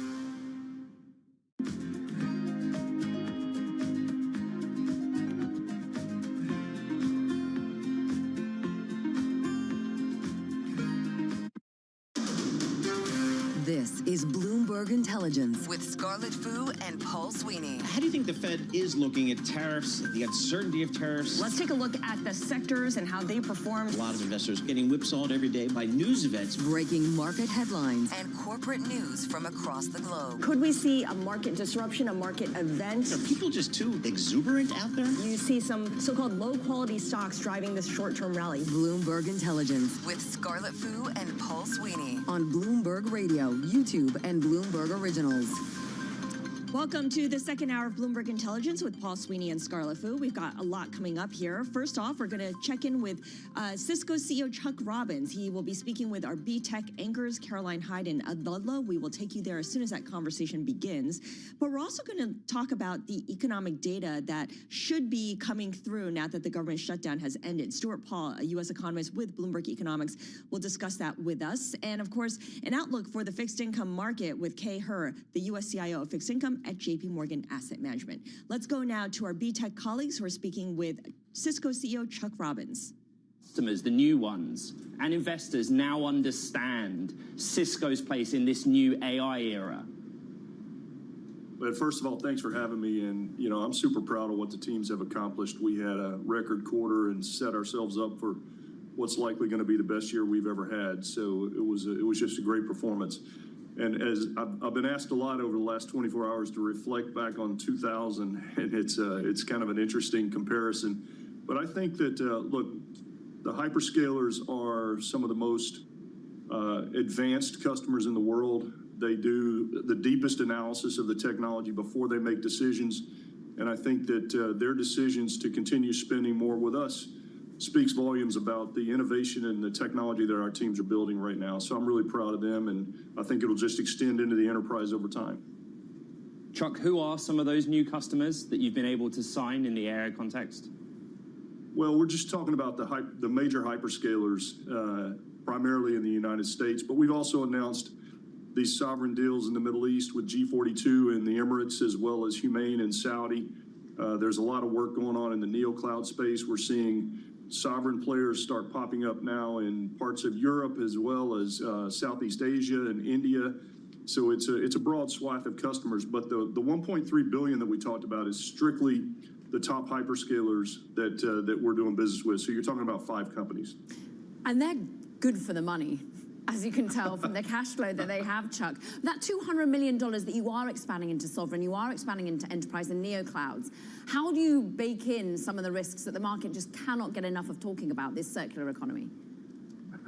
Well, so we did talk about the fact that we have over $2 billion now in our pipeline through the end of the fiscal year. So over the next 3 quarters in neo-cloud, sovereign cloud, and enterprise. And we see that continue to accelerate. We took $200 million in orders in Q1. And it's a natural way the technologies have been evolving over the last decade or more.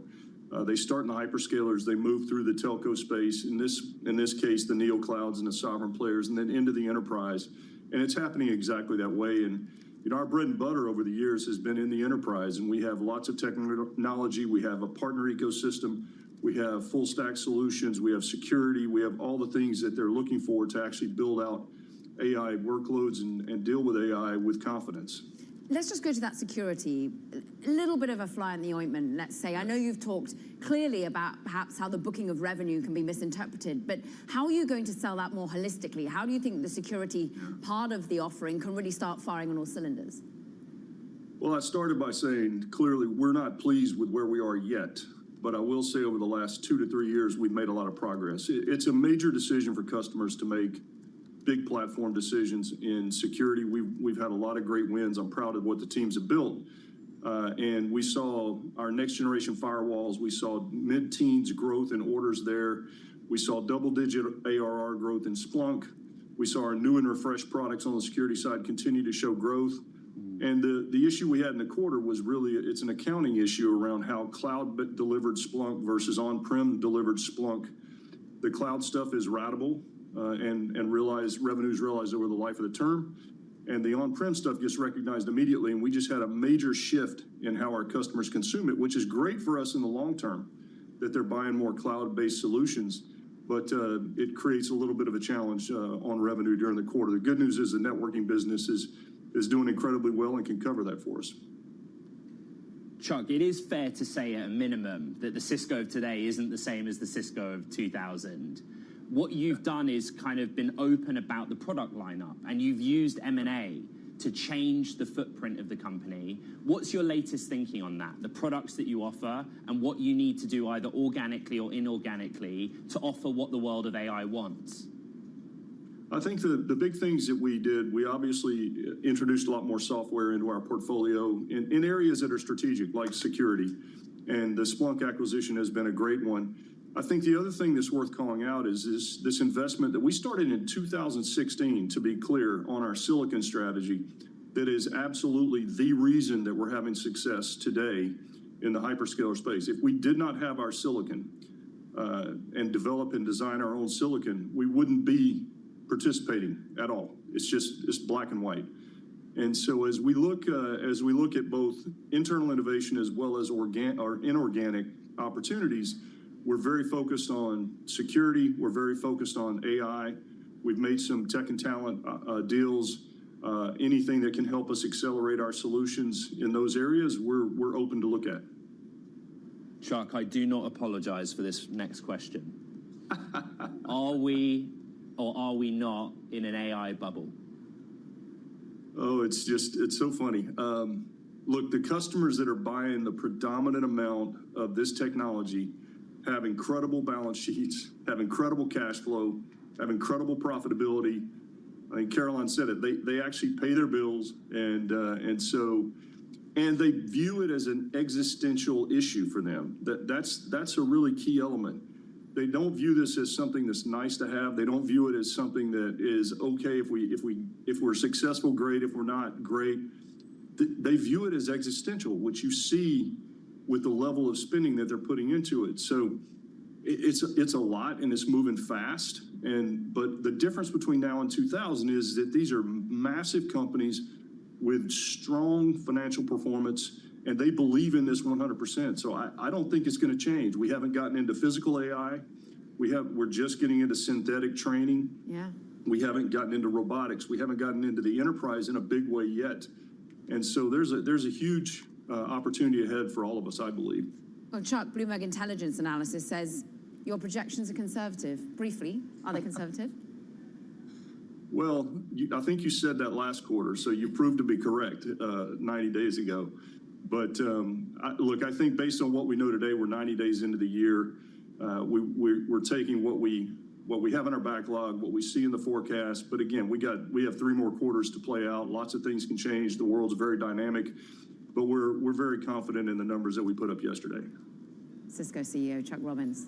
Always a joy to catch up with you. Thanks for spending time. Meanwhile... All right, very good. That was Cisco CEO Chuck Robbins speaking with B-Tech anchors Caroline Hyde and Ed Ludlow. Cisco reported some good numbers today. The stock's up 4%. That's a 52-week high. But more importantly, intraday, it hit an all-time high, exceeding or eclipsing the all-time high set on March 31st, 2000. So it took 25 years for Cisco stock to retrace the decline. It's no longer the poster child of the dot-com bubble bursting. No, and it's a good story for those of us that have been through several generations of technology coming out of the valley. It's nice to see Cisco doing well again. All right, so we got red on the screen here. Let's take a look at some of the stocks on the move today. I'm Paul Sweeney alongside Scarlett Fu, and we're joined by Bloomberg's Emily Graffeo. Emily, what are you looking at? All right, I'm watching shares of Google's parent Alphabet, but the ticker GOOGL. The company's under investigation by EU antitrust watchdogs over concerns that it unfairly demotes some news results. So this is a probe that could add up to $11 billion of fines from the EU tally. That stock right now down about 2.5%. It's been falling for the last 2 days.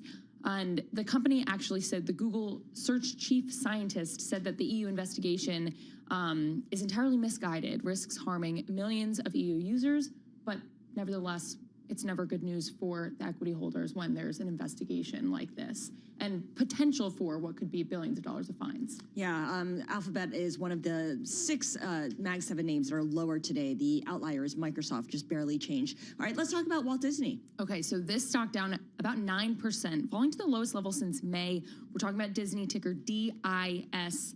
The media company missed revenue expectations.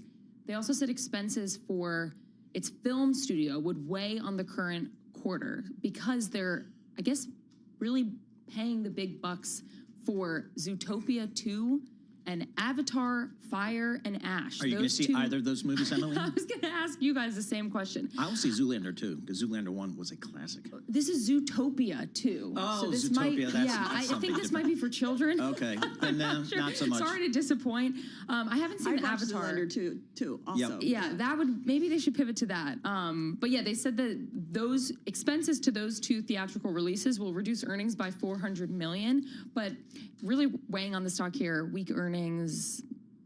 I don't think I'll be going to see either of those movies. Turns out there was a Zoolander 2. That was back in 2016. Okay, so they thought of that already. Yeah, okay, very good.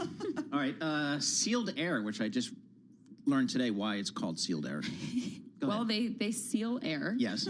They make bubble wrap and they take air and package it up to keep like food, I guess, refrigerated and secure.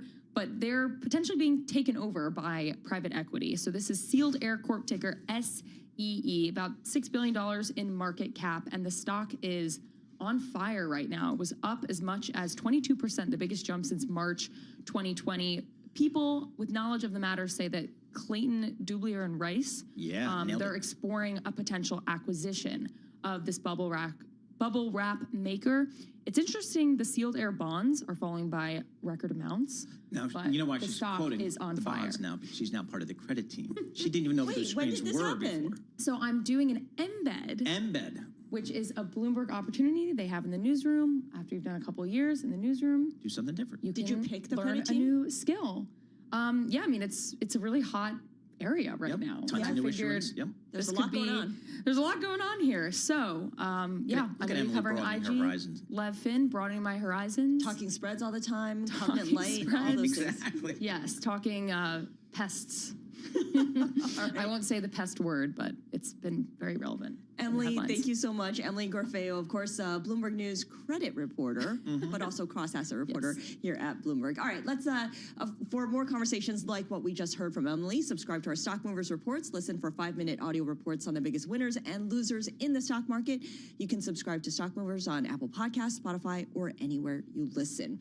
So one reason why markets are in the red, equities are in the red, yields are higher, is because we're not going to get all the economic data the way that we thought we would now that the government is reopened. NEC Director Kevin Hassett says the October jobs report, for instance, will be released without the reading of the unemployment rate. Stuart Paul is with us now. He is U.S. economist with Bloomberg Economics. And Stuart, that unemployment rate matters. I mean, the Fed looks at that, right? That's right. So by our estimates, the October unemployment rate would have touched about 4.7%. In part, that's just because of furloughed workers who would be responding to the household survey saying that they are out of work during the period when they're not going to the office. Instead, we're not going to get that report. We are likely to get a November household survey and a November jobs report. And it's also easier for the BLS to estimate the number of jobs that there were in October, because they're just asking firms about payrolls.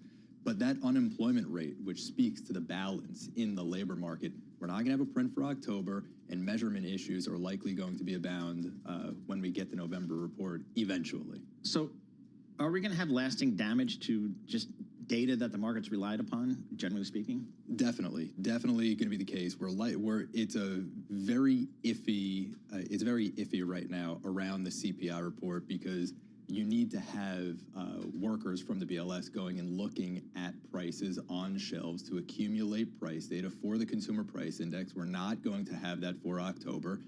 There are some components that can be rebuilt in hindsight. For example, it's very easy for the BLS to measure vehicle prices because they look at things like J.D. Power. It's easy to do that. It's easy to get gasoline prices.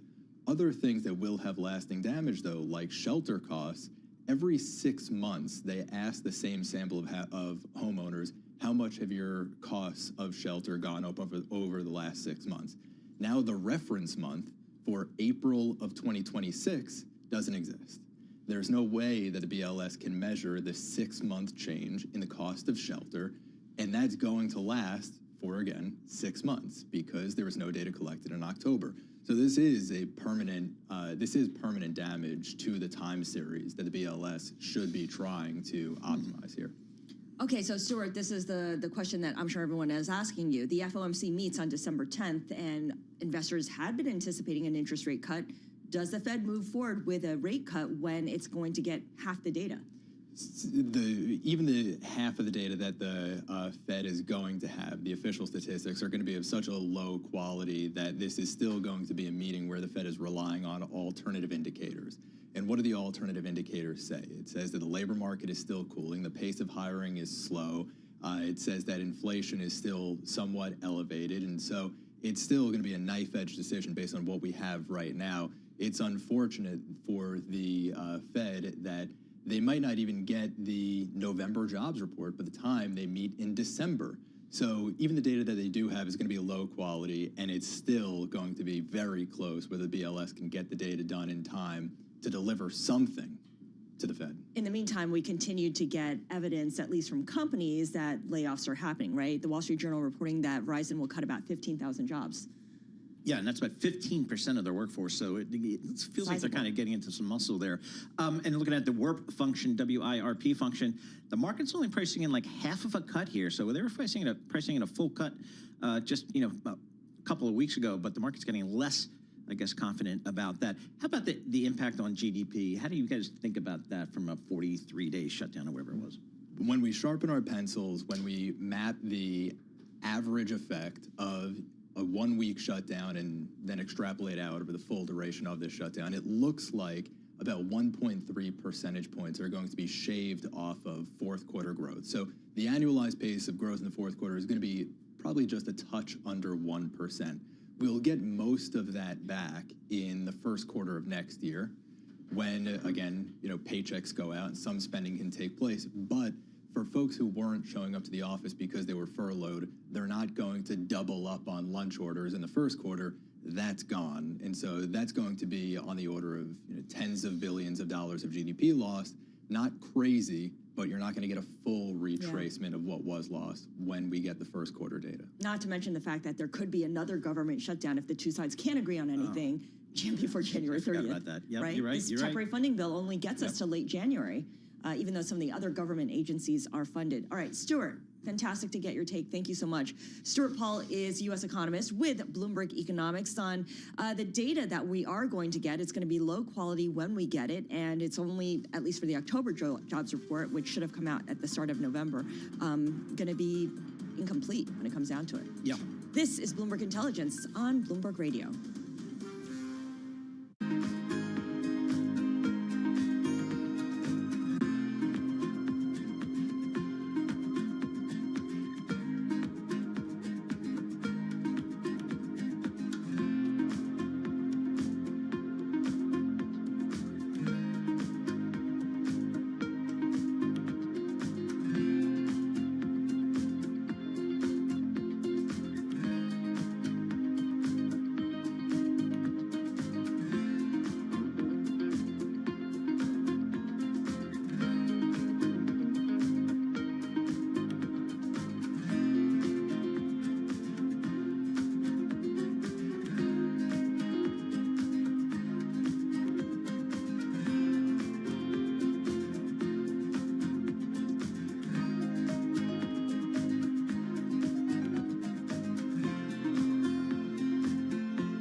markets, headlines, and breaking news 24 hours a day at Bloomberg.com, Bloomberg Television, and the Bloomberg Business app. This is a Bloomberg Business Flash.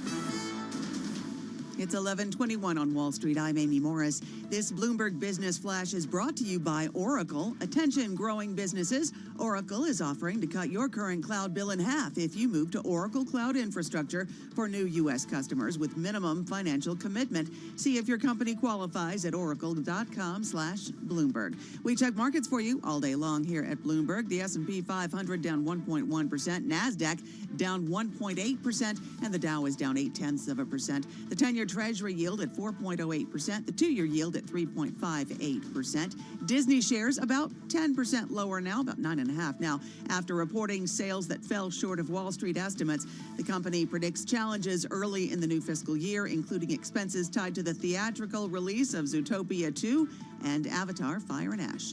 Cisco shares about 4.5% higher after that company boosted its 2026 forecast. Cisco now expects sales of as much as $61 billion in the fiscal year ending in July.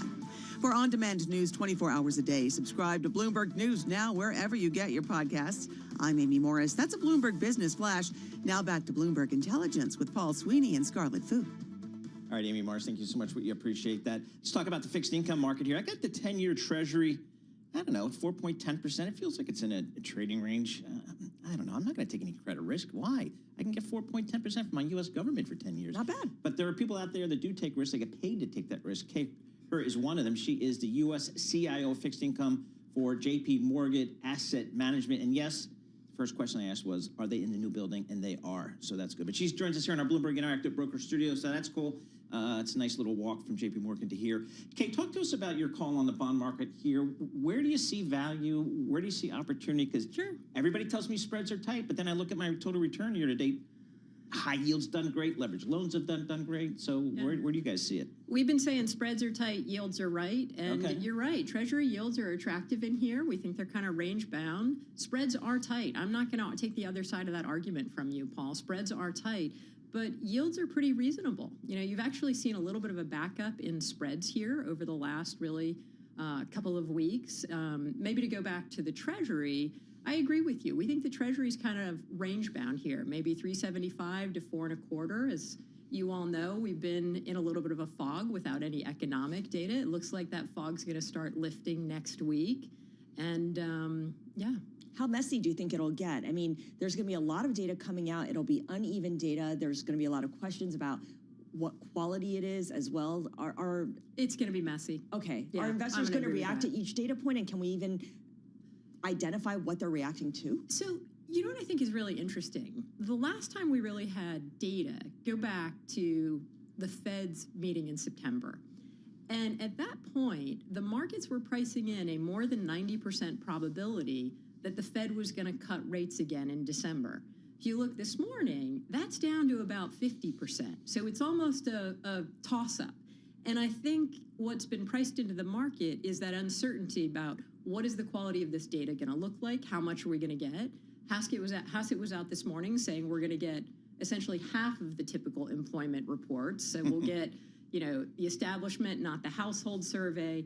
And I think the other thing to remember is revisions had really been strong. Go back and think about the summer employment numbers, and they were all revised away starting in August and September. So it may well be that we've got revisions too. I think for us, in terms of reaction, if the market backs up on that, we're going to use that as buying opportunities, either in the 10-year or in the in-spread product. There's a ton of new issuance in the investment grade market, the high yield market. I mean, the knuckleheads on the desk are going to get paid this year, no doubt. How do you think about that? Is that a healthy measure when the desks are calling you every day? Do you want to buy this? You want to buy that? How does that typically affect, I don't know, your market? Sure. Well, there are two sides to it, really. The other side is the demand, and we're seeing a lot of demand for fixed income product. You referenced at the outset, you know, bond funds have returned. The AG's returned 7-ish% this year, doing exactly what fixed income is supposed to be doing. So as a result, we're seeing pretty substantial inflows into our AG type strategies, our core plus, our investment grade. So I think the first thing is it's being met with substantial demand. I think to go a little bit beneath the surface, though, is to look at the composition of the supply. And I think the reason we've started to see some backup in the investment grade market recently is there's a lot of supply and fear of supply from some of the AI related. Yep. So I think we're starting to get when you get Meta coming to the market, that's kind of tells you everything you need to know. Yeah, and just speaking of Mag 7 names, I just want to point out there's a headline here about Tesla developing support for Apple CarPlay in a long-requested move. Really? This is according to people familiar with the matter. So Bloomberg is reporting that Tesla is developing support for the CarPlay system in its vehicles. Let's just go back to big tech names and the debt that they're selling. We've heard a lot about how some of these biggest companies have higher credit ratings than sovereigns, Microsoft being one of them, enjoying a AAA credit rating while the U.S. government doesn't.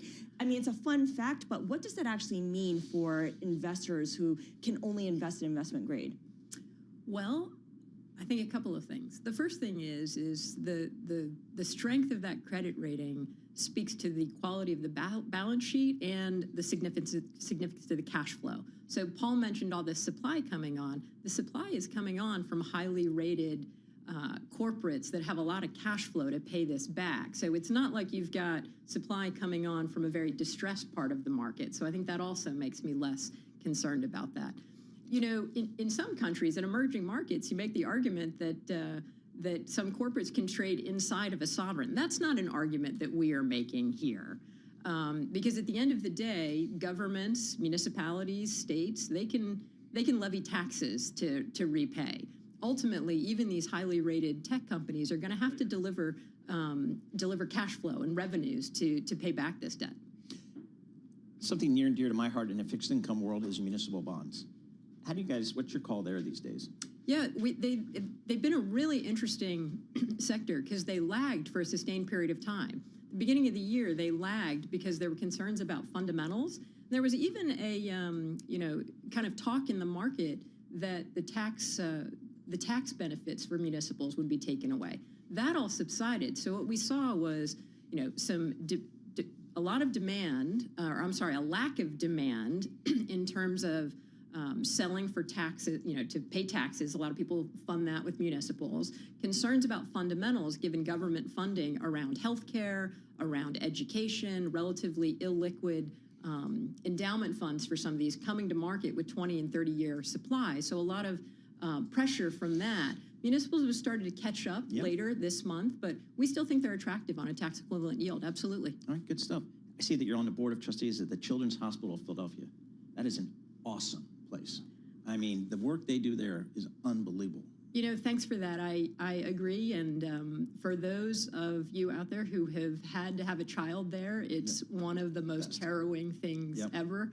But they are in great care, and I'm proud to be on the board there. Thanks for bringing that up. CHOP is how we. Exactly. It's awesome. Good stuff out there. All right, Kay Her, thanks so much. We appreciate it. Kay Her, she's a U.S. CIO of fixed income at J.P. Morgan Asset Management, joining us live here in our Bloomberg Interactive Brokerage studio. All right, let's talk a little bit about the retail sector and athleisure, because that was a big thing a couple years ago, but it seems like it's had its moment, and you just look at Lululemon shares and how they've done, and that kind of tells you what's happened to the athleisure trend. Lululemon shares down by 55% in 2025. Poonam Goyal is Senior U.S. E-commerce and Retail Analyst here at Bloomberg Intelligence, and she is here with more. And Poonam, you recently authored a report about how Adidas may lead athleisure in 2026, but how big is that athleisure market right now? The athleisure market is still big and growing. So when you think about who dominates it, it's still Nike, right? At over $40 billion in sales annually. Adidas is the second, and when you think of Lululemon, it's far behind. It's still, expected to be at $12 billion in the next year. So it's more of a specialist. It is, exactly. But in terms of the market, when you think about athleisure and you think about the broader apparel market, athleisure is still growing faster than the broader apparel market. What are the growth rates? The growth rates, if you look at Nike is clearly under a turnaround, but if you look at the average growth rate, you're looking at the single digits. It's in the high single digits to mid single digits. And if you think about it next year, we're looking at low single digit growth rates for the whole year, but that's because there is turmoil between the names, right? There are some names that are losing share, especially the smaller names, like when you think of Allbirds, right? Allbirds has gone through a whole transformation or is trying to, and it's really not resonating with its shoppers like it planned to. When you think of Lululemon, the issue isn't the brand. The issue is the product. It's the product that isn't resonating as well as it did because there isn't just much of a difference between what we already see out there.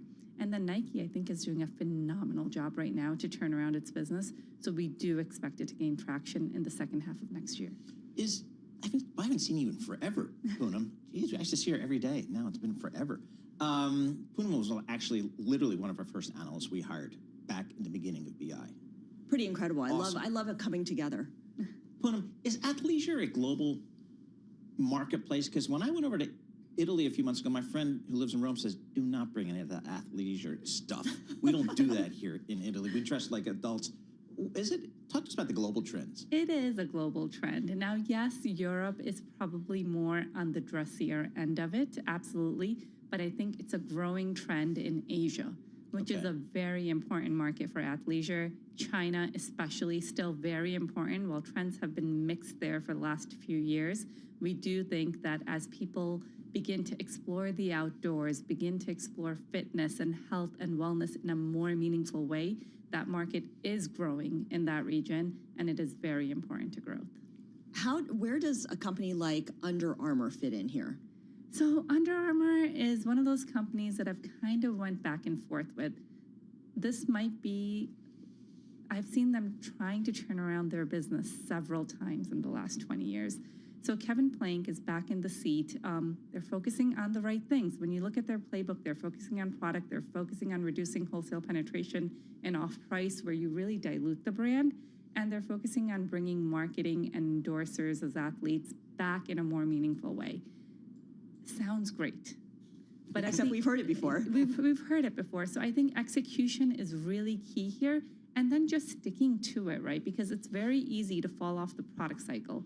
And for retail, irrespective of everything that we talk about, product is still king. You have to have the right product. You have to have the right customer connection. And Under Armour is trying to build that. I'd say that in the early signs of it, they're doing what they need to do. It's working, but I'm not sold yet.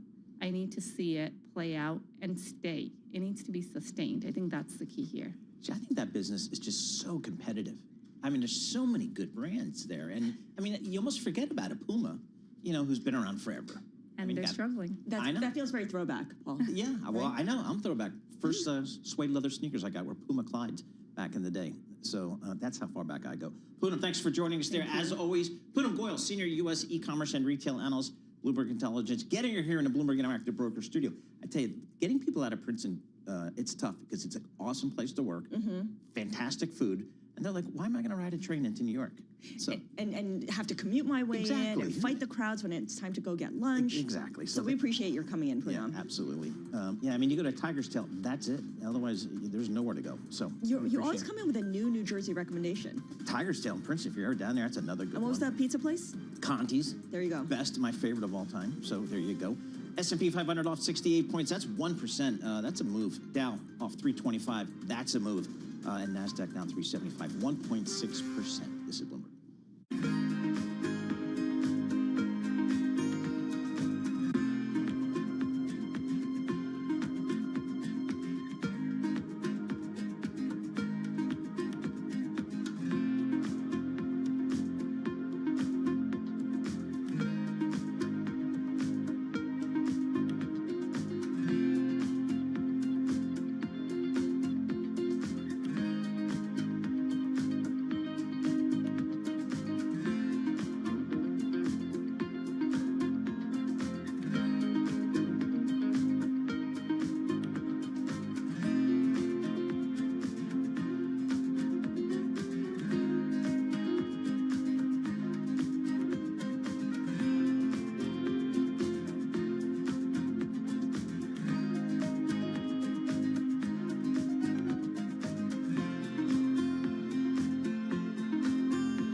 markets, headlines, and breaking news 24 hours a day at Bloomberg.com, Bloomberg Television, and the Bloomberg Business app. This is a Bloomberg Business Flash. It's 11:40 on Wall Street. I'm Amy Morris. Walt Disney shares now down about 9% after it missed revenue expectations, and it said expenses for its film studio would weigh on its current quarter. Disney was strong in parks and streaming, but weaker in film and TV, dragged down by shrinking viewership at its traditional TV channels. Cisco shares are more than 4.5% higher. That company updating chips and networking gear to better connect server racks and data centers to handle complex AI tasks. The company has boosted its 2026 forecast, expecting sales of as much as $61 billion. National Economic Council Director Kevin Hassett says the October jobs report will be released, but without a jobless rate. We'll get sort of half the jobs report. Most everything else, I think, we'll be able to concoct the correct number after we look back. But we will never know what the unemployment rate was in October because there wasn't a household survey. Hassett told reporters outside the White House the September jobs report was already cooked, in his words, and that report should be released next week. We do check markets for you all day long here at Bloomberg. The S&P 500 down 1.25%, NASDAQ down 1.9%. The Dow is down 0.9%. The 10-year Treasury yield at 4.08% and the 2-year yield at 3.59%. Verizon layoffs coming next week as new CEO Dan Schulman takes charge. The Wall Street Journal reports there could be 15,000 cuts next week, most through layoffs. Verizon has lost crucial postpaid phone subscribers for 3 consecutive quarters. For on-demand news 24 hours a day, subscribe to Bloomberg News Now wherever you get your podcasts. I'm Amy Morris. That's a Bloomberg Business Flash. Now we go back to Bloomberg Intelligence with Paul Sweeney and Scarlett Fu. All right, Amy Morris, thank you so much. We appreciate that. Scarlett Fu, Paul Sweeney, live here in our Bloomberg Interactive Broker Studio in New York City, streaming live on YouTube as well. So check us out there.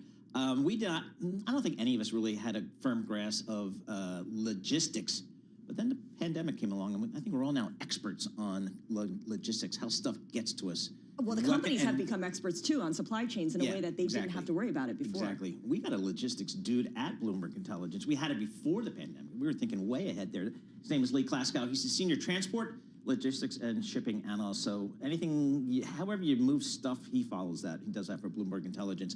Lee, I saw a recent research note from you saying U.S. ports are facing a goods recession. What's a goods recession? Well, it's really a double-digit decline in volumes that are expected over the next couple months, and that's really being driven by the fact that there was a lot of pull forward ahead of the tariffs. So it's not necessarily the world's coming to an end. It's really about there was a lot more demand in the beginning of the year, and so we're just having more difficult comparisons. The good news is that we're hearing from a lot of transportation companies that we speak to is that the peak season is actually not going to be so bad this year. Last year it wasn't great. A lot of trucking companies are starting to get incoming calls about project work. So that's really, we need to send stuff from the distribution center to the retail stores, and they're seeing an uptick in that business, and that is very good not only for demand, but it should help support slightly higher spot rates, which have been under a lot of pressure in the truckload space. So given all that, there's no concern that we're going to see bare store shelves, are we? No. You might asking for a friend. Yeah, no. You might maybe just the opposite, because if you look at consumer confidence, it's been going down. Expectations are for peak season to increase by call it low to mid single digits year over year. So that's good news. But it'll be very interesting to see what the impact are on tariffs and the lower consumer confidence we'll actually have if we actually get to those mid single-digit increases in demand. So, Paul, if it's not on the shelf, you can ask the store clerk, hey, can you check in the back to see if it's there? And, there's a good chance it might be. Or I just click and get it out. There's that, too. Lee, you follow the whole supply chain here, from the big ships that transport the stuff here from China or Europe or wherever, the rails, the trucks, all that kind of stuff. How is tariffs impacting that whole thing? How's that playing out? Like, who's actually doing it? Is it getting done? Is it working? Is it kind of getting through the system? Well, tariffs have been obviously not great for supply chains. Yep. It's created a lot of uncertainty. And if there's uncertainty, so in the beginning of the year, you had a lot of folks, like I was mentioning earlier, pulling demand forward and then just sitting on the sidelines, because we don't really know what tariffs are going to look like, right? There's a cooling of on the trade war between the U.S. and China, but there's really not a signed document that says like we agree and it's 5 years and so people can make investments. So you've seen headwinds on certain commodities like metals on the rails. You've seen commodity carloads go down, but that's being offset by a relatively strong ag market, and it's just driving tepid demand growth. And at the end of the day, the tariffs have just created a level of uncertainty that's not good for business, and it's not good for supply chains, and it's not good for the companies that operate in those supply chains. What does this mean for the FedExes, the UPSs of the world? I know FedEx just reported results this week, and it's got some of its own issues that it has to work through. There's the years-long efficiency drive that it's been on. But what does it tell us about the broader economy? So, like I mentioned earlier, so the expectations are that, peak season, we're going to see year-over-year volume. So the consumer is not dead, even though the sentiment is dying. I guess that is the good news. But more protectionist policies out of the Trump administrations have impacted the parcel carriers in another way. They got rid of the de minimis exemptions for low-value goods. So if a good came into the U.S. and it was worth more than $800 or less than $800, the company would not have to pay a duty on that. And sometimes they charge the recipient of the package. Well, now they're going to start charging the recipient. If it's over $800, that means they have to pay a tariff. And so that when the exemption was in effect, like my daughter, she would buy something from Shein. She'd buy like a skirt for like $5. She'd wear it twice. It would disintegrate. And she'd go on to the next thing. And so those kind of packages maybe are not duty-free. So instead of costing $5, $10, they might cost $20, $25, and that might change someone's buying habits. And so these kind of Asian e-commerce companies are probably moving more of their distribution here to kind of get around or make it more economical to bring their products into the U.S. So that would be bad news for FedEx, for UPS. Yeah, and we've seen a significant decline in volumes between Asia and the U.S. UPS kind of called that out on their last earnings call. What's the status of the Norfolk Southern Union Pacific merger? Is that ever going to happen? Is that going to pass regulatory and all the other hurdles? I'd say I'm below consensus in terms of probability of it happening. We have a 45% probability that the deal will happen. The sell side is a lot more positive that it will go through. There is a huge regulatory hurdle that the companies have to overcome. That being said, if the Trump administration wants this deal to happen, it'll probably happen. But it'll be interesting to see how involved the administration gets. What's been the role to date? I've not heard the president talk about it. They were looking to fire one of the people on the STB, and that's tied up in the courts right now. They have they recently appointed a new person to the STB, and they're more of a Republican nominee, someone that supports the Trump administration, and so it'll be interesting to see. The current chairman Fuchs, I think he's going to really take a good look at it and just hold the standards that the STB has to hold, whether or not it meets it enhances competition and it's in the public's good. Those are the two major hurdles that they have to overcome, and it's hard to prove that. Are other companies looking at whether this merger goes through to decide on how they proceed? Yeah, Burlington Northern has said, we don't want to merge. We'd rather do collaborative things with the peers, and they mentioned some interesting intermodal services with CSX. And it's interesting because UNP and Norfolk Southern, they really can't do anything together until the merger has been approved. And so Norfolk Southern is actually losing intermodal share because of the agreement between Burlington Northern and CSX, because they can act as soon as they want because they're not merging, they're just cooperating and they're partnering, and they're trying to reduce the friction of transcontinental trade. One of the best offices I had in my career was when I was at Week First Securities investment bank down in Richmond, Virginia, right along the James River. Very active train tracks below me, and all the Norfolk Southern and CSX trains going back and forth with coal, and then coming back from the port of Norfolk with other stuff. I love it. Awesome, like multiple times a day. became an expert on the railroad business there. Lee Klaskow, thank you so much. Senior Transport Logistics and Shipping Analyst for Bloomberg Intelligence. This is Bloomberg. Good morning.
This is Bloomberg Intelligence with Scarlett Fu and Paul Sweeney on Bloomberg Radio. All right, Scarlett Fu, Paul Sweeney, live here in our Bloomberg Interactive Broker Studio, streaming live on YouTube. So go over to YouTube and search Bloomberg Podcasts, and that's how you can find us, and that's how it all works. Podcasts, they're a thing. I mean, who knew? But I'm telling you, folks, this is a real business industry-wide. It's been, a saving grace for the radio industry, which is suffering and has suffered really since 2000, because I was there, with loss of terrestrial advertising, over-the-air advertising. And I'll tell you here, Bloomberg podcasts are a big deal, and arguably our best podcast is Joe Weisenthal and Tracy Alloway. They're co-hosts of Odd Lots. You hear them here all the time. We have them on the show as often as we can get them. Their show, Odd Lots, 10-year anniversary. I didn't know the podcast industry was 10 years old. So, Joe and Tracy, thanks so much for joining us. Tracy, talk to us about what you guys were thinking when you started the podcast, and how's that kind of changed over the years? Yeah, so there were definitely podcasts around in 2015 when we started. Okay. But the basic idea that we had was we just wanted to talk about things that we were interested in and try to find the best people to discuss them with. And I think that's been sort of the through line throughout the decade, finding those interesting topics and then finding the perfect person. And the good thing is, it means we haven't limited ourselves to a specific topic, and we've had free range to talk about everything from chickens to London trading to market structure.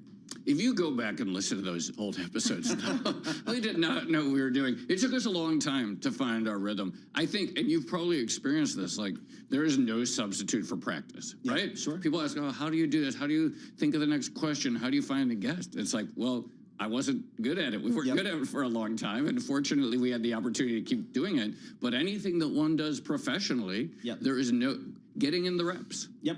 Tom Keene, the king of it all, he told me it's going to take you, Paul, 100 shows to get comfortable. And and what? It was almost to the day. It's like a pilot flying, right? Yeah. You have to get a certain Put amount in of your hours, Exactly. So what do you guys look for in a topic, in a guest? Because you guys are so eclectic and you touch on so many different areas with a business slant. How do you guys approach that?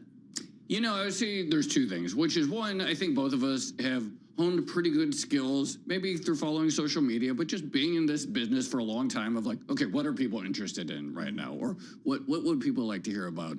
Or what are we interested, which often aligns. But then the thing that is the goal with every episode is, you know, we joke, but it's not a joke. We always say we have the perfect guest. And the perfect guest is someone who is deeply knowledgeable, has a lot of technical understanding of their industry or their space or what they do, and then is enthusiastic about explaining it in clear English. And that's, you know, they're all out there, but that is what we want to find every single time, that person. It's someone who can make you as excited about their particular niche. And I'm thinking back to, we did an episode with actually one of Bloomberg Intelligence's box analysts, and he analyzed a box for us that was right on the table, and we all got really into boxes. The other thing I would say is, now that we've been doing this for 10 years, we get some fantastic guest suggestions from our listeners. Oh, okay. So things are actually, you know, we have more guest options than ever, and some of the suggestions have actually turned into our best conversations. There's just like a really nice flywheel. You know, people will listen to an episode and they'll send us a message. They're like, oh, you talked about this topic. I know a guy who could really go in on this, or things like that. And so it sort of compounds over time. Listeners suggest things, but yeah, that's really like what we're looking for at every time. Just like that person. I truly believe that anything is potentially interesting. Now, not everyone can describe what they do in an interesting way or whatever, but I do not think there is any aspect of a job or a career or an industry that with the right person could not be made into a conversation that's interesting to everyone. Now, you guys are taking this to the next level, taking it on the road. I see you guys out there on your social, out there doing these live podcasts with audience participants. How did that come about, and how's that play into your business? Going back into the podcast business generally, I mean, this is how a lot of people are making money nowadays. It's through these live shows. And for us, it's been a fantastic way to actually interact with our listeners, perhaps interview guests that we wouldn't otherwise have interviewed in specific locations. And we have some big plans for next year in terms of taking another tour. I also just love, you know, I think both of us love meeting listeners. I think look, it's always great to get a big guest, a big name, etc. We have a great guest, big name out today. We have an episode with Cliff Asness. Oh, there you go. I think also it's really satisfying to have a guest that no one had ever heard of before, but is going to get people excited.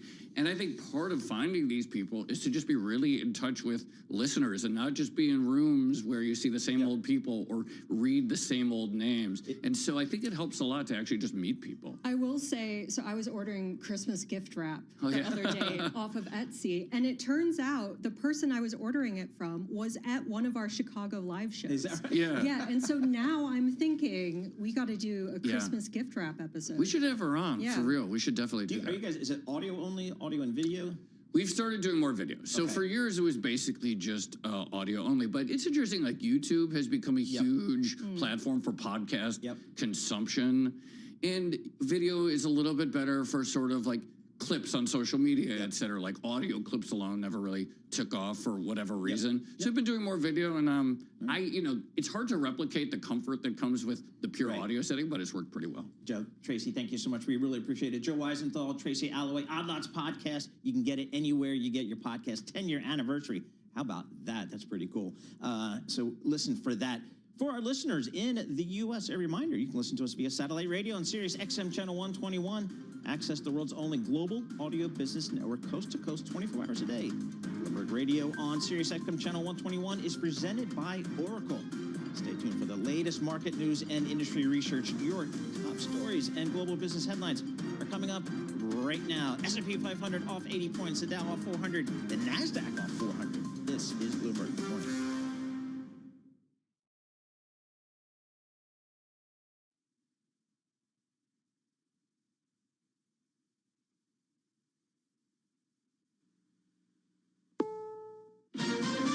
This is CBS News on the Hour, sponsored by Progressive Insurance. I'm Steve Kathan. By the thousands, federal workers are returning to their jobs today now that the 43-day government shutdown is over. CDC retiree Steve Monroe is out at Atlanta in his old office building greeting workers as they come back. It's great that they're going to be able to come back. It's great that they're going to get back pay. There are things that won't get done because the work was interrupted. I think for a lot of people, they don't think government work is important. Airport officials around the country say it's going to be a while before things are back to normal. There have been about 1,000 flight cancellations today. Reporter James Rojas of affiliate WBZ is at Logan Airport in Boston. The FAA has paused its plan to increase air traffic reductions at 6%. It means a lot for those traveling now and maybe during the holiday season. That's good news. People need to get back home. I was actually dreading traveling because of, all the interruptions. Still, folks can't help but feel uneasy about their flights getting delayed or canceled. We just paid $300, so we just did a straight route instead of doing the layover because I'm like, what if we get there and then they cancel the layover? A Virginia judge held a hearing today and will rule before Thanksgiving on a bid by former FBI Director James Comey and New York Attorney General Letitia James to get the federal cases against them tossed out. CBS's Scott McFarland says they contend the prosecutor was illegally installed in the job. It's possible these cases get dismissed over this issue. Enormous development if so. It also could complicate or slow down these prosecutions. Bad scene in Weatherford, Oklahoma because of an anhydrous ammonia leak. Weatherford police say the ammonia leaked from a tanker truck in a hotel parking lot last night. Hundreds of people, including residents of several nursing homes, were evacuated. This hotel guest ran through the gas cloud to a fire truck. Couldn't breathe. Like I thought I'm dying. I thought I'm going to quit running and just collapse on the floor. 36 people were hospitalized. 4 victims in critical condition were flown to hospitals in Oklahoma City, 70 miles away. Nearby schools are closed today, but a shelter-in-place order has been lifted. Michael Wallace, CBS News. New figures indicate there was a dramatic spike in the number of whooping cough cases in the U.S. last year, 6 times more than the year before.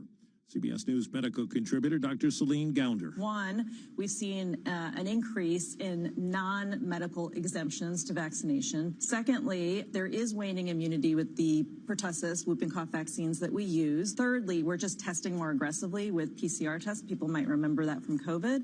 And so we're picking up more. And checking Wall Street, right now the Dow is down 442 points. This is CBS News.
Some in Hollywood have decried the rise of AI, but not everyone. Oscar-winning actors Michael Caine and Matthew McConaughey have partnered with voice cloning company 11 Labs. Caine's famous, of course, for his Cockney accent. I have a rhythm to my voice, which is what makes it sound like me. That's what it is. Then there's McConaughey. All right, all right, all right. And his languid twang. Life's not fair. It never was. It isn't now, and it won't ever be. Caine says the technology celebrates humanity by amplifying voices, not replacing replacing them. McConaughey plans to use the AI to voice his newsletter in Spanish. Michael Toscano, CBS News.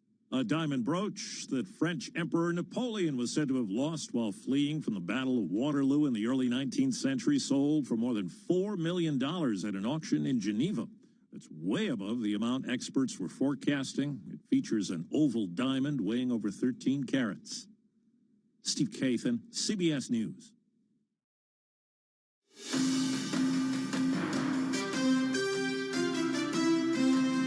Live from Washington, D.C., this is Balance of Power with Joe Matthew. The government's back open and no one's happy. Welcome to the Thursday edition as the sleeping giant that is our federal government slowly comes back to life after a climactic vote in the House. What happens next, though, on health care is a big question, and whether we shut down again in January. We're going to explore some of these questions, talk it out with Mike Dorning from our Capital Influence team and with our political panel. Bloomberg Politics contributor, Republican strategist Rick Davis is with us, along with Archie Siddiqui from Bellwether Public Affairs. The last penny has been minted, the end of the line after President Trump ordered the canceled coin, and we're going to learn why when we spend some time with Bloomberg's Stephen Dennis and Dan Flatley, our Power Penny panel you won't want to miss.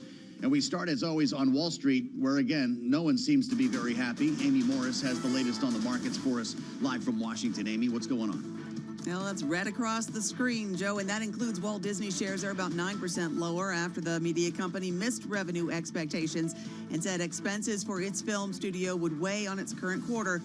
Disney was strong in parks and streaming, but weaker in film and TV. Disney CFO Hugh Johnston tells Bloomberg that overall it was a good quarter. Yeah, actually, I thought it was a good quarter overall. And frankly, versus Wall Street, we beat expectations by 6 cents. So, and then in terms of the entertainment business, it was largely just the overlap of the film slate that drove the numbers. Disney CFO Hugh Johnston tells Bloomberg he sees Disney's streaming business going strong into 2026. Cisco shares gained after that company boosted its 2026 forecast, showing progress in its efforts to capture more artificial intelligence spending. The company now expects sales of as much as $61 billion in the fiscal year ending in July and increased its earnings forecast, topping analyst predictions. Shares of Cisco now about 5% higher. Unionized Starbucks baristas launching a wave of walkouts today. It is a work stoppage they say could grow to become their biggest strike to date. It involves more than 1,000 workers in 65 cafes. The union says the protests are open-ended and could expand if there isn't progress toward finalizing a union contract. We do check markets for you all day long here at Bloomberg. S&P 500 down 1%, NASDAQ down 1 3/4%, and the Dow down 0.8%. The 10-year Treasury yield at 4.08%, and the 2-year yield at 3.58%. For on-demand news 24 hours a day, subscribe to Bloomberg News Now wherever you get your podcasts. I'm Amy Morris. That is a Bloomberg Business Flash. Let's go back to Balance of Power with Joe Matthew. All right, Amy, good to see you. And she'll have more on the markets coming up in about 15 minutes as we spend the day with Amy Morris, connecting the dots between Washington and Wall Street. And I guess no one's real happy that the government's reopened. This is one of the ugliest markets we've seen in a while, and thought this was supposed to make everybody feel better. Then again, the market was never terribly upset about the government shutting down to begin with. And so here we are, 42 days, 22 hours, 30 minutes in the books, the longest shutdown of all time, partial or otherwise. And if you were with us on the late edition of Balance of Power, we were live on Capitol Hill as the House was preparing to vote. No one seemed terribly optimistic about what was going to happen next, whether it was a deal on health care or averting another shutdown, actually cranking out spending bills before the government runs out of money on January 30. But in the Oval Office last evening, there was the air of celebration. The president, as promised, signed the bill and surrounded himself with executives, with members of the administration for the moment. Here we are last evening at the White House. With my signature, the federal government will now resume normal operations. They had to do it the hard way, and they look very bad, the Democrats do. I just want to tell the American people you should not forget this when we come up to midterms and other things. Don't forget what they've done to our country. We'll work on something having to do with health care. We can do a lot better. We can do great. By they, of course, he's referring mainly to Democrats who voted no, but there were 6 who crossed over. Another jailbreak, this time in the House. Cuellar, Davis, Gluesenkamp-Perez, Golden, Gray, Swazi. As noted, of course, these are all swing districts, and there were 2 Republicans, somewhat predictable. Well, maybe one of them was. Tom Massey had to vote no. But Greg Steube? Good time to compare notes with Mike Dorning, who has survived more shutdowns than most Americans, and now we have the longest of all time from our Capital Influence team. It's great to see you, Mike. We managed to get the government back open. Yes. What do you make of the Democrats and Republicans who crossed over? Well, on the Democratic side, I think that even though a lot of Democrats felt like they were winning the shutdown, I think if you're in a swing district, you were worried, A, about like if this hit Thanksgiving travel season, B, if like poor people were going too long without food, and also down the road, possibly people saying that you're not serious about running the government, that you're not looking out for regular folks. So I think for some of the swing district people, they felt like it was better to be on the open the government side. Well, on the other side of this, I talked to Susan Del Bene last evening, who's chair of the DCCC, and she said they're already making ads on Republicans who did not stand up to support SNAP benefits and extending the Obamacare subsidies. Yeah, that could be a big theme. Yeah, this shutdown's going to inform the midterms for the next year, right? If you look at the past, voters don't tend to remain angry about a shutdown a year later. But this has helped reframe what people are thinking about and elevated the health subsidy cuts coming. It's very hard for the opposition party ever, and particularly against Donald Trump, who's a master of the media, to really get a message through to voters. And in this shutdown, by focusing on health care, they have started to frame this issue as, hey, we want to continue these Obamacare subsidies. If your insurance premiums are going up, it's the Republicans' fault. Yeah. And then they can keep hitting this theme and marrying it to that affordability question, which, A, helped the Democrats a lot in these last off-year elections. Hey, we want to make life more affordable. Yeah. And for a lot of swing voters, that was the criticism of the Biden administration that won them over to Trump.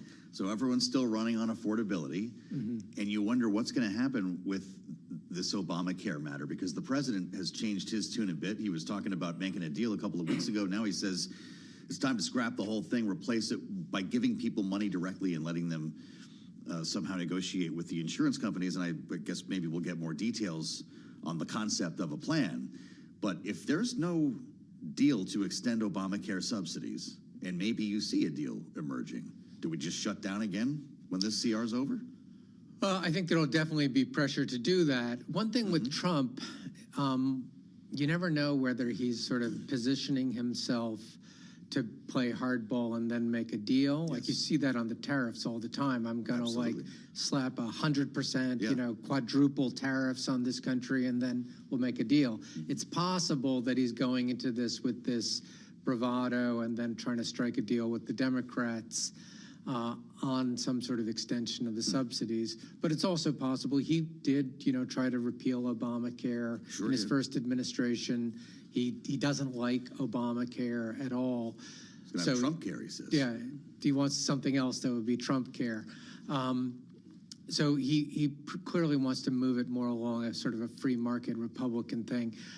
I do think that there'll be a lot of pressure on the Democrats to have another shutdown, and it'll be another knockdown, drag-out fight within the party if they can't do anything on health care subsidies this time. Then there's the matter of Jeffrey Epstein, which I think we heard as much about as government funding when we were on Capitol Hill. And we've got another batch of emails out here coming from the Oversight Committee.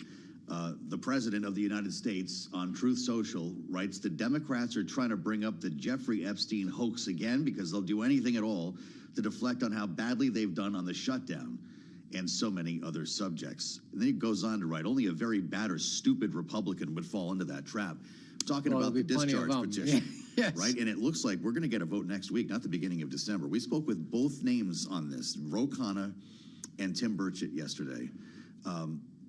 Both of them suggested we could have 40 or 50 Republicans vote for this. That's where you are? That seems highly likely. But that and doesn't matter. Speaker Johnson's doing the smart play, which is like, let's just get this over. So we're not talking about it for the next so that month. it's, so that this is not dragging on for a month. And then if there's a problem, it's the Senate's problem. Sure. It's not the House's Well, it's going to problem. be the Senate's problem. That's where it's going to go to die, right?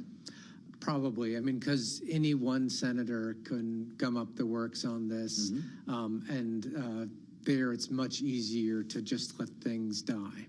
Well, and even if it did pass the Senate, the president would have to sign it. So is the Oversight Committee the real conduit here? In reality, there'll be one way or another, almost certainly, that this will be able to be stopped, even after however many Republicans want to vote for it in the House. It's still, I'm not going to say it won't happen, but it's unlikely to happen because of all the ways they can block it that you mentioned. Wow. So the oversight will be the likely conduit, but also if the Democrats can take one of the houses next year, they might also then be able to like subpoena things. So this is the hand coming out of the water at the end of the horror movie. It's just never going to die. There's always another avenue. There's always another avenue. What happens to the president who said he had no idea about what Jeffrey Epstein was up to when it came to the trafficking of women and underage women in many cases? And now you've got this email where Jeffrey Epstein specifically says that Donald Trump knew what was going on. He was on the plane. He was on the island. Are we going to hear Democrats talking about an impeachment case? What happens with this information? I think it's more just talking about it. The impeachment, I don't see an impeachment case like coming up on this, although you never know like what else might come out. If you're a Republican, you'll say, hey, this guy Jeffrey Epstein, he's a liar. He was lying. He's a criminal.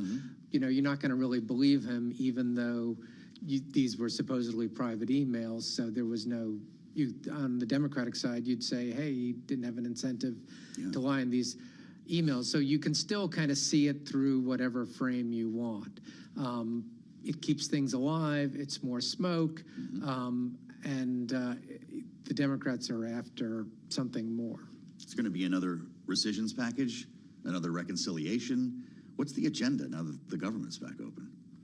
Well, one of the main agenda items will be exactly what we've been talking about. Not just funding the government, but the health care, the back and forth, the Republicans. Does that consume the next year? It will consume probably the next month or so. The Republicans have got what they really want, which is the tax cut package. Right. Now it's just a question of keeping the government open, things like cyber, other side issues. Fascinating. Always great to compare notes with Mike Dorning. Thank you so much. With the longest shutdown in history behind us, we try to figure out what's next. And you can find much more from Mike's Capital Influence team on the terminal and online. We have assembled our Power Penny panel. Yeah, they made the last penny yesterday. We'll talk it out next on Bloomberg.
It's 12:21 on Wall Street. I'm Amy Morris. Verizon layoffs coming next week. New CEO Dan Schulman taking charge. The Wall Street Journal reports it could be 15,000 cuts, most through layoffs.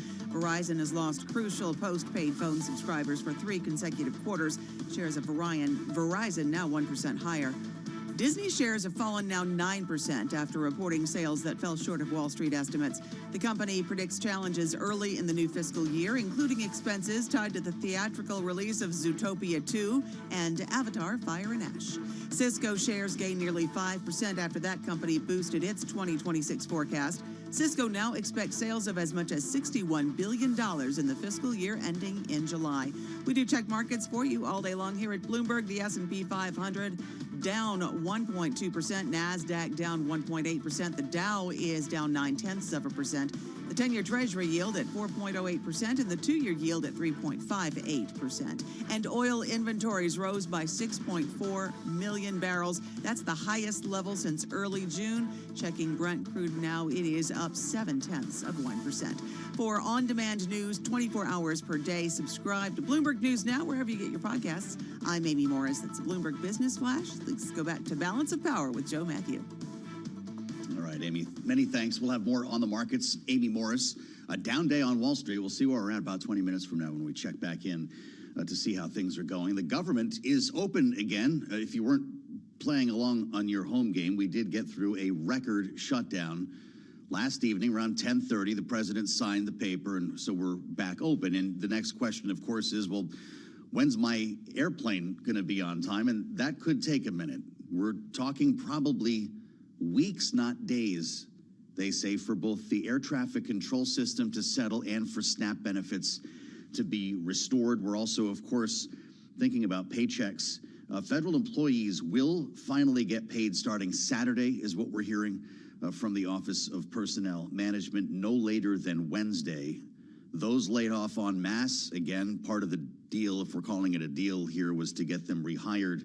Ag Department says full SNAP benefits would be mostly sent out to states within 24 hours of the government reopening. So hopefully those EBT cards are going to start getting reloaded and we get things turning. We'll talk more about all of this with our panel coming up. Rick Davis and Archie Siddiqui with us today in Washington. The last time the United States discontinued a coin, do you know the answer? This is great trivia. Last time, before yesterday at least, was when we retired the half-cent coin.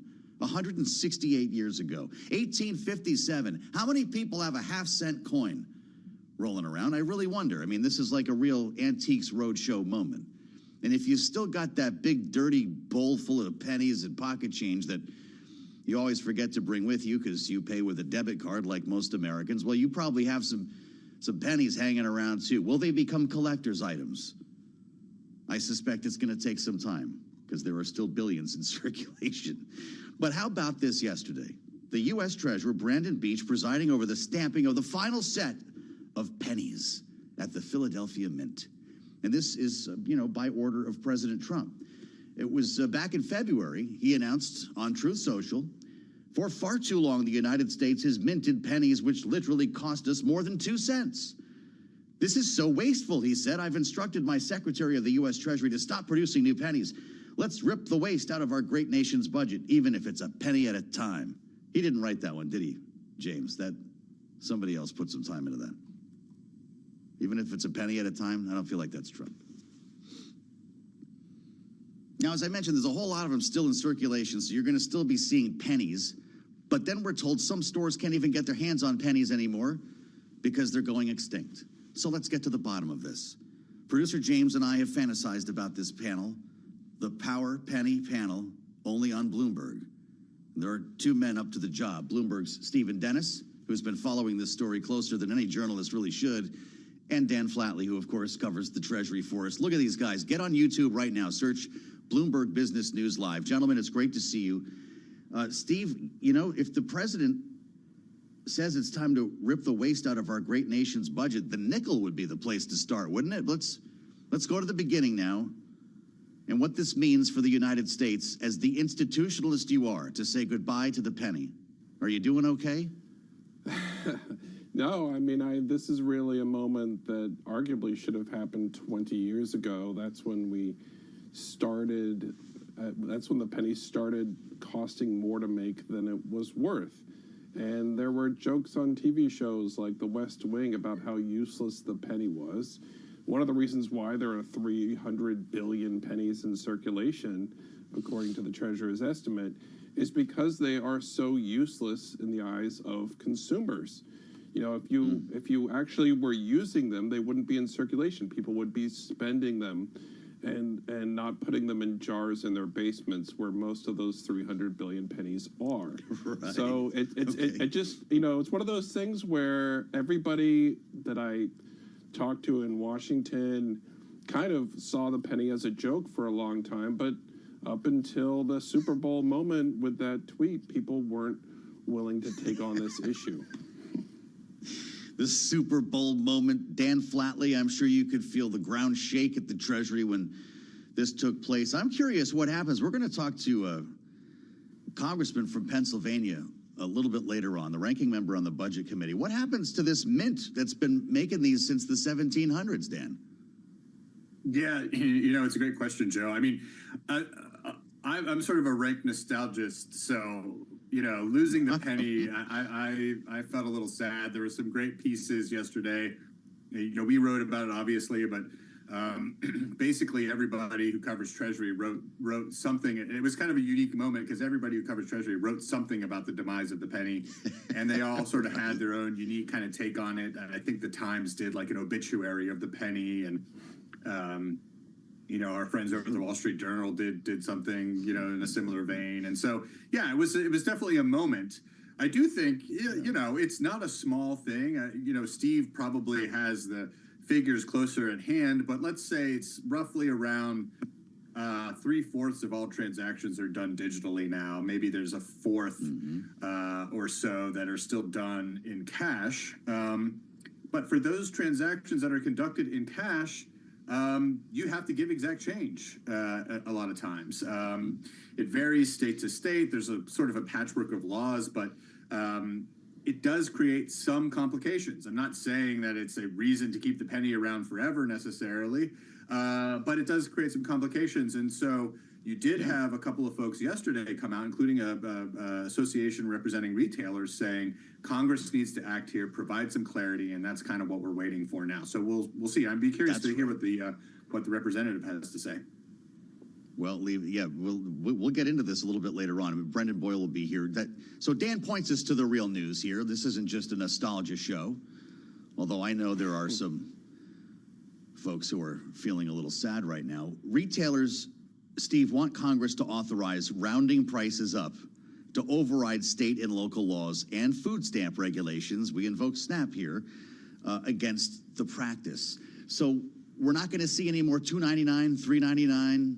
And then by extension, once they get rid of the nickel, what's the point anyway? Why don't we just charge dollars? Yeah, I mean, the reality is for the 84% and rising of people who pay with digital dollars already, they're going to see no difference. What the big fight is that the retailers, I think what they don't want is if, say you're owed 3 cents change, they don't want to have to give you 5 cents. They want to keep that 2 cents. So even though pennies, you know, are kind of worthless, if you're the Walmarts of the world or the Targets of the world and you have to deal with millions and millions of these transactions a year, that could, you know, affect their bottom line to the tune of millions of dollars. So this is sort of the lobbying fight. They also want to get clarity, so there's one rule across the country, not a patchwork of state laws. And there are some regulatory hurdles involving SNAP benefits. There are bills in Congress. They have been debated. It's possible it could be included in one of these upcoming spending bills. But, you know, this is the culmination of decades of lobbying to keep the penny, specifically by the company that's made the billions and billions of blanks in Tennessee called Artisan. You know, they funded lobbying campaigns, and they were very successful for a long time until it got, frankly, so ridiculous that we're spending almost 4 pennies to make every penny, and most of those pennies go straight into the trash drawer. The penny lobby. We're going to blow the lid off of that one next, although maybe it doesn't exist anymore. I guess that's the point of this. You still carrying change around, Steve? No, I mean, I haven't used cash in a very long time, except for occasionally to like tip the person who cuts my hair. The only person I've seen in the U.S. Capitol pay with pennies in the last couple years have basically been really old senators who are sort of stuck in their ways, and you're kind of waiting behind them in line, and I'm thinking to myself, okay, this guy is wasting 10 seconds of his very valuable time, because they're a U.S. senator, 10 seconds of my very valuable time, 10 seconds of the cashier's time, and then that penny has to go be counted and then sent to a bank on a truck, and then from the bank to the Fed on another truck, and from the Fed to a retailer on another truck for a penny. And it just strikes me as kind of silly that we still have them. But it is a part of Americana. A penny saved is a penny earned, a penny for your thoughts, and we are losing something. Except there are 300 billion out there. Now, here's one thing that the government doesn't. One thing the government really does not want you to do. They don't want people to panic and give them back their pennies. The last thing the government needs is to have 300 billion pennies returned to banks this week. That's one of the reasons I think why the treasurer is saying, hey, it's still legal tender. You don't need to give it to us real fast. Because there have been studies done on this. But when John McCain tried to get rid of the penny during the first Trump administration, that warned, hey, it would cost us lots and lots of money if people did that, because we don't have the facilities to securely store 300 billion pennies. Rick Davis is listening to this. We're going to talk to him in a moment about John McCain's role here. Dan, you carrying change around? You keep a couple dollars in your pocket? Joe, I come not to praise the penny, but to bury it. But, I will give two quick thoughts, in response to Steve's commentary there. I mean, one, I was at the drugstore over the weekend, and all the cash registers, the self-serve thing, everything went down at the same time. And the clerk behind the counter said, do you have any cash? Of course, I said, no, I don't have any cash. And so I had to put my stuff back and walk out because they weren't conducting transactions digitally. So that does happen from time to time. And the other thing was, I thought on a more, again, nostalgic note, but, Derek Tyre, who's performing the duties of the deputy secretary, was at the Mint yesterday. And one of the things that he said, which was interesting, was he noted that the penny bears the imprint of Abraham Lincoln. And he talked about the history there, and he did say, which I thought was kind of funny, and I put it in the story, but he said, as somebody who has studied and practices accounting, I appreciate, that Abraham Lincoln was always diligent about getting everybody the penny, down to the exact change and all of that. So, I mean, I think to Steve's point, we're probably better off without the penny. It makes sense, but I will miss it. We're reassembling our panel here when the nickel goes away, because I'm guessing that comes next. Steve Dennis, Dan Flatley, thank you for fulfilling your mission on this passion project, only at Bloomberg. Now you need to figure out what to do with all those dirty pennies. I can't help you there. We'll assemble our panel next, only on Bloomberg.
It's 12:40 on Wall Street. I'm Amy Morris. Now, we've been talking to you today about the government reopening. National Economic Council Director Kevin Hassett says the October jobs report will be released, but with no jobless rate. We'll get sort of half a jobs report.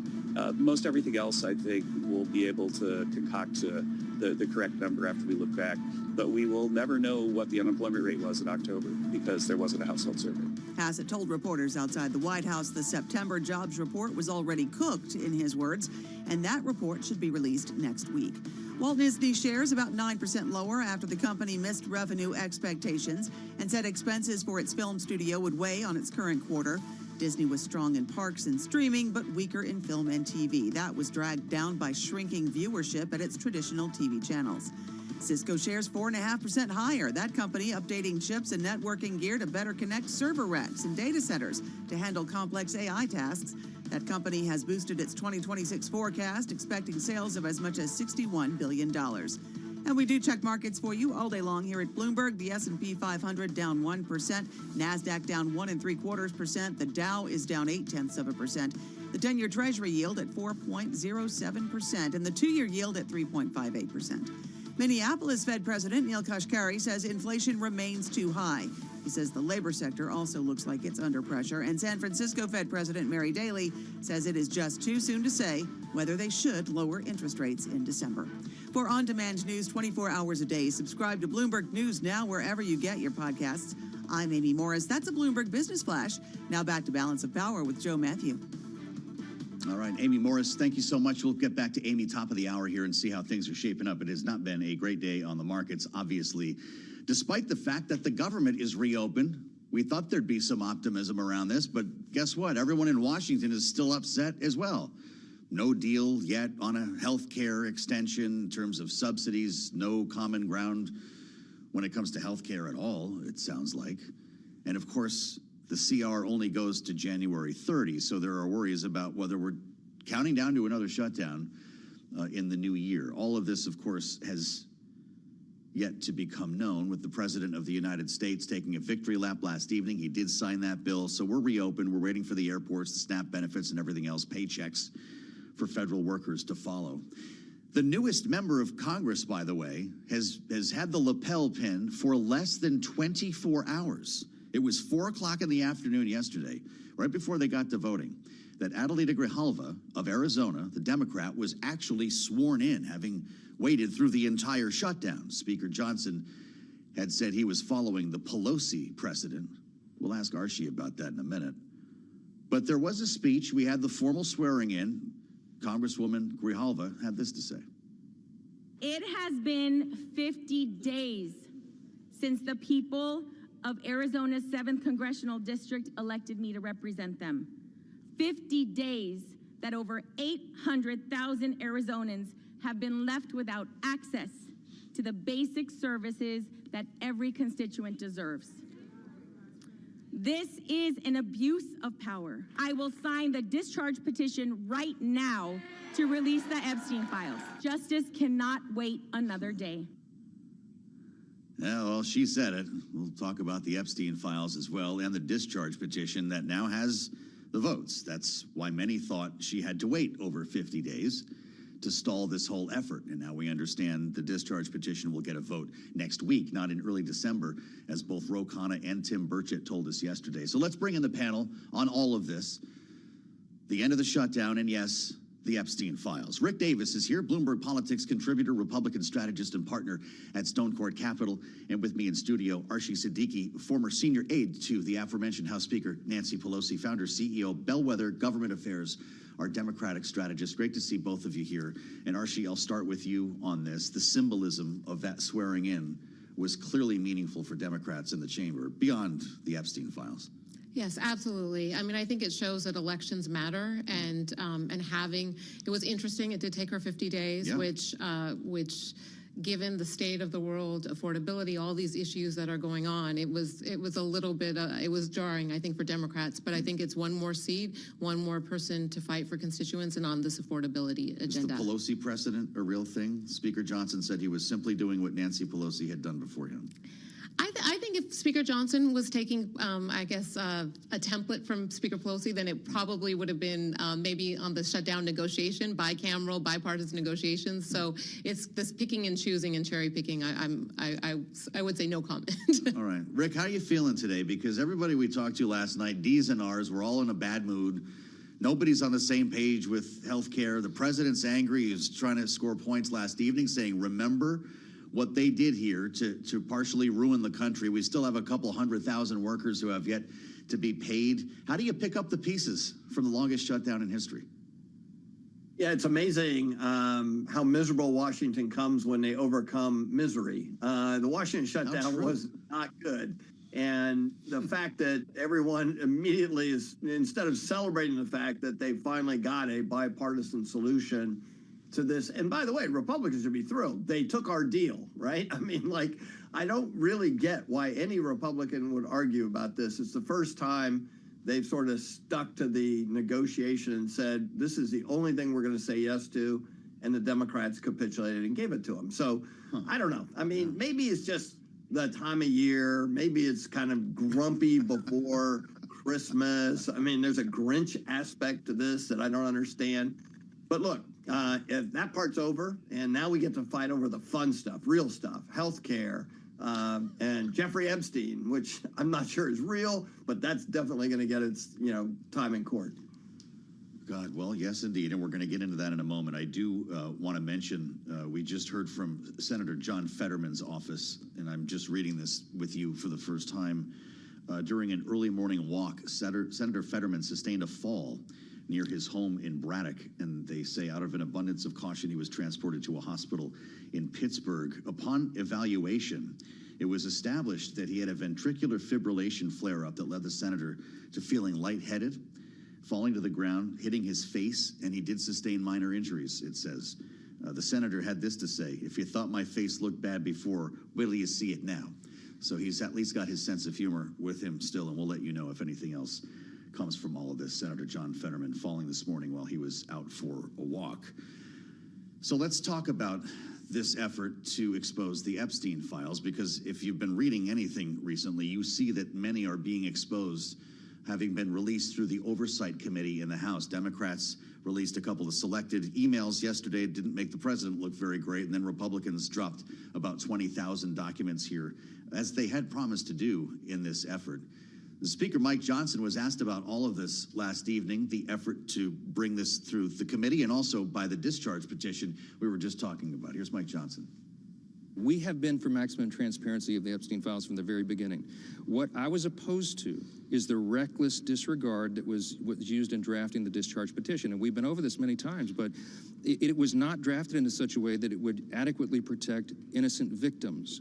We have a responsibility to do that. There's as many as 1,000 women, by some estimates, of people who have been victimized because of the sex trafficking and Epstein and all these horrendous, heinous crimes, and we can't have them subjected to any further harm.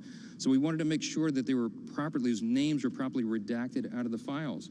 But the discharge petition is not only reckless, it is also a totally moot point. So let's get into this for a minute, Archie. Let's get real about this. Let's say it actually passes, and we understand that 40 to 50 Republicans probably vote yes on this. Then it goes to the Senate, where it could die. And even if it passes the Senate, the president would need to sign it. So what's this effort all about? Is it simply getting people on the record? Well, I think it's interesting what Speaker Johnson, the way he laid it out, because discharge petitions, as you know, are not the ideal preferred way to make policy. Yeah. They are a procedural tool for the minority to really push the envelope, but they certainly are not well suited. So there was a way to do a bipartisan effort to actually come up with smart legislation that actually does focus on these women, 1,000 women, as the speaker mentioned. And this is serious stuff. There are many of these victims really want accountability. They want transparency, and that is the charge. And it's up to the House and Senate to put that pressure on the White House to get this over the finish line. Is the discharge petition a waste of time, Rick, or is it important to get people on the record? In this case, likely Republicans who would potentially be voting no. Yeah, if you look at it from the perspective of sort of the Republican MAGA base that has been pushing for this, and it's been promised to them, throughout multiple campaigns by the President of the United States and other leaders, the reality is they're not going to be happy, right? I mean, like, even though the focus is on Congresswoman Grijalva and being the 218th vote, this has been something Republicans have been talking about for a long time. And they're not going to be successful. I mean, as you pointed out, the process will work against them. Sure, they'll get this discharge petition done next week.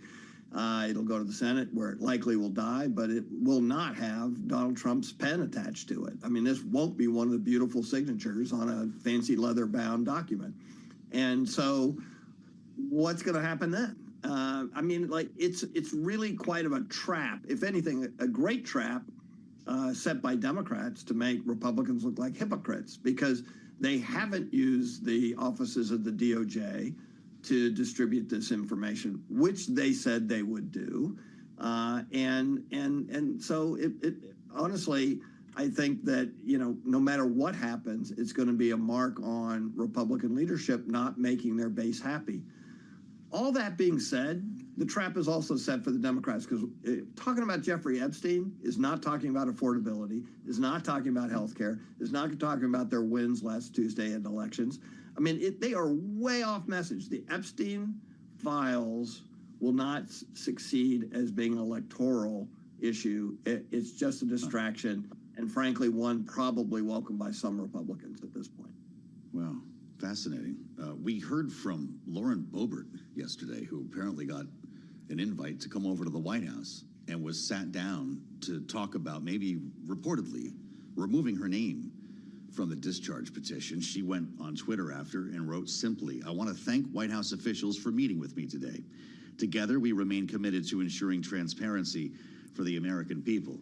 Doesn't sound like she can repeat much of what she heard. Nancy Mace apparently getting the same phone call, playing phone tag. Why would the president be trying to remove Republicans at this 11th hour?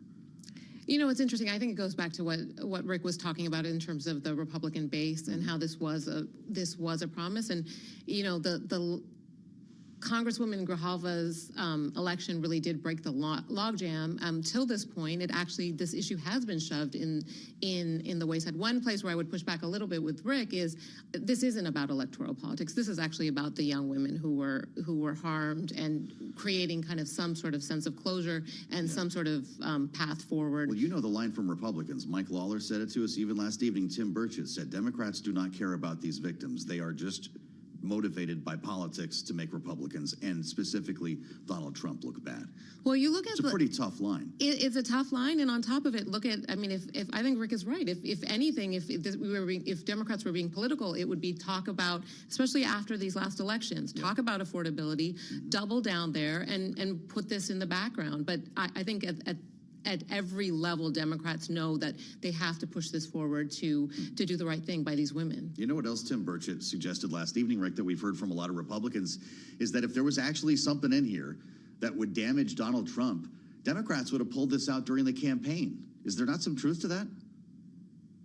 Well, some of these records have not been seen by anybody, Democrats or Republicans alike, and so it's hard to tell who had eyes on any of this stuff. And look, I mean, it's pretty clear that the only reason Republicans released the 20,000 pages they released is because the Democrats released a few dozen pages that were specific to Donald Trump. So honestly, I mean, it's just the lack of transparency and honesty in this process is pretty sad.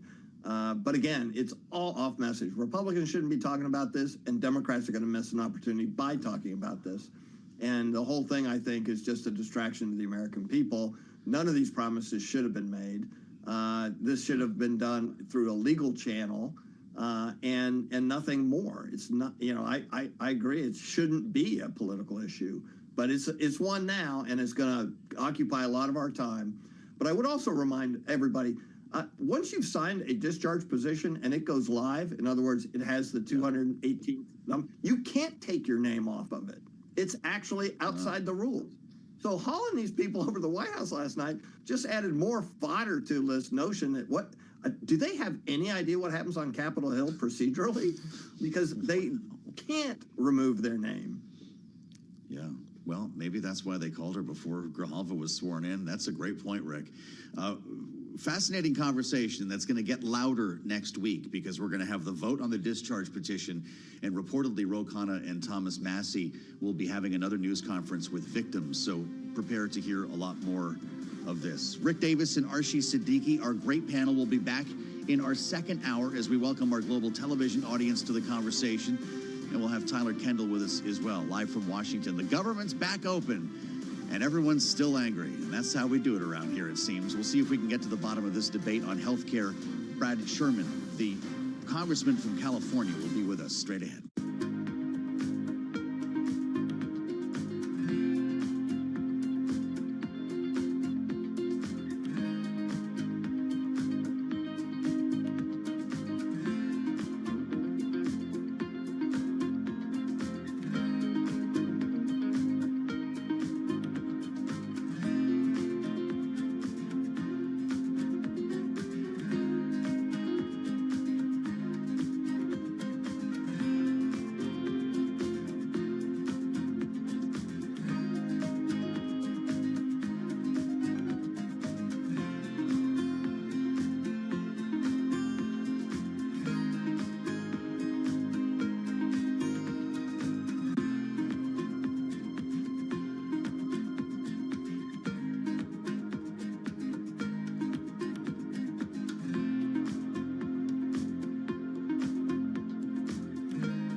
From Washington, D.C., this is Balance of Power with Joe Matthew and Kaylee Lines.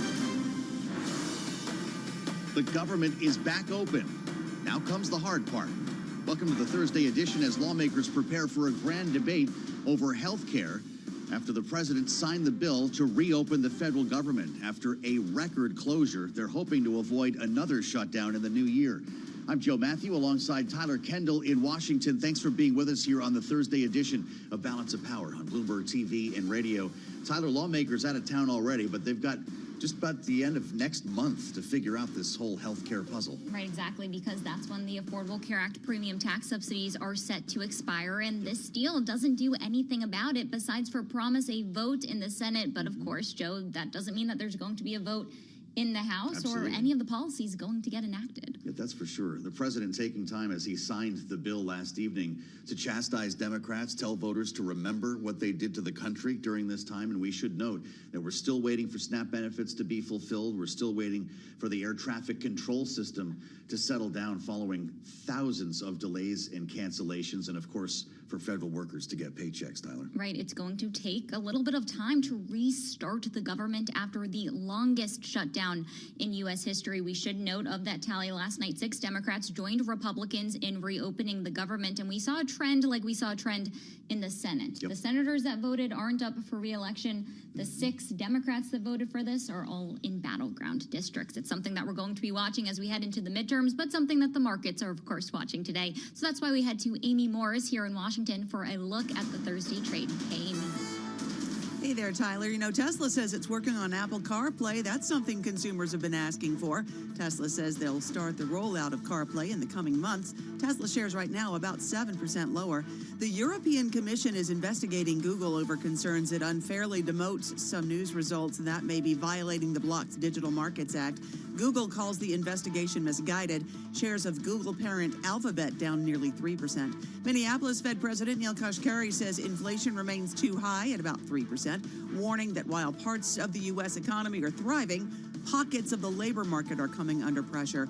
And San Francisco Fed President Mary Daly says it is too soon to say whether they should lower interest rates in December. She's said the direction of change in policy appeared neutral. She says she's keeping an open mind. And Cleveland Fed President Beth Hammack says she remains focused on price stability as the labor market gets softer, adding that it is critical for the central bank to reach its 2% inflation target. And now that the government shutdown is over, traders are bracing for a wave of eco data. We do check markets for you all day long here at Bloomberg. The S&P 500 down 1.3%, NASDAQ down now more than 2%, and the Dow is down a little more than 1%. The 10-year Treasury yield at 4.08% and the 2-year yield at 3.59%. For on-demand news 24 hours a day, you can subscribe to Bloomberg News Now wherever you get your podcasts. I'm Amy Morris. That is a Bloomberg Business Flash. Now back to Balance of Power with Joe Matthew and Tyler Kendall. All right, Amy, thanks so much. As Amy mentioned, I'm Tyler Kendall here in Washington alongside Joe Matthew, and the federal government is reopened after the longest shutdown in U.S. history. Now, this is a funding package that includes a stopgap measure, which means that we are funding partially the government through January 30th. Some key agencies will be funded through the fiscal year, like the USDA. So theoretically, the question of SNAP benefits should be off the table for the next negotiation. But we do have our eyes on the next negotiation because this deal does not address that core demand that we saw from Democrats when it comes to expanding the expiring Affordable Care Act premium subsidies, looking for an extension there. We heard from President Trump last night, who put the blame squarely on Democrats, as Democrats themselves have been saying that they did this to fight for the American people. With my signature, the federal government will now resume normal operations. They had to do it the hard way, and they look very bad, the Democrats do. I just want to tell the American people, you should not forget this. When we come up to midterms and other things, don't forget what they've done to our country. We'll work on something having to do with health care. We can do a lot better. We can do great. It was around 10:30 last night in the Oval Office, and a big round of applause for the president as he put the Sharpie to paper. And we start with what's going on ahead of our conversation with Congressman Brad Sherman, the Democrat from California, will be with us in just a moment. We start with Laura Davison, our Deputy Washington Bureau Chief, here at the table. Laura, this is seen as a good moment for the president, or at least he was casting it as a good moment, a victory, he called it. Did anyone actually win here? No one actually won. In fact, a lot of people lost in terms of federal workers who went without pay and SNAP benefit recipients. From a political angle, Republicans came out ahead. They, didn't have to make any concessions. They, sort of staked their territory, and it was ultimately a handful of Democrats, moderate Democrats in the Senate, who said, look, we just want to get this over with and move on to the next fight, which will theoretically be this Affordable Care Act subsidy, though it's unclear, if they're going to actually achieve what they're looking for here to get those premium tax credits renewed before the end of the year. Have we gotten any update from the administration on when Americans could see relief? You mentioned the food benefits, but also what about our air travel system? Because we know that has caused thousands of delays and cancellations across the country. We're looking at about a week for things to return to normal. So the Secretary Duffy said air travel will take about a week. That puts it right before the Thanksgiving holiday when air travel gets really busy. Also for people expecting SNAP benefits. There's only 2 processors in the entire country that do all 50 states. So there could be a backlog there as everyone is trying to get those up and running, today and through the weekend. Federal workers who are waiting for their paychecks, they should start receiving money as soon as Saturday, but it may take again until next Wednesday. There's also going to be a higher withholding rate so that they may have to wait. Their paychecks may be smaller than anticipated, and they'll get that in a refund next year. So there's not, this is not no one is held completely harmless here. There are, some latent effects that will continue. Wow, remarkable. So, all right, everybody comes back next week with new vigor. I guess there's going to be a debate over health care, but we still don't have a plan from Republicans, right? So this starts as a debate over extending Obamacare subsidies, or are we starting from scratch? Because we're hearing from Republicans that Obamacare simply makes health care less affordable, and they like the president's idea of sending money directly to people. This is really going to be a political mess. You have Democrats who don't even know exactly what their ask is. They will kind of get the first move in the Senate to put some bill forward, but in the House and with the president, you have them talking about doing some sort of repeal and replace thing when it comes to affordable care, and didn't go so well the last time. Yeah. You even heard Trump in the Oval Office last night saying he doesn't want to have these insurance subsidies go to insurance companies. He wants them to go to people directly, and then they can buy insurance. It's unclear who they would buy insurance from, if not from a health insurance company. So there's a lot of sort of conceptual questions that haven't even been answered, much less to this brass tacks of what is the bill and how does it move forward. So that's healthcare, which is going to be an issue. But what about what funding the government is actually about, the spending levels for the rest of the fiscal year? Because this minibus will fund some agencies through the rest of the fiscal year, but it leaves a lot an open question. And it sounds like Senate Republicans and House Republicans aren't really on the same page when it comes to the sort of spending levels that we could see going forward. Could that cause a shutdown on January 30th? It absolutely could. Basically, the way they structured this bill is they gave themselves until January 30th to get through all these additional funding bills through the government. They said, okay, look, we'll have a couple months, but remember, there's a lot that happens in between now and then. They're going to be out for the Thanksgiving holiday, out for Christmas, then suddenly they will be back, and that deadline will be bearing down on both chambers of Congress again to get all of this work done. And emotions are not going to be in a great place. There will probably be some tension over this healthcare fight. There may be tension over whatever new political crisis comes up within the next couple of months. So we should not expect that things will be smooth sailing come the end of January. People should definitely keep their calendars open. Oh my God. Okay. In the meantime, then, when we start considering the idea of regular order, that would require a lot more work to actually get all 12 spending bills together. Do we potentially see another CR? I mean, how serious are we about regular order? Because that hasn't actually taken place in a generation. I feel very safe to say that we are not serious about regular order in the U.S. Congress. It could be another situation like we've seen here of a minibus, a couple of those bills packaged together with another CR, and there's just an iterative process to get this done. Or it could just be a straight blanket CR. Democrats are going to have to figure out their strategy. Do they try to force a shutdown or play a game of chicken again, or do they just say, look, we need to get this resolved? The political calculations for both sides will be different in January. You're just that much closer to the midterms. Those are the things. Democrats are also hoping that Republicans are feeling pressure from this healthcare fight. If there isn't a resolution by the end of the year, that they're suddenly, they're hearing from their constituents. ACA subsidies, tend more towards Republican states than Democratic ones. So there's definitely no political risk there for Republicans. All right. Well, we may have the chance to pose that question to a Democrat coming up here on Balance of Power. Laura Davison, Deputy Bureau Chief here in our Washington Bureau. Thank you, as always. And for more, we turn now to Congressman Brad Sherman. He's a Democrat representing California's 32nd District. He joins us live now from Capitol Hill. Congressman, thanks so much for joining us here on Bloomberg. I just want to start with big picture, get your perspective here first. What did Democrats achieve now that the government's reopened? Well, at the very least, we raised the awareness that we're about to see a doubling of these premiums for 24 million Americans. Hopefully, people will be calling the White House and demanding that we fund that premium subsidy the same way we have for the last several years. And hopefully the president will get the message. Instead, what he's doing is he's throwing out, just to distract people, the idea, well, maybe you'll get the money, and some of you'll get the health care too. If he had a particular proposal, that would be fine. But since he came down that escalator, he's been saying he's going to replace Obamacare with something much, much better, and he'll tell you next week what it is. And his objective is to destroy Obamacare and replace it with nothing. Wow. Congressman, I appreciate your joining us and staying in town here. I know a lot of folks have already left. I'm just wondering if you think this was worth it. Did Democrats in the Senate cross over too early? Because we kept hearing that a promise of a vote was not enough, and it looks like there is no promise in the House.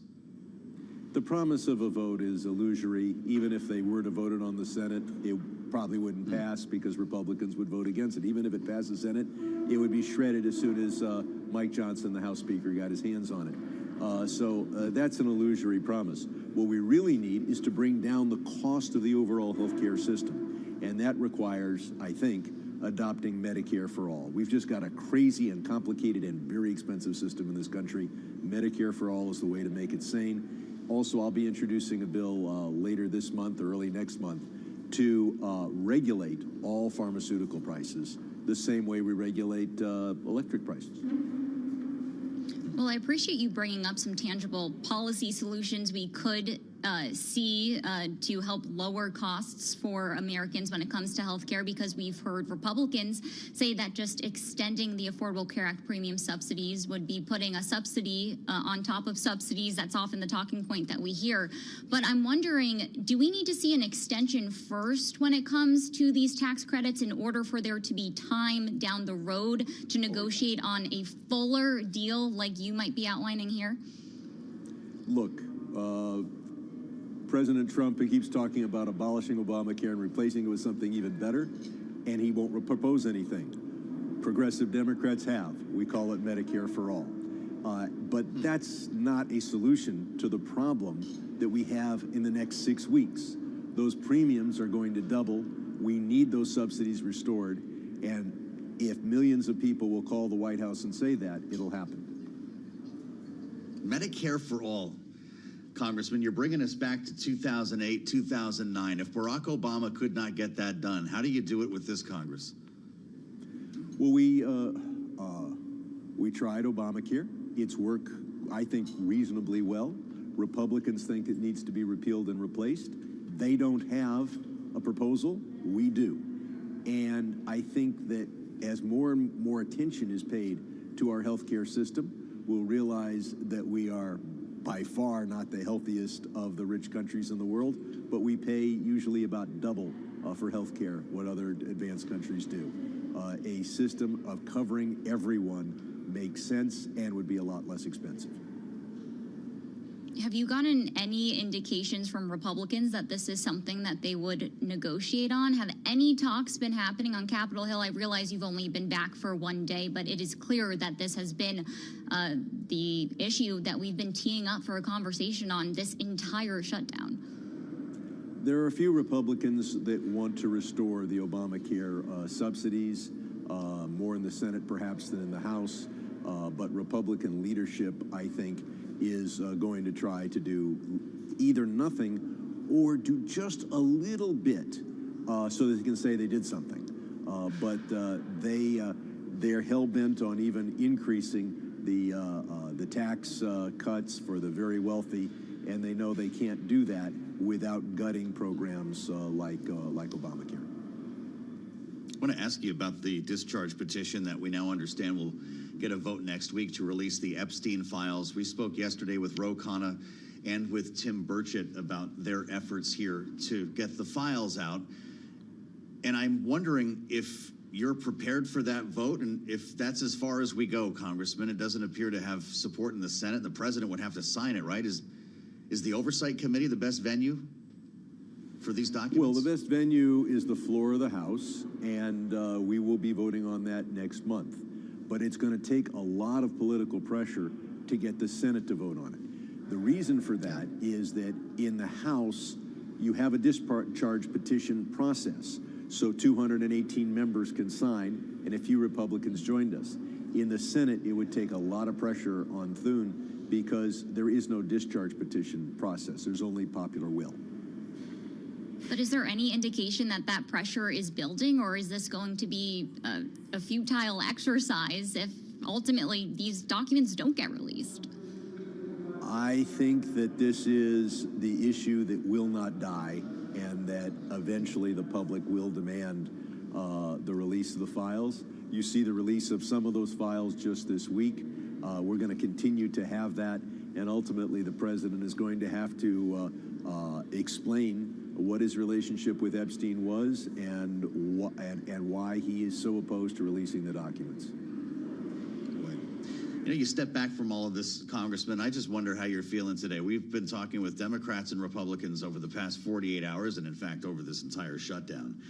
And now that we've actually got the government back open, everybody seems to have some kind of a hangover, in a bad mood. There's a lot of concern about the healthcare debate coming, whether we shut down again in January, what the president's going to do next, where the leadership is on everything that we've been talking about. How would you describe this political moment that we're in? This country is more divided than it's been since the 1860s, and hopefully there'll be more people who say, I know I want this or I want that, but what I really want is a compromise that gives the other side something as well.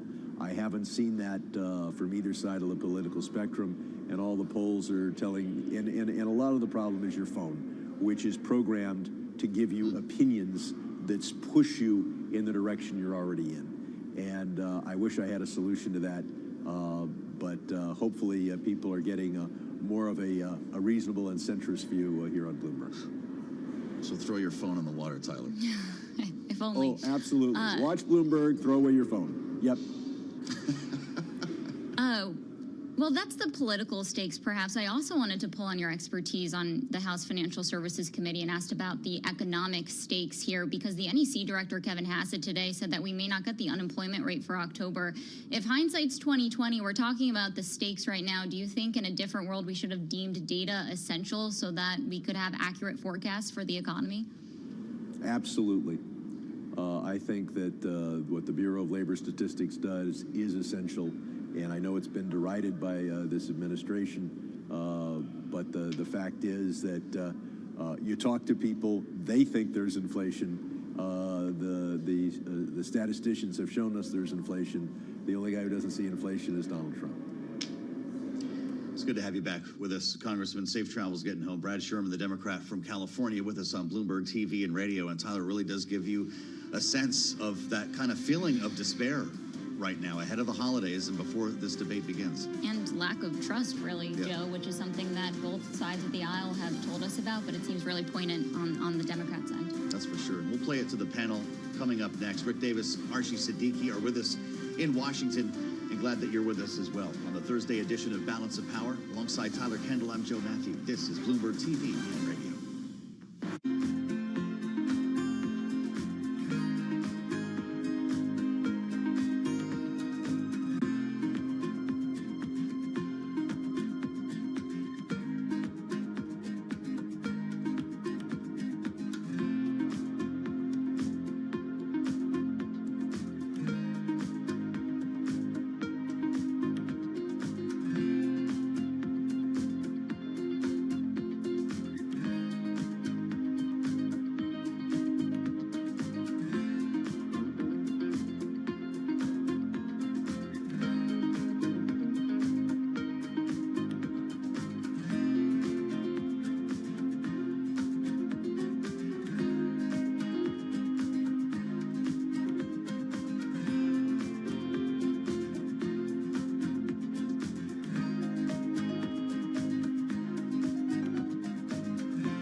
121 on Wall Street, I'm Amy Morris. Sources tell Bloomberg Verizon is discussing plans to announce job cuts across the company next week.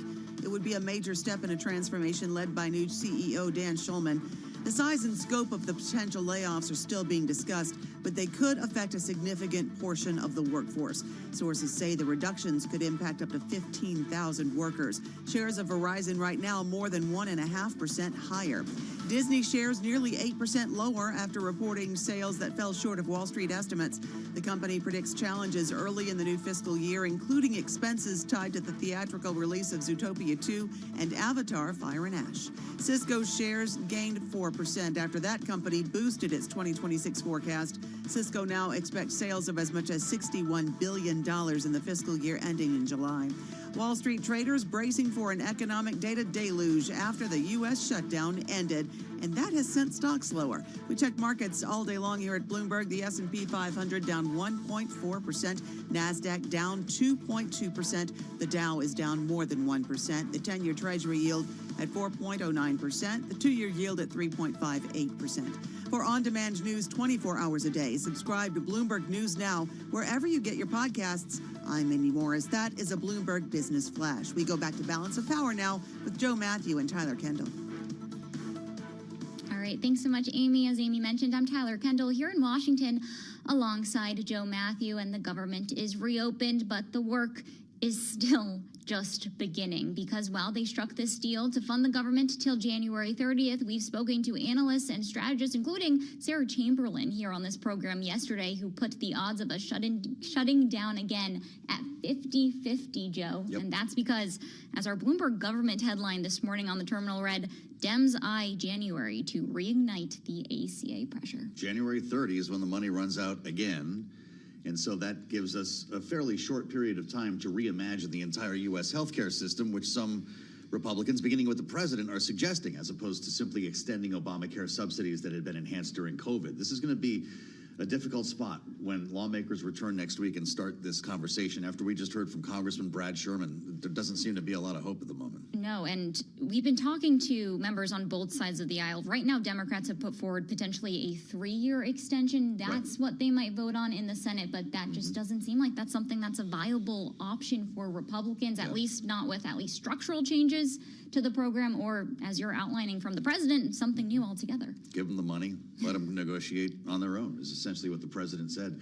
So let's see how the panel feels about this first day of the government being reopened. Rick Davis is here, Bloomberg Politics contributor and Republican strategist, alongside Democratic strategist Archie Siddiqui, former senior aide to then House Speaker Nancy Pelosi, founder, CEO, Bellwether Government Affairs.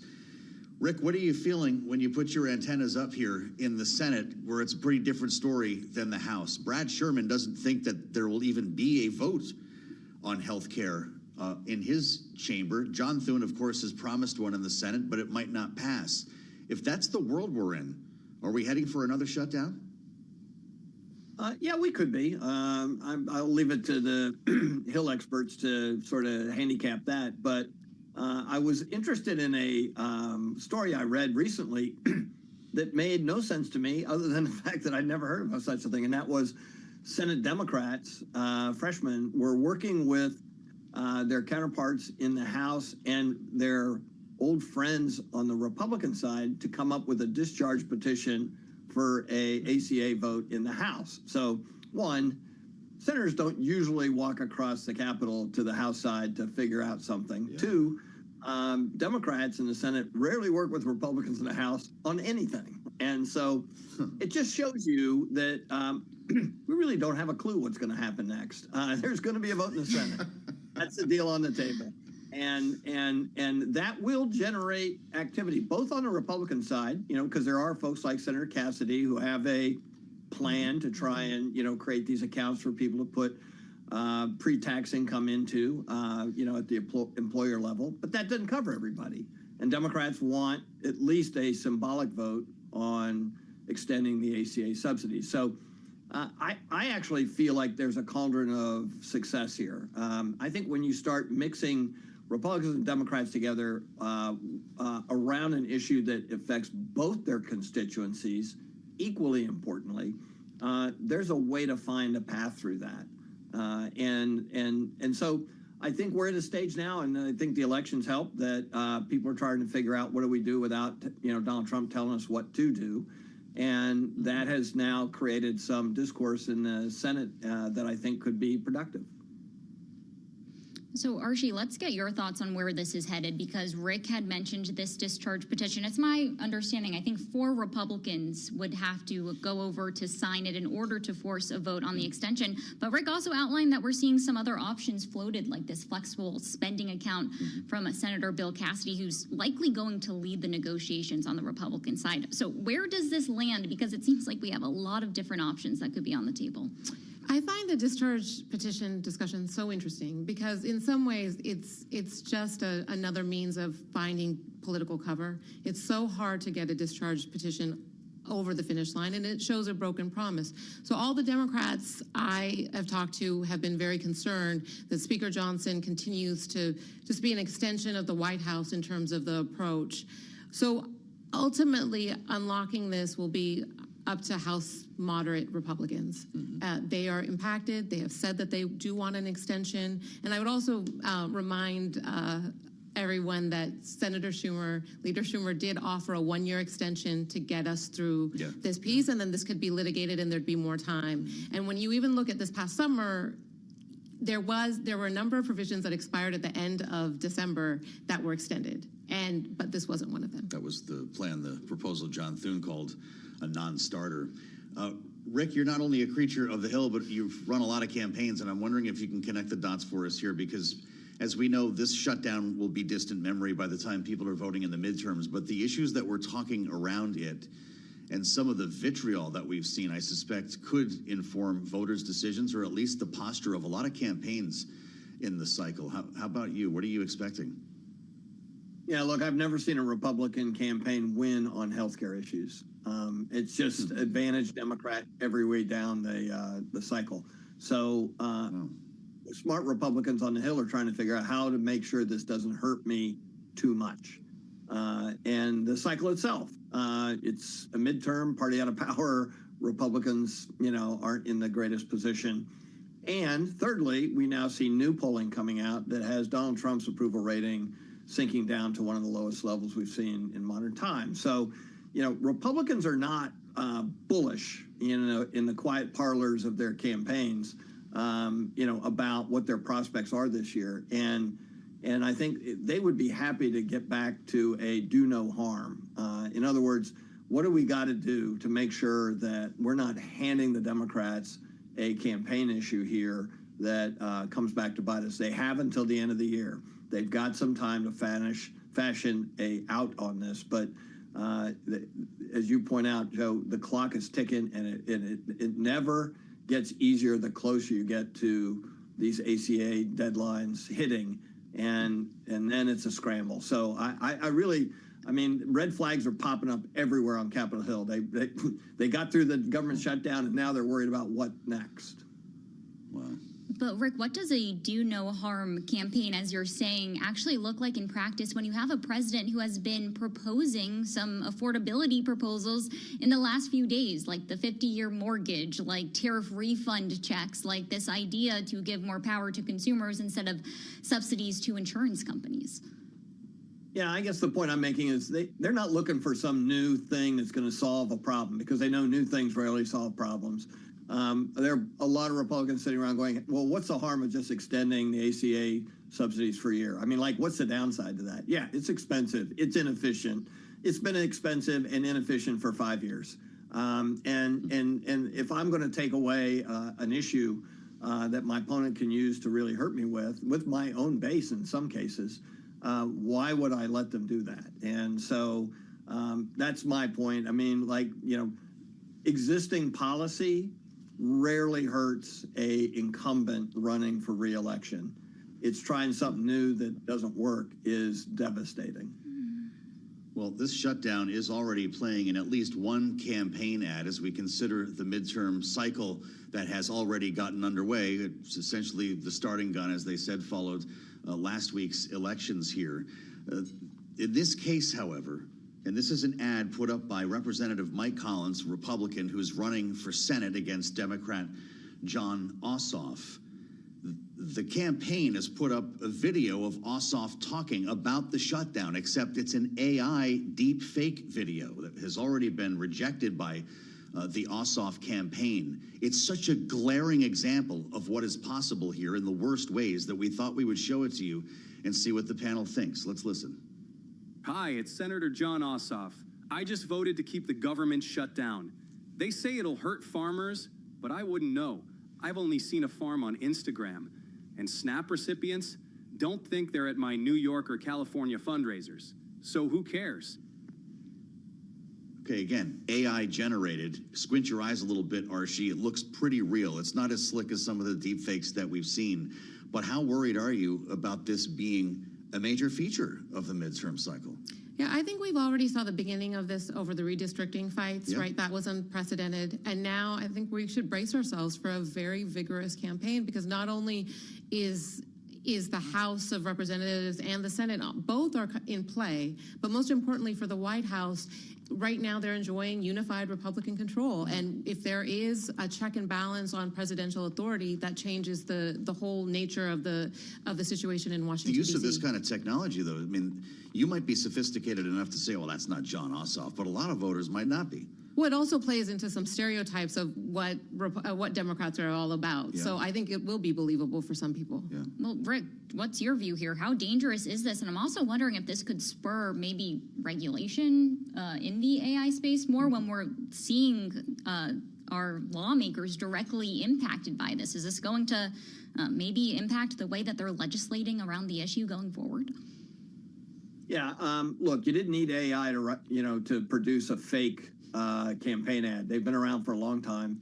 This, AI just makes it easier, cheaper, and as you say, look really believable. Networks have to tighten up their screens, right? This should never show up on a TV screen. The internet also needs to police these things. It's one thing if these are the words of Ossoff from a press release or a speech, and they use a device like this to bring it to life, with a body that's AI version of him. But when they totally make something up that are not accurate, that are basically lies, then that has to be applied to the FCC and the other regulatory agencies that police that. You can't write an ad and put it on television today that is a complete lie, and yet the internet's a different story. Oh, true. All right. Well, it's something that's probably not going away and that we're going to keep talking about. Joe, today's political panel, Rick Davis, partner at Stone Court Capital and Bloomberg Politics contributor, alongside Archie Siddiqui, former senior aide to House Speaker Nancy Pelosi and founder CEO of Bellwether Government Affairs. Thank you both for being here with us. And we're going to turn from domestic to foreign politics, Joe, because we had an exclusive interview, Bloomberg Television, sitting down with the Ukrainian President Volodymyr Zelensky earlier today. Really interesting. Bloomberg News traveled to Kyiv for this conversation that we're going to bring you a taste of coming up next. We haven't talked about what's happening in Ukraine enough, Tyler. We're going to dig into this straight ahead. Right, exactly. So stick with us. This is Bloomberg.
It's 1:40 on Wall Street. I'm Amy Morris, and we've been talking to you today about the government reopening.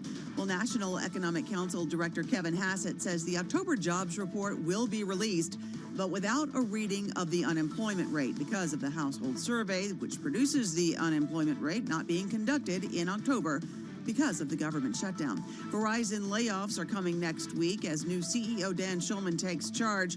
There could be as many as 15,000 cuts, most of those through layoffs. Verizon has also lost crucial postpaid phone subscribers for 3 consecutive quarters. Shares of Verizon right now less than 2% higher. Unionized Starbucks baristas are launching a wave of walkouts. It's a work stoppage they say could grow to become their biggest strike to date. The strike involves more than 1,000 workers at 65 cafes, and the union says these protests are open-ended and could expand if there isn't progress toward finalizing a union contract. And the family of the late San Diego Padres owner Peter Seidler is exploring the possibility of selling that franchise. The Padres announced the family's decision to examine a sale. The club has hired BDT and MSD Partners, which served as an advisor on similar discussions in recent years to the Boston Celtics and Chicago White Sox. We check the markets for you all day long here at Bloomberg. The S&P 500 now down 1.7%. NASDAQ down more than 2.5%, and the Dow down 1.3%. The 10-year Treasury yield at 4.08%. The 2-year yield at 3.58%. Oil inventories rose by 4.6 million barrels. That is the highest level since early June. Brent crude about 0.25% higher, and NYMEX crude oil, that's WTI, about 0.2% higher. For on-demand news 24 hours a day, subscribe to Bloomberg News Now wherever you get your podcasts. I'm Amy Morris. That's a Bloomberg Business Flash. Let's go back to Balance of Power with Joe Matthew and Tyler Kendall. All right, Amy, thanks so much. I'm Tyler Kendall here in Washington alongside Joe Matthew, and we've been talking a lot about domestic politics, but we also want to turn now to foreign policy as the war in Ukraine continues without any real notice that there's progress for an end in sight. On Friday, Hungary's prime minister was here at the White House, where he secured exemptions from U.S. sanctions on Russian energy supplies. But we now also have our focus on another economic tool that's on the table, as Ukrainian President Volodymyr Zelensky tells Bloomberg Television that European allies must overcome their divisions and differences on the use of frozen Russian assets. The Ukrainian president sat down with our very own Oliver Crook in Kyiv earlier for a conversation. We need it very much. This is one of the types of real sanctions. Russia has to pay for this war. They began this war and they have to pay. This is a real fact, how they can pay. And we need this money. We will spend this money on renovation, and of course we need air defense, and we need air defense from the United States, and we have European systems. We need this air defense from European leaders. This is all very important, and of course we need to finance our drone production, which is huge. We need to finance it, and we don't have additional money. And this is the way. And this is fair, I think. They began this war, and they want to continue it. That's why they have to pay.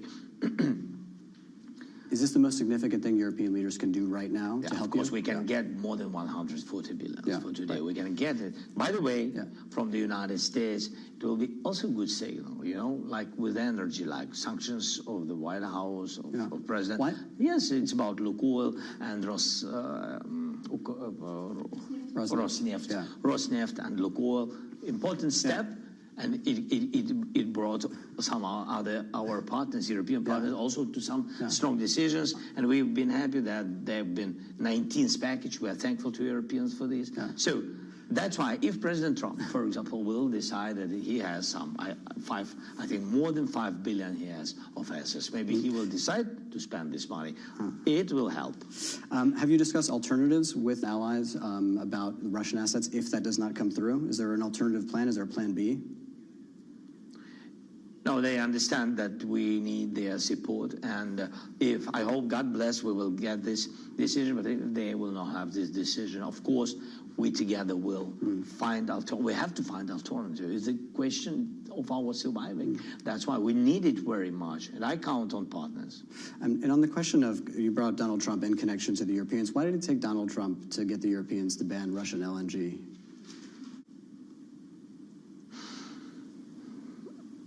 he always said that he wants Europe to put sanctions on Russian energy.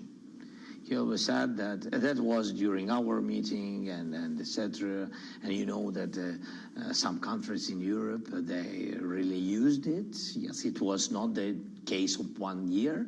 In the case of, I think, about 30 years, they had relations and a lot of different factories. They have common businesses.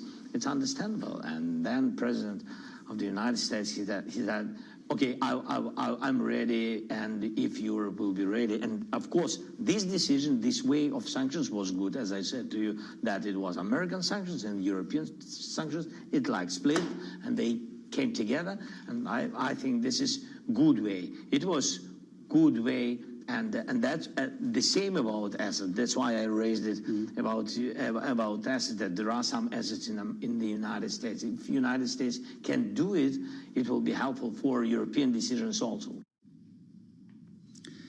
Sitting down with the president of Ukraine, an exclusive conversation that you will only hear on Bloomberg TV and radio. I'm Joe Matthew in Washington. Thanks for being with us on Balance of Power alongside Tyler Kendall. We wanted to bring in a voice of experience to continue this conversation as Zelensky makes this call to European allies when it comes to frozen Russian assets. She's back with us at the desk. Laura Cooper, former U.S. Deputy Assistant Secretary of Defense for Russia, Ukraine, and Eurasia. Laura, it's great to see you. Thank you for being part of our conversation again. We have been talking about this for years, and at one point at the beginning, the outset of this war, it was thought that this is how Ukraine would pay for itself. We remember the images of the massive yachts being brought into port here in the U.S., in some cases in Europe. Why is this so controversial? So I think that, the issue in terms of support for Ukraine is not controversial. And I think you have many governments across Europe that are earnestly trying to make sure that they can do this. That's why I think President Zelensky's confidence that this, 140 billion some odd assets will be used to support Ukraine, I think his confidence is well-founded. But there's, a lot of concern about setting a precedent for other sovereign assets in some other international legal context. And so I think that the Europeans wanted to be unified, and Belgium, which actually has most of these assets in its country in terms of its banking system, also wanted to make sure that this was a unified approach and that they didn't have a greater risk than the other countries. I think they're going to get there. I similarly think that the U.S. is going to get there. I mean, we had tremendous support from Congress to confiscate these Russian assets, actually, that the U.S. has. It's a very small amount compared to the Europeans, but still symbolically important. So I think also the U.S. will join with Europe. Okay. Well, I was going to ask what sort of difference this money would make. Can you just put into context for us, how much is $162 billion in loans to Ukraine? What could they do with that sort of money behind them? Well, I think there's the monetary piece, and then there's the meaning and symbolism, which is maybe not as important, but very important. So in terms of the monetary piece, just think about the first 3 years of war, just the security assistance that the United States and Europe provided. Each basically provided $65 billion in security assistance. That was for 3 years of grinding war when Ukraine defense industry wasn't really producing that much at first. And Ukraine defense industry, frankly, is a heck of a lot cheaper than U.S. and European equipment.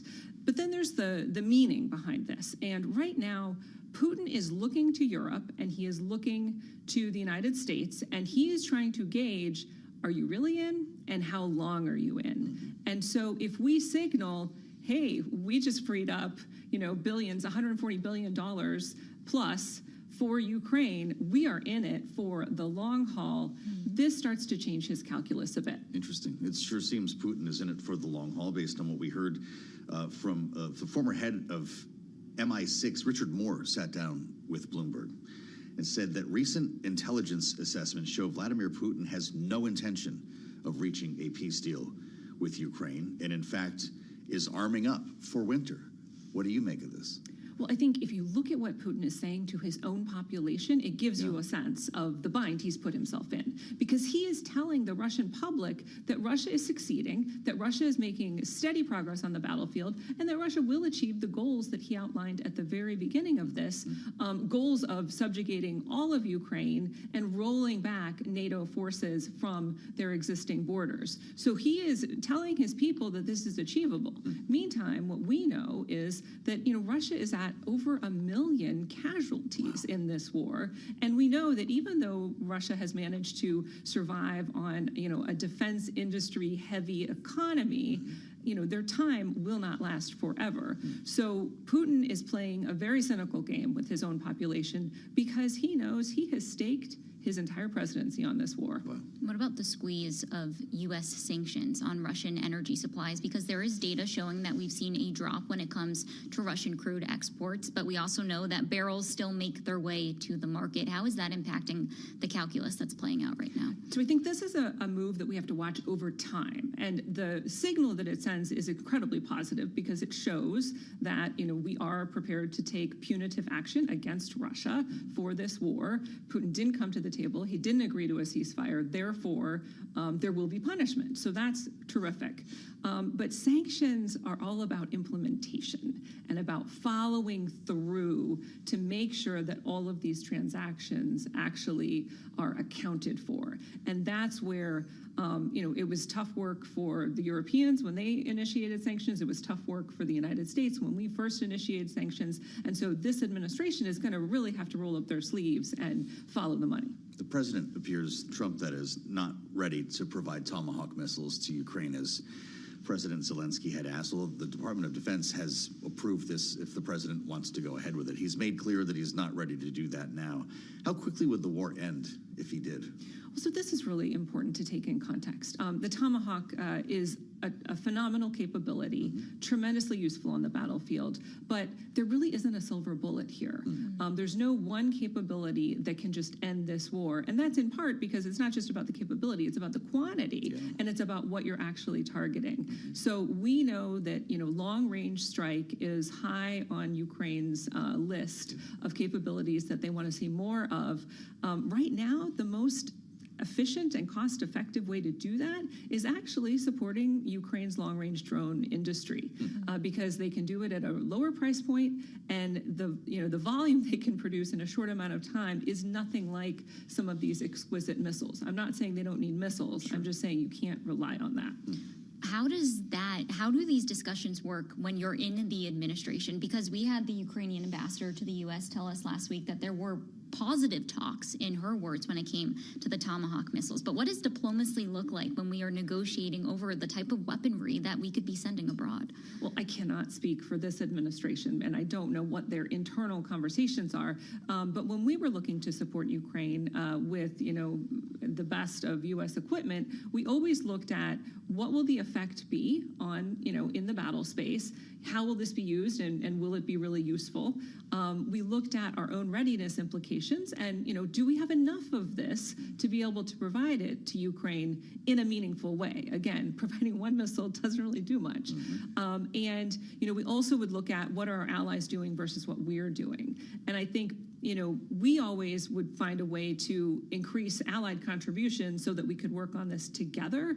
Now what you have is really it's the allies shouldering the burden, and the U.S. is not really putting new security assistance on the table. So it's more lopsided in that way now. I'm just curious, while you're still with us, what is that investigation or review like when you need to determine, do we have enough of, in this case, Tomahawk missiles to share with Ukraine? Are you mapping out different conflicts and figuring out how many missiles would be required if China invaded Taiwan, for instance? What is that calculus like? So, this is where the U.S. military is absolutely phenomenal in their planning capability. So they have looked at, a whole host of scenarios around the world where the U.S. military might need to respond, and they have looked at what are those requirements in terms of equipment and munitions. And so we have all kinds of, analytic products that show precisely which variant even, so we can know that it's not just about the missile, it's about the missile variant,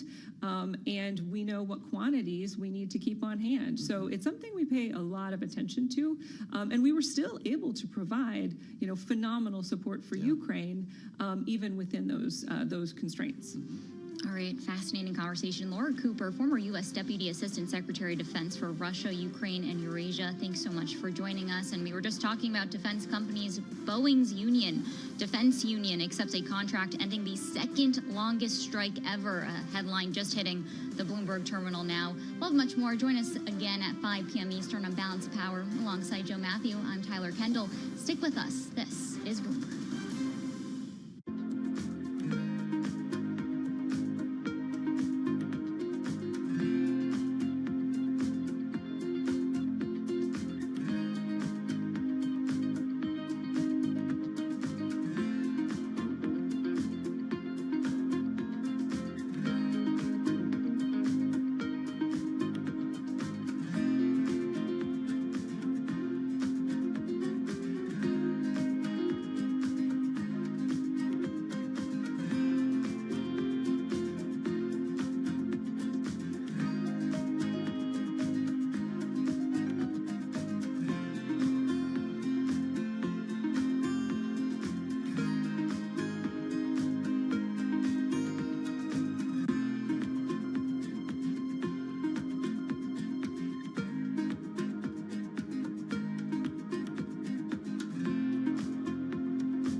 This is Bloomberg Business Week Daily, reporting from the magazine that helps global leaders stay ahead, with insight on the people, companies, and trends shaping today's complex economy, plus global business, finance, and tech news as it happens. Bloomberg Business Week Daily with Carol Masser and Tim Stenivek, live on Bloomberg Radio, television, YouTube, and Bloomberg Originals. And a very good afternoon, everybody, across Bloomberg platforms. Yes, indeed, this is Bloomberg Business Week Daily. I'm Carol Masser, along with Tim Stenivek, live here at Bloomberg headquarters in New York City. Tim, U.S. government reopening? Yeah. Is your life different today? I don't know. I think a lot of people's are if you live outside the Washington, D.C. area, or if you work for the U.S. government. You're back at Certainly. work. You are back at work. All right, so we've got that happening. But what we are still awaiting is data, economic data from the U.S. government. We're starting to get little pieces of information about how that data will come to us. But the question is whether that data will be able to really clear the path for another Fed rate cut. Remember, Fed officials meeting for the last time in 2025. That decision in December. Yeah, December 10th is when we do hear from Fed Chair Jay Powell. So that's the backdrop of our program this afternoon. That's where we're going to begin. We're going to speak with Elizabeth Renter. She's senior economist at NerdWallet. Also, Carol, the sell-off has Wall Street's attention, certainly. Tech stocks taking a real hit today, and we got a great guest talking about that a little later. All the major indices are hovering near their lows of this session. We've got the Mag 7. They're down about 3% in today's trade. NVIDIA, by the way, we have seen about a 10% pullback from its recent high, so we're going to get into all of that. Also, Disney in the dumps. The stock, not so magical among investors. We're going to talk about earnings, the outlook, and the spend for those big movies. Tim, it's a lot. It's a lot. That's all up over the next hour right here on Bloomberg Business Week Daily. First up, a check of the day's trade and top business stories. Here's Amy Morris in for Charlie Pellet. Hey, Amy.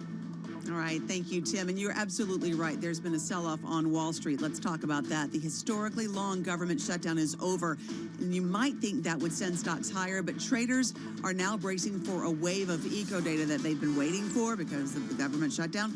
And there are some concerns about whether those numbers are going to clear the path for a Fed rate cut next month. We do check those numbers. We check the markets for you all day long here at Bloomberg. The S&P 500 down 1.6%. NASDAQ down nearly 2.5%. The Dow down 1.3%. The 10-year Treasury yield at 4.09%. The 2-year yield at 3.58%. And Fed officials are talking too. Minneapolis Fed President Neil Kashkari says inflation remains too high at roughly 3%.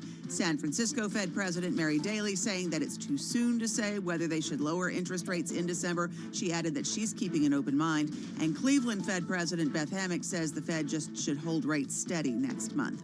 So we're going to continue to follow that for you and how it is impacting the markets. Meanwhile, Tesla says it is working on Apple CarPlay, something consumers have been asking for. Tesla says they'll start the rollout of CarPlay in the coming months. Tesla shares also down. The European Commission investigating Google over concerns it unfairly demotes some news results, which may be violating the bloc's Digital Markets Act. Google calls that investigation misguided. Google parent Alphabet shares also down about 3%. And Boeing Defense Union workers, they just accepted a new contract. Their 102-day-long strike is over. Members in the St. Louis area getting back to work starting November 16th. For on-demand news 24 hours a day, subscribe to Bloomberg News Now wherever you get your podcasts.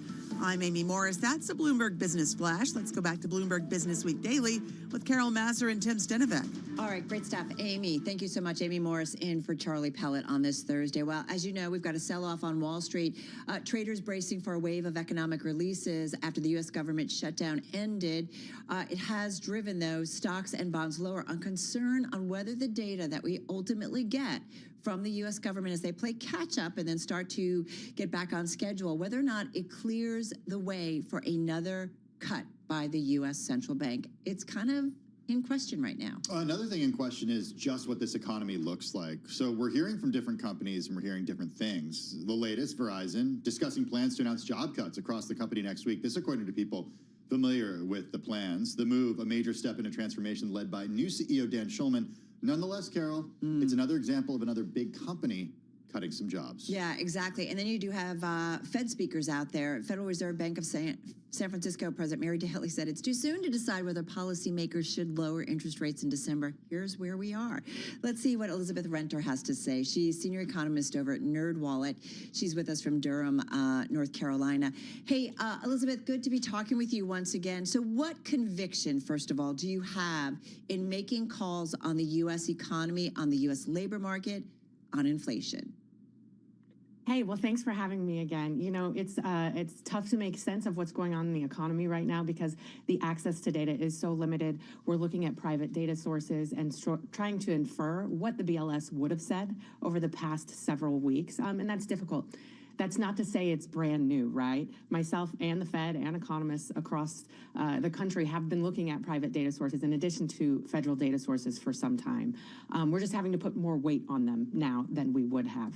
I do think that Elizabeth, just want to jump in. What private data sources are the ones to you that are most important? What do you think tells the fullest story? Yeah, well, I think when it comes to the labor market, there's several great private data sources. So the ADP is a reliable data source, but all of these private data sources have unique caveats. They're measuring slightly different things, and you need to take that into consideration. So ADP misses government jobs entirely. They're more likely to overstate the number of jobs being added to the economy right now because they're not catching federal jobs, for example, which we know is a big item this year entirely in 2025.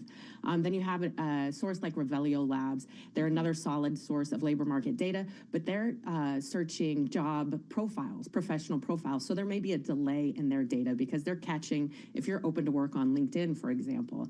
Putting all of these together takes a little more work than just looking at the jobs report every month. But I think that's what we have to do in the current environment. All right, so labor market, just quickly, how do you see it?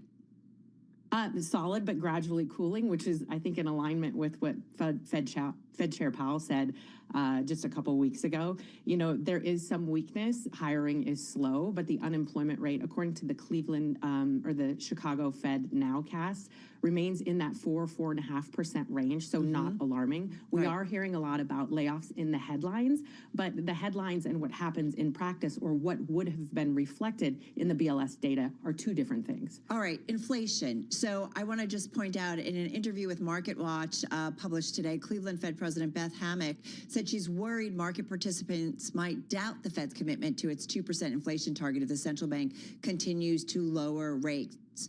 2%, that target, and then where we are in terms of U.S. inflation, how sticky it is as we get kind of closer to 2%, but not quite there. Well, I think we can still confidently say that inflation is high. It's above target, but it's not accelerating rapidly. So another source I look to for this one is the Cleveland Fed nowcast. They compiled data from commodity prices and other high-frequency sources to estimate where the CPI would be. And it says that, you know, just that inflation is steadily high, but not accelerating. Right now, I think expectations are in alignment. Whether you're asking the Fed or asking consumers, up in the short term is what people anticipate, right? Yeah. Inflation is going to remain above that target, but then come down in the long term. Can I just ask you, I understand that prices are not going up like they were a year and a half, 2 years ago. I get that. But they're also not going down. And I mean, the reality of kind of what we're all paying for things, is this just it? And that's just the way it is? And why does it feel like we are still paying a lot for stuff? And is that a new reality that things are just costing more in today's society? Well, I think there's several reasons for that. Right now, this year, there are several sources of inflationary pressure, and we're seeing that, or we have seen that up until this point in the inflation data. You know, the impact of tariffs has kind of been trickling in, but also demand for services has kept services inflation high. I think also it's because we're all hyper attuned to it. You know, there's research out there that says after a period of high inflation, we're all going to be extra sensitive to inflation, and I think that also plays a role. We all have our eyes out for it, right? So because inflation is higher than we'd like, it's going to be particularly painful in light of the recent high inflation period. Elizabeth, I had an interesting conversation with somebody today about the Federal Reserve and just the idea of Fed independence. And I'm curious about your view on this. Her argument to me was, we're starting to look at monetary policy in the United States that represents not necessarily monetary policy historically in the U.S., but one that's under more political pressure than we've seen, at least in recent years. And to her, it's starting to look like something more out of the developing world where monetary policy is more politically influenced. I'm wondering your view on that. I don't know if I would take that quite of a bleak look. I mean, I believe the risk is there. You know, I think it was just earlier this week where Bostic came out and said he plans on retiring next year, which opens up another seat on the Fed. And the risk is always there that as an administration has undue influence on who takes a seat at those decision-making tables, there could be more pressure than usual. I do have pretty deep faith in the independence of the Fed and sort of the dedication to independent monetary policy that these people have in these positions. But I do think we have higher risks now than we did, say, a couple years ago. Yeah, I mean, part of, I think, confusion on maybe the part of investors when they're thinking about the data that's going to come and whether or not it provides conviction for another rate cut come December. The part of it is, I mean, Fed officials themselves are divided, right, on the best path ahead for interest rates due to high inflation and continued weakness in the labor market. So it's a dual mandate. That's tough when both parts of the mandate are tricky right now, right? And maybe create some problems or would determine a different Fed policy for each. And you do wonder that debate and which voices are going to sound the loudest and perhaps have more sway, assuming Fed Chair Jay Powell is among them. But how we need to think about that in the next Fed decision. Yeah, you're absolutely right. So not only is the data pointing to the dual mandate, sort of the two sides of the dual mandate being at odds, right? We still have high inflation and the labor market is cooling, but neither one of those things are sort of at a tipping point, right? We're not seeing a skyrocketing unemployment rate, and inflation is not at target, but it's not alarmingly high. So it makes sense that there's sort of more gray area and people are going to fall on either side of these decisions a little bit more than they normally would. What? I think we got to go. I think we do. Listen, there's a lot going on, and I guess as the data comes in, we'll ultimately see. It is certainly an interesting time to be talking about the U.S. economy, that is for sure. Hey, Elizabeth, thank you so much. Elizabeth Rentor, she's senior economist at NerdWallet, joining us from Durham, North Carolina. All right, that's the latest on the economic backdrop. Let's talk equity markets. We're going to get to Dan Ives to talk about the tech sell-off in just a few minutes, but we got another stock on our radar. Yeah, another stock that's moving lower. In fact, shares of Disney down about 8%.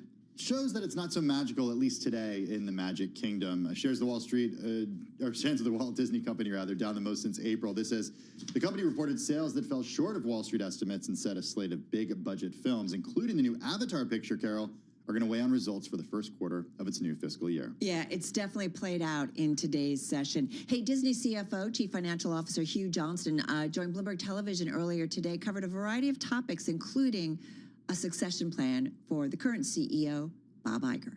What the board has indicated is that will take place sometime during the first calendar quarter of 26. We report in next February.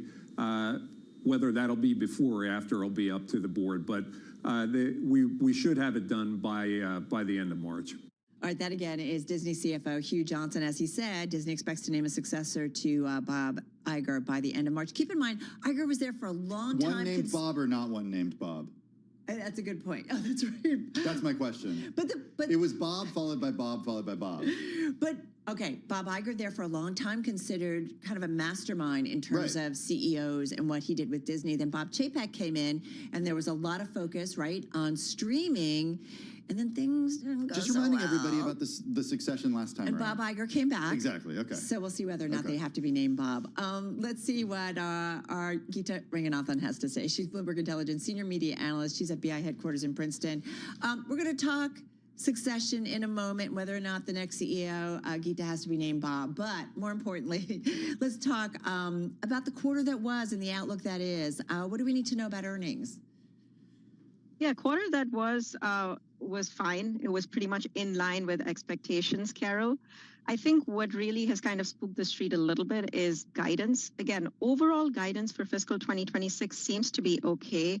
I think really what investors are having a hard time kind of wrapping their heads around is the fact that, fiscal 1Q looks really soft, which means everything is going to get pushed to the back half of fiscal 2026. And I think that's what's causing a lot of the nervousness that we're seeing today. I want to go right to the successor. Disney board will name a successor to CEO Bob Iger. Does it have to by be the named end of Bob? March. Yeah, I mean, well, who's on the short list right now? Yeah, so I mean, the first big question, Tim, was, is this going to be an external candidate? Is there going to be an internal candidate? So it looks like initially when they started out, it was all 4 internal unit heads that were in the race. So we're talking ESPN's Jimmy Pitaro, we're talking Josh D'Amaro of the Parks, Dana Walden, and Alan Bergman from the studio and content division. It looks like that race has kind of now narrowed down to 2 potential candidates. So we're looking at Dana Walden, who is a creative genius. And of course, you have Josh D'Amaro, who is, who's headed Parks and is a Parks veteran, has an absolutely stellar track record there. So it's kind of going to come down to this internal question, right? For Disney, the content is the start of everything. It is the source of everything, including, Parks, right? The IP of Parks is all from the movies and all the other creatives that they have going on at film and TV. So again, which one is more important? The last time they had a Parks guy, that didn't go so well. So we'll have to wait and watch. Yeah, and right, they used to do things. I remember like reporting on Disney, Gita, and like people would switch jobs, right? The CFO with Parks, I think, or something, as they would kind of like a CEO race, if you will, and let people kind of get another view of the company. Looking at Dana Walden, co-chairman Disney Entertainment, she does have a big portfolio. Jimmy Kimmel, when he spoke to Lucas Shaw earlier this year at Bloomberg Screen Time, Jimmy Kimmel, that is, incredibly complimentary of Dana Walden. Her name came up so much during that interview. Yeah, that's a really good point. I didn't realize so she's done a lot of interesting things. Handmaid's Tale, Kardashians, Only Murders in the Building. So what does Disney need, in your view? You understand this space and kind of how media has continued to evolve and Disney's place within it. And Disney's not just media, but they are media content and kind of just putting it across their platforms. What kind of CEO does Disney need? They need somebody who can do everything, right? Exactly as what Bob Iger has done. I mean, so these are some really big shoes to fill.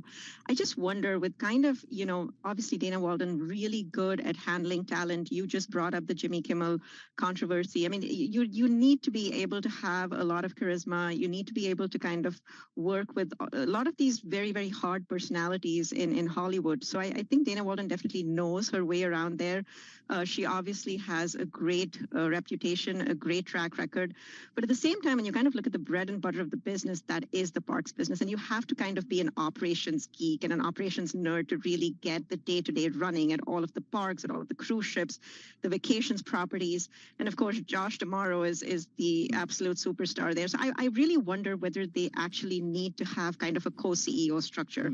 I mean, we know Netflix has done that pretty successfully. Spotify is looking to do that starting in January. So, I think it could work, but then again, it's also a recipe for disaster sometimes. Hey, I love that. Maybe, who knows? Maybe we'll find out just in a few months. Before we let you go, in an environment where so many of these large media companies are shedding assets or combining to form new ones or looking to buy more, Disney's assets, is it the right size right now? Does it need to shed any?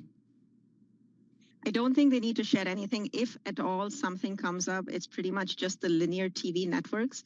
But that is a smaller and smaller part of the business. As we kind of look at the portfolio, Tim, you just look at the theme parks business along with all of the cruises, and then you put streaming together. Just those 2 pieces of the business would be close to about 70 to 75% of earnings in fiscal 2026. So really, those are the big drivers in terms of earnings. I don't really think they need to shed anything. But of course, the question is going to keep coming up whether they do need to kind of spin off their cable TV networks. I love it that it's like, though, comes down to like Parks, like being so important to the company. Hey, Geeta, thank you. Geeta Ranganathan, she's senior media analyst at Bloomberg Intelligence. Shares of Disney down 8.2%. This, as we are seeing selling across the board, you've got the S&P down 1.6%, 2.3% lower in the NASDAQ 100. We're talking tech, that's sell-off. That's next.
221 on Wall Street. I'm Amy Morris, and we're still watching the sell-off on Wall Street. Traders bracing for an economic data deluge now that the government shutdown is over, but that is what is driving stocks and bonds lower on concerns over whether the reports will clear a path for the Fed to cut rates in December. We do check those markets for you all day long here at Bloomberg.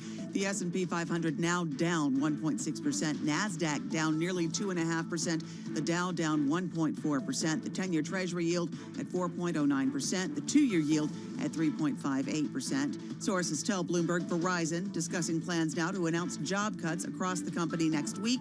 That would be a major step in a transformation led by new CEO Dan Schulman. The size and scope of the layoffs are still being discussed, but they could affect a significant portion of the workforce. Sources say that reduction could impact up to 15,000 workers. Shares of Verizon about 2% higher. NVIDIA underperforming the Magnificent Seven stocks ahead of next week's quarterly report. Shares of NVIDIA now 5% lower, just about 5%. Investors remain concerned about the speed of the AI-led rally. Meta, Apple, and Microsoft are all little changed, but Tesla, Alphabet, and Amazon also are all lower. For on-demand news 24 hours a day, subscribe to Bloomberg News now wherever you get your podcasts. I'm Amy Morris. That is a Bloomberg Business Flash. We go back now to Bloomberg Business Week Daily with Carol Masser and Tim Stenovec. And we shall take it. Amy, thank you so much. Amy Morris in for Charlie. All right, so with much of the optimism about the government shutdown and reopening, not optimism about the shutdown. That we weren't optimistic about that, but the reopening, we have seen that kind of already priced into the markets.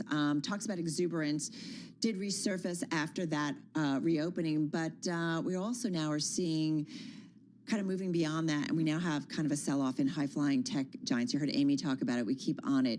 Under the surface, some market observers pointed to a rotation into more defensive names, and that explains something we've seen over the last couple of days, yesterday and the day before, the Dow Jones Industrial Average hitting a record, and we have not seen that confirmed by other major benchmarks. I feel like it was something, Tim, we all talked about with our TV colleagues too. It's like Dow hitting a record, yet nothing else was. Yeah, I mean, when NVIDIA weighs so much on the NASDAQ and the S&P 500, NVIDIA takes a hit like it did earlier this week, like it's doing today. It drags down other things, not the Dow. I want to bring in Dan Ives. He's Global Head of Tech Research at Wedbush Securities. He's also Chairman of AIDCO Holdings. He joins us. This time we find him, where in the world is Dan Ives? He's in Miami today. Dan, first up, the tech sell-off. NASDAQ 100 off close to 4%. That was just since October 29th. NVIDIA off 10% since then. Mag 7, the Bloomberg Mag 7 index off close to 6% since then. What's happening here? Look, I think it's just a white-knuckle moment, right? You're seeing the risk off. I mean, worries about valuation, circular deals, OpenAI, and others. But Tim, I mean, in my opinion, it's just another buying opportunity. I mean, this is one where you're going to get these moments. And as we've seen, this is still the early days of AI revolution. It's year 3 of an 8 to 10 year build out. That's why we continue to believe the winners here on sell-offs, Tesla, NVIDIA, others, you continue to own, I think, heavy. And I think going into next week, NVIDIA earnings is going to be a positive catalyst for tech stocks. All right, you know what we're going to come back at you with. I mean, this AI trade, Michael Burry and others saying that those NVIDIA chips, that they're going to deteriorate faster than big tech is acknowledging and maybe putting out on their balance sheet. And so I guess the read on that is the return on investments, margins, it's going to change and likely be smaller maybe going forward. I mean, is that the case? Do you just say, nope, they've got it wrong? I mean, I just say, you know, many of them have been calling it the bubble the last few years. Are they in Taiwan, like ourselves, walking through trying to understand demand? Are they in China? Are they talking to customers around the world to understand right now the demand, the supply for? All right, we're just having a little. Hang on, Dan. It's very easy to say bubble, but I just don't see it. Yeah, we just want to make sure we've got a clean signal with you. So we're going to just re-hook up with Dan and just make sure it's nice and clean, because we definitely want to hear what he has to say. In the meantime, we are talking about the tech sell-off that we're seeing here today and how we've seen it kind of over the last couple of days. S&P right now, Tim, down about 1.5%, and right now the NASDAQ 100 down about 2%. Okay, Dan Ives, I want to bring you back in. The NASDAQ 100 too, down about 2%. Shopify down 7.2%. Tesla down 7%. Palantir down 6%. You say it's another buying opportunity. You say this is not a bubble. I want to let you finish your thought when it comes to Carol's question about that bubble, because we did lose you a little bit. Please continue. I mean, it's year 3 of an 8 to 10 year build out of AI. And it comes down to me, like as someone like myself that travels to Asia, sees it in Taiwan, sees the demand, the supply. NVIDIA chips are 12 to 1. How could you call that a bubble? We are early days in terms of this build out. And that continues to be my thesis. And that's why these are buying opportunities. Maybe some people call it a bubble because of the idea of circular financing, the idea that a company invests in another company to then allow that company they invested in to buy more of that said company's products. You know, this idea that NVIDIA gives OpenAI money, OpenAI uses that money to buy stuff from NVIDIA. Is that bubbly to you? It's not. I mean, for every dollar they...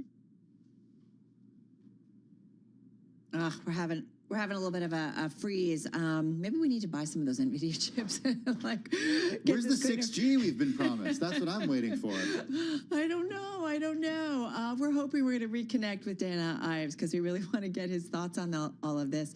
But we were talking about that circular financing. I guess I just wonder, we've seen returns on investment, certainly when we've seen the big hyperscalers, report earnings, although the most recent one, there was concerns about some of the big spend when it came to Meta and others, not necessarily for Alphabet, but we definitely saw it play out for Meta. Well, I read some of the stocks that were lower today. There are some gainers in the NASDAQ 100. Carol, maybe keep an eye on these. I know you are for your gainers today. Cisco. Got that one. one. That's up. It's leading the pack today, up 4.8% out off of earnings yesterday. We talked about that with Woo Jin Ho. If you missed that, check out our podcast.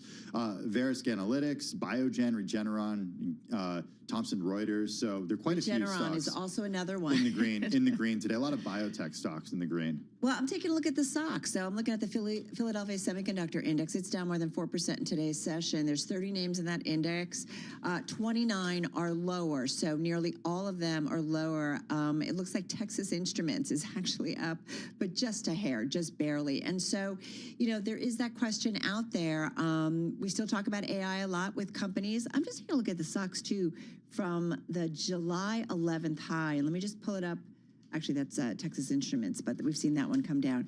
But let me go back to Dan Ives. We're just kind of weaving our way here in the markets. Global Head of Tech Research over at Wedbush Securities. Sorry, we keep having troubles with technology. So Tim was asking about some of the names that we're selling. I mean, there are opportunities. What have you been maybe buying in this, recent pullback? In Tesla, in the hyperscale. Look at Oracle, the sell up here. Look at Meta. I mean, these are golden buying opportunities for the next 2, 3, 4 years. And that's my view where we are in the AI revolution, that you use these as opportunities, not head for the elevators. So I guess the question that I have, Dan, if this is a buying opportunity, what happens if there's another 10% pullback? Tim, it's my view. We're talking about NASDAQ 25,000, NASDAQ 30,000. When? Next 2, 3 years. So it's my view. Like as we continue to play out, Street's underestimating numbers by 20 or 30% next few years. That's why these are opportunities to own the AI winners on these pullbacks. Okay, so let's look ahead to NVIDIA next week. Dan, you know that they're going to be reporting earnings on Wednesday. It's the king of AI bellwethers, no doubt about it. What do you think, though, we will see? What should we see to give you, the confidence that you're talking about right here with us on this Thursday? I think demand 20% higher than the Street's expecting in the next 12 to 18 months. And that's even without China.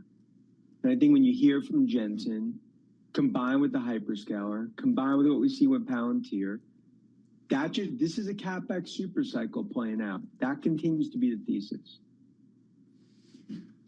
So you think the pullback that we're seeing, you think it's investors being kind of silly? That like when we see NVIDIA, it's close to, I think, about a 10% pullback since late October. That nervousness, normal, wrong? You just think it's wrong, that investors have it wrong? No. I think it's normal. Okay. Like it's normal when people are calling bubble, valuation, circular financing, right? I mean, it's we've had a massive run. It's normal, but it's healthy. But it's my view, this is not the end. This is second inning of a 9-inning game. That's where I think this plays out. So fast forward a few years for us. Fast forward to the end and what that view looks like. And this is something I've been asking everyone, Dan, because we're not just interested in the micro with these individual companies, but we're interested in the economic effects of this investment and the promise of this technology. If everything goes according to plan, what does it look like if these investments are successful? What does that look like to everyday life? What does that look like to employment in the U.S. and around the world? What are the effects of this tech on society? Look, you and Carol, I think you'll be in a robo-taxi. I think the humanoid robots are going to be something that over the next 4 or 5 years are going to become a reality. And I think it's going to be a massive innovation renaissance in the United States. For the first time in 30 years, the U.S. is ahead of China with tech. And that's massive in terms of as this all plays out. Will there be job losses? Yeah, but I think net, it's jobs created, innovation, AI centers, manufacturing. There's more data centers under construction today than active data centers. So that's my view why this is a fourth industrial revolution. And we continue to view days like today, they don't feel good, but they create the opportunities. You know, you talk about the AI build out, and we are, increasingly doing stories about a data center built, but they don't have the power to power it. It's funny, but not funny. So, and I do think about, also the political impact of Americans, myself included, paying super high electricity prices right now. And, the pushback where we had a guest, was it yesterday, that was talking about, you're going to have a point where Americans are saying, nope, you can't build this data center here. Like, we need lower electricity. Yeah, Connor Sen in Bloomberg Opinion. Connor Sen, thank you. So, I just do wonder, Dan, it's going to have some challenges. Already does. Nuclear. Yeah, but that's not going to happen overnight. You know that. And to be fair, Connor was joining us from Atlanta, and that's where in Georgia is the state that has the most recent new U.S. nuclear reactor, the Vogtle 2 plant, the first one that has been built in 10 years, basically, and that was open just a couple of years ago. And still, he and his neighbors, they're seeing electricity costs soar. Look, and that's something where, that is the reason right now, from a power situation, the only thing stopping the AI revolution is power. 3% of companies have gone down the AI revolution. When you get to 20%, power starts to be a massive shortage. But I believe nuclear fusion, enhancements on the grid, solar, going to be an all-in sort of hands-on deck that you're seeing in the U.S. on power. Aqua obviously being one of our favorite names and others.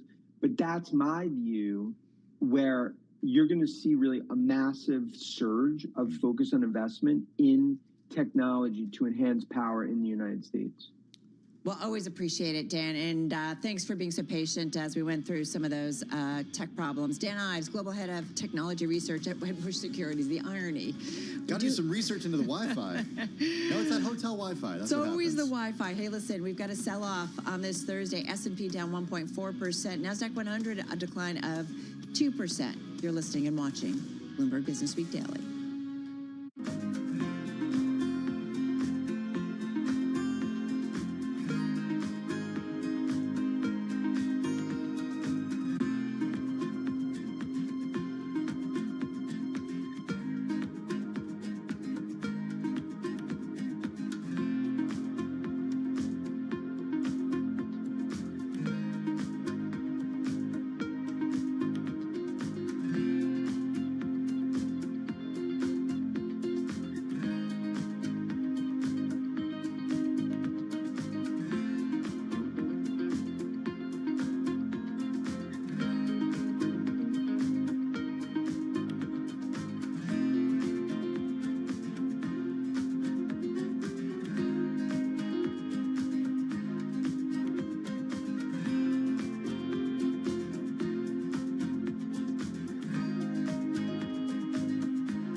6:40 on Wall Street. I'm Amy Morris. Now that the government shutdown is over, traders waiting for economic data that may or may not give the Fed more information to allow them to cut rates next month. And that's pushed stocks lower. We check markets for you all day long at Bloomberg. The S&P 500 down 1.6%.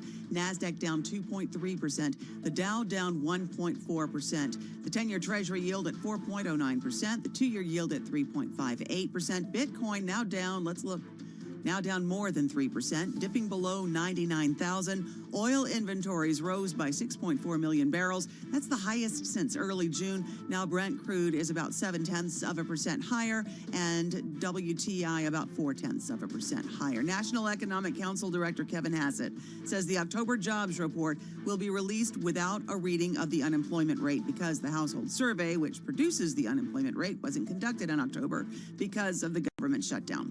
Verizon layoffs are coming next week as new CEO Dan Schulman takes charge. There could be 15,000 cuts next week. That's according to sources who spoke with Bloomberg. Most of those would come through layoffs. Verizon has lost crucial postpaid phone subscribers for 3 consecutive quarters. Shares of Verizon more than 1% higher now. Unionized Starbucks baristas are launching a wave of walkouts, a work stoppage they say could grow to become their biggest strike to date. The strike involves more than 1,000 workers at more than 60 cafes. The union says these protests are open-ended and could expand if there isn't any progress toward finalizing a union contract.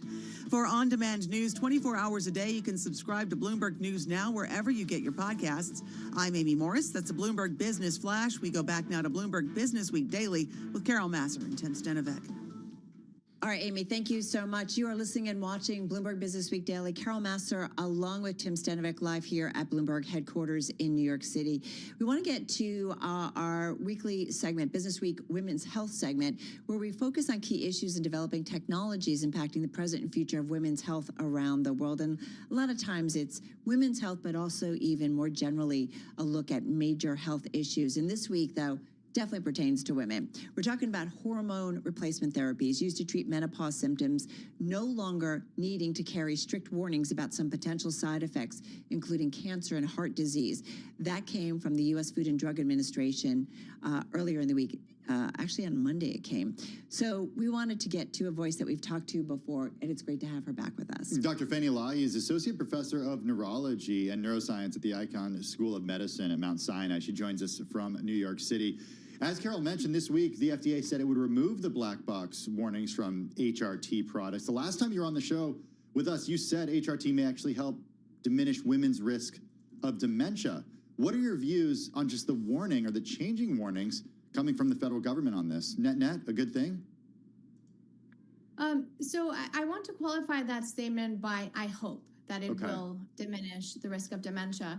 I am delighted by the fact that this warning that I and many others think was never warranted was finally lifted. It's sad that we lost 2 decades, and during this time, many women did not get the chance to go on hormone replacement therapy due to the fear of the side effects that were not indicated. But I think now we need to make up for the lost time and advance the science to the point where we are more precise with our predictions. Why were those statements there in the first place? If we go back in history, you said we lost, it's unfortunate that we lost 20 years of treatment here. Why do those come around in healthcare in the U.S. in the first place?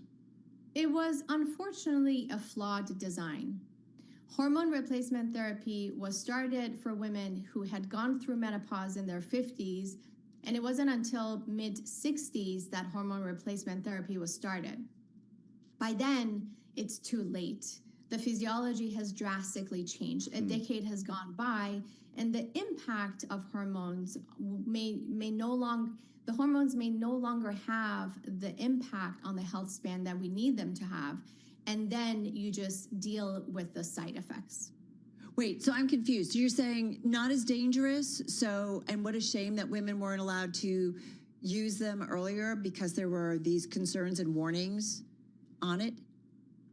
Right. So what I'm saying is that the timing of the hormone replacement therapy that was tested in the WHI, the Women's Health Initiative study, was wrong. Timing of treatment is really critical. This is not just for hormones, for any kind of treatment. You cannot wait years when disease has truly evolved, where the physiological state is different, and then test the impact of your intervention. It's like having a treatment for Alzheimer's disease for the early, most maybe even preclinical stage of disease, but waiting until full-blown dementia to test it. This is no different. So, Dr. Hormone replacement. Yeah. Well, so Dr. Elahi, when should women start talking to their primary care physicians about hormone replacement therapy? Right around menopause. It's really, really important. And this is really a point that I hope people hear and start doing.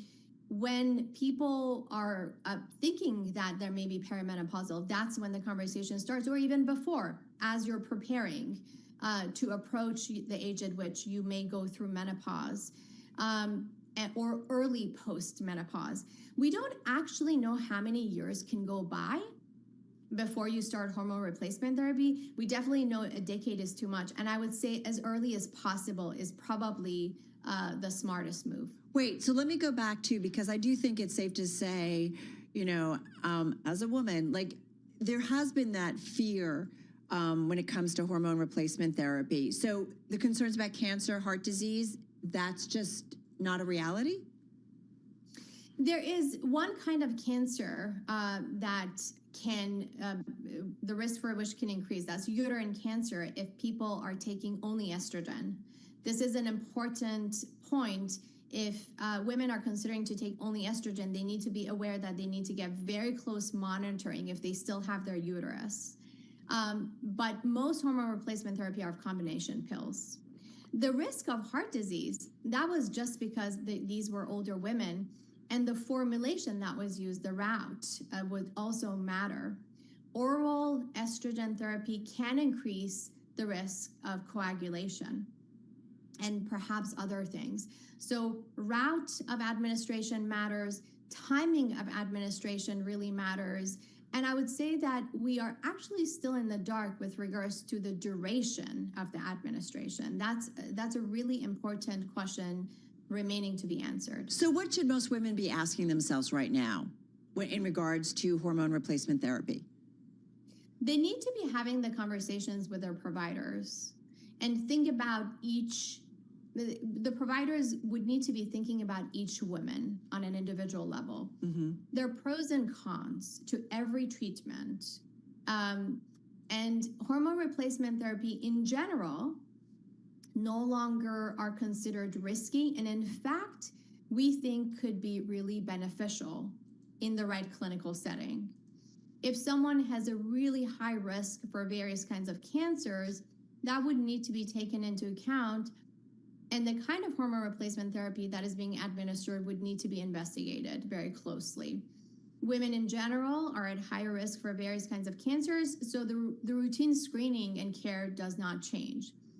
The fact that getting hormone replacement therapy after menopause increases, independent of any other risk factors, your risk for breast cancer is no longer true. Interesting. I know we're not supposed to do this, but will you be my doctor? No, it's I would be delighted. Okay, you know what? But I'm a brain specialist. I will take care of your brain. Okay. I need help with that. We only have about 30 seconds left, but I do want to know why you think hormone replacement therapy is having a moment right now after so many years of it being questioned by medical professionals. I'm really delighted because I think we live in an era of precision medicine. And this is one of the many changes that I hope to see implemented in healthcare, where we design the studies really well. But I hope that in the future, we don't make conclusions on group levels anymore either, and that we have biomarker strategies. This is what my lab is really focused on, to make treatment precise for that given individuals, to decrease their risk and to maximize their benefit. Will you be all of our doctors? So appreciate it. Already looking forward to next time. Dr. Fanny Elahi, she is Associate Professor of Neurology and Neuroscience at the Icahn School of Medicine at Mount Sinai, joining us right here in New York City. You got to make sure she accepts your insurance. I know. You didn't check. This might be one you pay out of pocket for. I'm just saying. All right. This is Bloomberg.